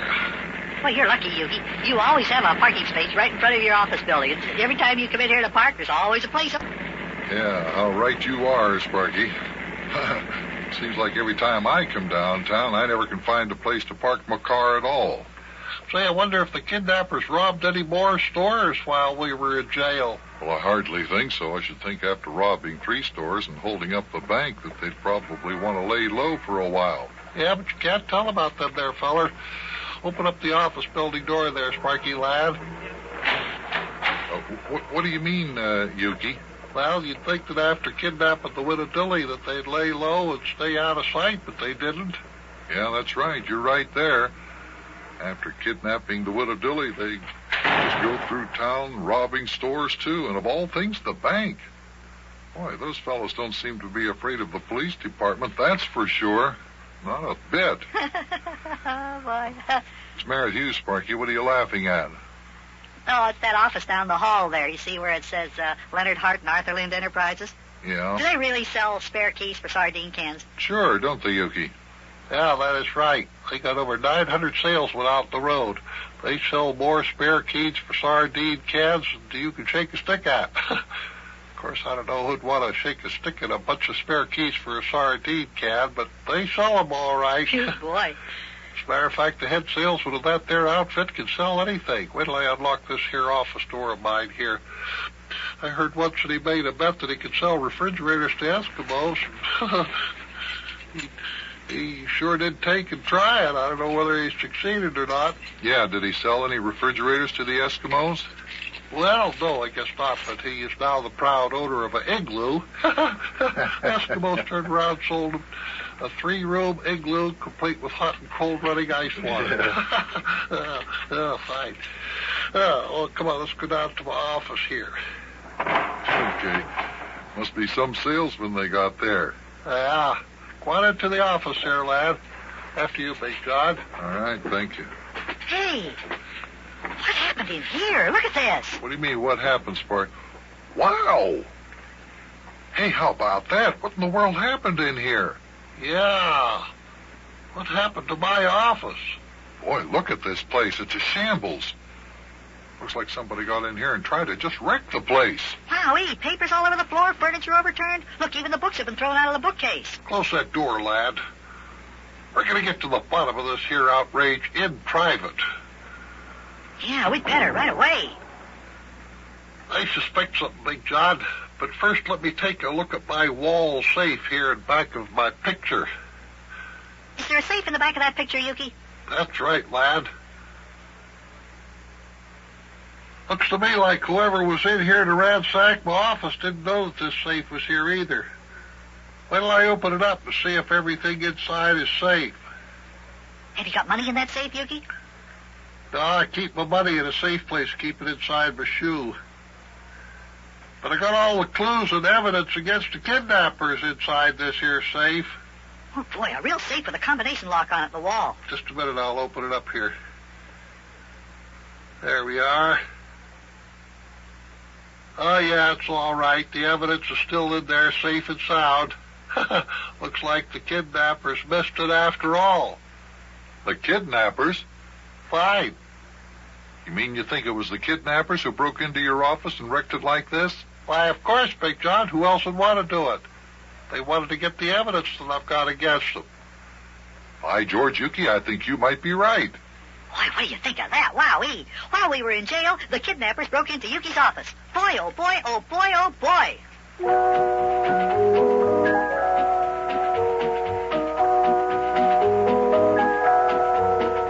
Now, if this isn't something, I don't know what is. The kidnappers disguise themselves like Mr. Lucrepoke, the president of the bank, when they go in and rob the bank. Now they break into Yukie's office while we were in jail, and they were the ones who had us arrested. Oh, boy, these kidnappers will stop at nothing. I'll tell you, we better get down to business and capture them. Now, I gotta go with Big John and Yukie and help them think of what we should do next, kid, so I'll see you later, huh? So long.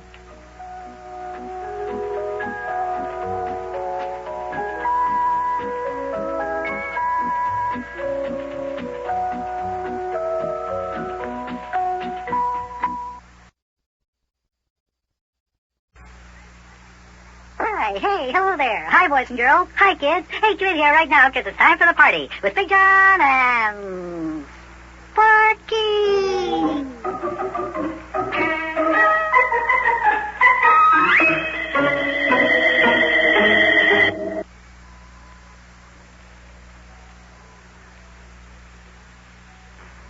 And now it's time for the further adventures of Big Jon and Sparky. Today's chapter is entitled The Kidnapping Case Continues.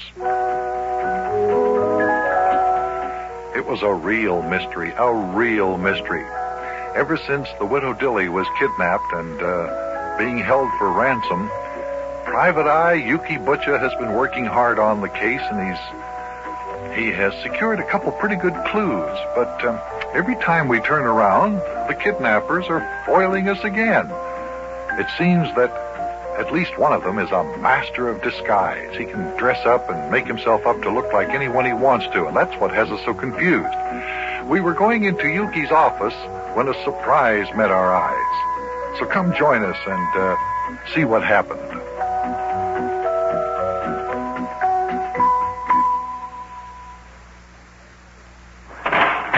Just go on into the office there, Sparky lad. After you, Big John. Wow. Hey, what happened in here? Hey, what's happened here in my office? My goodness, this place is a shambles. Why, it looks like somebody broke in here and just wrecked the place. Wow, there are papers all over the floor, and furniture is overturned, and books have been thrown out of the bookcases. There, shut the door, lad. We're going to get to the bottom of this one way or the other. I suspect something, Big John. But first, let me take a look at my wall safe in back of this here picture here. Is there a safe in back of that picture on the wall, Yukie? Yeah, that's right, lad. But looks like whoever it was that ransacked my office didn't know that the safe was here either. Let me open it up and see if everything's inside. Have you got money in that safe, Yuke? No. I keep my money in my shoe. I got all the clues and the evidence against them there kidnappers in this here safe. That's what they were after, not money. Oh.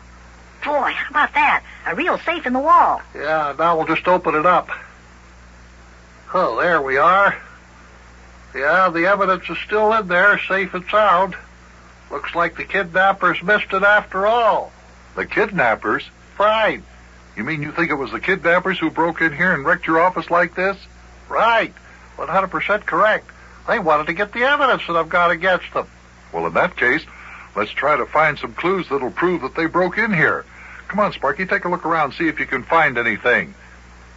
Yeah, there must be something around here. They always leave I see something over here under this steam heat radiator. Huh? Yeah, hey, look at this. Here, Yukie, did you lose a glove? Well, let me see that there, lad. Sure, here you are. It was on the floor. It was underneath the radiator. A gray glove.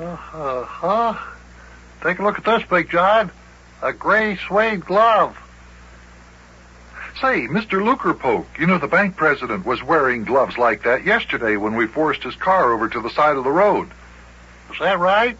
Or at least the kidnapper disguised to look like Mr. Lukerpoke was wearing them. Right.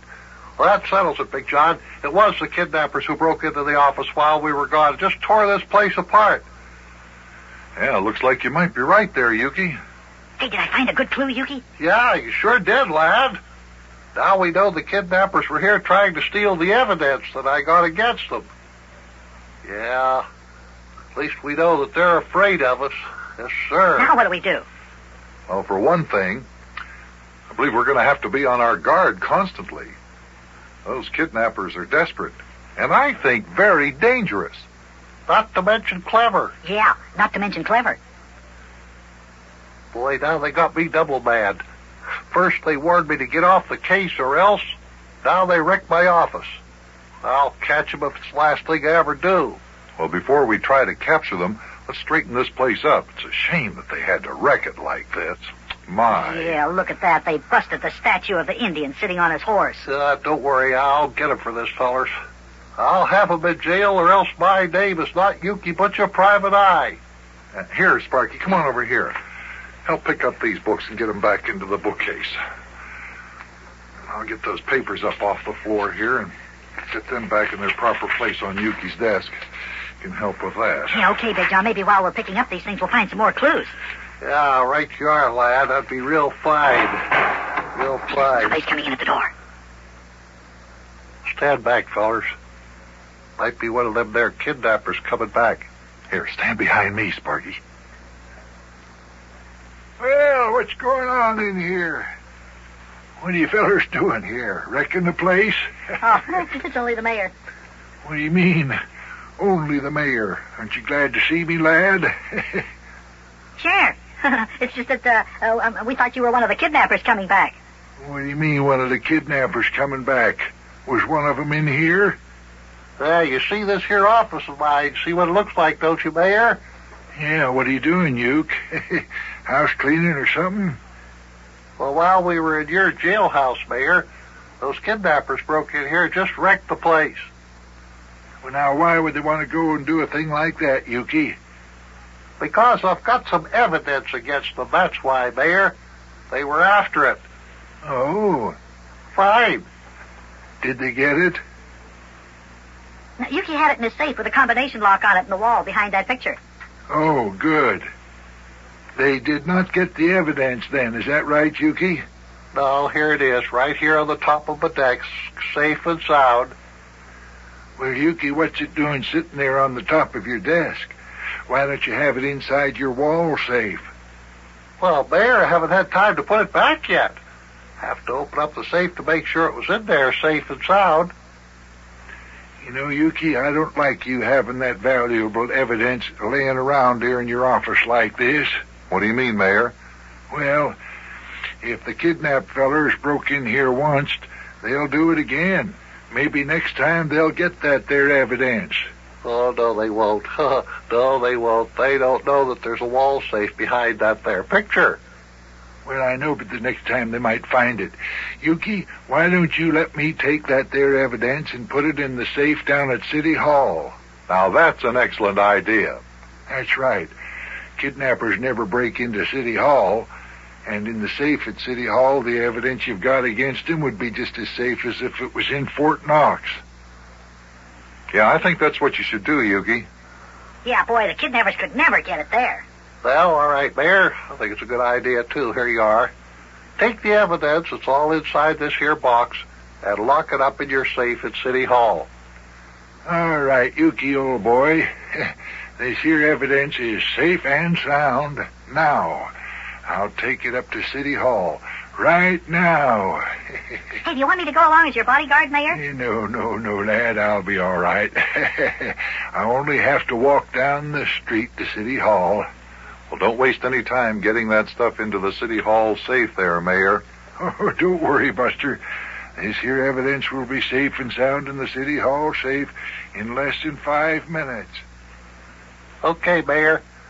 As soon as we get this here office of mine straightened up, we're going to go out and track down the kidnappers. All right, fellers. Good luck to you. I'll see you around, fellers. So long. Yeah, so long, Mayor. Let us know if you hear anything from the kidnappers. Don't worry, I will. So long, Mayor. Well, that was a good idea the mayor had, putting that evidence in his safe at City Hall, Yukie. Yes, it certainly was. Yes, indeed. Excuse me here, I'll answer the telephone there, Big John. Hello? Yukie Butcha's Private Eye Detective Agency. Yukie Butcha, Private Eye at this end of the line. Go ahead, it's your nickel. Oh, Yukie.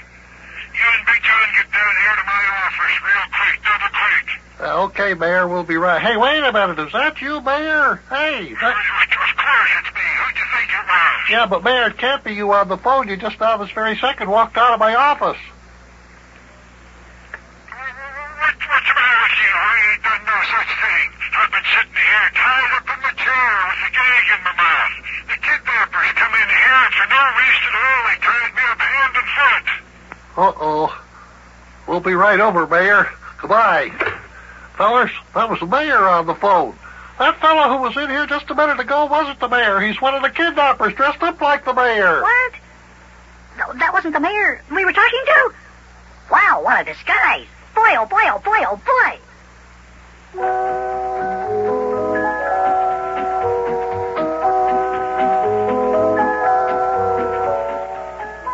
Well, now, I'm telling you, those kidnappers are really something. Can you imagine? One of them came right here in Yukie's office talking to us, and we thought he was Mayor Plumfront. Had on a disguise, and he looked like so much like Mayor Plumfront, you just couldn't tell. And he just asked Yukie for the evidence that Yukie has got to use against the kidnappers, and he walked right out of the office with it. But how'd we know he was a kidnapper? We thought it was the mayor. Boy, it's getting so you don't even know who you're talking to around here. I'll see you later, kids. I gotta hurry back to the gang and get down to Mayor Plumfront's office. I'll see you later. So long. Boy.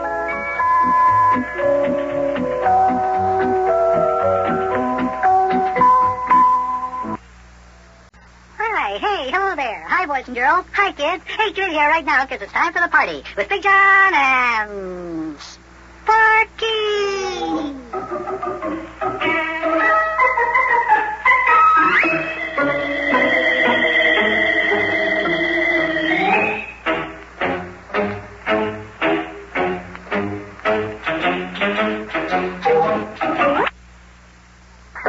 And now, boys and girls, it's time for the further adventures of Big Jon and Sparky. Today's chapter is entitled, Who's Who?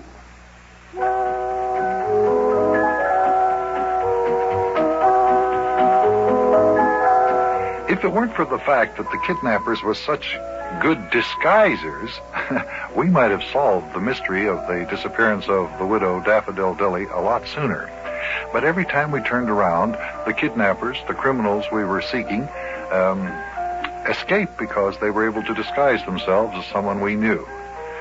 Yukie Butcha had secured some evidence, and they tried to break into his office to steal it. But fortunately, the mayor came by and said he'd put the evidence in the city hall. So let's see what happens in today's chapter.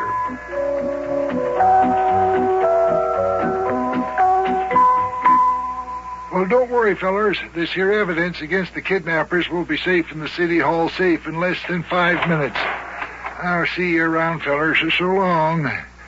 Yeah, well, so long, Mayor. And, hey, be sure to let us know if you hear anything from the kidnappers. Oh, don't worry, lad. I will. Say, that was a real good idea the mayor had, Yukie, putting that evidence in his safe at City Hall. Kidnappers won't get it there. Yeah, it's a very good idea, all right. Oh, excuse me just a minute. I answer the telephone, Big John. Hello. This Yukie Butcha's Private Eye Detective Agency. Yukie Butcha, the private eye on this end of the line. Go ahead and talk. It's your nickel. Hello, Yukie. Yeah. Hey, you and Big John get up here to my office double quick. Okay, Mayor, we'll be right up. Hey, wait a minute. Is that you, Mayor?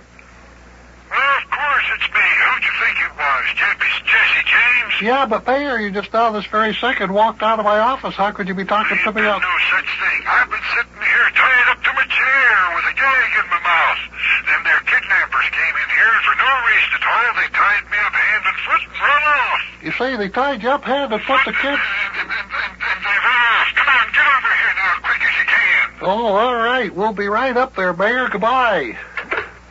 Say, fellers, that was Mayor Plumfront on the phone. That feller who just walked out of here wasn't the mayor at all. He was one of the kidnappers, just disguised and dressed up to look like the mayor. Hey, now, wait a minute. You mean that wasn't the mayor who was in here talking to us? No, sirree, it wasn't the mayor. Come on, fellers. We have to get up to Mayor Plumfront's office right away and quick.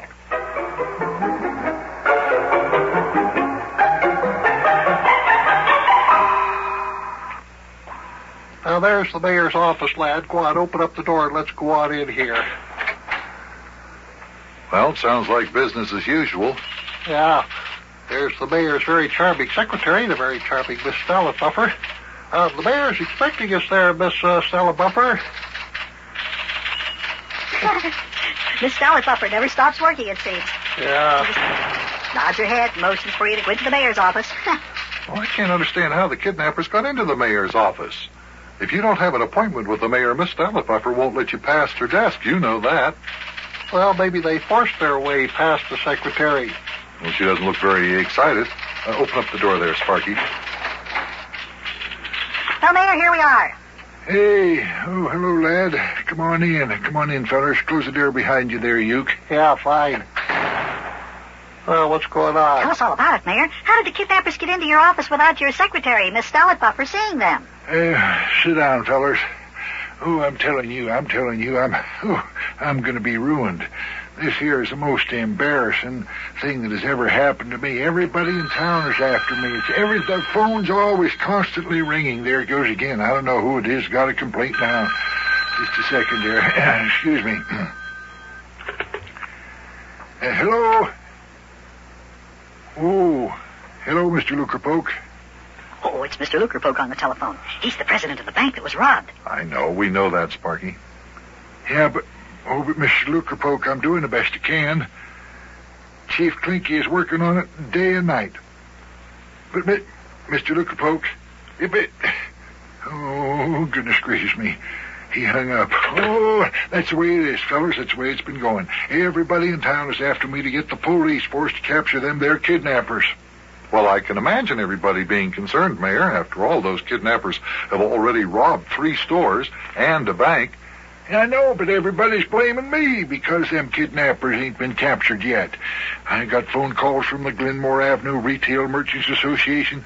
I got a call from the Building and Loan Association Society of Cincinnati, from the Retail Meat Dealers Fraternity, and from the Delicatessen Owners League, from the Drugstore Proprietors Association, even from the PTA.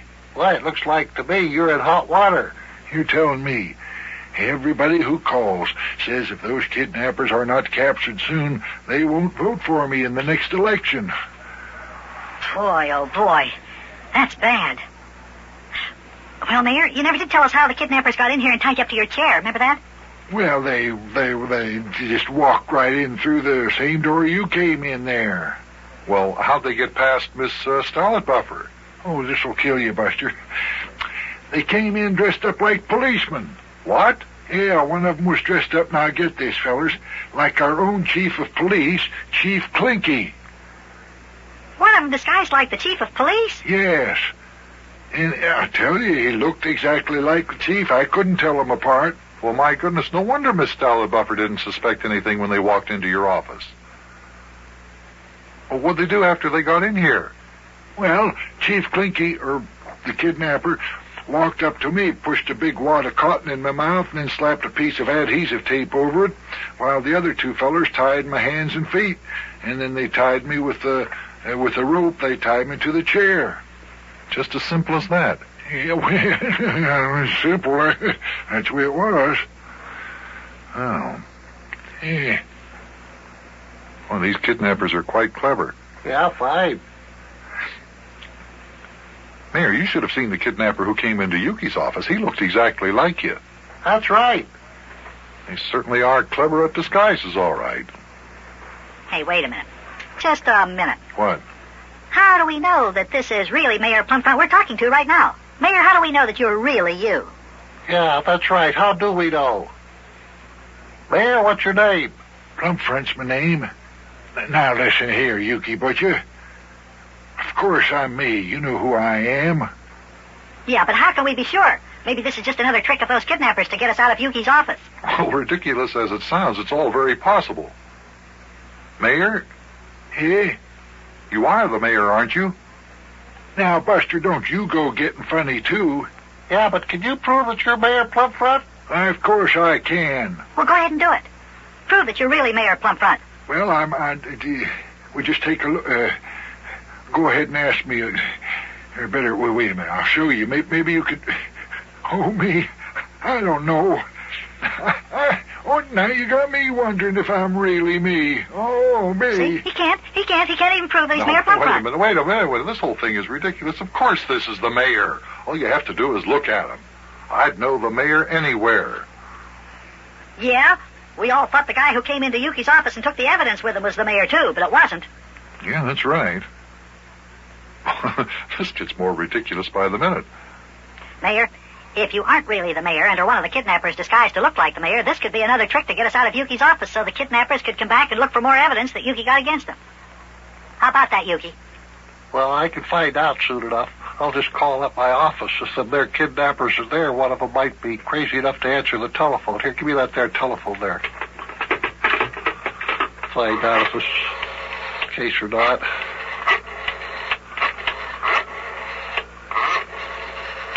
Have to pull the wool over old Yukie Butcha's eyes and get away with it. Telephone to my office is ringing there. I guess nobody's going to answer. Yukie Butcha's Private Eye Detective Agency. Yukie Butcha, Private Eye speaking. Hello, Yukie. This is Yukie. I just called up to see how everything is. Oh, everything's real fine. Yeah, fine. I just wanted to check and see if everything at the office was real fine. Well, so long, Yukie. I'll see you sometime. See you around. Well, fellers, everything's fine at my office. Old Yukie just said, hey, wait a minute. That was me I was just talking to on the telephone. What? Well, this couldn't have been me I was just talking to. I'm here, not there. Or am I there, not here? Fellers, I don't even know who I am anymore. Am I me or am I one of their kidnapper fellers there in disguise? I don't know. Oh, if this isn't a mess, I've never seen one. Hey, nobody knows who anybody is. Boy, oh boy, oh boy, oh boy.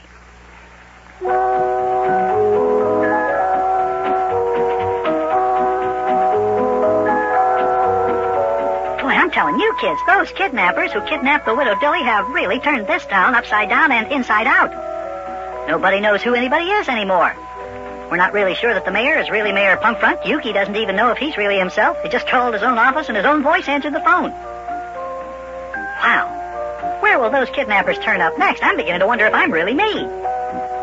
Well, this whole mess is just getting confusedder and confusedder by the minute. See you later, kids. So long, I think.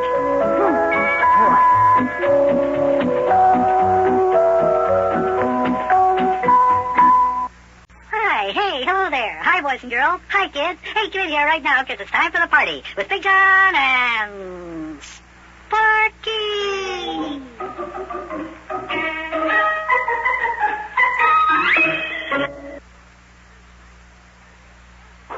And now, boys and girls, it's time for the further adventures of Big Jon and Sparky. Today's chapter is entitled Who's Who Continued.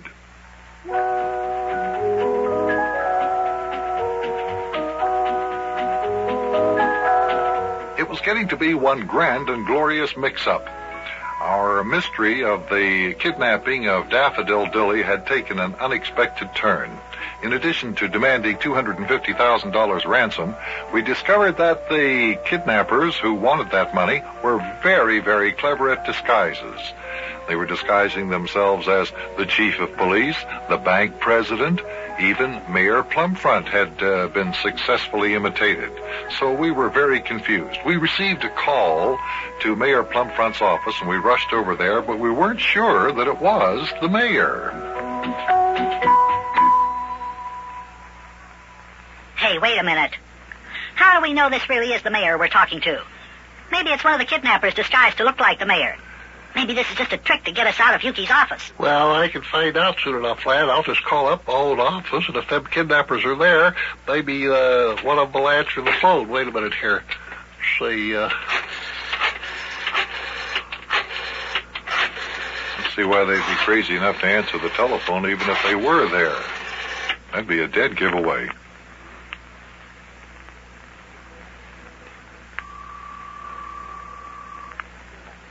There, well, telephone does ring in the office. We'll soon find out.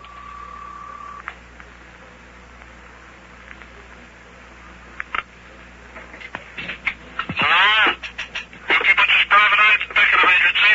Yukie Butcha, the private eye speaking. Yeah, hello there, Yukie. This is Yukie. I just called to see how everything is. Everything's real fine. Fine. Just wanted to check and see if everything at the office was real fine. Well, so long, Yukie. I'll see you sometime there. Yeah, everything's real fine at the office. Well, Yukie said, hey, wait a minute. That was me I was talking to on the phone there. What did you say? Wait a minute, that couldn't be me I was just talking to. I'm here, not there, I think. Or am I there and not here? Fellas, I don't even know who I am anymore. Am I me or am I one of those there kidnapped fellers in disguise? Oh, for goodness sakes, how do you expect us to make any progress on this case? You don't even know who you are. Yeah, now get settled down here for a minute. Wait a minute. Calm down. Well, listen, there must be some sort of a solution to this problem. Now, everybody be quiet. Let's talk this over and just take questions one by one. Hey, Yukie, listen, have you decided whether or not you're you? Yeah, sure. I'm convinced I'm me. If I wasn't me, I'd be pretty sure to know it. As a matter of fact, I'd be the first one to know it if I wasn't me. Who do you think it was who answered your telephone and sounded like you? Well, it must have been one of the kidnappers. Well, if the kidnappers are in your office, maybe we'd better hurry up and get back there. No, there's no need for that, lad. There isn't anything there at the office that'd be of any value to them. They got all the evidence that I had against them. Yeah, we'd only be wasting our time going back to Yukie's office. That's right, 100% correct. But we still don't know if this is really the mayor that we're sitting here talking to. Now listen here, Yukie Butcha. I sure am me. If I'm not me, then what am I doing in my office? Very clever. Very clever. You could very easy be here, Mayor, or whoever you are. If you're one of the kidnappers disguised to look like the mayor, you and your gang could have very easily kidnapped the real mayor and took over his office. Well, that's true, but... Yeah, that's true. After all, the kidnapper who was disguised like you, Mayor, and came to Yukie's office certainly did fool us. Oh, now, Big Jon. Don't tell me that you think that I'm not me, too.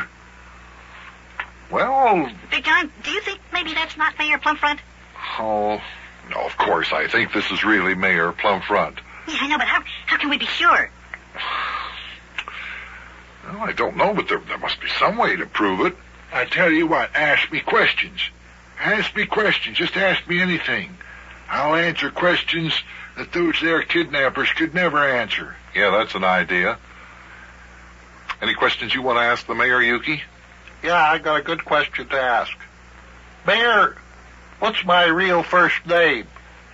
It's Eugene. People just call you Yukie. Yeah, it's 100% correct. He's the mayor, all right, yeah. Now, wait a minute.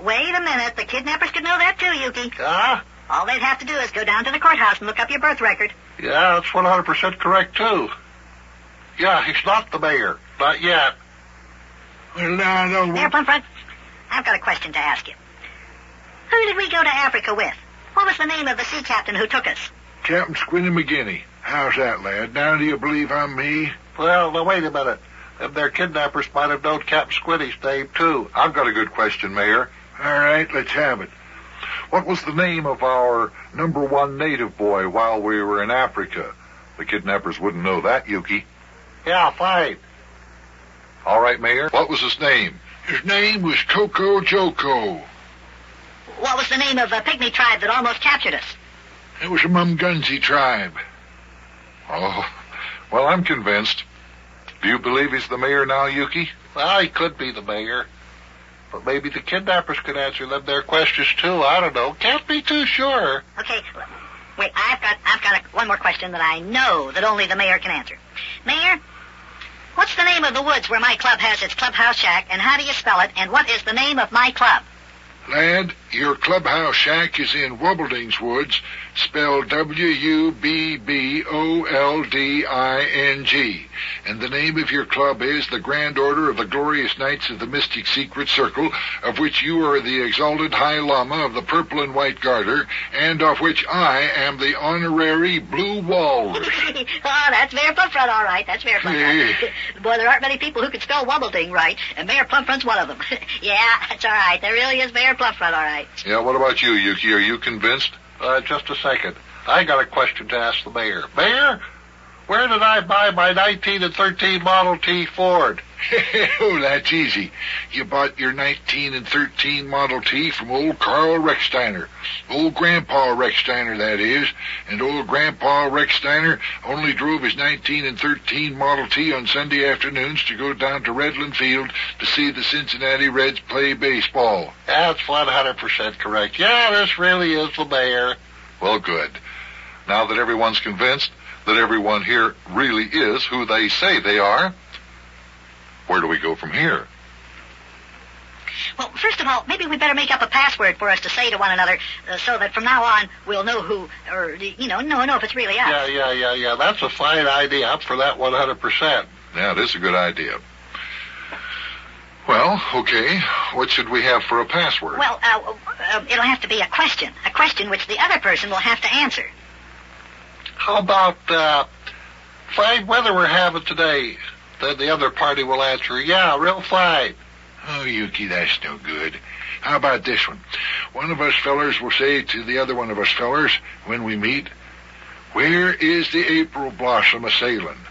To which one of us fellers will answer, Captain Squinty has taken her to Peru. Yeah, that sounds good. Yeah, that's a good password. Okay, let's try it out. Let's try it out with you, Yukie. Yukie, where's the April blossom sailing? I don't know, somewhere off the coast of Borneo, I guess. Oh, me, what would you give for a feller like that? Yukie, you dumb cluck. You're supposed to answer Captain Squinty McGinney has taken her to Peru. Yeah, fine. Oh, me, what a dumb snoot he is. Oh, my. Well, here comes Miss Salad Buffer with the afternoon mail. Just put it down on the desk there, Miss Salad Buffer. It'll be all right. Hey, Thank you look through it, Mayor. Maybe there's a note from the kidnappers. Oh, yeah, it's an excellent idea. It's just what I'll do. Now, let me see. What do we got here? Yeah. Oh, it's a bill from the florist shop. For my wedding, which never took place. Oh, my. Now, let's see. Oh, here's a letter from the kidnappers. Yes, sir. That's what it is. How can you tell, Mayor? Well, look at the envelope, lad. See how it's addressed? Letters cut out of the newspaper, pasted on the envelope to make up the address. Hey. What's it say, Mayor? Just a minute, Big John. Let's see here. Oh, me. Oh, this is bad, fellers. This is bad. Well, what's it say, Mayor? It says, okay, Plumfront. We showed you that we can get away with anything we want to in this town. Now beware. If you don't deliver the ransom money the way we told you to, It is going to be too bad for you. What else does it say? That's all, lad. And that's enough. Wowee, it sure is. Boy, oh boy, oh boy, oh boy.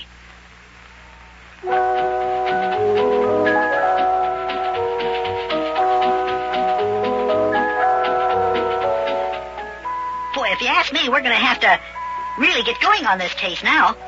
The mayor's got another note from the kidnappers, and they told him that he'd better do exactly as they told him to do, or it'd be too bad for him. Boy, it sounds like they really mean business. Wonder what we're going to do next.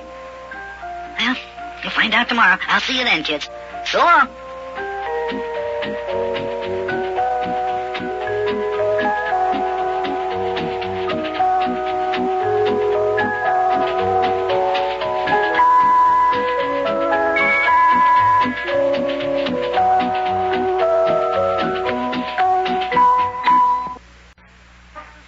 Salmon, that's $1.25, and we got the Swiss steak, $1.75, and the chuck roast is $3.25 altogether.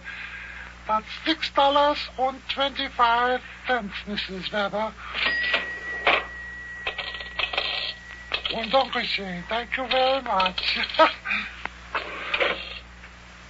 And there you is, Mrs. Bryant. Pork chops and pigtails and 1 pound sauerkraut, 1 pound of hamburger and a round steak and a pound of ham. That's, it's jetzt 6 um 7, so sagst du, Ochsen, dann ich hier bei der Dish, $6.89.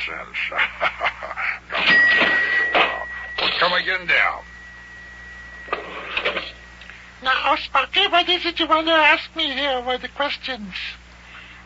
Mama Crossfire, as you know, I am a reporter on our newspaper, the Daily Weekly. Yeah. And I have decided to start an investigation of the Widow Dilly kidnapping. Oh, well, that's good, and I hope you solve it.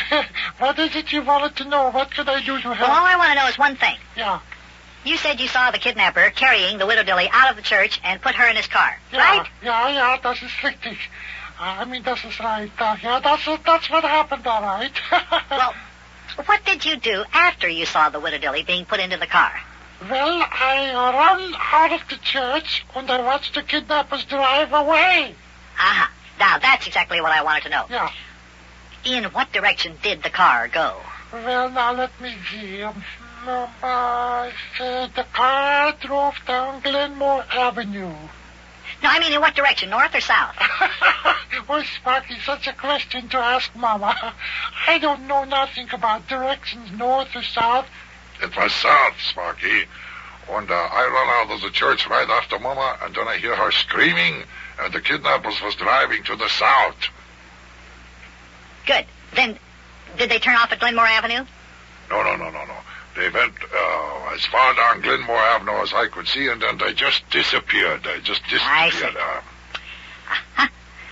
Well, thanks, Mama and Papa Crossfire. You told me exactly what I wanted to know. And goodbye. I'll see you again sometime. Yeah, is you going out and capture the kidnappers now, Sparky? Well, not yet, Mama, but I'm getting some ideas. Well, I think I got some important clues now. That proves to me that the kidnappers have got their hideout in the southwestern side of the city. I better get on home and tell Big John what I think.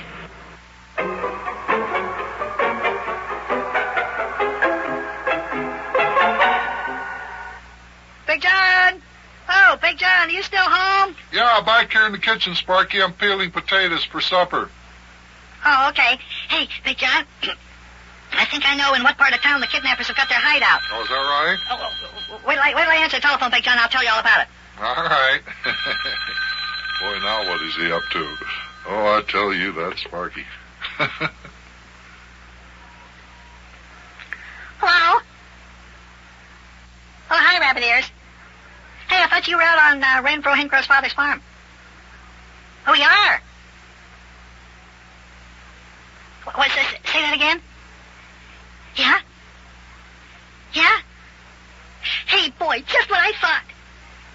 Stay where you are, R.E. No, don't let it out of your sight. No, Big John and I will get Yukie, Butcha, and we'll come right out. Yeah, so long. Hey, Big John, hey, it's a good thing I got home just now. You know what? There was Rabbit Ears McKeester who just called. He called for Renfro Hincrow's father's farm. He's out there for a visit. And he said that he and Renfro just got a look at a great big black foreign-made automobile in a field under a haystack. What? Yeah. Hey, that might be the kidnapper's car. Come on, let's get Yukie and get out to the country as fast as we can. Come on. Boy, oh boy, oh boy, oh boy.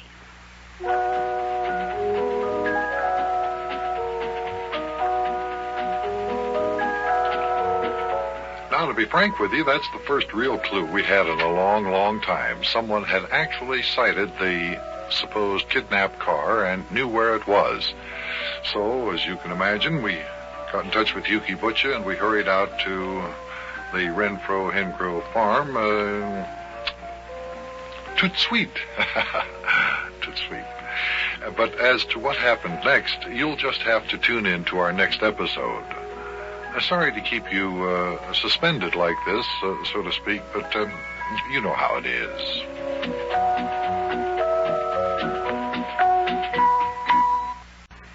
Hey, hello there. Hi, boys and girls. Hi, kids. Hey, get in here right now, because it's time for the party with Big Jon and Sparky.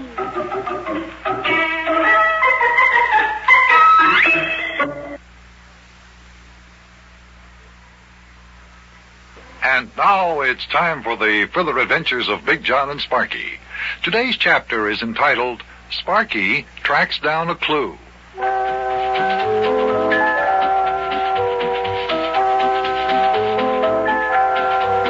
Almost everyone in town was wondering, who are the kidnappers? I was wondering, where are the kidnappers? We really had no substantial clue upon which to base our investigation of where they might be hiding. Meantime, they were causing all kinds of trouble in our end of Cincinnati. Then Sparky came up with an idea.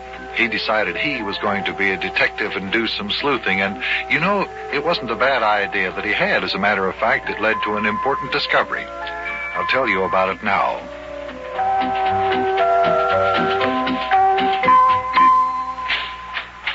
Big Jon! Whoa, Big Jon! Hey, you still home? Yeah, I'm back here in the kitchen, Sparky, peeling potatoes for supper. Hey, Big Jon, hey, listen, I think I know what part of town the kidnappers have got their hideout. I figured it out from the directions they always head after they do something. They always head either west or north. So?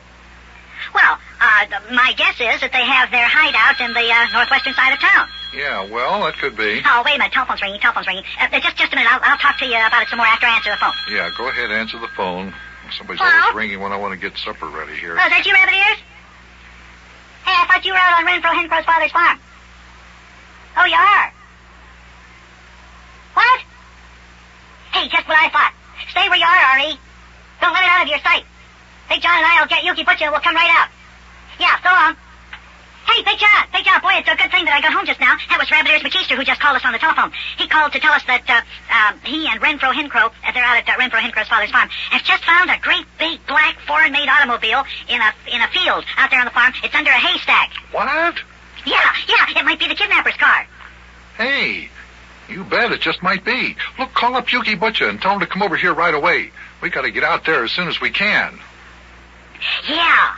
And then get my hat and coat out of the closet while I put these potatoes in the pot of cold water. Tonight, supper's going to have to wait.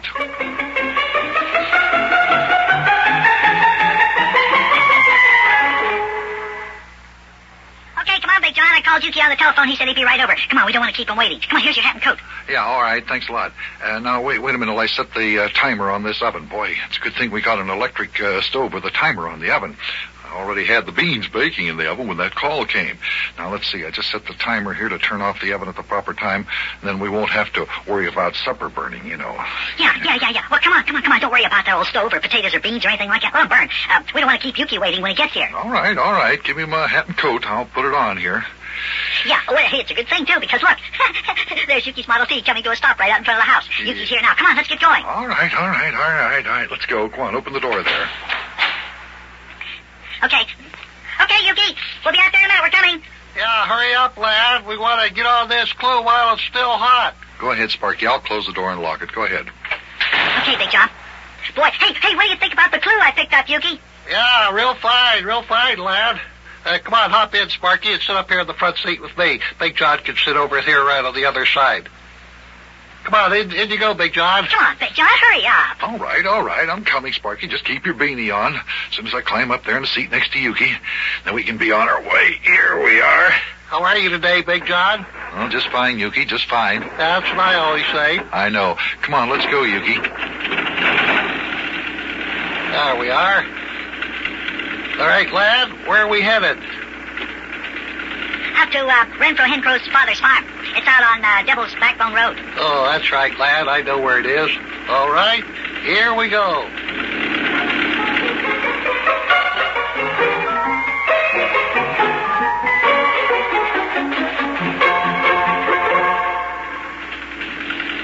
Now, there's the little road that goes back to Hencrow's farm.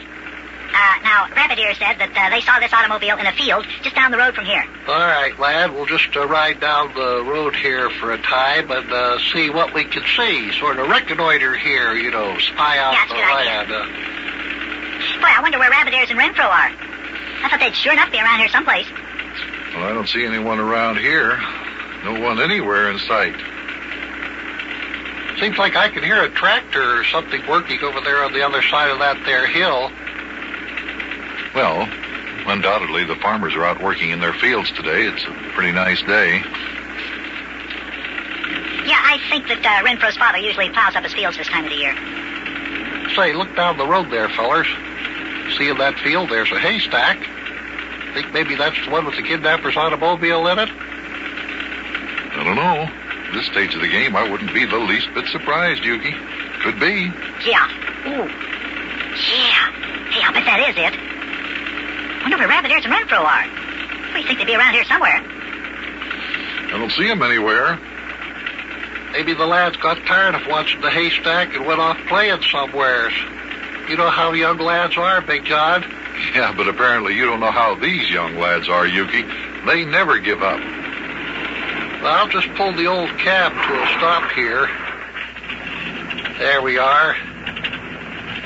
Well, should we get out and walk into that there field and take a look at that there haystack? What do you say? Sure. Boy, yeah. Okay, let's go. Boy, it sure is a big haystack, all right. Wowee. I bet that kidnapper's car is under it. And if it is, then all we have to do is just sit out here and wait for the kidnappers to come out and get their car, and then we just jump on them and capture them, huh? Well, I don't know. You might be right, Sparky. It just could be that simple. Well, here's the haystack. What do we do now? Just dig into it, see if there's a automobile underneath there? I don't know. I suppose so, Yukie. Hey, what was that? What was what? Did you hear a whistle? Sounded like a signal. Yeah, there. Did you hear it? Oh, that was Rabbit Ears whistling. I know good old Rabbit Ears whistle anywhere. Is that Rabbit Ears up there, that tree over there, lad? See him waving that white flag? Yeah, that's him. I'll go over and see what he wants. You and Big John dig into that haystack a while. See if that car's inside there. Yeah, all right. Well, let's get at it, Yukie. Yeah, fine. We'll find out if there's an automobile buried inside this here haystack. If there is a car in here, and if it is the kidnapper's car, it should be easy to capture the kidnappers then. Yeah, that's right. All we have to do is wait for them to come along and get their car. Wait just a minute. What's the matter? I think I've hit something. Yeah, look, there's the fender of an automobile. It's the fender of a Buckalackenberg, too. Yeah, this is the kidnapper's car inside this haystack, all right, Big John. Well, that settles it. Now, we've got those kidnappers where we want them. And also, Yukie, this indicates that the kidnappers have more than one car with which they operate. Yeah, why do you say that, Big John? Well, they'd have to have another car in which to get back to town after they bring this Buckalackenberg out here and bury it under the haystack. Yeah, that's right. Hey, here comes the automobile down the road. Oh, come on, let's hide over here. Get on the other side of this haystack, Yukie. See, if it's kidnappers, we don't want them to see us. Yeah, that's a good idea. Hey, that's another big car. Yeah, but it's an American-made car, like you see on the street every day. Looks slowing down. Yeah, so I see. I think they're going to stop. They are. Right behind your taxi cab, Yukie. Two of the fellers in that there car are getting out. They look like the kidnappers, too. Aren't they, Yukie? That's who they are. Hey, wait a minute. What's going on here? What are they doing getting into my 1913 Model T taxi cab? Shh. Calm down. Be quiet. We don't want them to hear us. Don't see what difference it makes if they hear us. They're starting up the motor of my taxi cab. Now they're starting up the motor of their other car again. They're driving away. They're driving away in my Model T, too. By George, Yukie, they're stealing your taxi cab. Hey, you kidnappers! Get back here at my taxi cab! I'm telling you, if you harm just one coat of paint on that there taxi cab, oh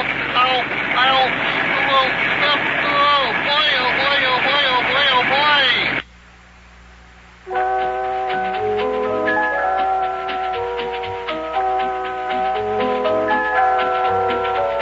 Yeah, okay, Rabbit Ears, I'll tell Big John.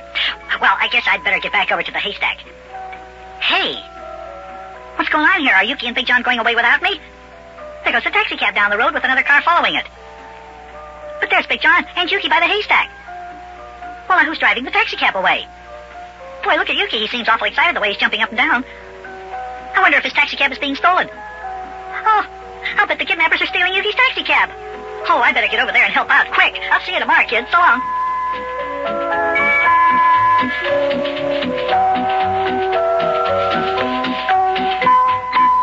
Hi, boys and girls. Hi, kids. Hey, get in here right now, because it's time for the party with Big Jon and Sparky.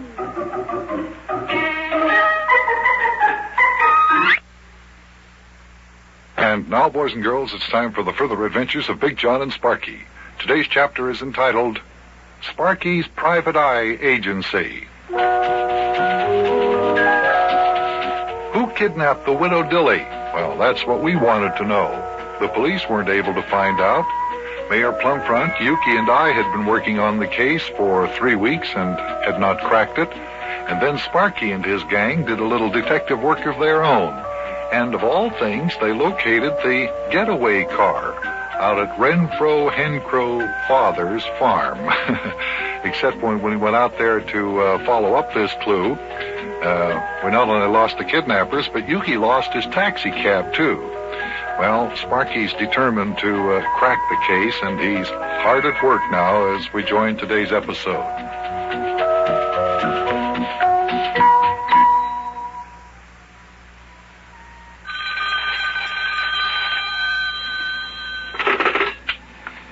Hello? Yes, this is Detective Private Eye Sparky. Oh, is that you, secret operator number 769421, Maxie Finster? Yeah, how's everything going, Max? Still no sign of Yukie Butcha's stolen taxi cab, huh? No sign of the kidnapped widow Dilly either, huh? Well, keep working on your clues, Max. Yeah, okay. Report to me again in 1 hour. Got it? Yes. So long, Maxie.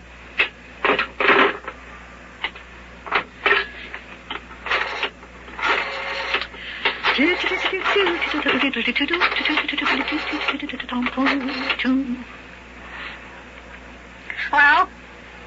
Secret operator number 658310, Rabbit Ears McKeister? This is Detective Private Eye Sparky, the chief, speaking. How's everything going there, R.E.? Is that so? Well, hop on your bicycle and get out there to Renfro Hencrow's father's farm right away and tell him to keep watching that haystack and to deliver those ham sandwiches to Yukie Butcha. Okay, R.E. Report back in 1 hour. Got it? So long. Now, let's see. What details of this case have I overlooked? Telephone again. Hello? It's Detective Private Eye Sparky, the chief, speaking. Oh, is that you, secret operator number 547209, Charlie Clemerding? Yeah, how's everything going there, Charlie? Calling from where? Pill Roller's drugstore. No sign of the kidnappers or Yukie's taxi, huh? Well, keep checking. Okay. Yeah, call back and report in an hour. You got that, Charlie? Yeah, so long. Hey, what's going on here with all the phone calls? Oh, hi, Big John. Hey, Big John, you and Yukie Butcha will be happy to learn that us kids have started up a detective agency, and we are investigating the widow Dilly kidnapping case, and also the case of Yukie Butcha's stolen taxi cab. Oh, is that right?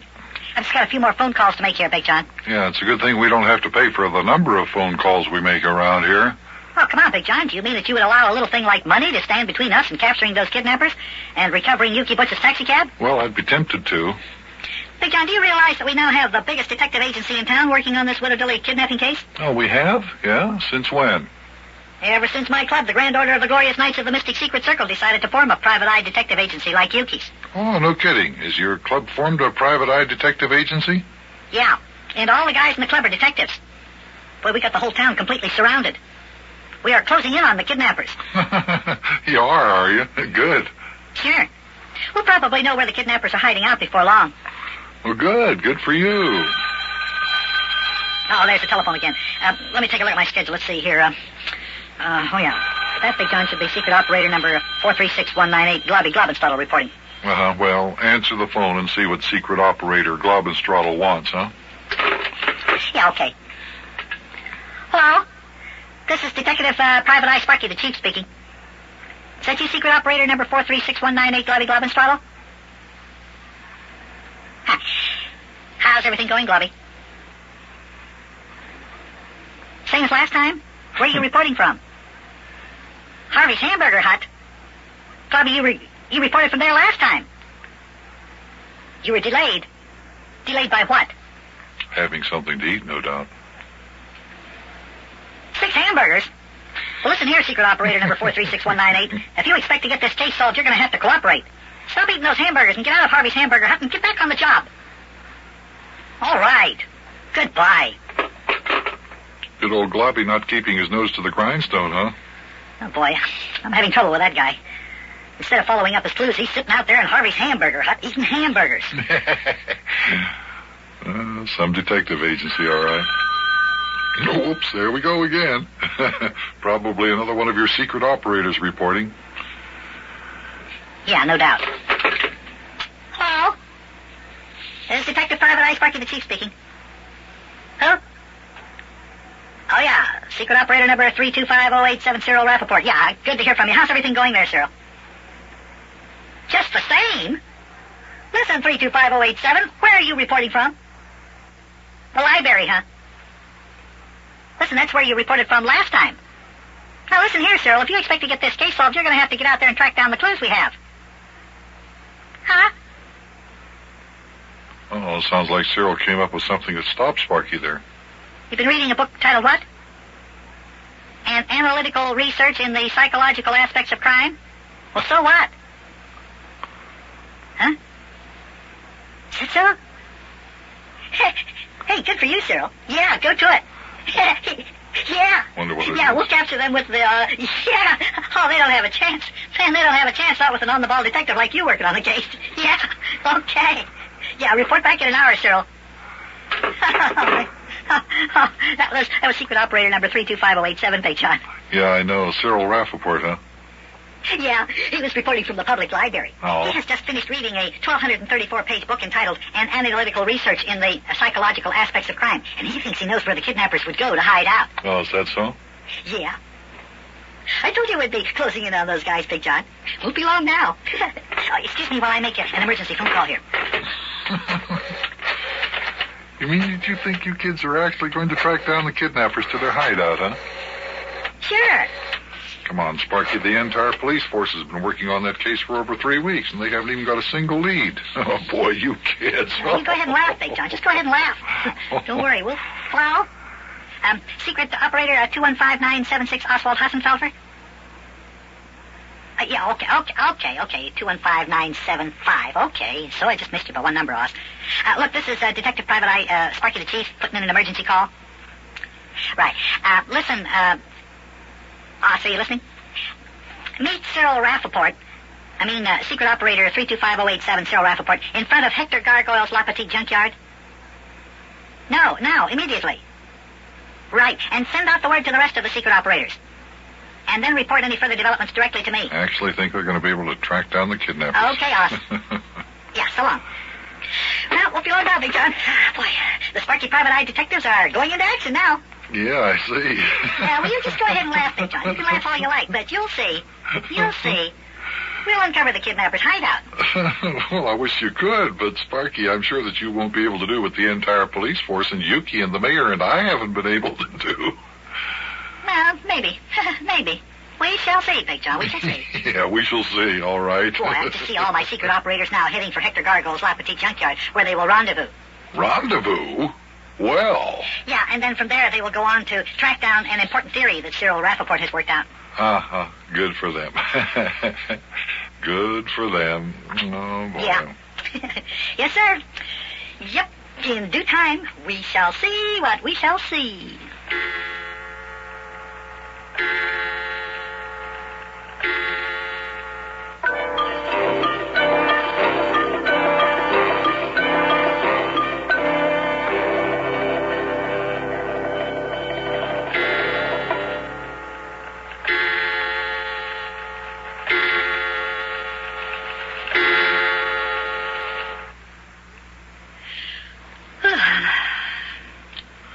Well, 1 hour has passed since you've had any reports from all your far-flung secret operators.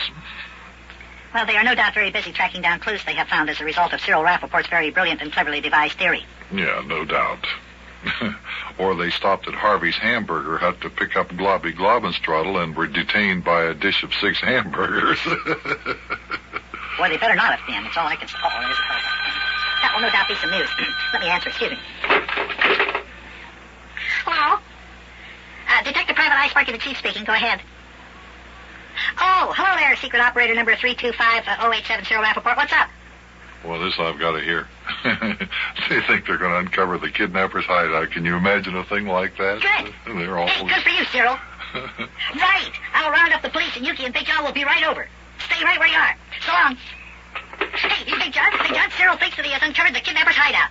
He's found Yukie Butcha's Model T taxi cab in a vacant garage in an alley in back of that big vacant building on Harrison Avenue. See, I told you you kids wouldn't be able to... What did you say?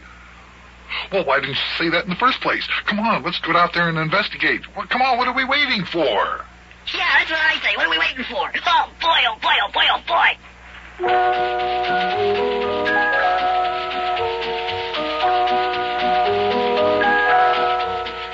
Come on, Big John, hurry up. Let's get downstairs to the garage and get in your car and get going. Wow, we kids. Big John didn't think us kids would be able to uncover the kidnappers' hideout, but it looks like maybe we have. Oh, man. Wouldn't it be something if we finally captured those kidnappers and rescued the widow Dilly? Oh, boy.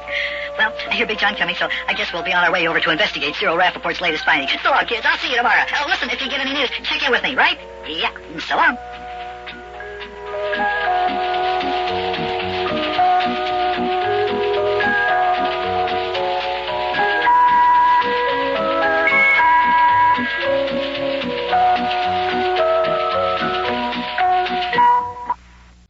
And now it's time for the further adventures of Big Jon and Sparky.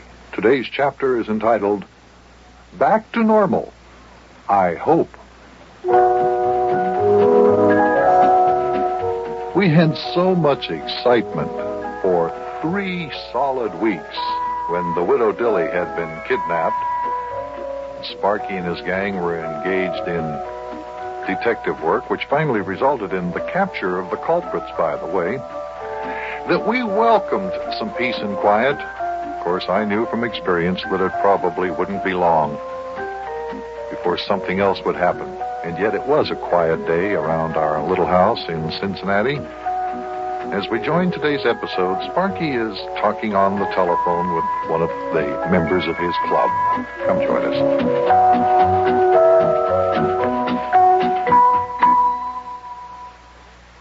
Yeah, so what'd you say, Rabbit Ears? Oh, is that right? Well, if you ask me, now that we have real, genuine, official Cincinnati Police Force badges, the management of the Westwood Theater will have to let us in free of charge. That's right, Rabbit Ears. All members of the Cincinnati Police Force get into movies free of charge, merely by flashing their badges. And on top of that, we can get to see all the Cincinnati Reds baseball games free. Just a second, Ari, just a second. Big John? Oh, Big John! Hey, the front doorbell's ringing. Doorbell! Yeah, all right, Sparky, I hear it. I'll answer. Hello, Rabbit Ears? That doorbell was ringing. I called Big John and I told him. What were we talking about? Oh, yes, our real, genuine, official Cincinnati Police Force badges. Well, you know, if we ever see anybody breaking the law, we can just walk up to them and flash our badges and arrest them. Sure. Hey, I wonder if the chief of police would give us some parking tag pads. I mean, so whenever we see somebody parking their car by a fire plug or something, we could give them a ticket.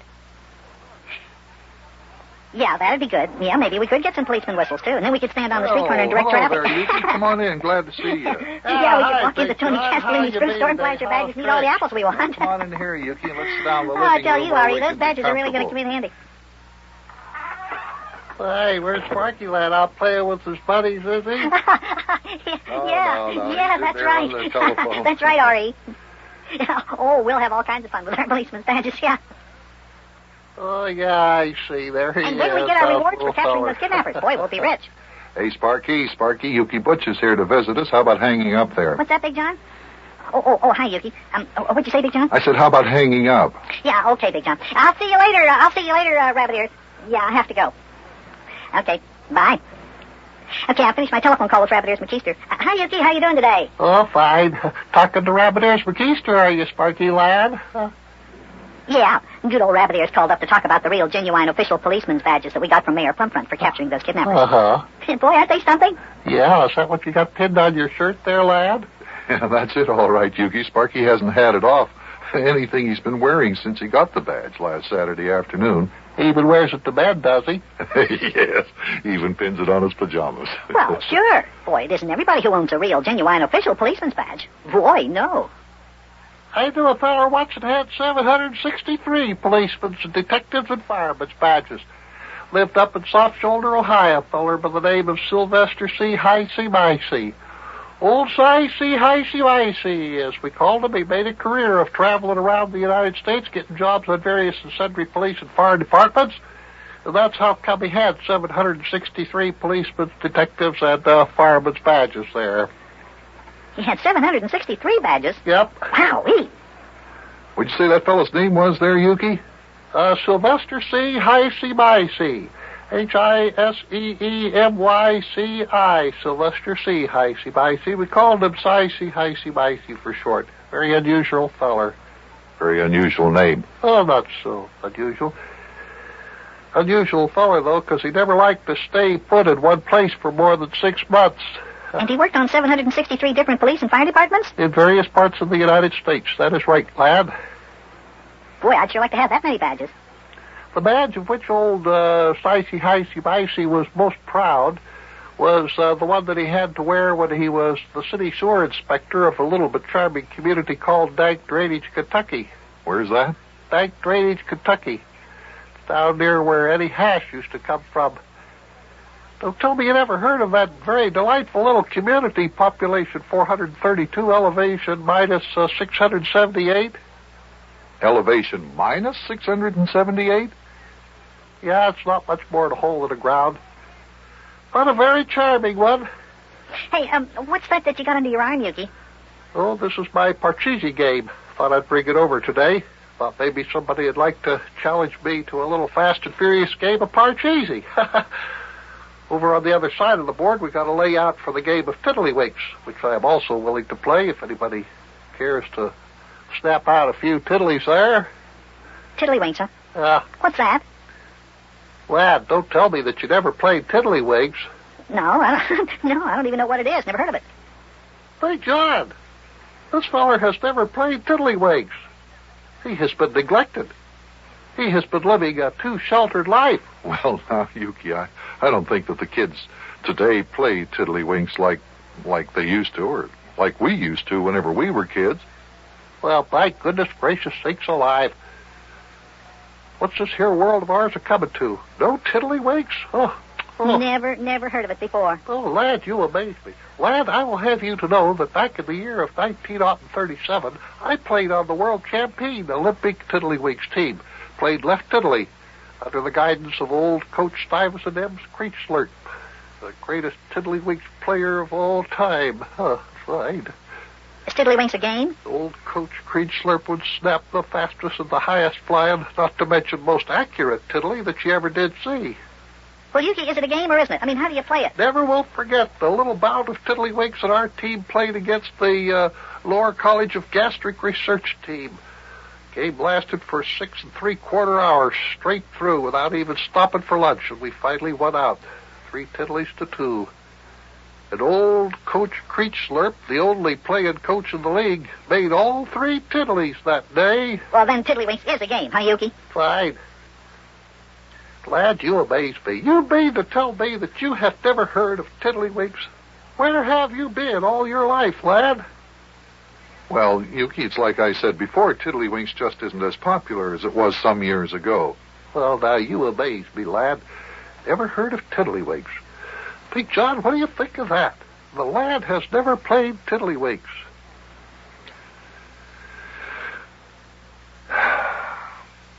That's what you've been telling me. Yeah, I can't get over it. Can't get over it. Big John, you've heard of Tiddlywinks, haven't you? Oh, I know you had. Lad, when I played on the World's Championship Tiddlywinks Olympic team under the guidance of old Coach Stuyvesant M. Creechslurp, we played a game that lasted 2.5 days. That was against the Olympic team from Lower Bosnia. Game ended up 1 tiddly to nothing in favor of us. Well, if it's a game, Yukie, show me how to play it, and let's have a little game here. Oh, fine. Oh, you'd like to... All right, I'll be glad to learn you how to play here. What I do is I place this little cup here, you see. Take this little cup. We take these tiddlies.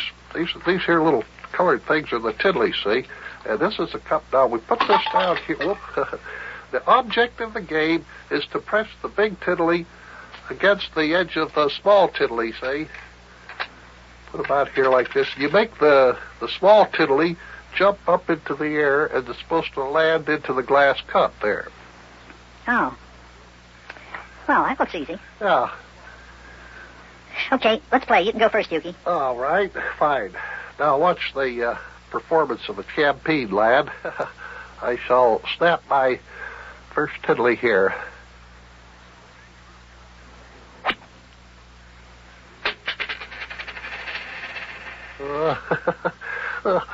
Looks like I missed a cup there. Well, it takes a little time for you to get warmed up. I get my tiddly arm just loosened up here. Really, I should be wearing a heavy jacket or something. Okay, it's your turn there, lad. Okay, now, let's see. I press down like this.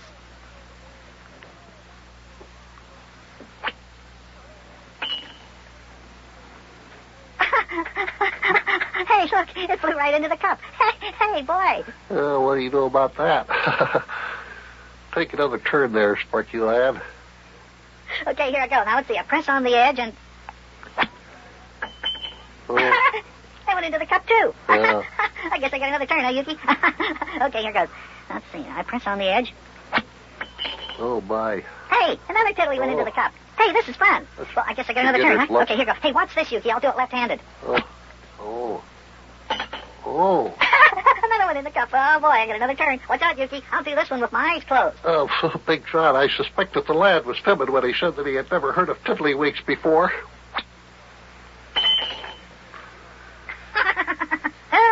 Well, I got all the tiddlies in the cup. What do we do now, Yukie? We don't do nothing, lad. The game is over. I shall take my regulation official tiddlywinks game and go home and look at my medals and blue ribbons and things like that there. Well, Yukie, are you mad at me? It's just that I'm going home, lad. And good day to you, sir. You too, Big John. Oh, come on, Yukie. Don't be angry. Sparky really didn't. He never did hear of tiddlywinks before. Good day, Big John. I can see that I have got to practice on this. My Olympic champion honor has been disgraced, and I don't need baby. I'll see you gentlemen later one of these days. Boy. Yukie's mad at me. And all on account of those tiddlies. But that tiddlywink sure is some game.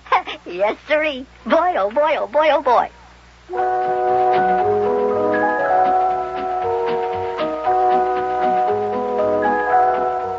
Tiddlywinks. Did you ever hear that game before, kids? It's sort of fun, but it certainly isn't hard to play. At least I don't think so. Yukie says he played on the World's Championship Olympic team. I didn't know they played tiddlywinks in the Olympics. I bet they don't anymore. I never even heard of it before. And now Yukie's mad at me just because I played him at his own game and beat him. Wonder how long he'll stay mad at us. I hope not for long. Well, I'll see you later, kids. So long.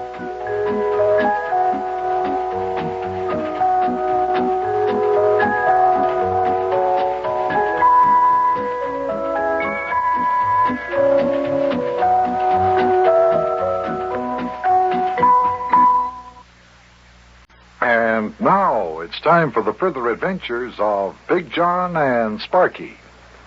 Today's chapter is entitled A Surprise for All Concerned.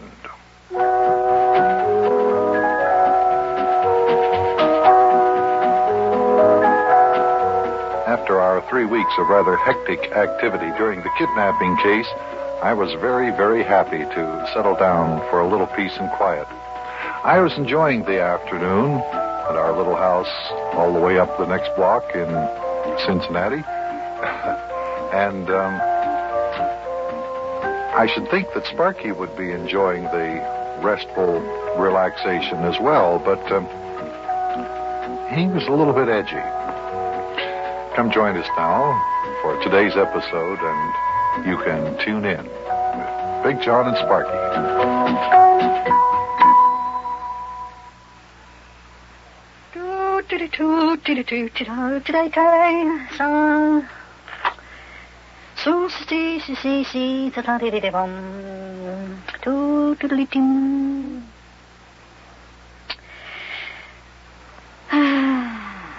Honey. Sparky. Sit up straight in your chair. Yeah, okay.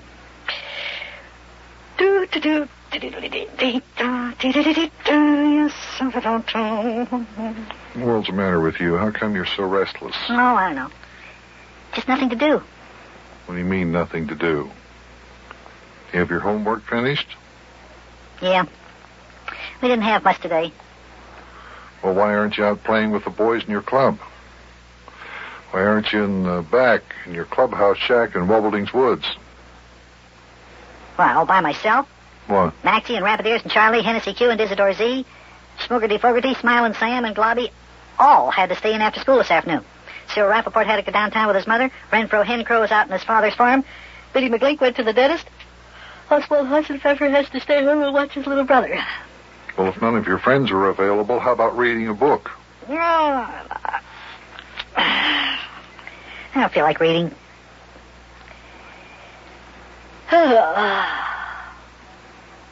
Boy, it sure is quiet around here lately. Nothing ever happens. Nothing ever happens. My goodness, we were just up to our ears in a kidnapping case. The widow Dilly was kidnapped, and she's still in the hospital from the shock, and you say nothing ever happens? Well, I know, but I mean, nothing has happened around here since the kidnappers were caught. Well, thank goodness for that. Yeah, I know, but a guy likes to have a little excitement once in a while. Yeah, well, the doorbell's ringing. Maybe that's your excitement. If you want excitement, go answer the doorbell. Go on, hop to it. Yeah, all right. And by the way, if it's another one of those salesmen selling non-skinned can openers, tell them we don't want any. Well, there's a rash of salesmen around this place. Every time I turn around, somebody's asking me to buy something. Big John sitting in the living room. Hey there. Oh, sounds like I'm getting company. Wonder if it's Yukie. I knew he wouldn't stay angry with us very long just because Sparky played him a little game of tiddlywinks and won. Hey, Big John. Yeah? Here's Mayor Plumfront. Oh, hi, it's the Mayor. How you doing there, Mayor? Hello, Buster. Yeah, you sounded like you was expecting somebody else. Well, I wasn't exactly expecting somebody else, Mayor, but for some reason or other, I did think that you might be Yukie. Yukie Butcha? Yeah? Oh, say, I haven't seen Yukie for a couple of days. I wonder where he's been. He was over here yesterday, Mayor. Hey, Mayor Plumfront, did you ever hear of a game called Tiddlywinks? Tiddlywinks? Oh, yeah, sure, lad. I used to play it all the time when I was a youngster. As a matter of fact, I can remember back in my younger days when I was courting a very beautiful young gal named Cecilia Rollcutter. On a Saturday night, we used to sit in her parlor and pull the library table up close to the heat roller and play Tiddlywinks. Ooh, them were the days, lad. Them were the days. Yeah, I'll bet. Oh, I will never forget the very charming and beautiful Cecilia Rollcutter. When I met her, lad, it was a case of love at first sight. Say, I'm hearing something about you, Mayor, that I never did know. Cecilia Rollcutter. I never heard you mention her name before. How come that you never did marry her? Oh, well, it's a long story, Buster. A long, sad story. You see, Cecilia Rollcutter was the youngest daughter of old Fred Rollcutter. Old Fred owned a little bakery shop down there on Bay Miller Street, you know. Oh, Mayor, are you going to tell us about what it was like when you were young? Yeah, I'll tell you about it. You see, me and Cecilia were in love, but her father didn't approve of me. He didn't like me because I refused to take a job working for him in his bakery shop. Well, as it turned out, Mayor, it looks like you made a wise choice because here you are, a big success in politics. Yes. The mayor of our town. Yes. If you'd gone into business with Mr. Rollcutter, all you'd be would be the owner of a bakery shop. That is, if you were still in business. Oh, they're still in business, lad. As a matter of fact, what time is it now here? It's pretty close to 4 o'clock, Mayor. Why? 4 o'clock. Good. Just in time. Say, switch on the radio there, lad, and tune in the station. Let's listen to Dick Rubel's Melody Time. Sure. Okay, Mayor. That's a program of music, isn't it? Yes, that's right. Well, how come you want to listen to Dick Rubel's Melody Time? I mean, what's that got to do with your romance with Cecilia Rollcutter? Well, you said if I'd gone into business with old Fred Rollcutter, I'd probably be just the owner of a bakery shop. I just want you to hear something. Well, the radio's warmed up. I think I can get the station now. Yeah. That's the news up to this minute. Bill Bobbins reporting. In 1 moment, we bring you Dick Rubel's Melody Time. Now, listen close, Buster, and see what they say as this program begins. This is what I want you to hear. Now, listen. Turn it up there a little bit, Sparky. It's Melody Time. Melody Time with Dick Rubel. Melody Time brought to you by Fred Rollcutter Bakeries, bakers of that fine, delicious, always fresh Arabian rye bread. Have you ever eaten a roast leg of button sandwich on Rollcutter's Arabian rye bread? Try it sometime. Now let's listen to Melody Time. Hey, the girl you were in love with was the daughter of the man who owns the Arabian Rye Bread Company. Hey, Mayor, why, that's the largest rye bread bakery in the whole United States. That's right, Buster. And today, if I'd gone and worked for old Fred Rollcutter in his little bakery shop on Bay Miller Street, who knows, maybe today I'd be married to the very charming Cecilia Rollcutter and also be the president of the Arabian Rye Bread Company. Oh, my goodness, isn't that amazing? Isn't that something? Yeah, but I bet you'd rather be mayor of our town than president of the Arabian Rye Bread Company, wouldn't you, Mayor? Oh, I can't say that I regret the decision that I made. After the very charming Cecilia Rollcutter and I broke up, I traveled up east, and it was then that I met old Captain Squinty McGinney and went sailing on the 7 seas. Well, if you had married Cecilia Rollcutter, then you never would have had all those adventures. That's right. And I wouldn't be mayor of our grand and glorious city either, because it was several years later that I entered politics. First, I was with the city street highway department. I was a street cleaner. Then I went into the fire department, then the police department. Then I was waterworks supervisor. Then I became a councilman. Later on, I was elected mayor, a job which I've held for 24 years. 24 years, fellers, mayor of this here grand and glorious city of ours. Oh, yes. Wonderful. It's an amazing career. Yeah, Mayor. But I'll bet that you're glad that you never married Cecilia Rollcutter. Yeah, well, of course, if I'd married her, I'd be rich. I'd be living in one of them there big houses in the high-class section of town. Yeah. Who knows? Who knows? And we wouldn't have known you either, Mayor. No, probably not. So I'm glad that I didn't become president of the Arabian Rye Bread Company. Because if I had, lad, I wouldn't have met you and Big John, my 2 most wonderful friends. Well, then, Mayor, we're glad, too, that you never became president of the Arabian Rye Bread Company. Yeah, Mayor. Boy, when it comes to getting married, you sure did have lots of close shaves. Well, now, lad, I still do intend to marry the very charming widow Dilly as soon as she gets out of the hospital, you know. Oh, Mayor, now, come on. Why do you want to do that? Why do I want to do that? Well, you see, lad, if it wasn't for the... Time to bring you Just a minute there. News bulletin. Just learned that there's been a jailbreak. The 3 kidnappers who were recently captured after kidnapping the fiancée of Mayor Plumfront, Miss Daffodil Dilly, have escaped from jail. The 3 kidnappers are at large in the city. Hear that? We'd like to warn everyone that these men are desperate.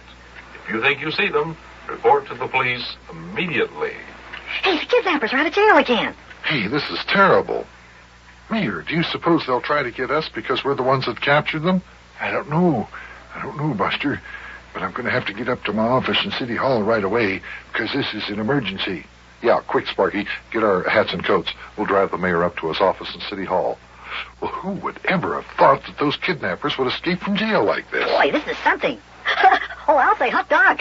The kidnappers escaped. Now we'll have some excitement around here again. Hey, boy, oh boy, oh boy, oh boy, oh boy.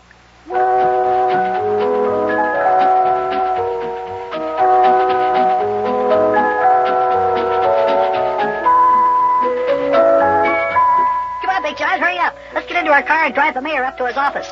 And then we can talk to the chief of police and find out how the kidnappers really escaped from jail. Boy, I said I wanted excitement. Now we got it. Who would ever have thought those kidnappers would escape from jail? But they have. So it looks like we got some detective work to do again.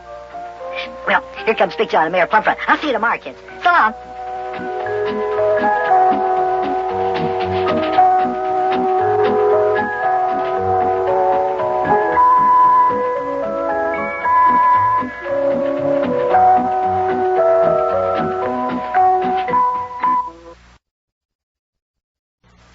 And now it's time for the further adventures of Big Jon and Sparky. Today's chapter is entitled, Where's Yukie Now?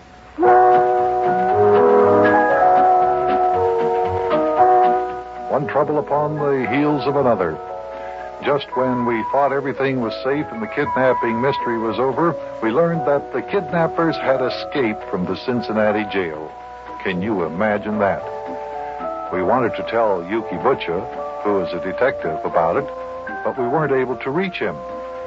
As we join today's episode, Mayor Plumfront is attempting to call Yukie on the telephone. Yukie lives at the Cheviot Hills Hotel, out in the suburbs of Cincinnati. So come join us now.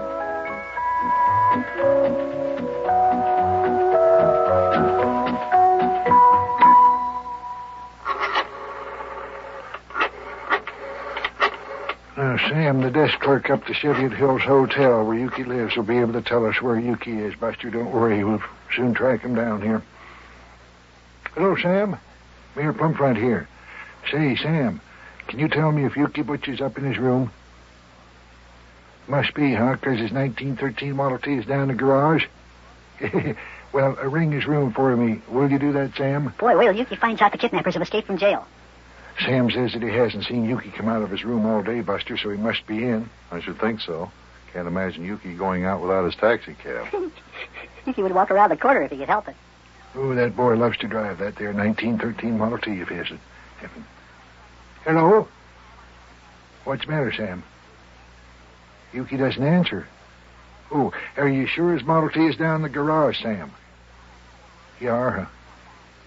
Just saw it down there not more than a minute or two ago when you went down the cellar to talk to the janitor, you say? I see. Boy, Big John, I wonder why Yukie doesn't answer his telephone. Well, you sure you haven't seen him go out all day, Sam? Oh, I see. Well, if you see Yukie, you tell him I called. Will you do that? Okay, Sam. Yeah, and goodbye. Now, that's funny, fellers. Yukie doesn't answer his phone at the hotel either, and his 1913 taxi cab is right down there in the garage. Yeah, that is odd. Hey, maybe Yukie has disappeared. Do you think he has, Mayor? Well, that's what I've been wondering. Buster, do you think it's possible that after them their kidnappers escaped from jail, they went and kidnapped Yukie? Well, it's possible. After all, Yukie never goes anywhere without his cab, and yet if it's in the garage... But still, Yukie doesn't answer his telephone. It certainly looks like there might be something afoot here. Maybe Yukie has been kidnapped now? Well, there's no telling, Sparky, but... we have to think of a way to recapture those kidnappers. That's the important problem. And we've got to do that quick. Come on, Sparky, be quiet and try to help us think here. Wait a minute. What? Wait a minute. I just got a brilliant Maxie Finster-type idea. Oh, what is it? After the kidnappers escape from jail, what do you think would be the first thing they'd do? Get out of town. Yeah, I agree with that. That'd be the first thing you try to do is get out of town, escape, get away from here. Yeah, but they wouldn't be able to do that, Mayor, because, as you said before, the police have all the roads out of town blocked. Yeah, that's right. The police have thrown up a regular roadblock surrounding the city. Right. So wouldn't the kidnappers be pretty smart if they didn't try to get out of town? Well, if they stay in town, they're sure enough going to get caught, lad.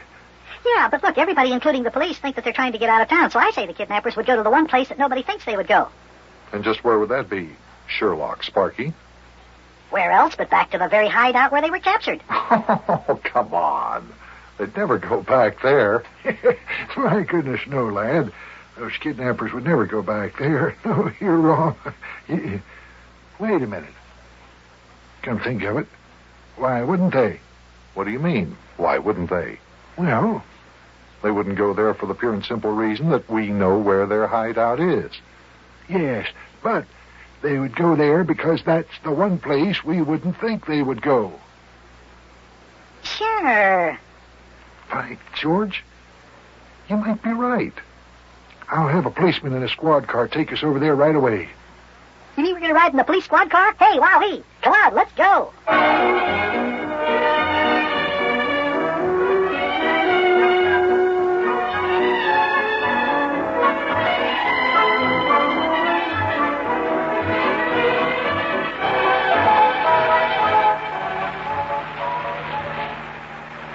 Hey, Mayor, tell the policeman who's driving the squad car to blow the siren.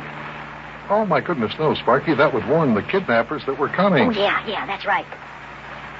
Car 52, call your station. Car 52, call your station. Hey, is that police call for us? Is this car 52? No, lad, this is car 461. I don't think that we'll be getting any calls. Car 611, go to 3135 Morgan, 3rd floor rear. See complainant. Car 611, go to 3135 Morgan, 3rd floor rear. What's that mean? See complainant.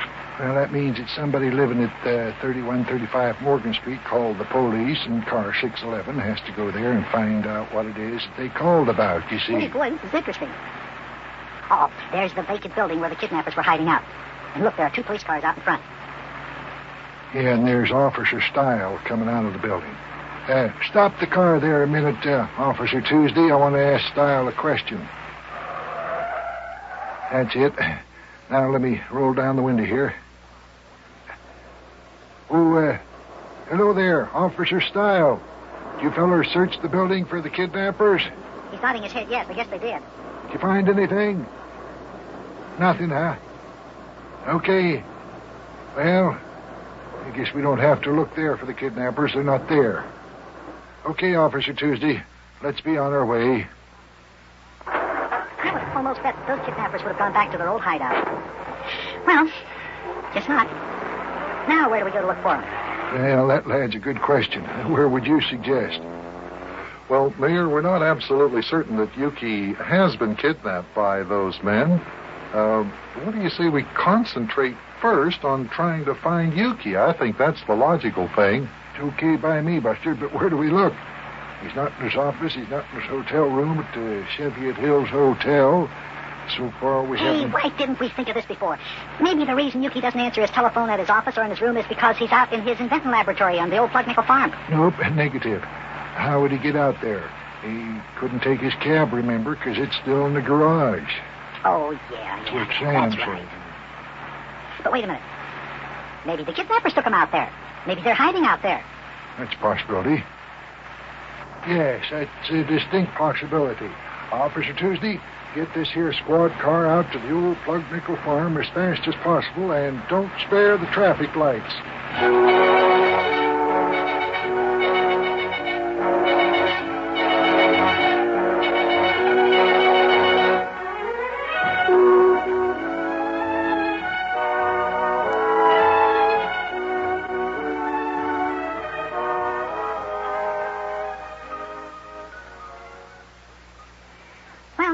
There's nobody in here.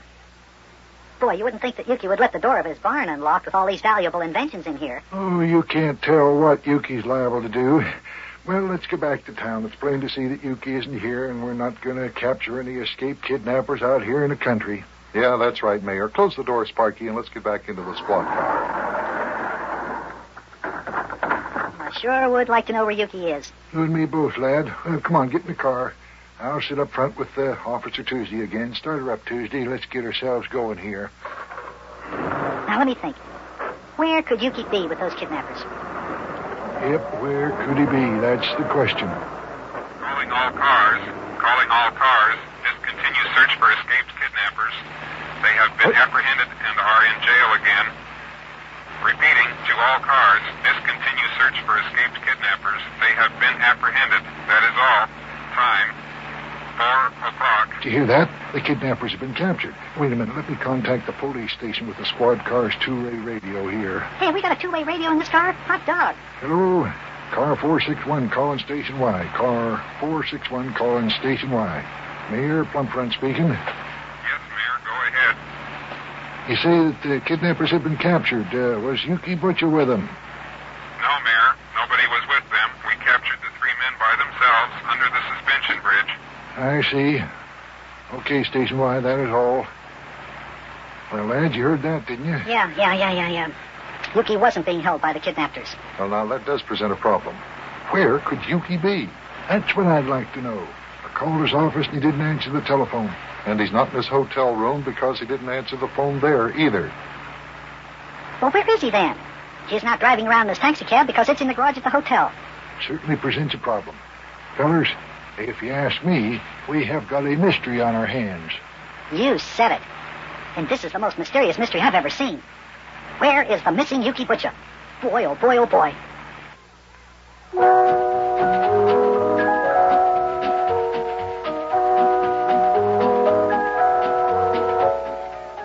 Now, isn't this something, kids? Right out of one mystery and right into another one. Now we have to try to find Yukie Butcha. Well, one thing, we know he hasn't been kidnapped by the kidnappers who kidnapped the widow Dilly because they're back in jail. But if Yukie hasn't been kidnapped, then where is he? Why did he disappear? Do you know the answers? If you do, you better let us know because we're really stumped. Well, see you tomorrow, kids. So long.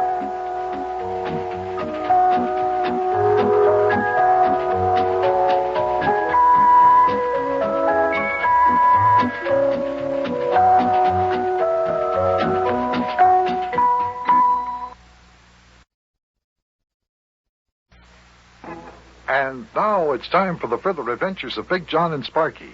Today's episode is entitled, Old Clothes is Good Clues.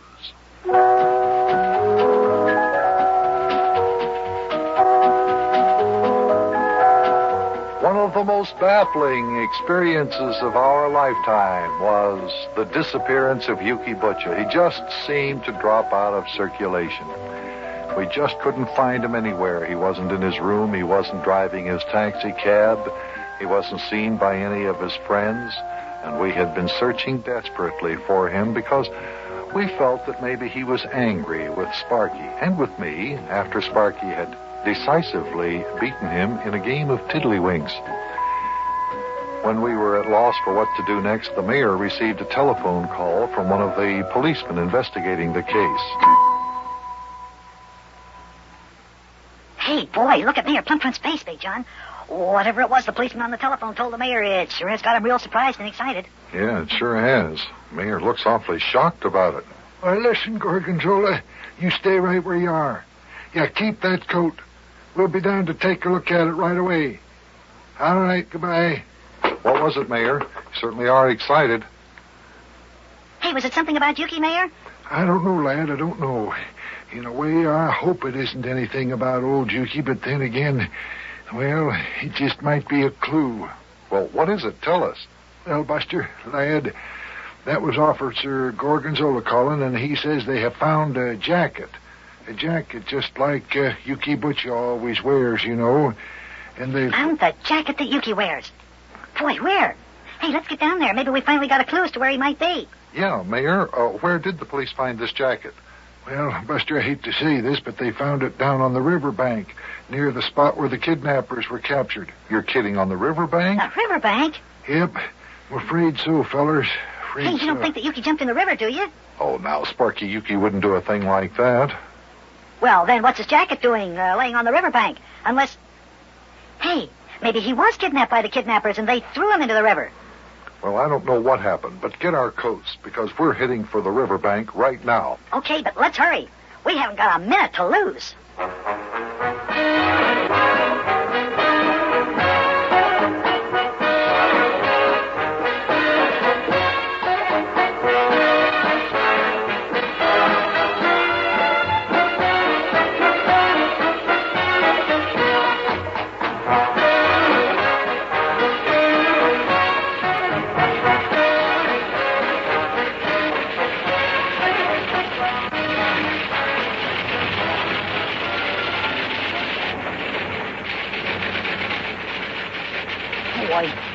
Where is the river from our house?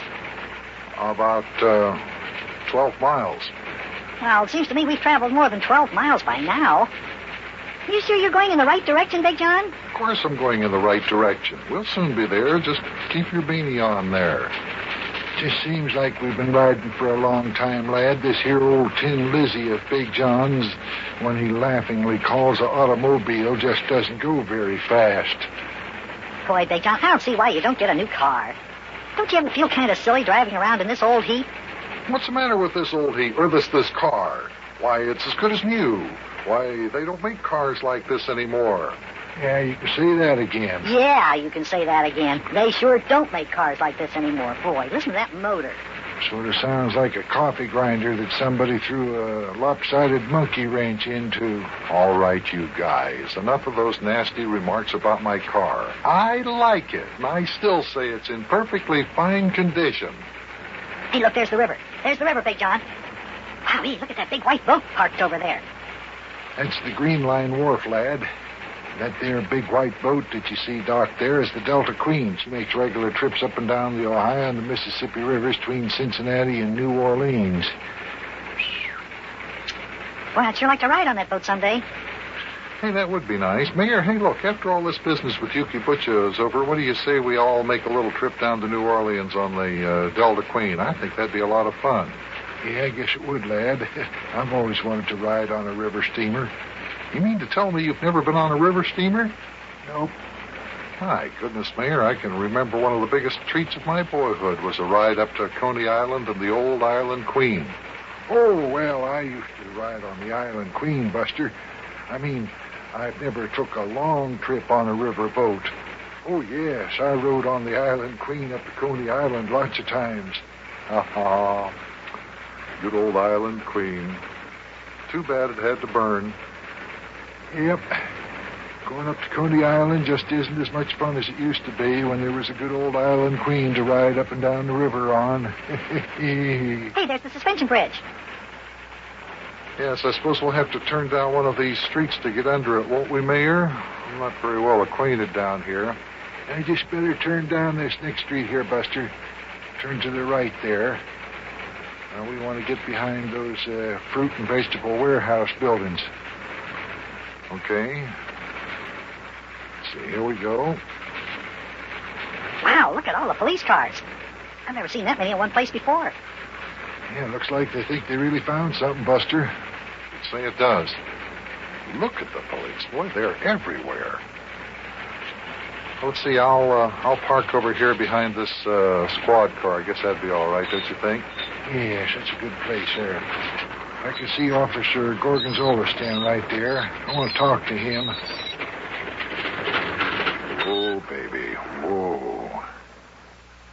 That's the way, Bucky. That takes care of it all right. Here's the officer coming this way. He sees you, Mayor. Yeah, I'll just wind down the window here and talk to him. Howdy there, Officer Gorgonzola. Good afternoon, Mayor. Something new has happened. Yeah, well... Something new? Did you find some more clues? Where's Yukie's jacket? Well, that's just it.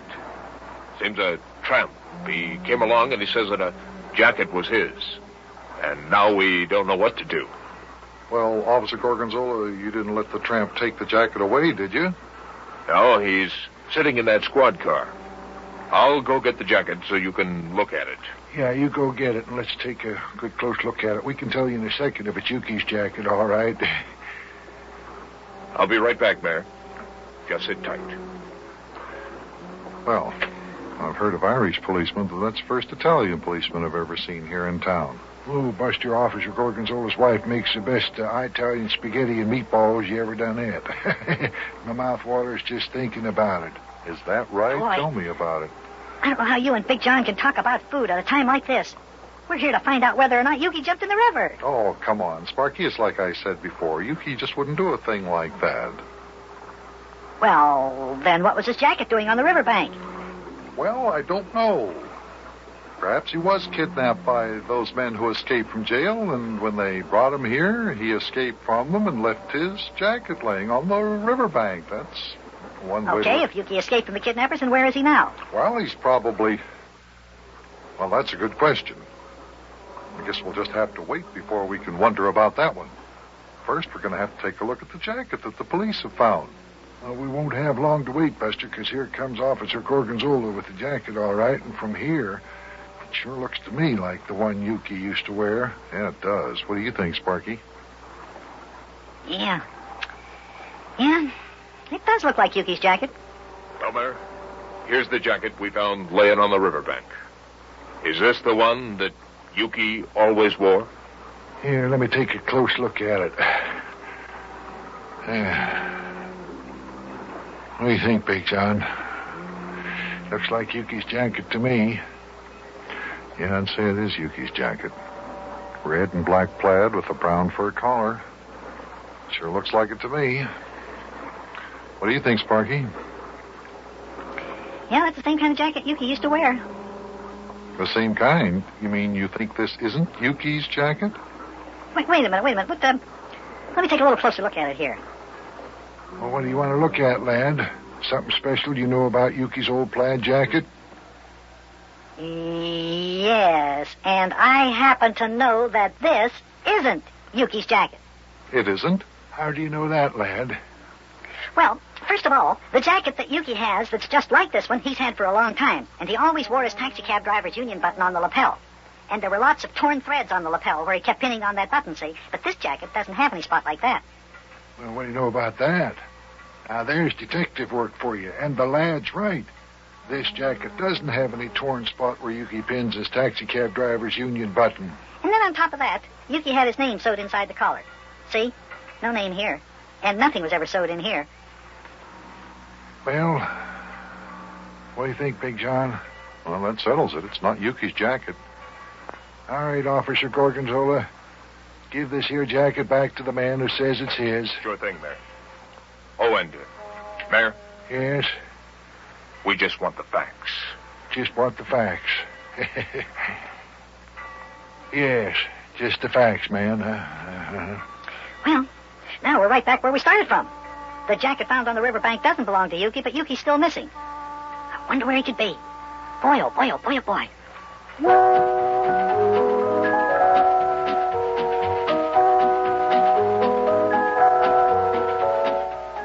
Well, Yukie's still missing, and we aren't any closer to finding him. He wasn't kidnapped. I don't see how he could get lost. But where is he? Why did he disappear? Boy, this sure is a mystery. Just think, last Monday I was playing tiddlywinks with him and beat him. But today, just a week later, Yukie's missing and nobody knows where he is or why he disappeared. I wonder if we'll ever find him. Maybe he disappeared just like his old friend, old Charlie Russlaw, does once in a while. Last time he disappeared was back in 1937, and nobody has seen or heard of him since. Boy, what a mystery. I'll see you tomorrow, kids, because I've got a lot of thinking to do. So long.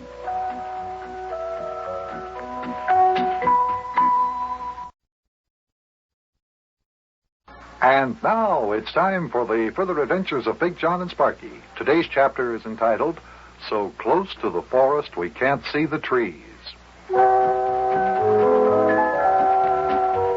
The mysterious case of Yukie Butcha's disappearance had everyone baffled. And our nerves were somewhat on edge, too, because we were very concerned about our good friend Yukie. A week ago, he was at our house, and he hasn't been seen nor heard from since. Today's episode takes place in my house in Cincinnati, all the way up the next block. And Sparky is pacing back and forth, and I'm just a little bit edgy, I must confess. Oh, me. Oh, me. I tell you, I have seen lots of messes in my lifetime, but this is the worst mess that I have ever seen. Well, there you go, pacing back and forth again, Sparky. Well, Big John, I can't understand why you're not. But I'm worried about Yukie Butcha. I'm trying to figure out where he could be. Look, Sparky, if I've told you once, I've told you 100 times. I'm just as worried about Yukie as you are. Well, you don't act like it. Do you realize it's been 8 days since anybody has seen or heard anything from Yukie? Yes, I realize it's been 8 days, but what can I do about it? Well, you can try to figure out where he could be. What do you think I've been trying to do for this past week, friend? Doesn't seem to me like you're trying to do much of anything. I haven't seen you pace the floor once. Well, it just so happens that I think a lot better sitting still in a comfortable chair, that's all. Oh, boy, I can't think at all when I sit down.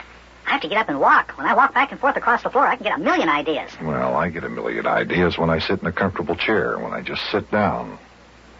Well, I wish you'd start getting some ideas about where Yukie might have disappeared to. Well, I'd like to get some ideas on where Yukie could be, too, but with you pacing back and forth like that, I'm getting so nervous that I can't think at all. Well, I'll try to do my thinking sitting down. Now let's see if you can get any ideas. Say, by the way, did you see my glasses around here any place, my reading glasses? Look, I think they're upstairs in my room on the dresser. I wonder if you'd run up and get them for me. Will you do that? Okay. Okay. Well, I tell you, he's like a cat with a long tail in a room full of rocking chairs. Not only is he nervous trying to figure out where Yukie went, but he's got me so nervous, too, that I'm just can't even remember a thing. Now, what did I walk off without my glasses like that? Or what's holding him up? Hey, Big John? Big John? Uh-oh, now what? Yes? What is it? You did say that you wanted your reading glasses, didn't you? That's what I want, my reading glasses, if you don't mind. And you did say that they were up here in your room on the dresser, didn't you? That's what I said. Well, they're not. Not? Nope. They're not in that jewelry tray on the dresser? I wonder where they can be. Don't you see them up there anywhere? Did you take a look on the table next to my bed? No, not there. Well, if you're sure they're not up there, come on down again. Okay. That's funny. I was quite sure the last time I used those reading glasses. Let's see, I was sitting up in my room. I was reading a book. Sure, I remember that as plain as day. How could I overlook something like that? I know. I looked all over your room, looked every place. Nothing. Well, okay, sit down. Now, where did I put those glasses? Where did I put them? Where did I put those glasses? Where did I put Big those John? glasses? Yes, Sparky. You're pacing back and forth across the floor. Yeah? Well, what about it? Well, just a couple of minutes ago, you told me not to do it. Well, I'm thinking, Sparky, and I can think better when I pace back and forth across the floor like this. Now, please be quiet. Just a moment. Now, where could I have put those glasses? Big John? Yes, Sparky. Just a couple of minutes ago, when I was pacing back and forth across the floor, you told me to stop. I told you that I could think better when I paced back and forth across the floor. Well? Well, you told me that you could think better when you sit down in a comfortable chair. So? Well, now you're pacing back and forth. You just said that you think better when you pace back and forth. Well, Well, you see, this is a different kind of thinking, Sparky. Right now, I'm thinking about my glasses. Now, if I were thinking about Yukie, then I could sit better if I were sitting down. See? Oh. Sure. Big John? Yes? How come is it when I do something that's wrong, it's wrong, but when you do something that's the same as what I was doing, then it's right? Well, what'd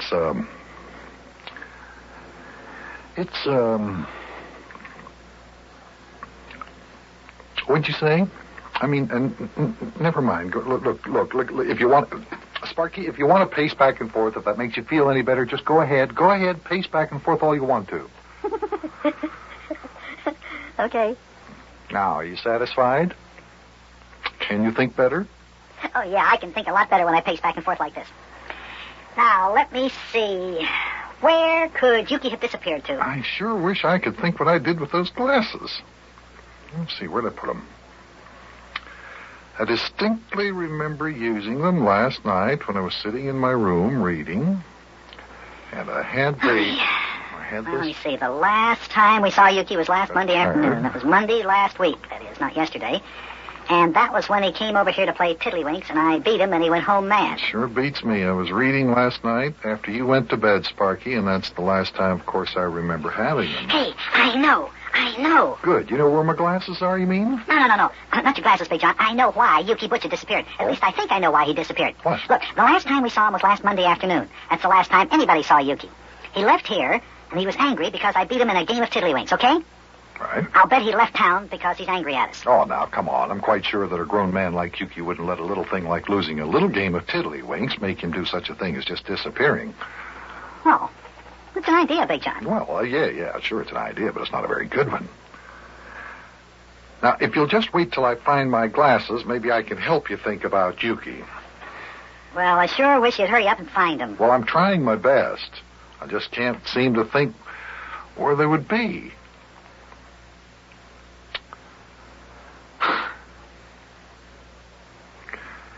Can't very well get along without them. Pretty hard to see what I'm thinking. Well, they definitely weren't upstairs in your room. Yeah.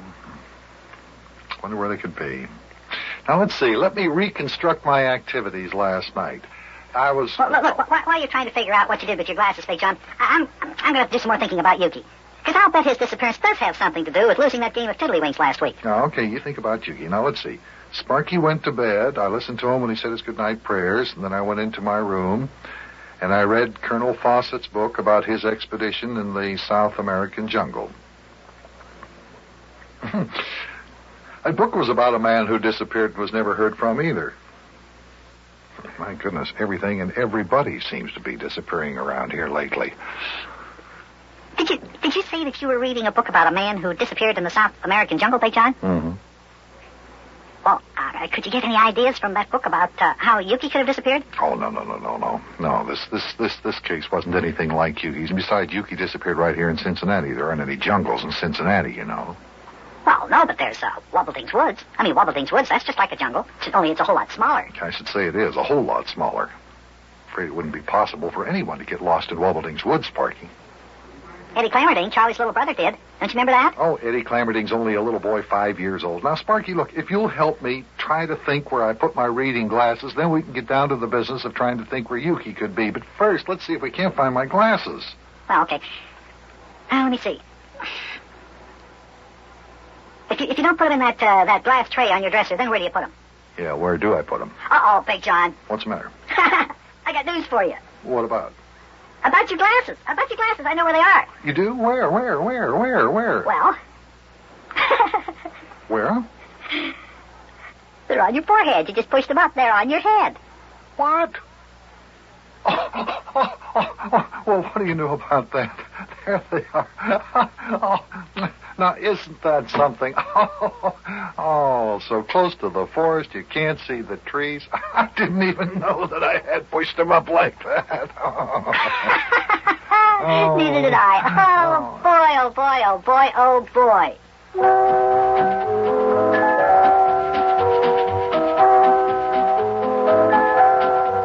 Well, now that you got your glasses back, Big John, what do you say we start thinking about Yukie again?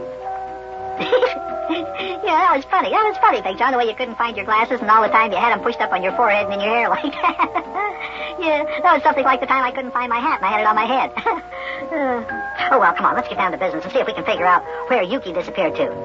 You help us think, kids, if you can. Give me an idea. And now it's time for the further adventures of Big Jon and Sparky. Today's episode is entitled Yukie Looks for a Lawyer.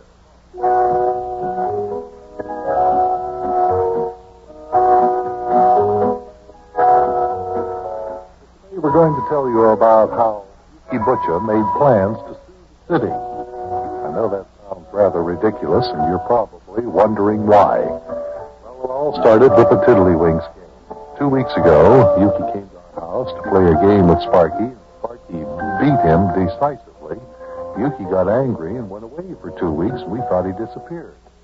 Finally, he turned up again after he had been taking some special lessons with an old Tiddlywinks coach of his. He was playing another game with Sparky, and Sparky was indecisively again. Listen.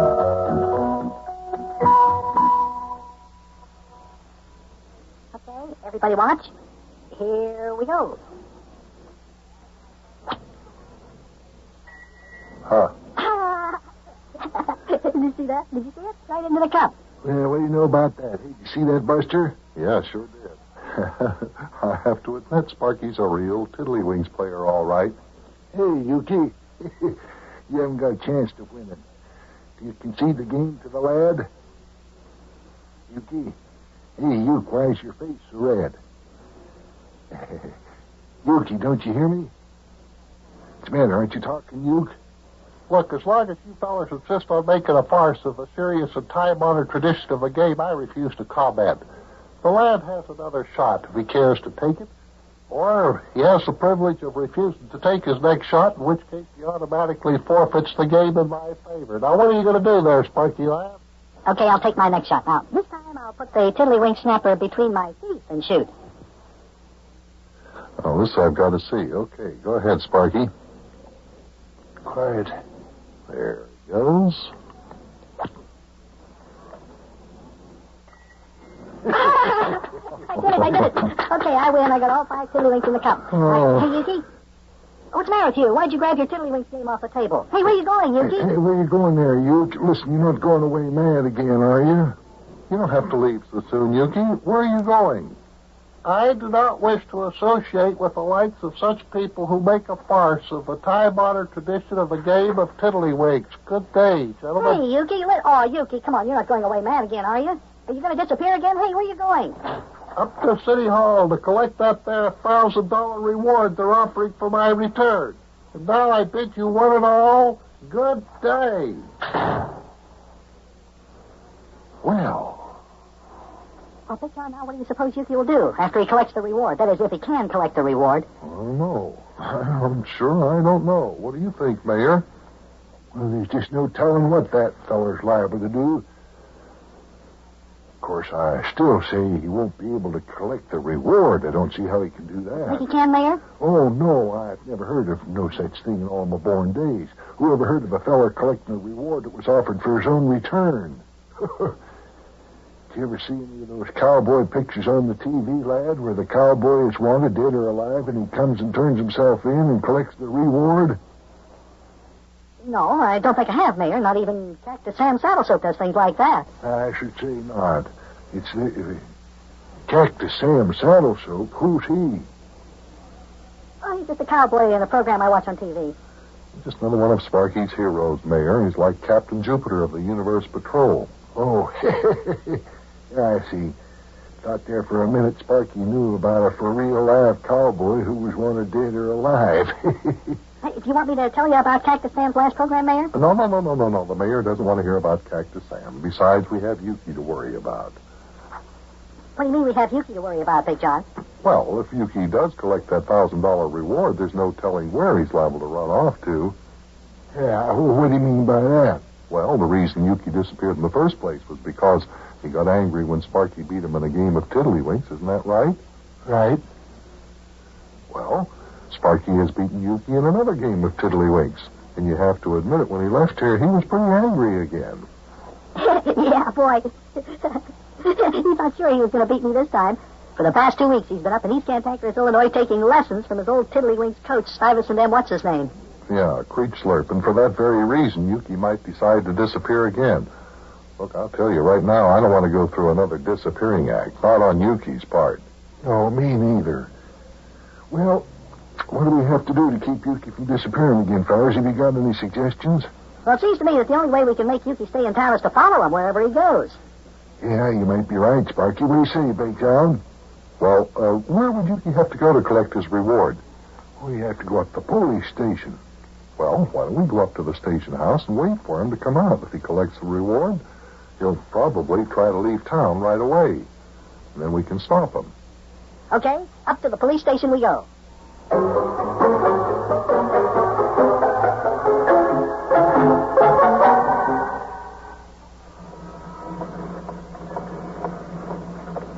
Yukie's taxi cab.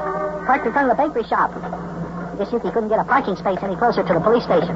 Well, now, I'll tell you what. Let's just stand here by his cab. We can see the front door of the police station real well from here. Right, and as soon as he comes out, we'll start walking down the street like as if we just happened to be passing by. You see that? Yeah, and then when we pass him, we'll just start talking to him and keep him from taking the reward money and leaving town. That is, if he gets the reward money. Personally, I don't think that he'll be able to collect it.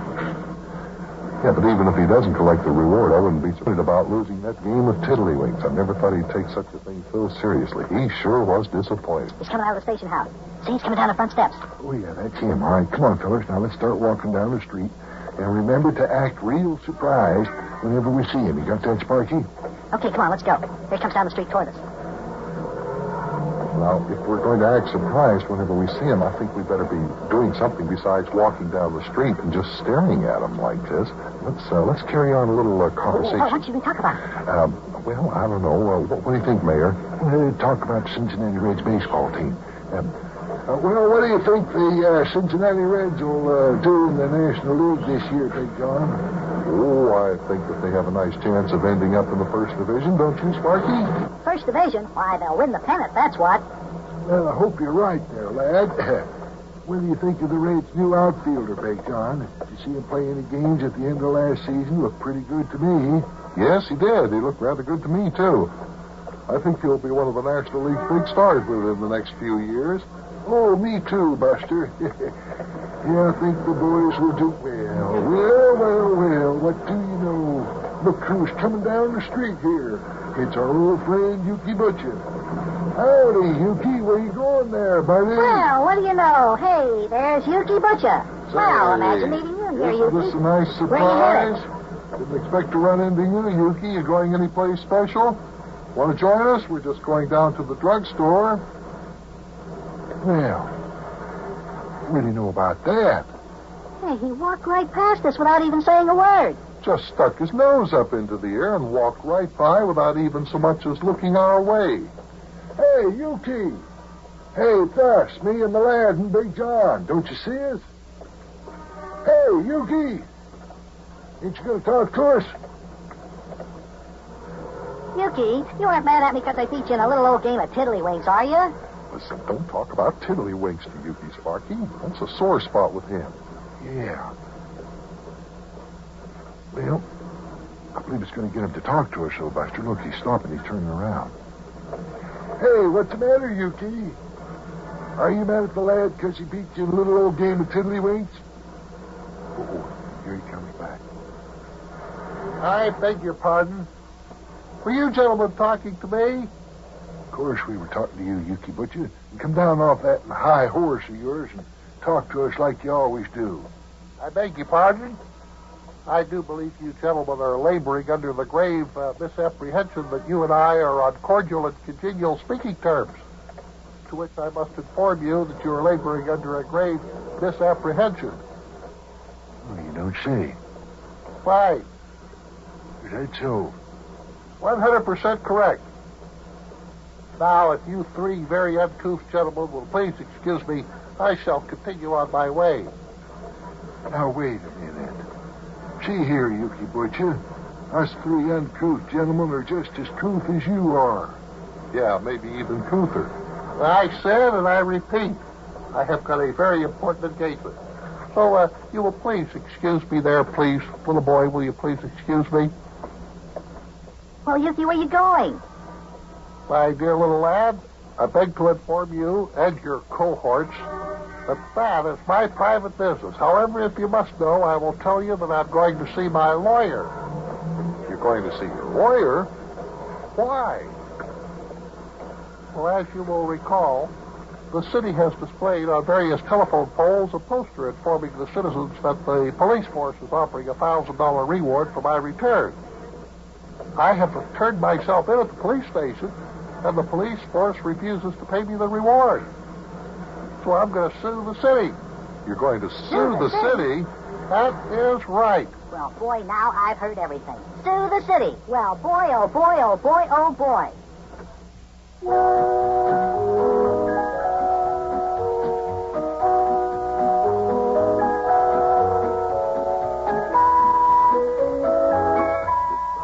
about that? Yukie winds up at the police station to turn himself in, expecting to collect the $1,000 reward the police were offering for his return. Naturally, they won't pay him off. Now, Yukie says he's going to sue the city. I wonder if he'll be able to collect. Boy, I want to be there in the courtroom when that trial starts. I want to hear what happens. I'll see you in court, kid. So long.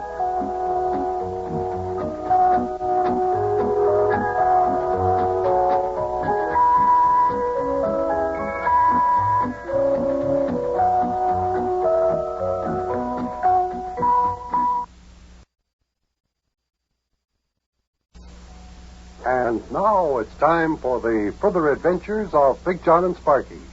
Today's chapter is entitled, Look Who's a Lawyer.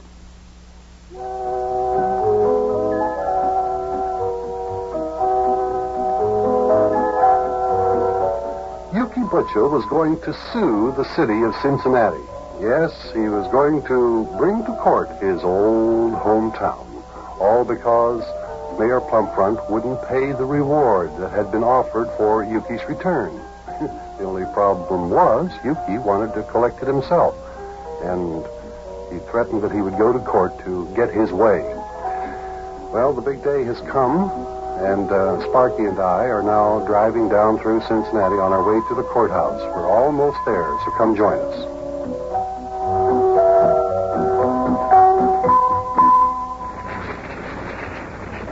Well, Big John, there's the courthouse right down the street. Yeah, it won't be long now, and Yukie's suit against the city of Cincinnati will begin. If you ask me, this is going to be the silliest trial on record. Oh, Big John, Yukie must think he has a chance to collect that reward, or he wouldn't be suing the city. Oh, Sparky, for goodness sakes, who ever heard of anyone collecting a reward that was offered for his own return? Well, I never heard of it before either, Big John, but maybe that's because nobody ever even thought of doing it. That's right. Maybe you have got a point there. Boy, all the posters that were tacked up on all the telephone poles of the city said $1,000 reward for information pertaining to the whereabouts of Yukie Butcha. That's what they said. And the reason for the reward was so that Yukie could be found. Too true.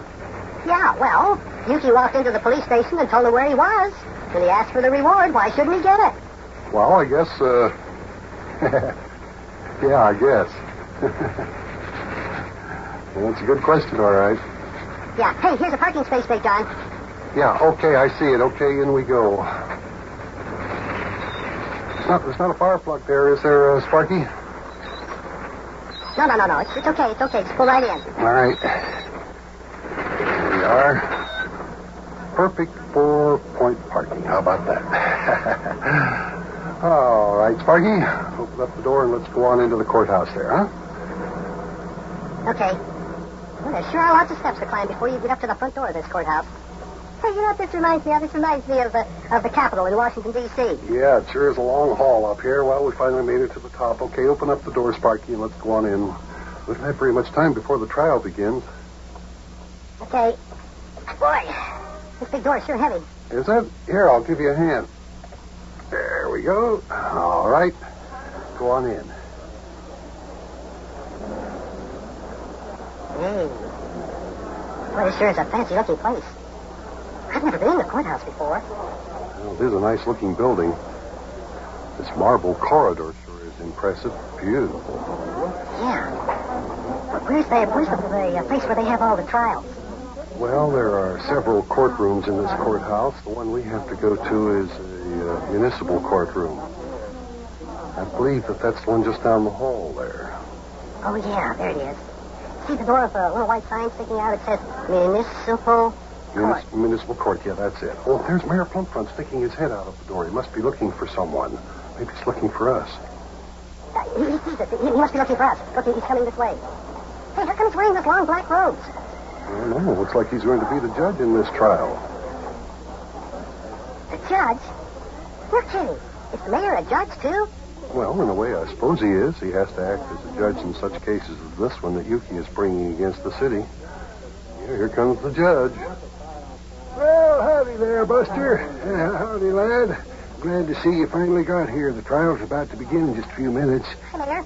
Hey, you gonna be the judge? Yes, I have to be the judge. I was waiting for you because I wanted to be sure that you found the right courtroom. Come on in. I have to take my place up on the bench now. Okay, Mayor. We'll find your way. You just go ahead. Come on in, Sparky. Come on. Now, we have to sit up here where the witnesses sit. You come along with me. Come on. Yeah, boy, there sure are a lot of people in the courtroom. Here, some seats right over here. I guess that's where we'll sit. Come on, where do you move? Yeah, right behind you, Big John. Wonder where Yukie is. No, I don't see him anywhere. Oh, here he comes now. My goodness, look at all the books he's carrying under his arms. Those law books? Look how thick they are. I'll bet that's what they are, because Yukie's got a lot of law books in his detective agency office. I've seen them. Hi, Yukie. Hey, Yukie. Hi. Hey, quiet, lad. Witnesses are not supposed to be seen talking to the lawyer before the trial, don't you understand? Oh, okay. Shh, quiet, Sparky. Mayor's coming into the courtroom now. Order in the court. His Honor, Mayor Plumfront. Look at Yukie, Big John. He's putting on a pair of glasses.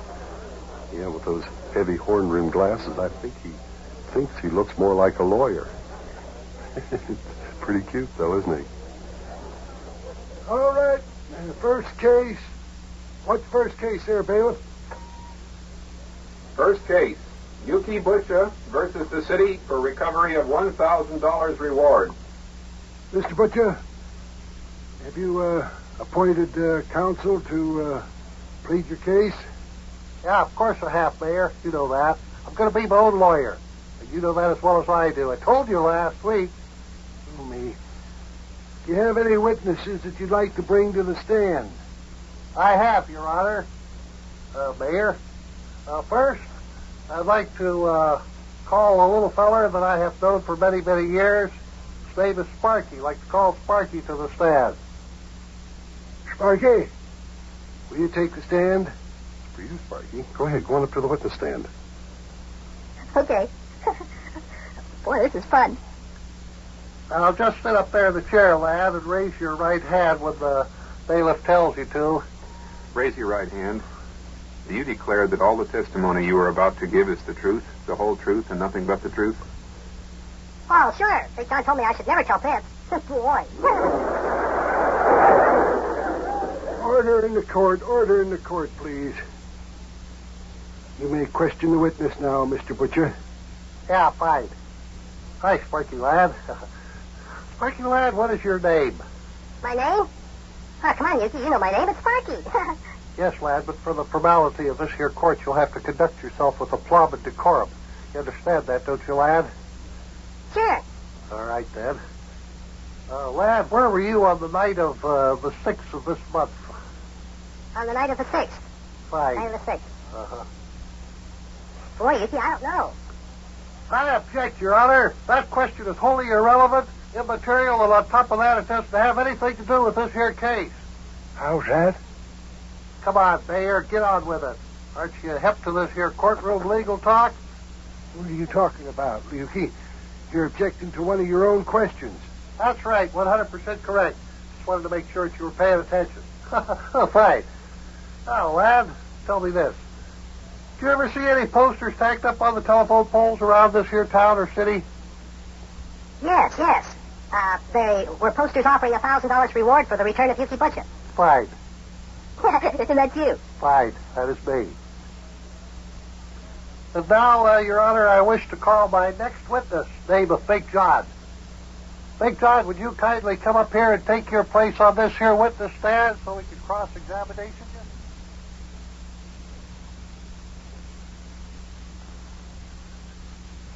Say your name is Big John, eh?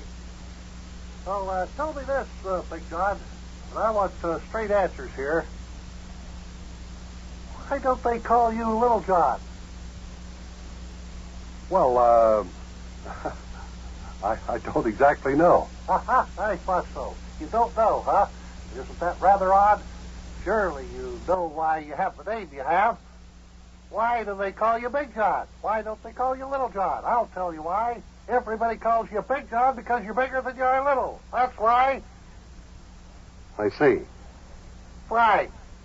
Now, Big John, if you really are Big John, tell the court, what is your occupation? I'm a mimeograph operator. I operate the mimeograph machine down at family radio stations. Is that right? Well, tell me, was there or was there not a reward of $1,000 offered by the city for the return of one Yukie Butcha? There was. That's all. You may step down. You may return to your seat. Is that all you want me for? That's all. Big or Little John, whichever it might be. All right. Well, I certainly don't see what he's getting at. We'll soon see. Move over there, Sparky. Let me sit down. Boy, Big John, now what's Yukie going to do? I don't know. Just have to wait and see. And now, Your Honor, Mayor, I'd like to call my next witness to the stand. I'm now going to question Yukie Butcha. Hey, did you hear that? Yukie's calling himself to the witness stand. Oh, this I have to see. Boy, oh boy, oh boy, oh boy.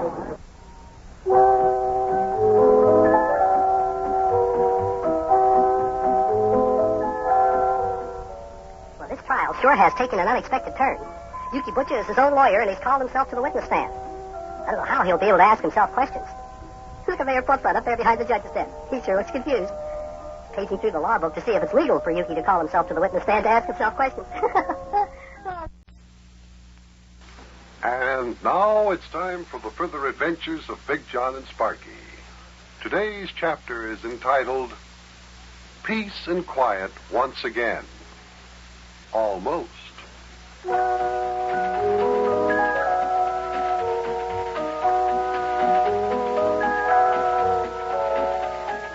The times and periods of peace and quiet in our little house in Cincinnati were relatively few and far between. And inasmuch as I am a little older than Sparky, naturally I appreciate the calm repose that we can enjoy sometimes. Sparky, on the other hand, likes the pot to be constantly boiling. Well, after that famous court trial the other day, I'm glad that nothing else is happening, and I hope it doesn't for a while. Come join Big Jon and Sparky. Well, Big John, now that the excitement is all over, I guess I'll just have to go out and look for some more. More excitement, you mean? Well, look, if you find any, don't bring it back here. And don't get me involved. You understand that, Sparky? Well, I can't make any promises. You know how it is. Every time I get into some excitement, you seem to get into it, too. Yeah, well, in that case, suppose you just stay in the house for a while. And sit down and relax and try to stay out of mischief for a little bit anyway. Ah, come on, Big John. A little excitement isn't going to hurt you. We haven't had any real excitement around here for quite a while anyway. What do you mean, no real excitement around here for a while? If you ask me, there's been no end of unusual goings-on around this house. Oh, boy. Do you call Yukie's court trial against the city exciting? Boy, that was dull. Nothing happened at all. Nothing happened? Yukie sued the city for $1,000 and won his case by being his own lawyer? You call that nothing? Well... And Yukie's still angry with the mayor and refuses to talk to him because he thinks the mayor is the one who instructed the police force not to pay Yukie the reward that was offered for his return. You mean Yukie's still mad at the mayor? Even now? Yeah. After the mayor made the police force pay him the reward? That's right, even now.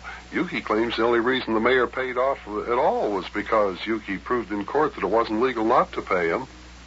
Boy. And he still won't talk to Mayor Plumfront? No. There's the doorbell. See who it is, will you? Yeah, okay. Just a minute.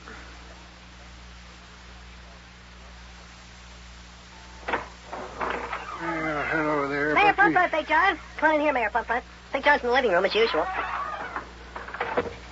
Yeah, come on in, Mayor. Sit down and make yourself comfortable.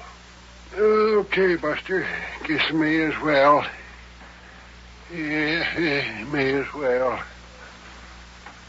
Well, what's the matter with you, Mayor? Yeah, what's the matter, Mayor Plumfront? You act real sad. Oh, I am sad, lad. I'm sad, lad, and that's bad, lad. You are. I mean, it is. Oh, yes. I have not been this low down in the dumps for ever so long. Well, Mayor, what seems to be the trouble? Oh, if you don't mind, Buster, I'd just soon not talk about it. Ain't much fun talking about losing one of your best friends. Oh, I see. You're dejected because Yukie won't talk to you. Is that it, Mayor? Yep, that's it, all right. Boy, Mayor, hasn't Yukie made up with you yet? No, he not only hasn't made up with me yet, I'm afraid he never will. What do you think, Buster? This morning I was walking along Harrison Avenue and old Yukie come a-walking toward me from the other direction. What do you think? What do you think, Buster? What do you think? I don't know. What do I think? Yukie walked right past me. He did? Yes. And he didn't even look at me. He just kind of threw his nose up in the air and walked right on past me. And just threw his nose up in the air and walked right on past me. Oh, come on, Mayor. Don't take it so hard.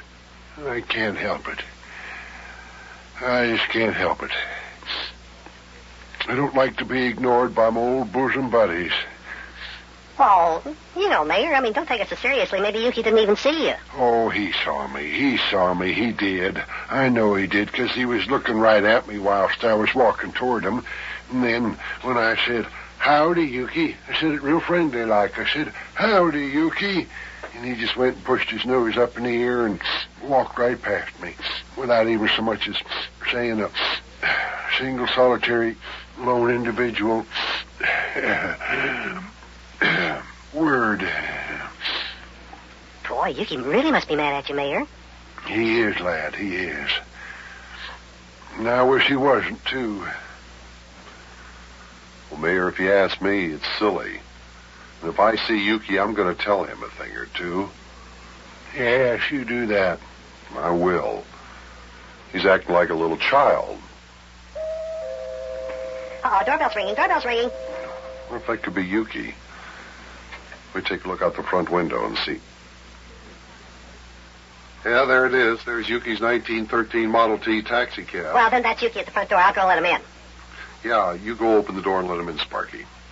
Oh, listen, if that's Yukie, I'd better go, Big John. You probably want to visit with Yukie, and he won't stay if I'm here. I'll just slip out the back door, Buster, and he doesn't have to know that I've even been here. Now, you'll do no such thing, Mayor. You stay right exactly where you are. Oh, Buster, I can't stand to see Yukie ignore me. That's just what the boy'll do, Buster. He'll come in here and he'll act like I'm not even here. Oh, he will not. Yes, he will. No, he won't. I'm going to put an end to this foolishness once and for all. Now, you just stay sitting in that chair there. Oh, hi there, Yukie. Come on in. Ah, fine. How, lad? How they going there, laddie boy? Huh? Oh, okay, I guess. Fine. Come on in the living room, Yukie. We're all in here. Yeah, here comes Yukie, Mayor. Now, don't say anything. Just see how he acts when he sees you. Hey, Big John, here's Yukie. He came over to see us today. Well, hello there, Yukie. Come on in and sit down.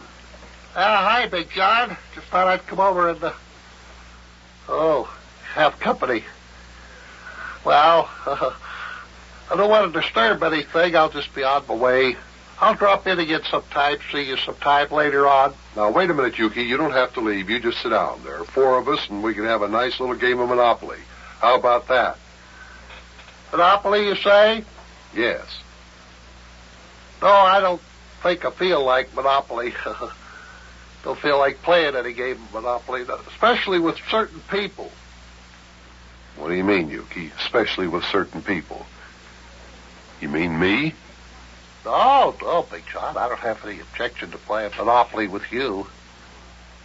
Oh, boy, Yukie, you don't mean me, do you? Oh, lad, I would play Monopoly with you any day of the week. However, I am very particular about the kind of people that I associate with. He means me, Buster. Yukie just don't like me no more. Do you, Yukie? Big John, if you would be so kind, will you kindly inform the mayor that I do not wish to converse with him? Now, Yukie, why do you want to be this way? Mayor didn't do anything to you. I do not have anything more to say on the matter, Big John. Now, Yukie, I think you're acting very silly. Come on now. Shake hands with the mayor and make up. Yeah, go ahead, Yukie. Shake hands with the mayor. Yeah, here, Yukie. Shake. Looky here, I'm offering you my hand. Big John, I'd beg to inform the mayor that I do not wish to be reconciled with him, now or at any time in the future later on. Come on, Yukie, you're acting like a child. There's no reason in the world why you and the mayor shouldn't be talking to one another. You've been the very best of friends for, so many years. As of the other day, our friendship has ceased to exist. You may so inform His Honor the Mayor kindly, if you please, you may. See, Big John, I told you he'd act like this. I told you before he even came into the room. Oh, talking behind my back, were you? Now, Yukie, nobody was talking behind your back. Oh, yes, he was, Big John. Will you just tell Mayor Plumfront that I will never again, as long as I live, ever talk to him again? Nothing in this here world could ever get me to talk to the mayor again. Never, ever, ever, never, ever, ever, ever. Now, Yukie. Fine. That's no way to be. He's not acting nice at all, is he, Sparky? Sparky, I say, Yukie's not acting nice at all, is he? Huh? Oh, what'd you say? What are you doing looking out the window like that? Oh, no, I was just, watching the policeman outside by Yukie's taxi cab. Looks like he's giving Yukie a ticket for something. What? Let me see that. Hey, there is a policeman out there, Yukie, and he is giving you a ticket. Is that right? Let me look at that.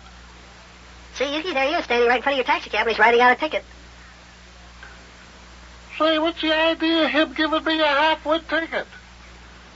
He can't do this to me. Doesn't he realize that I've got friends down at City Hall? Why, I'm a personal friend of the mayor himself. Me and the mayor are bosom buddies. Been friends for a good many years. That's right. The mayor will have the policeman's badge for this. Well, all I have to do is tell my old friend the mayor about this, and he'll just take and tear up that there ticket. What were you saying, Yukie? Put her there, Mayor. Shake hands. Can't see any sense in this silly situation of us not talking to one another. You're a fine mayor, Mayor. Yes, sir, and you can be sure that I'll always vote for you. Always vote for you. Get all my friends to vote for you, too. Now, about that there policeman out there giving me that there ticket, friend Mayor. Well, for goodness sakes. Yukie, you certainly do take the cake. Yeah, boy, that Yukie Butcha certainly is something. Boy, oh boy, oh boy, oh boy.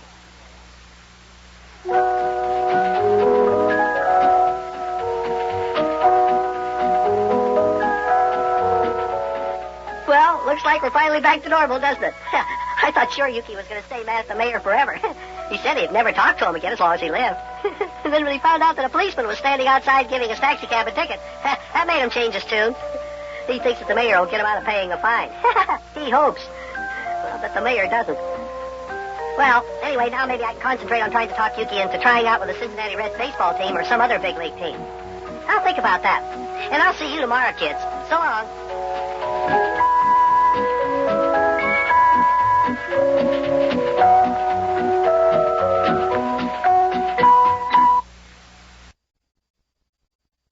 Now it's time for the further adventures of Big Jon and Sparky. Today's chapter is entitled, Sparky Has Plans for Yukie.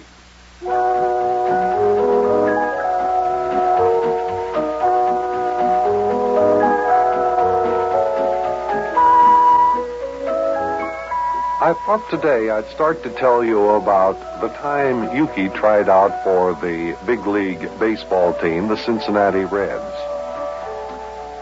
Things were rather quiet around our house in Cincinnati one day. This was back in the spring of 1953, as I recall. Things were quite a bit different then. But, as I say, it was kind of a lazy day, and Sparky and I were just sitting around in our living room in the little house all the way up the next block.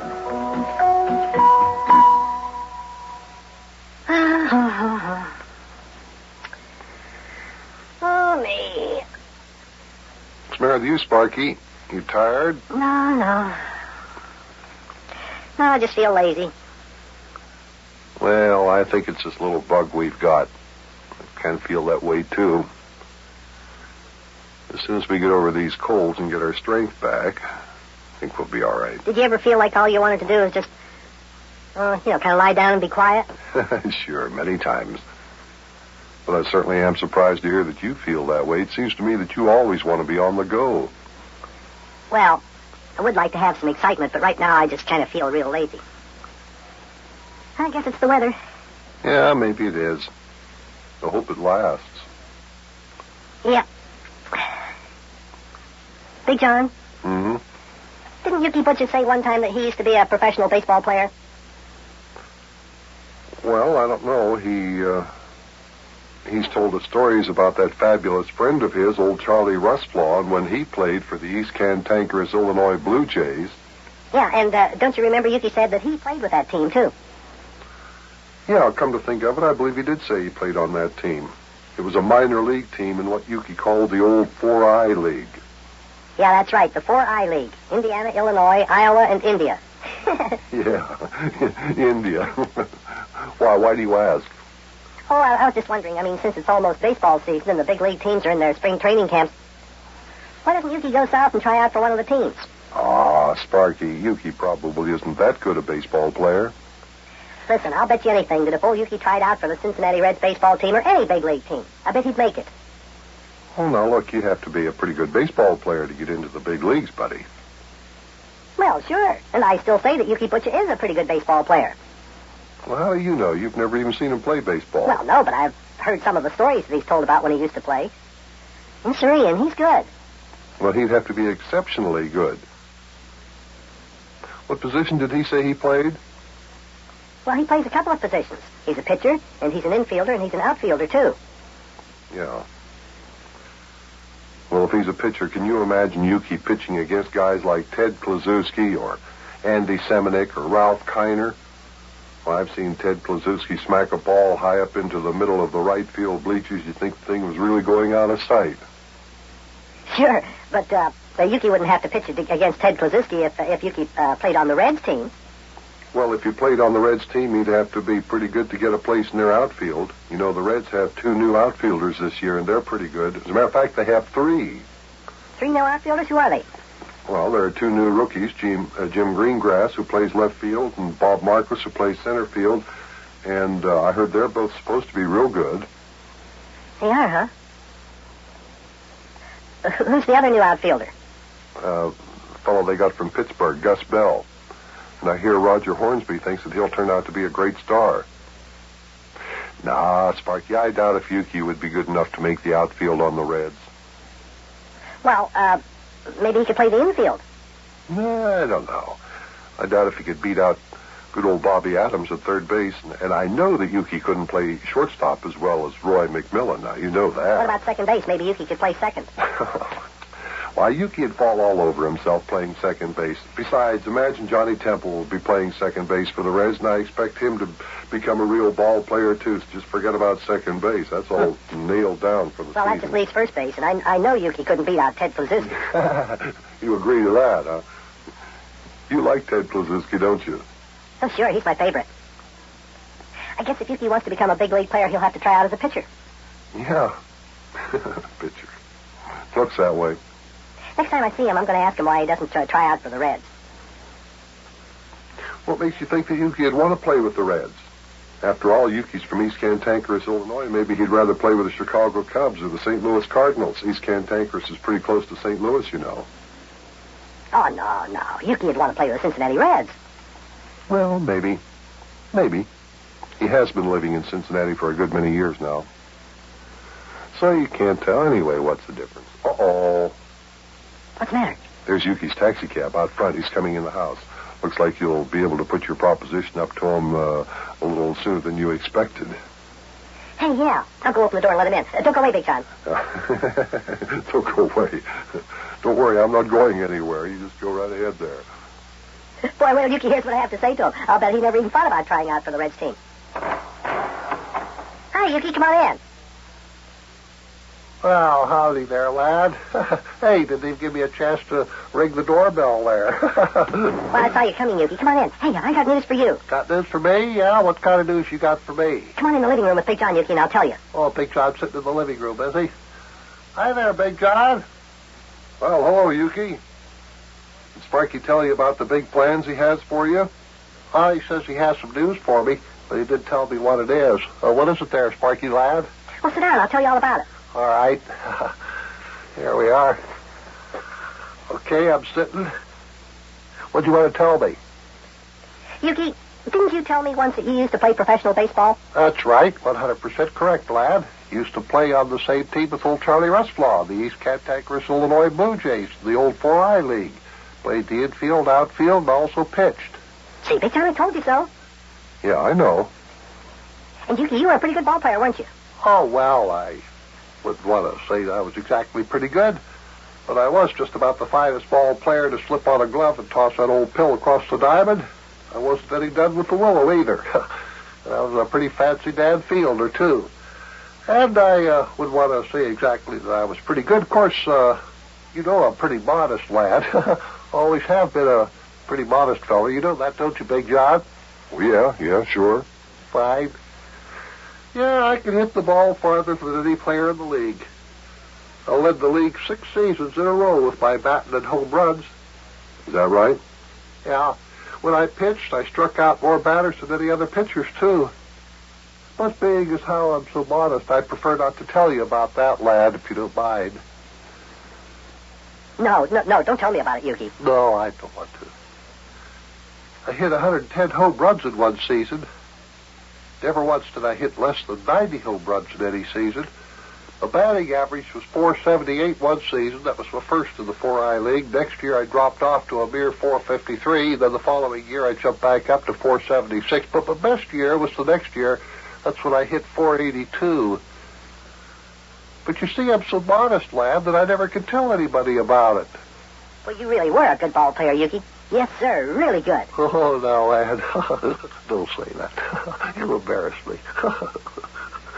Oh, I'm so modest, you got me blushing. Oh, fine. Yes, it is true. I was an excellent ball player, but, oh, well. Merely the best in the league. Of course, I'm too modest to admit it. Well, tell me more, Sparky lad. How good do you think I was? Pretty good, huh? Yes, sirree, Yukie. Yeah. I sure do. Right. Oh, you said it, not me, though. Do you think you could play in the big leagues? Play in the big leagues? Oh, easy as pie, lad. Do you think you could make the Cincinnati Reds, Yukie? Oh, lad, I could play on any team in either league, the American or the National. All I have to do is walk into the training camp and I'd be as good as on the team. Why do you ask, lad? It don't make me talk about it because I'm too modest. See, you got me blushing again. Oh. Tell me more there, lad. Well, Yuke, as you know, baseball season is almost here. Yes, I'm well aware of that, lad. The big league teams are all down in their training camps. I'm well aware of that, too, lad. Read all about them in the paper every day. The Cincinnati Reds are down in Tampa. Of that, too, lad, I am well aware. Yuke, have you ever thought about trying out for a big league team? Yes, many times, lad, many times. But I've never got around to doing it, actually. Boy, Yukie, I'll bet you could play on a big league team. Well, I believe I could, but I'm just too modest to try out. Look, Yukie, why don't you go down to Tampa, Florida, and try out for the Cincinnati Reds baseball team? I'll bet you could make it. Lad? Yeah, Yukie? You have talked me into it. I shall leave immediately for Tampa, Florida to try out for a place on the Cincinnati Reds baseball team. Oh, boy. Yukie's going to be a big league baseball player. Boy, oh, boy, oh, boy, oh, boy.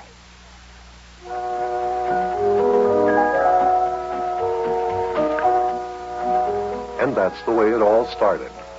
Just with that little conversation in our living room. Sparky was so enthused about the idea, and in spite of the fact that Yukie was quite modest, he actually was impelled to go to Tampa. Of course, there's more to this story. I wish I had more time to tell you today, but why don't you come join us the next chapter, and we'll just continue the story of how Yukie played big league baseball. Okay? See you later.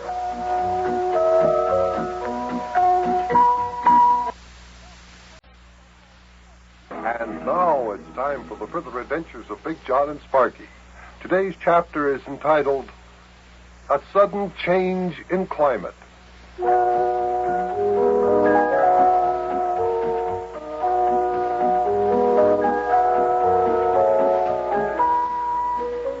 Hello, boys and girls. This is Big John. Last time we met, I was telling you about how Yukie Butcha wanted to play big league baseball. Sparky's the one who talked him into it. Told him he should go to Tampa, Florida, and try to get a job with the Cincinnati Reds baseball team. Of course, this was many years ago. It was in the spring of 1953. The spring of 1953. Oh, how well I remember what a beautiful spring day it was. Come join us. Well, you finished yet, Big John? How you coming along there? Just a little while, and I'll have it. Remember, if you want a good one that'll really fly high, it takes time to make it right. Well, come on, hurry up while it's still nice and windy outside. All right, you just sit down and relax. Read the newspaper while I work on this thing. See if there's anything on the sports page about Yukie Butcha. Oh, I did read the sports page. Doesn't say a word about Yukie. I wonder if he's arrived at the Cincinnati Reds baseball training camp yet. Oh, I should imagine he has. After all, he flew down there in his airplane. When did he leave? It was Friday afternoon, wasn't it? He should have arrived in Tampa sometime Friday night, I should think. Hey, what do you think, Big John? Do you think Yukie will make a place on the Reds ball team? Oh, I don't know, Sparky. It's like I said, you have to be a pretty good baseball player to get into the big leagues. You know, they don't take just anybody who comes along. Oh, Yukie's a good ball player. Yeah, but it's been several years since he played minor league baseball. In fact, any kind of baseball for that matter. Well, you just wait and see. In a couple of days, I'll just bet we'll be reading all about Yukie on the sports pages. He'll be a big star in the big leagues. You just wait and see. Okay, I'm willing to wait. Because this is something I really want to see. Well, you'll see. You just wait. How you coming along with my kite now, Big John? Now, look, I told you to be patient, Sparky. I'll have it finished in just a little while. Now, sit down like I told you to, will you, please? Boy, you're taking so long. By the time you're ready, the wind won't be blowing anymore. Answer the door, will you? That'll give you something to do while I finish making this kite. Okay. Boy, oh boy, that is the most impatient kid I've ever seen. If you're going to make a kite, you got to make it right. That's what I always say. If you're going to make a kite, you got to make it right. I wonder who's at the door. No surprise there, little fella. Hey, good. Come on in, Mayor. You're just in time. Howdy, Buster. Hey, what are you doing there? Oh, see, you're making a kite. That's right, Mayor. Take a look at this. What do you think of that, huh? We're going to take it back in Wobbling Woods and fly it from the top of that little hill in the middle of the clearing back there. Well, that sounds like fun. I haven't tried flying a kite for such a long time. I think I might go back there with you, that is, if you don't mind. No, we don't mind, do we, Big John? Why, of course not. As a matter of fact, we'd like to have you. I've almost got the kite finished, Mayor. What do you think of it? Well, let me see here. Oh, for goodness sakes, Buster, do you expect this contraption to fly? If that's a kite, I'm an umbrella. Well, what's the matter with that kite, Mayor? Yeah, what's wrong with it? Looks pretty good to me. Why, Buster, you haven't got that thing made right. You done went and broke every rule of aerodynamics when you put that there kite together the way you done took and made it there. I did? Sure. My goodness gracious. Well, what did he do wrong, Mayor?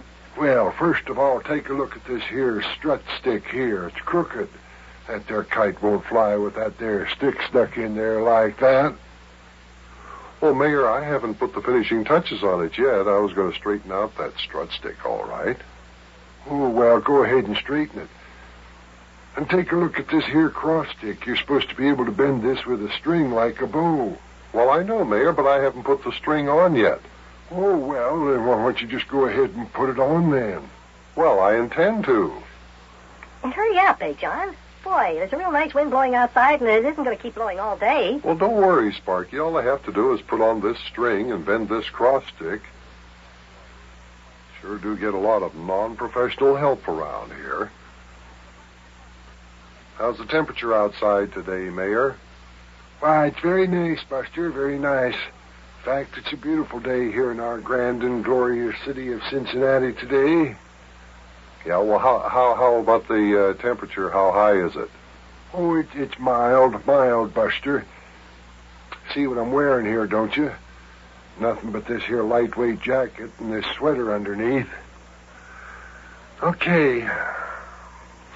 All right, Sparky, I guess we're all set. Go get your sweater and jacket and mine, too, and by the time you get them out of the closet, we'll be ready to go back to Wobbling's Woods and see if we can get this thing off the ground.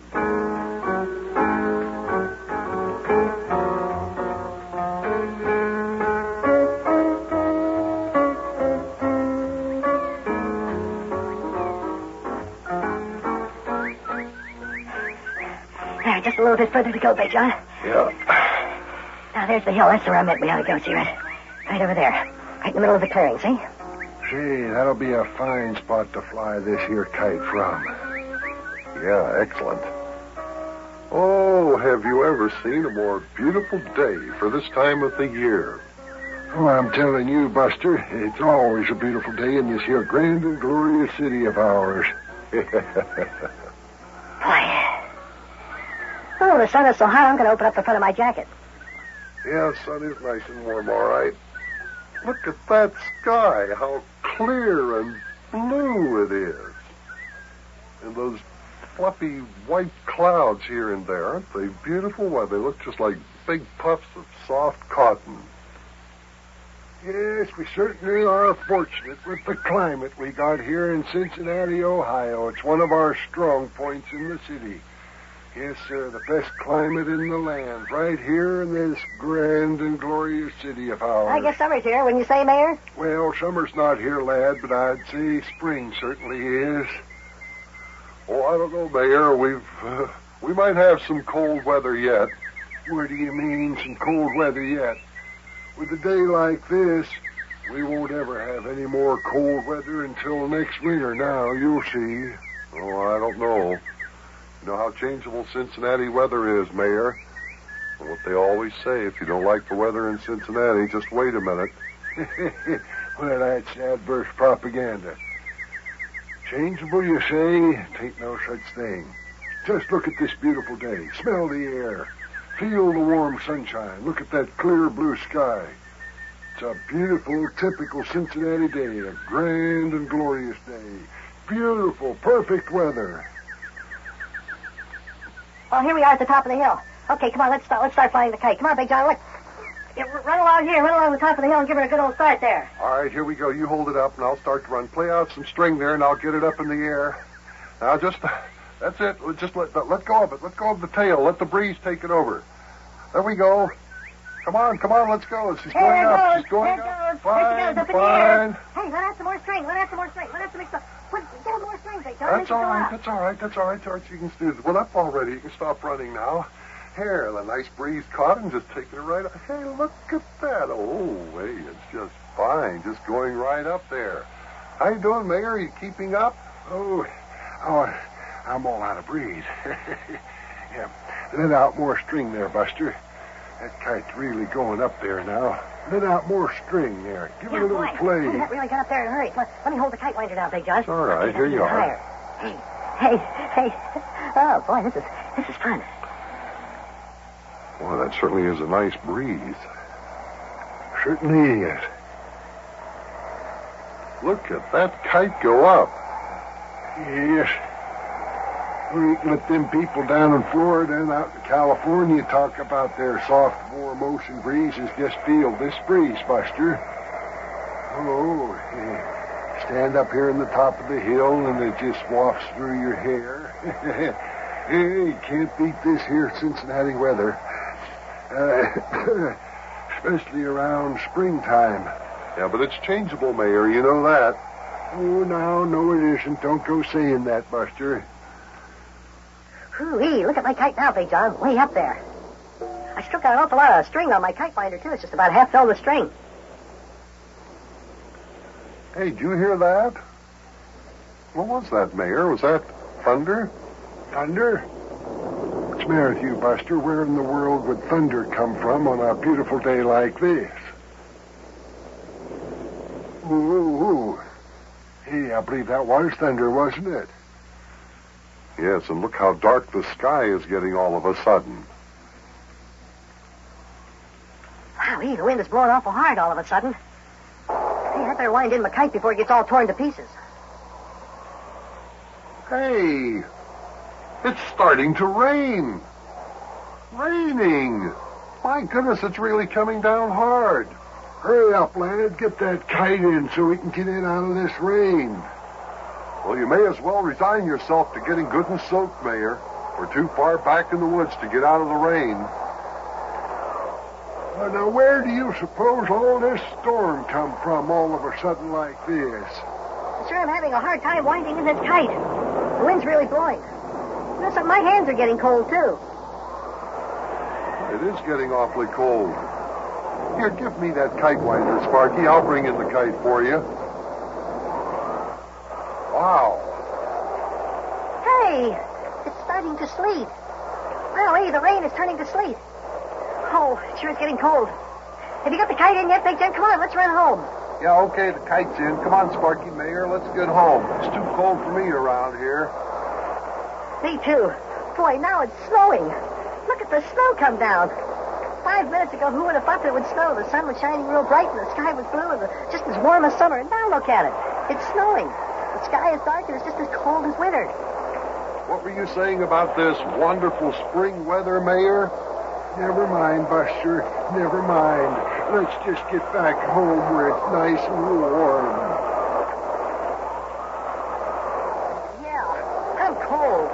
Boy, oh boy.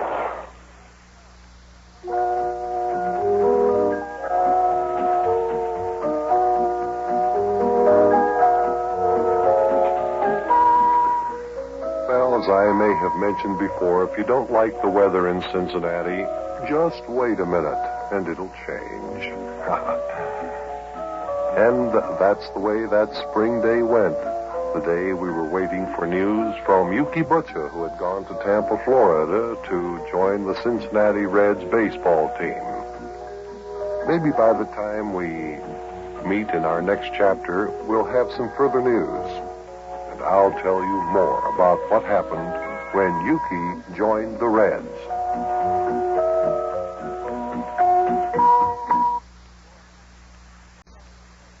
And now it's time for the further adventures of Big Jon and Sparky. Today's chapter is entitled, Not Even a Team of Horses.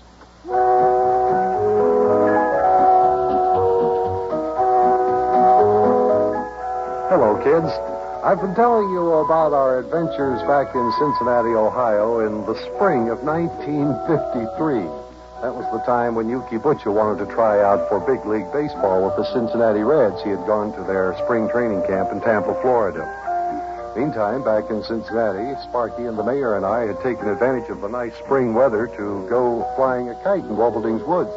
The only trouble was there was a sudden change in the weather, and we had to hurry back because it began to snow and sleet. And what with Sparky and I having a little bit of a cold, we weren't too excited about that. Today's chapter takes place the next day. Oh, boy, hey. Big Jon, take a look at this picture on the sports page here in the paper. Sparky, I can't look at the paper while I'm driving the car. You don't want us to have an accident, do you? Well, I didn't know you could ever have an accident in this old car. Boy, it's going so slow if you ever hit anything, you wouldn't even know it. Well, just the same, it isn't safe to read the paper while you're driving. Well, I don't want you to read the paper, Big Jon. I just want you to look at this picture on the sports page. Well, I can't look at it while I'm driving. Tell me about it. Well, it was taken at the Cincinnati Reds spring training camp, and it shows manager Rogers Hornsby with some of the new ball players that are at the Reds camp. Hey, and guess who's here in this picture? I don't know. Yukie Butcha? Yeah, that's right, Yukie Butcha. Boy, does he ever look keen in his regulation official Cincinnati Reds uniform. He looks just like a big league player. Yeah? What's to say about you? Anything in particular? Well, under the picture it says, Hornsby looks over new players. And then under that it says, manager Rogers Hornsby seems to be saying, hold the bat like this and you'll bat 400 to 4 of his new players. Left to right, Jim Greengrass, Bob Marcus, Gus Bell, and an unidentified character who strolled into the Reds training camp this week and insisted on being given a chance to try out for the team. Boy, Big John, they don't even tell Yukie's name. An unidentified character, huh? Well, here's the mayor's house just down the street. Sparky, put your newspaper away until we get inside, and then I can look at the picture, okay? Okay. All right. Listen, how come we're going to the mayor's house today, Big John? Why isn't he down at City Hall in his office? Oh, he said he wasn't feeling too well today. Got a little cold or something. Must have caught it in that rain yesterday.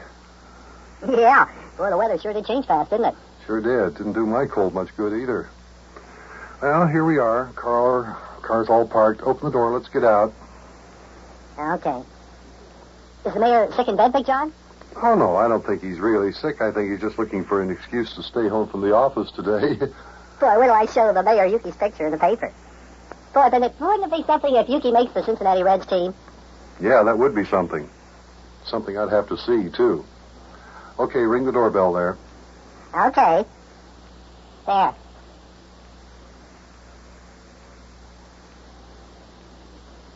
Boy, I don't see the mayor in there anywhere. Sparky, don't press your nose up against the glass like that. You're getting it all smeared up. Look at that.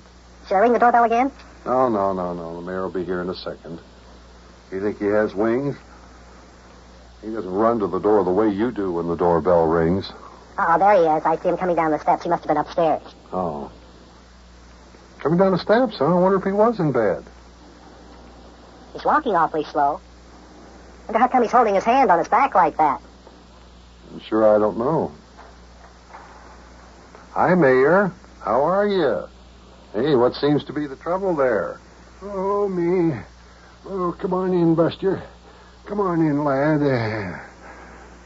Hi, Mayor Plumfront. Hey, what's the matter with your back? How come you're holding it? Well, you may well ask, lad. You may well ask. Come on into the living room. Oh, my aching back. Hey, what's that funny smell? Smells like liniment. That's exactly what it is, Buster. Liniment. Good, strong horse liniment. I got almost a whole bottle of it poured on my back. Oh, my aching back. Have you got an aching back, Mayor? Oh, lad, I have got the achingest back anyone ever had. Running around Wobbleding's woods and getting caught in that cold rain and snowstorm yesterday didn't do me any good. Oh, I feel like I'm dying. Oh, my aching back. Were you up in bed, Mayor? Yeah, I was up there laying down.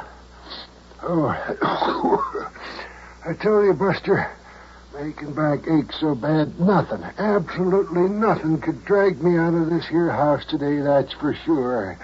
Oh, boy. Well, I don't blame you, Mayor. I know just how you feel. I've had a cold myself the last couple of days.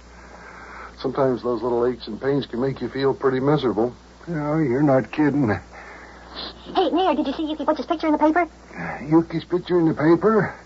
What for, lad? No, I haven't even seen the paper today yet. What is it all about? Here it is. Right here on the sports page. Take a look at this. Let me see that. Well, what do you know? Yes, it is. That's Yukie, all right. Oh, hey, look at him there with Manager Rogers Hornsby. Who's them other ball players, lad? Read it to me there. The print's a little too small. I haven't got my reading glasses here. Well, the other ball players are Jim Greengrass and Bob Marcus and Gus Bell. Yeah, and the other one's Yukie Butcha. Yeah, well, what do you know? Well, oh. What's the matter? Oh, my aching back. Every once in a while it gives me a twitch. Oh.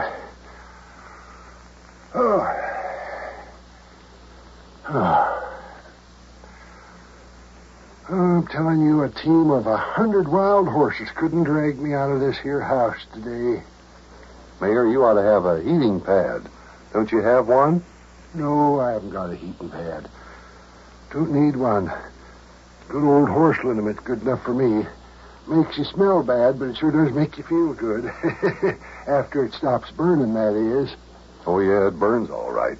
But it does make you feel better once it stops burning. I'm telling you, Buster, I poured so much liniment on my back there, I thought it would burn off the skin. I do believe that my skin actually was smoking there for... Boy, that horse liniment really must be hot. Oh, yeah, it'll take the ache out of your back, though. Oh, I'm aching back. Oh, just give me another twitch there. Hey, next time you want to fly your kite, lad, don't ask me to go along. I'm getting too old for that business. Ouch! Oh, my goodness. Oh, what's the matter with you, Buster? Oh, you're talking so much about your aching back, Mayor. It makes my back ache, too. Oh, I just had a twitch in my back, too, just below the shoulder. Where's your liniment, Mayor? Haven't got any more, Buster. I used the whole bottle on my own back. Oh. Now, isn't that funny? I can't imagine why I should suddenly get an ache in my back. I felt perfectly fine when I... Oh! Ouch. Fine until just now. I know it comes on you all of a sudden, Buster. I'm telling you, my back aches so much I don't intend to get up out of this here chair for nothing. Why, this here house could catch fire, and I'd just sit here and wait till the firemen got here so they could carry me out. Yeah. Come on, Mayor. It couldn't be that bad. Oh, you think not, huh? Well, it is, lad. Oh, my poor aching back aches like it's never ached before. Yeah. I'm telling you, I am not budging from this here house for no reason at all. Oh, Mayor. Oh, hey, telephone's ringing. Your telephone's ringing. Yeah. Answer it for me, lad, and tell whoever it is that I'm sick in bed. I'm not getting up this chair for nobody. Okay. Boy, you sure must feel bad, Mayor. Oh, if you only knew. I'm not leaving this house for nothing, Big John. You can count on that. Hello? Yes, this is Mayor Plumfront's residence. No, this is Sparky speaking. Oh, hello, Miss Dilly. How are you? Oh, my goodness, I done went and forgot. Today's the day the charming widow Dilly leaves the hospital. Well, I'm sorry, Miss Dilly, but Mayor Plumfront can't come to the phone. You see, he's... Wait a minute, just a minute there, lad. Lad, I didn't mean I wouldn't talk to Miss Dilly. Here, give me that there telephone, lad. Give me that phone. Huh? Here, give me the phone. Mayor. Give me the phone. You said nothing to get you out of that chair. Never mind about that. Yeah. Hello. Is this my charming little Daffodil? How are you, my sweet little sugar cake? Boy, Big John, I thought the mayor said nothing, absolutely nothing to get him out of that chair. Look at him now. Now, Sparky, don't be too harsh on the mayor. After all, this is the widow Dilly on the phone, and she is his sweetheart. What'd you say?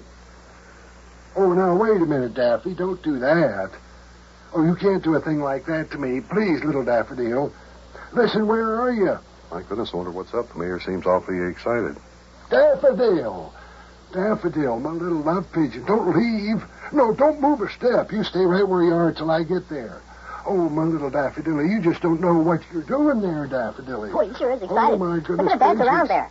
No. I wonder if that horse liniment is burning his back again. No, now listen, Daffy, don't do that. You just stay where you are. I'll be right there. Buster, have you got your car outside? Come on, let's get going. Get up out of your chair. Miss Dilly just telephoned me from the railroad station. She's going back home. We can't let her get away. Her train leaves in 20 minutes. Come on, let's go. We got to get down there right away to the railroad station. We haven't got a minute to lose. Not a minute. Boy, Mayor, I thought you said nothing, absolutely nothing, to get you out of this house. Boy, oh boy, oh boy, oh boy.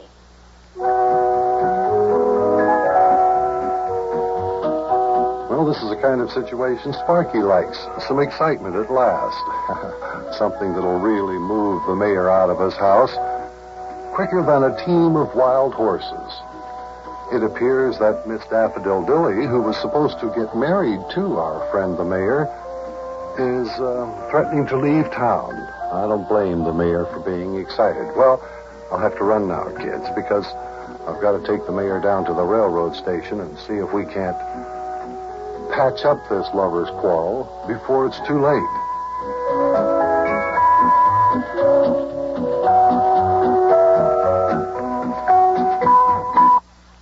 And now it's time for the further adventures of Big Jon and Sparky. Today's chapter is entitled A Mysterious Man in the Shack.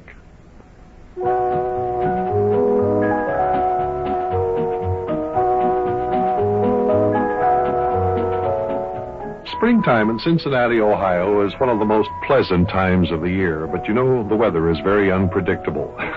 Just the other day, Sparky and I and the mayor were caught in a snowstorm when we went out to fly a kite, of all things. Yes, the weather can be nice and beautiful and spring-like one moment, and just in a matter of minutes, it's changed and it's cold or blustery. Today, as we open the chapter, Sparky and I are in our living room, in our little house, all the way up the next block in Cincinnati.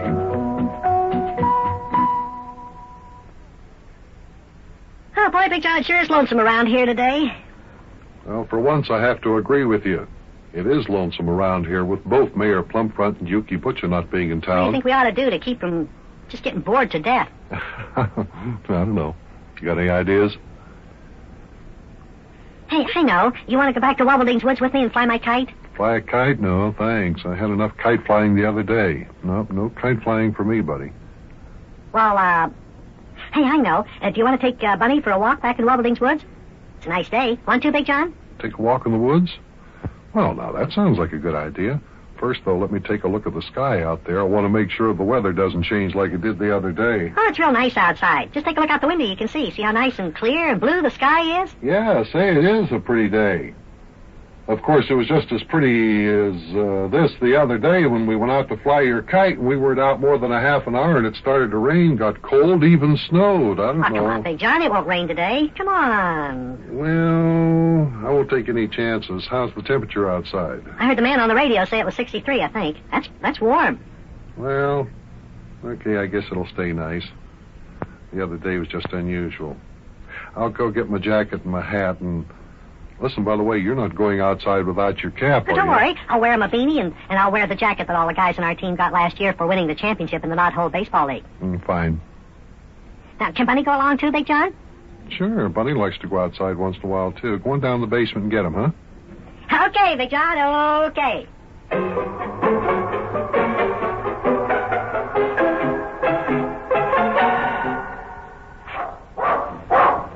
Okay, buddy. Okay, old buddy boy, you're going bye-bye. Come on, buddy.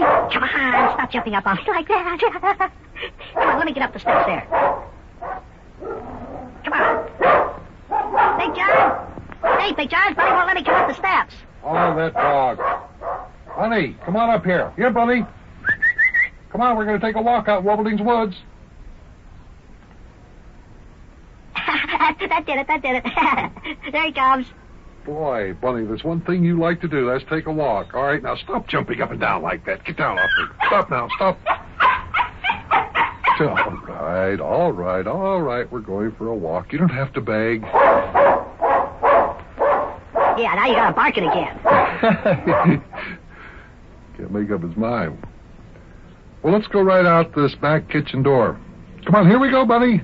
Stop jumping out like... Come on. How do you expect me to open the door? Hey, get out of the way there. I'll open it, Big John. Hey, this is a beautiful day. You know, it's warmer out here than it is in the house. Look at him go. They're running out into the yard. Yeah, go get him, buddy. Look after that, buddy. Go get him. Here, Bunny. Oh, boy, so dark. Come on, Big John, let's go. Bunny's way ahead of us. He's almost over to the woods already. Yeah, you don't have to worry about Bunny. He'll never get lost in Wobbleding's Woods. He knows his way around back here better than I do. Hey, looky there. There's a real pretty bluebird over there. See that? Where? Oh, yeah. That's a blue jay. Yeah, pretty, isn't he? Look at the two squirrels running along by the big walnut tree. Uh-huh. One's chasing the other. There goes one of them right up the trunk of the tree. How do they hold on like that? They got little claws on their feet. You know, Sparky, I'm glad our house is right next to Wobbleding's Woods. That way we have lots of birds and animals in our backyard that we wouldn't ordinarily have, you know. Yeah, we sure did have lots of animals, all right. Boy, there were squirrels and rabbits in our backyard all year. Uh-huh. Hey, you know that there are raccoons and opossums back in Wobbleding's Woods, Big John? Yeah, I know. Uh-oh, look over there. Look. See? A cardinal. That's a baseball player bird. That's a St. Louis Cardinal. Yeah, they sure are pretty, though. Yeah, they sure are.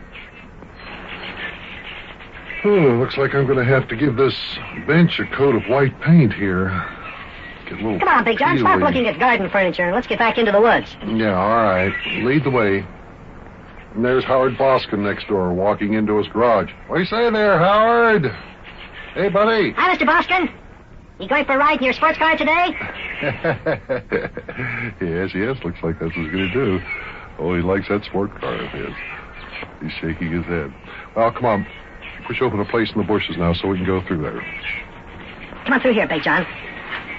Bushes are getting bugs on them. Yeah, it won't be long before they have green leaves all over them, too. Oh, look at all the trees. The bugs look like they're just about ready to pop open. Yeah. Boy, I can't wait till summer gets here. I know why you want summer to get here. You can't wait till vacation time. Well, there's nothing wrong with that. I like vacation time. Don't you? Well, yeah, sure, I like it. Hey, listen, Big John. Now that we're back in the woods and she can't see us anymore, I'm going to tell you something.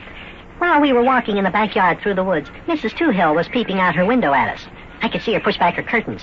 Well, Sparky, if Mrs. Twohill finds pleasure peeping out from behind her curtains at people, let her look. That doesn't hurt anyone. Yeah, but boy, she always has to know what's going on in the neighborhood. What an old nosy. Oh, now. I guess she's wondering why we're coming back here in the woods, as if it's any of her business. Probably thinks we're going to dig up a buried treasure or something. Boy, it's a wonder she doesn't follow us. Now, Sparky, you mustn't talk about Mrs. Twohill like that. Not just as... Well, still, it's true. Well, I know it's true, but you just let her go. She isn't hurting anyone. Whenever Rabbit Ears McKeester sees Mrs. Twohill peeping out of the window at us, he waves at her and yells, "Hi, Mrs. Twohill." Boy, you can see that old curtain fly back into place and Mrs. Twohill disappears away from the window so fast. You guys are something. Yeah. Well, there's the fork in the path. Now, let's see, which one do you want to follow? Which way? Oh, we may as well go this way back toward our clubhouse shack. That's the way Bunny went. Okay. You know, whenever we come back this way, I think Bunny automatically follows this path because he always thinks we're going back to the shack. He knows. Well, that's only natural. He knows all you boys are always back here in your clubhouse when you come back in the woods. Say, where... aren't any of the boys back here in the woods today? No, they're all home doing their homework. Doing homework? Why aren't you? I didn't get any. I knew all my lessons real good today, and so I didn't have to do any homework tonight. Boy, it's the same thing every night. I don't have any homework to do. You must be one of the smartest kids in the class. Hey, I got a special reason for wanting to come back here to the clubhouse, Big John. I guess I can tell you now. What? None of us kids have been back here for a couple of days, and I want to look at it and see if I should bring up at the next club meeting that maybe we ought to make a project of painting it this year. I see. You're thinking about painting the shack, huh? Where do you figure you're going to get the money to pay for the paint? Oh, I don't know. We'll get it somewhere. Yeah, from me, I suppose. That's probably why you suggested we take this little stroll. Get a little propaganda no, Big John, here. No. Of course, now that you bring it up, I mean, it's not a bad idea. Yeah, what about that? Would you like to buy some paint for our clubhouse? Here comes the soft sell, the old pitch. Well, we'll see. I'll have to take a look at the shack first and make sure that it needs a coat of paint. Oh, don't worry. It needs it all right. Wait till you see it. Boy, I'm telling you, it's beginning to look like nothing but an old shack. Is that so? Yeah, as a matter of fact, Hey. What's the matter? Here's our clubhouse shack, and look at that. What? There's smoke coming out of the chimney. There's somebody inside.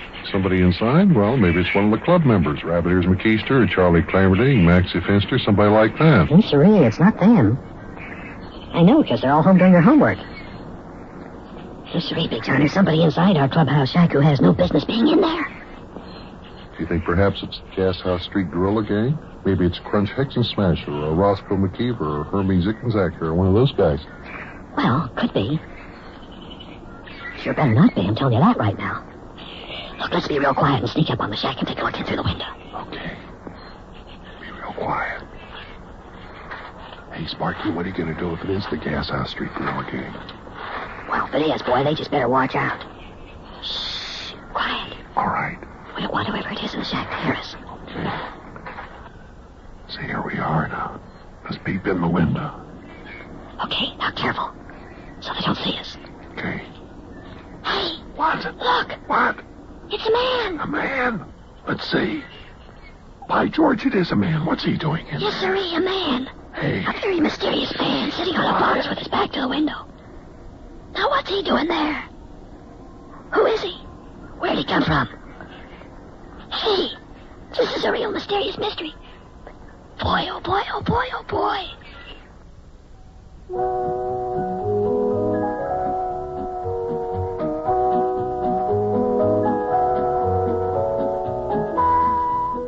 And that's the way another adventure started. Who was the mysterious man sitting in the clubhouse shack in Wobbleding's woods, head buried in his hands with a worried look in his face? I've never seen him before, nor has Sparky. But we've got to find out who he is and what he's doing there.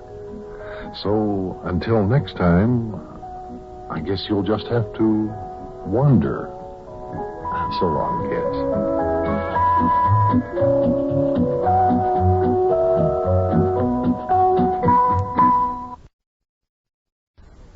And now it's time for the further adventures of Big Jon and Sparky. Today's chapter is entitled The Mysterious Man in the Shack.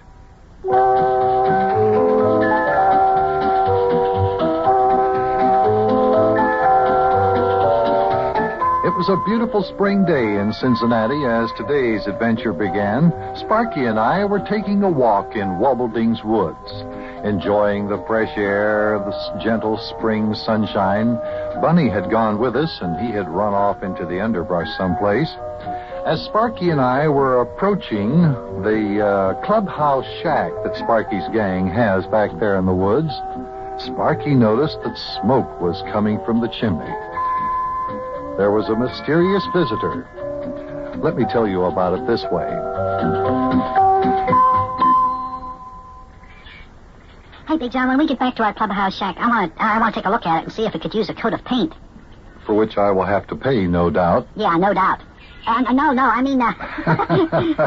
that's not a bad idea. But, seriously, Big Jon, it could use some paint. Boy, our clubhouse is starting to look like nothing but an old shack. In fact, if it weren't... Hey, look. What's the matter? There's our clubhouse shack, and look at that. There's smoke coming out of the chimney. Hey, there's somebody inside our shack. Somebody inside? Well, perhaps it's one of the club members. Rabbit Ears McKeester, Charlie Clammerding, Maxie Finster, somebody like that. Oh, no, it's not them. I know that because they're home doing their homework. Oh, siree. There's somebody inside there that has no business in there. Do you think perhaps it's the Gas House Street Guerrilla Gang? Maybe it's Crunch Hexensmasher or Roscoe McKeever or Hermie Zickenzacker or one of those boys. Could be, and sure better not be. I'm telling you that right now. Let's be real quiet and sneak up on the shack and look inside, huh? Okay, but be real quiet. What are you going to do if it is the Gas House Street Guerrilla Gang in there? Well, boy, they better watch out if it is. Shh. Now, let's be quiet now. Yeah, we don't want whoever is in there to hear us. Let's peep in the window over here. Come on over this way. Careful, watch out that they don't see us. Hey, look. It's a man. A man? Let me see. By George, it is a man in there. Yes, sirree, a man, a very mysterious man sitting on a box with his back to the window. What's he doing in there? Who is he? No telling. And if he hears us, there's no telling what he might do. You afraid of him, Big Jon? Well, no, I'm not afraid of him. I'm not exactly, but there's nothing wrong with being cautious. Well, I'd like to know why he's in there, too. I'm just as curious as you are, Sparky. I can't imagine why anyone would want to break into a little shack like this. Shh. Let's peep in the window again. Quiet now. Can you still see him? What's he doing? Can you see him? Yeah. There he is. He's still sitting there like he was before. He's still sitting there with his back toward the window. Let me take a look. He's a rather big man. I wish he'd turn this way so we could see his face. Yeah. I wonder who he is, too. Yeah. And where he came from. Yeah. Can't understand why he'd just sit there with his face buried in his hands like that. He doesn't even move. He just sits there real quiet. Hey, you don't think he's asleep, do you, Big Jon? No, I don't think he's asleep. Just moved a foot just a moment ago, and every once in a while it seems like he just heaves a heavy sigh. Well, what do you think we ought to do? Should we call the police and have them come and chase him out of our shack? No, I don't know. I don't think we want to do that. After all, it might be just some poor old man who has no home. Yeah, but then again, Big John, maybe he's an escaped convict. Escaped convict? Oh, now, Sparky.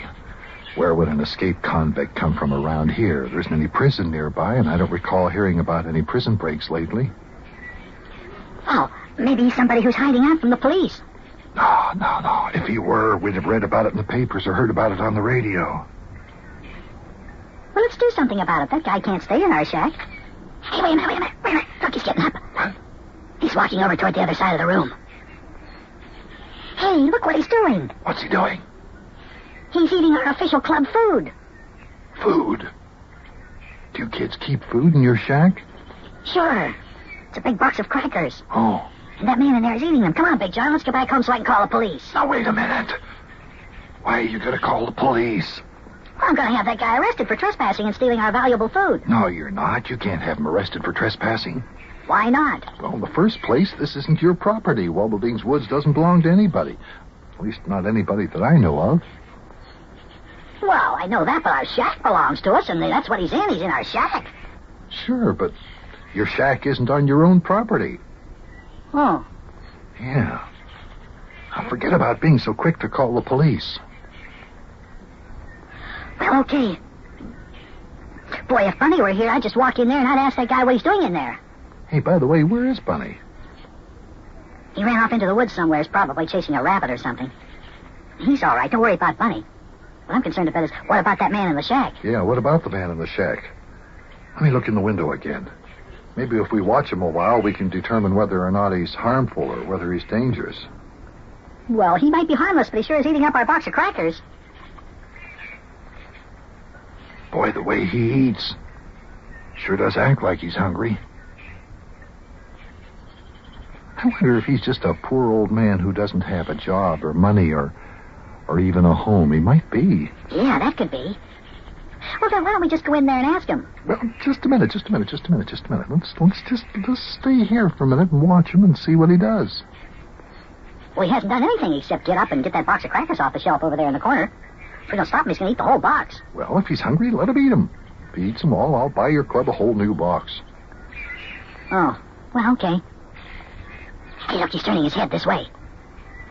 Ooh, look at that. He's got a beard. Yeah.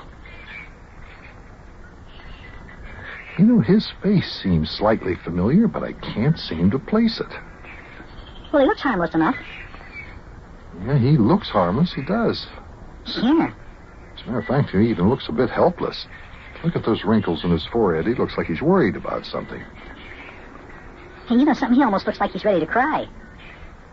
I doubt if that man's a tramp. If he is, he's the best dressed tramp I've ever seen. His clothes are wrinkled and a bit dirty, but they're not very old. Look like they're pretty good clothing. Come on, Big John. Let's go inside and find out who he is. Well, all right. I suppose that is the best thing to do. Yeah, let's go on in. No, wait a minute. Now, maybe you'd better stand behind me, all right? Okay, go ahead. Open the door. All right, now give me time. Now, what we want to do is just act like we don't know he's in there, see? We'll just walk in just like we're just walking in, just like we're walking through the woods, and we come up and we just go in and we don't know there's anybody in there, see? Okay, here we go.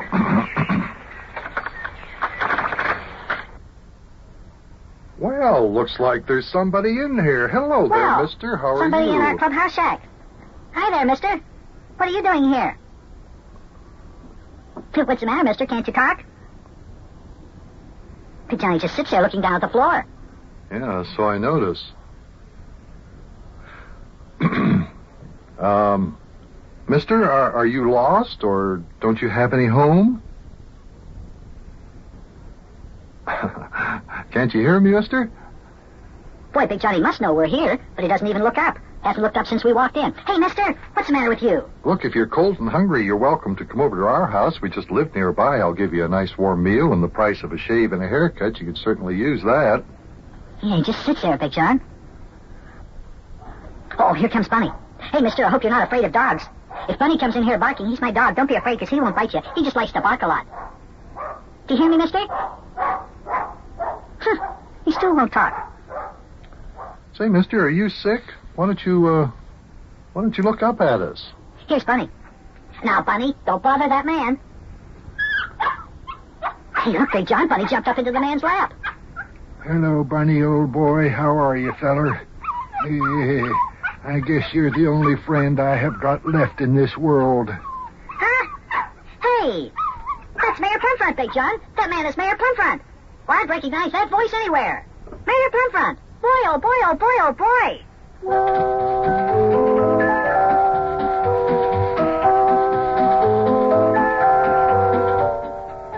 Well, now, kids, if this isn't something, this mysterious man with the beard we found in our clubhouse shack turns out to be Mayor Plumfront. But he won't talk to us. Just sits there looking down at the floor. Hey, Mayor, I thought you went to Florida with the widow Dilly. How come you aren't down there now? See that, kids? He just won't talk. Now, I wonder what in the world is wrong with him.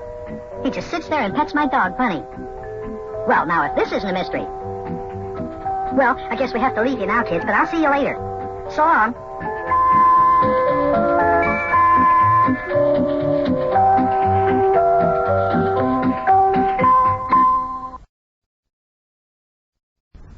And now it's time for the further adventures of Big Jon and Sparky. Today's chapter is entitled The Mysterious Man in the Shack, Part 2.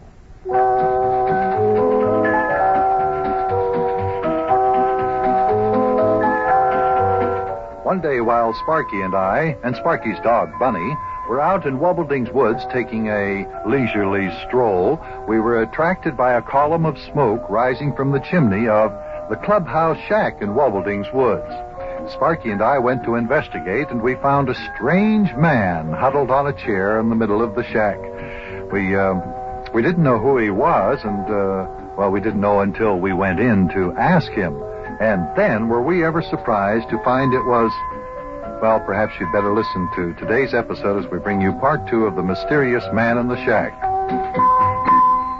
Okay, come on, Big John. Let's go inside the shack and see who the man is there and find out why he's sitting in there. Yeah, all right. Now, just give me time, because we have to be very nonchalant about this whole thing, Sparky.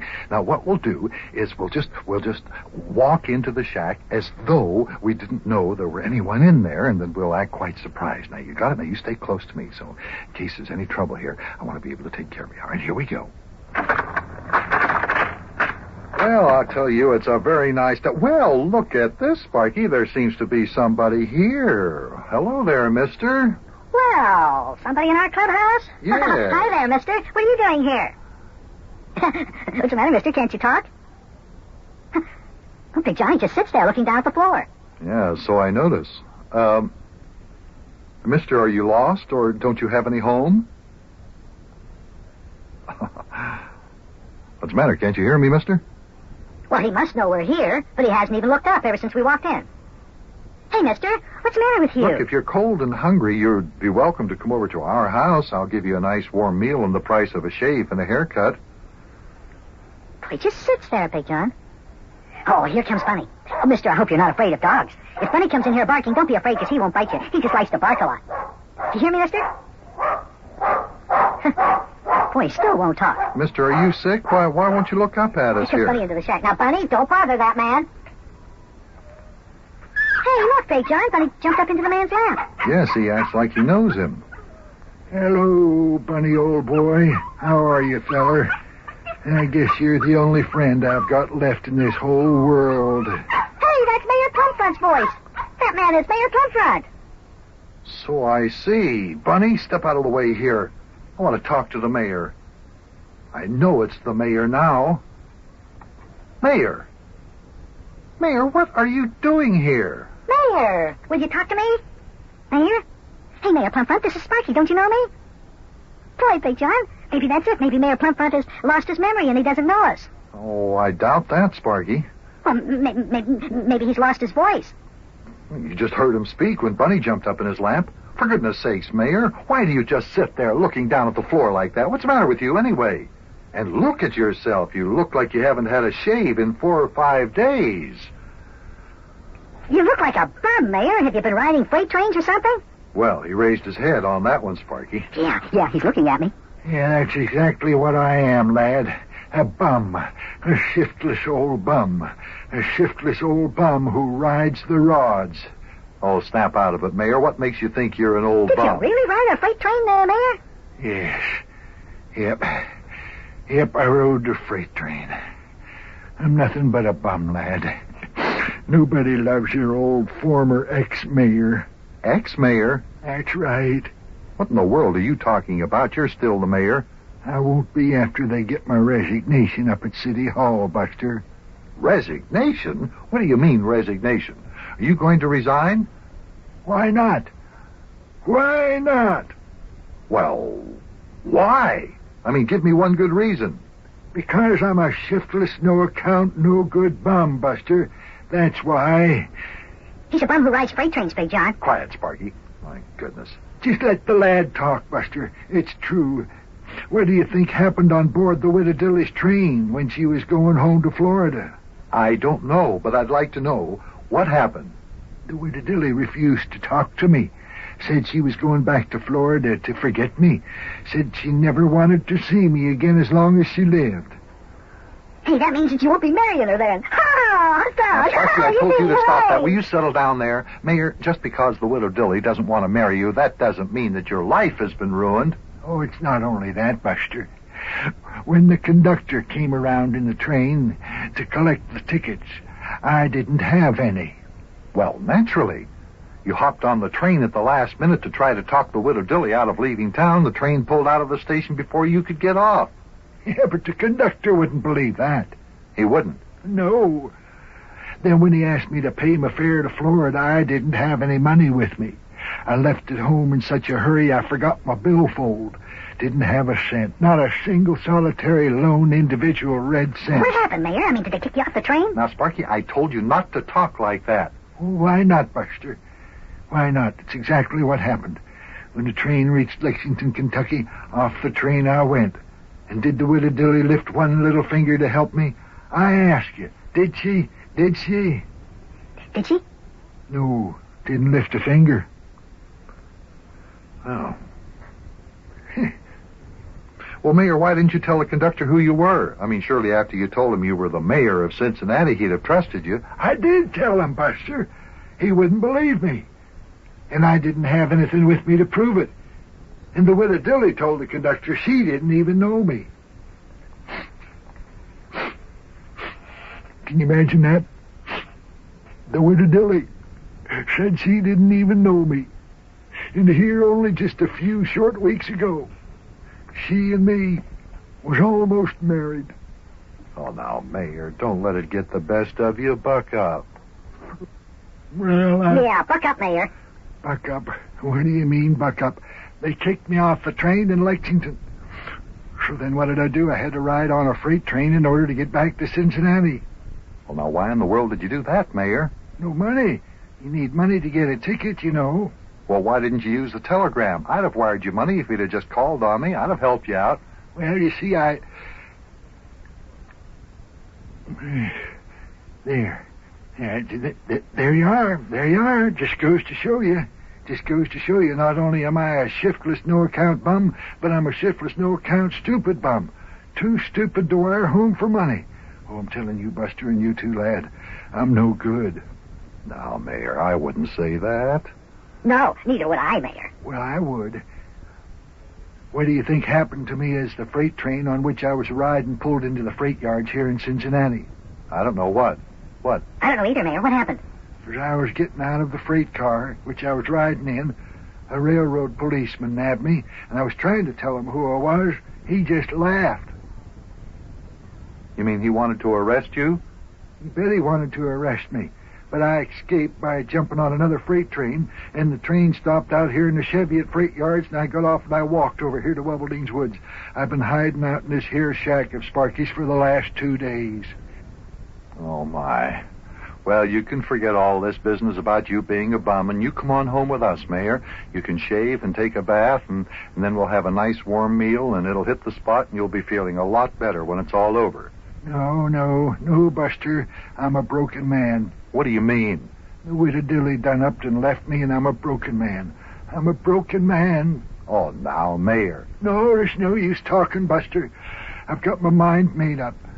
I'm going to send in my resignation to City Hall, and they can just go and elect themselves a new mayor. Well, now, why would you want to do a thing like that? Why would you want to do a thing like that? What will you do, Mayor? Well, I'm going to go off into the woods and live like a hermit. I'll live off the berries that grow wild in the woods, and I'll make my clothes out of rabbit skins after these here clothes that I've got on wear out.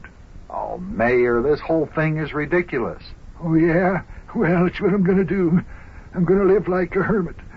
I ain't having nothing to do with no more females, and the best way to do that is to go off into the woods and live like a hermit. So long, Buster. Or rather, I should say, farewell. Farewell, Buster. And farewell, lad. Boy, Big John, he's going to do it.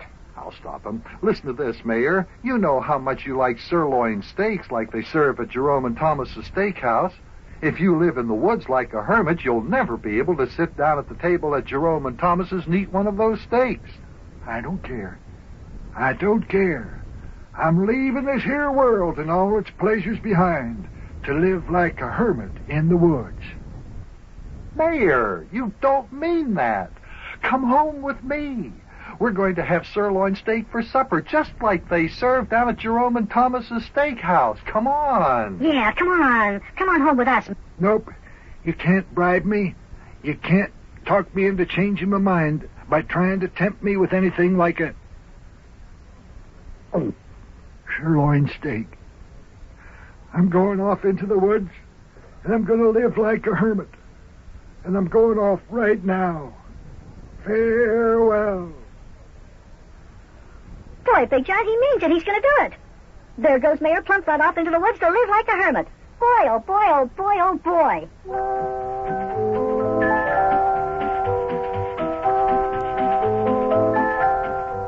Well, Big John, the mayor's gone off into the woods to live like a hermit. He disappeared into the high-growing weeds. Wonder how long he'll live like a hermit. I wonder if we'll ever see the mayor again. Boy, this old town won't be the same without good old Mayor Plumfront. Well, guess there's nothing to do but go home and eat supper. Boy, sirloin steak with chocolate cookies for dessert. My mouth's watering already. And just think, poor Mayor Plumfront will have nothing to eat but wild berries and herbs. Well, guess there's nothing left to do but close the door in our clubhouse shack and go home. So long.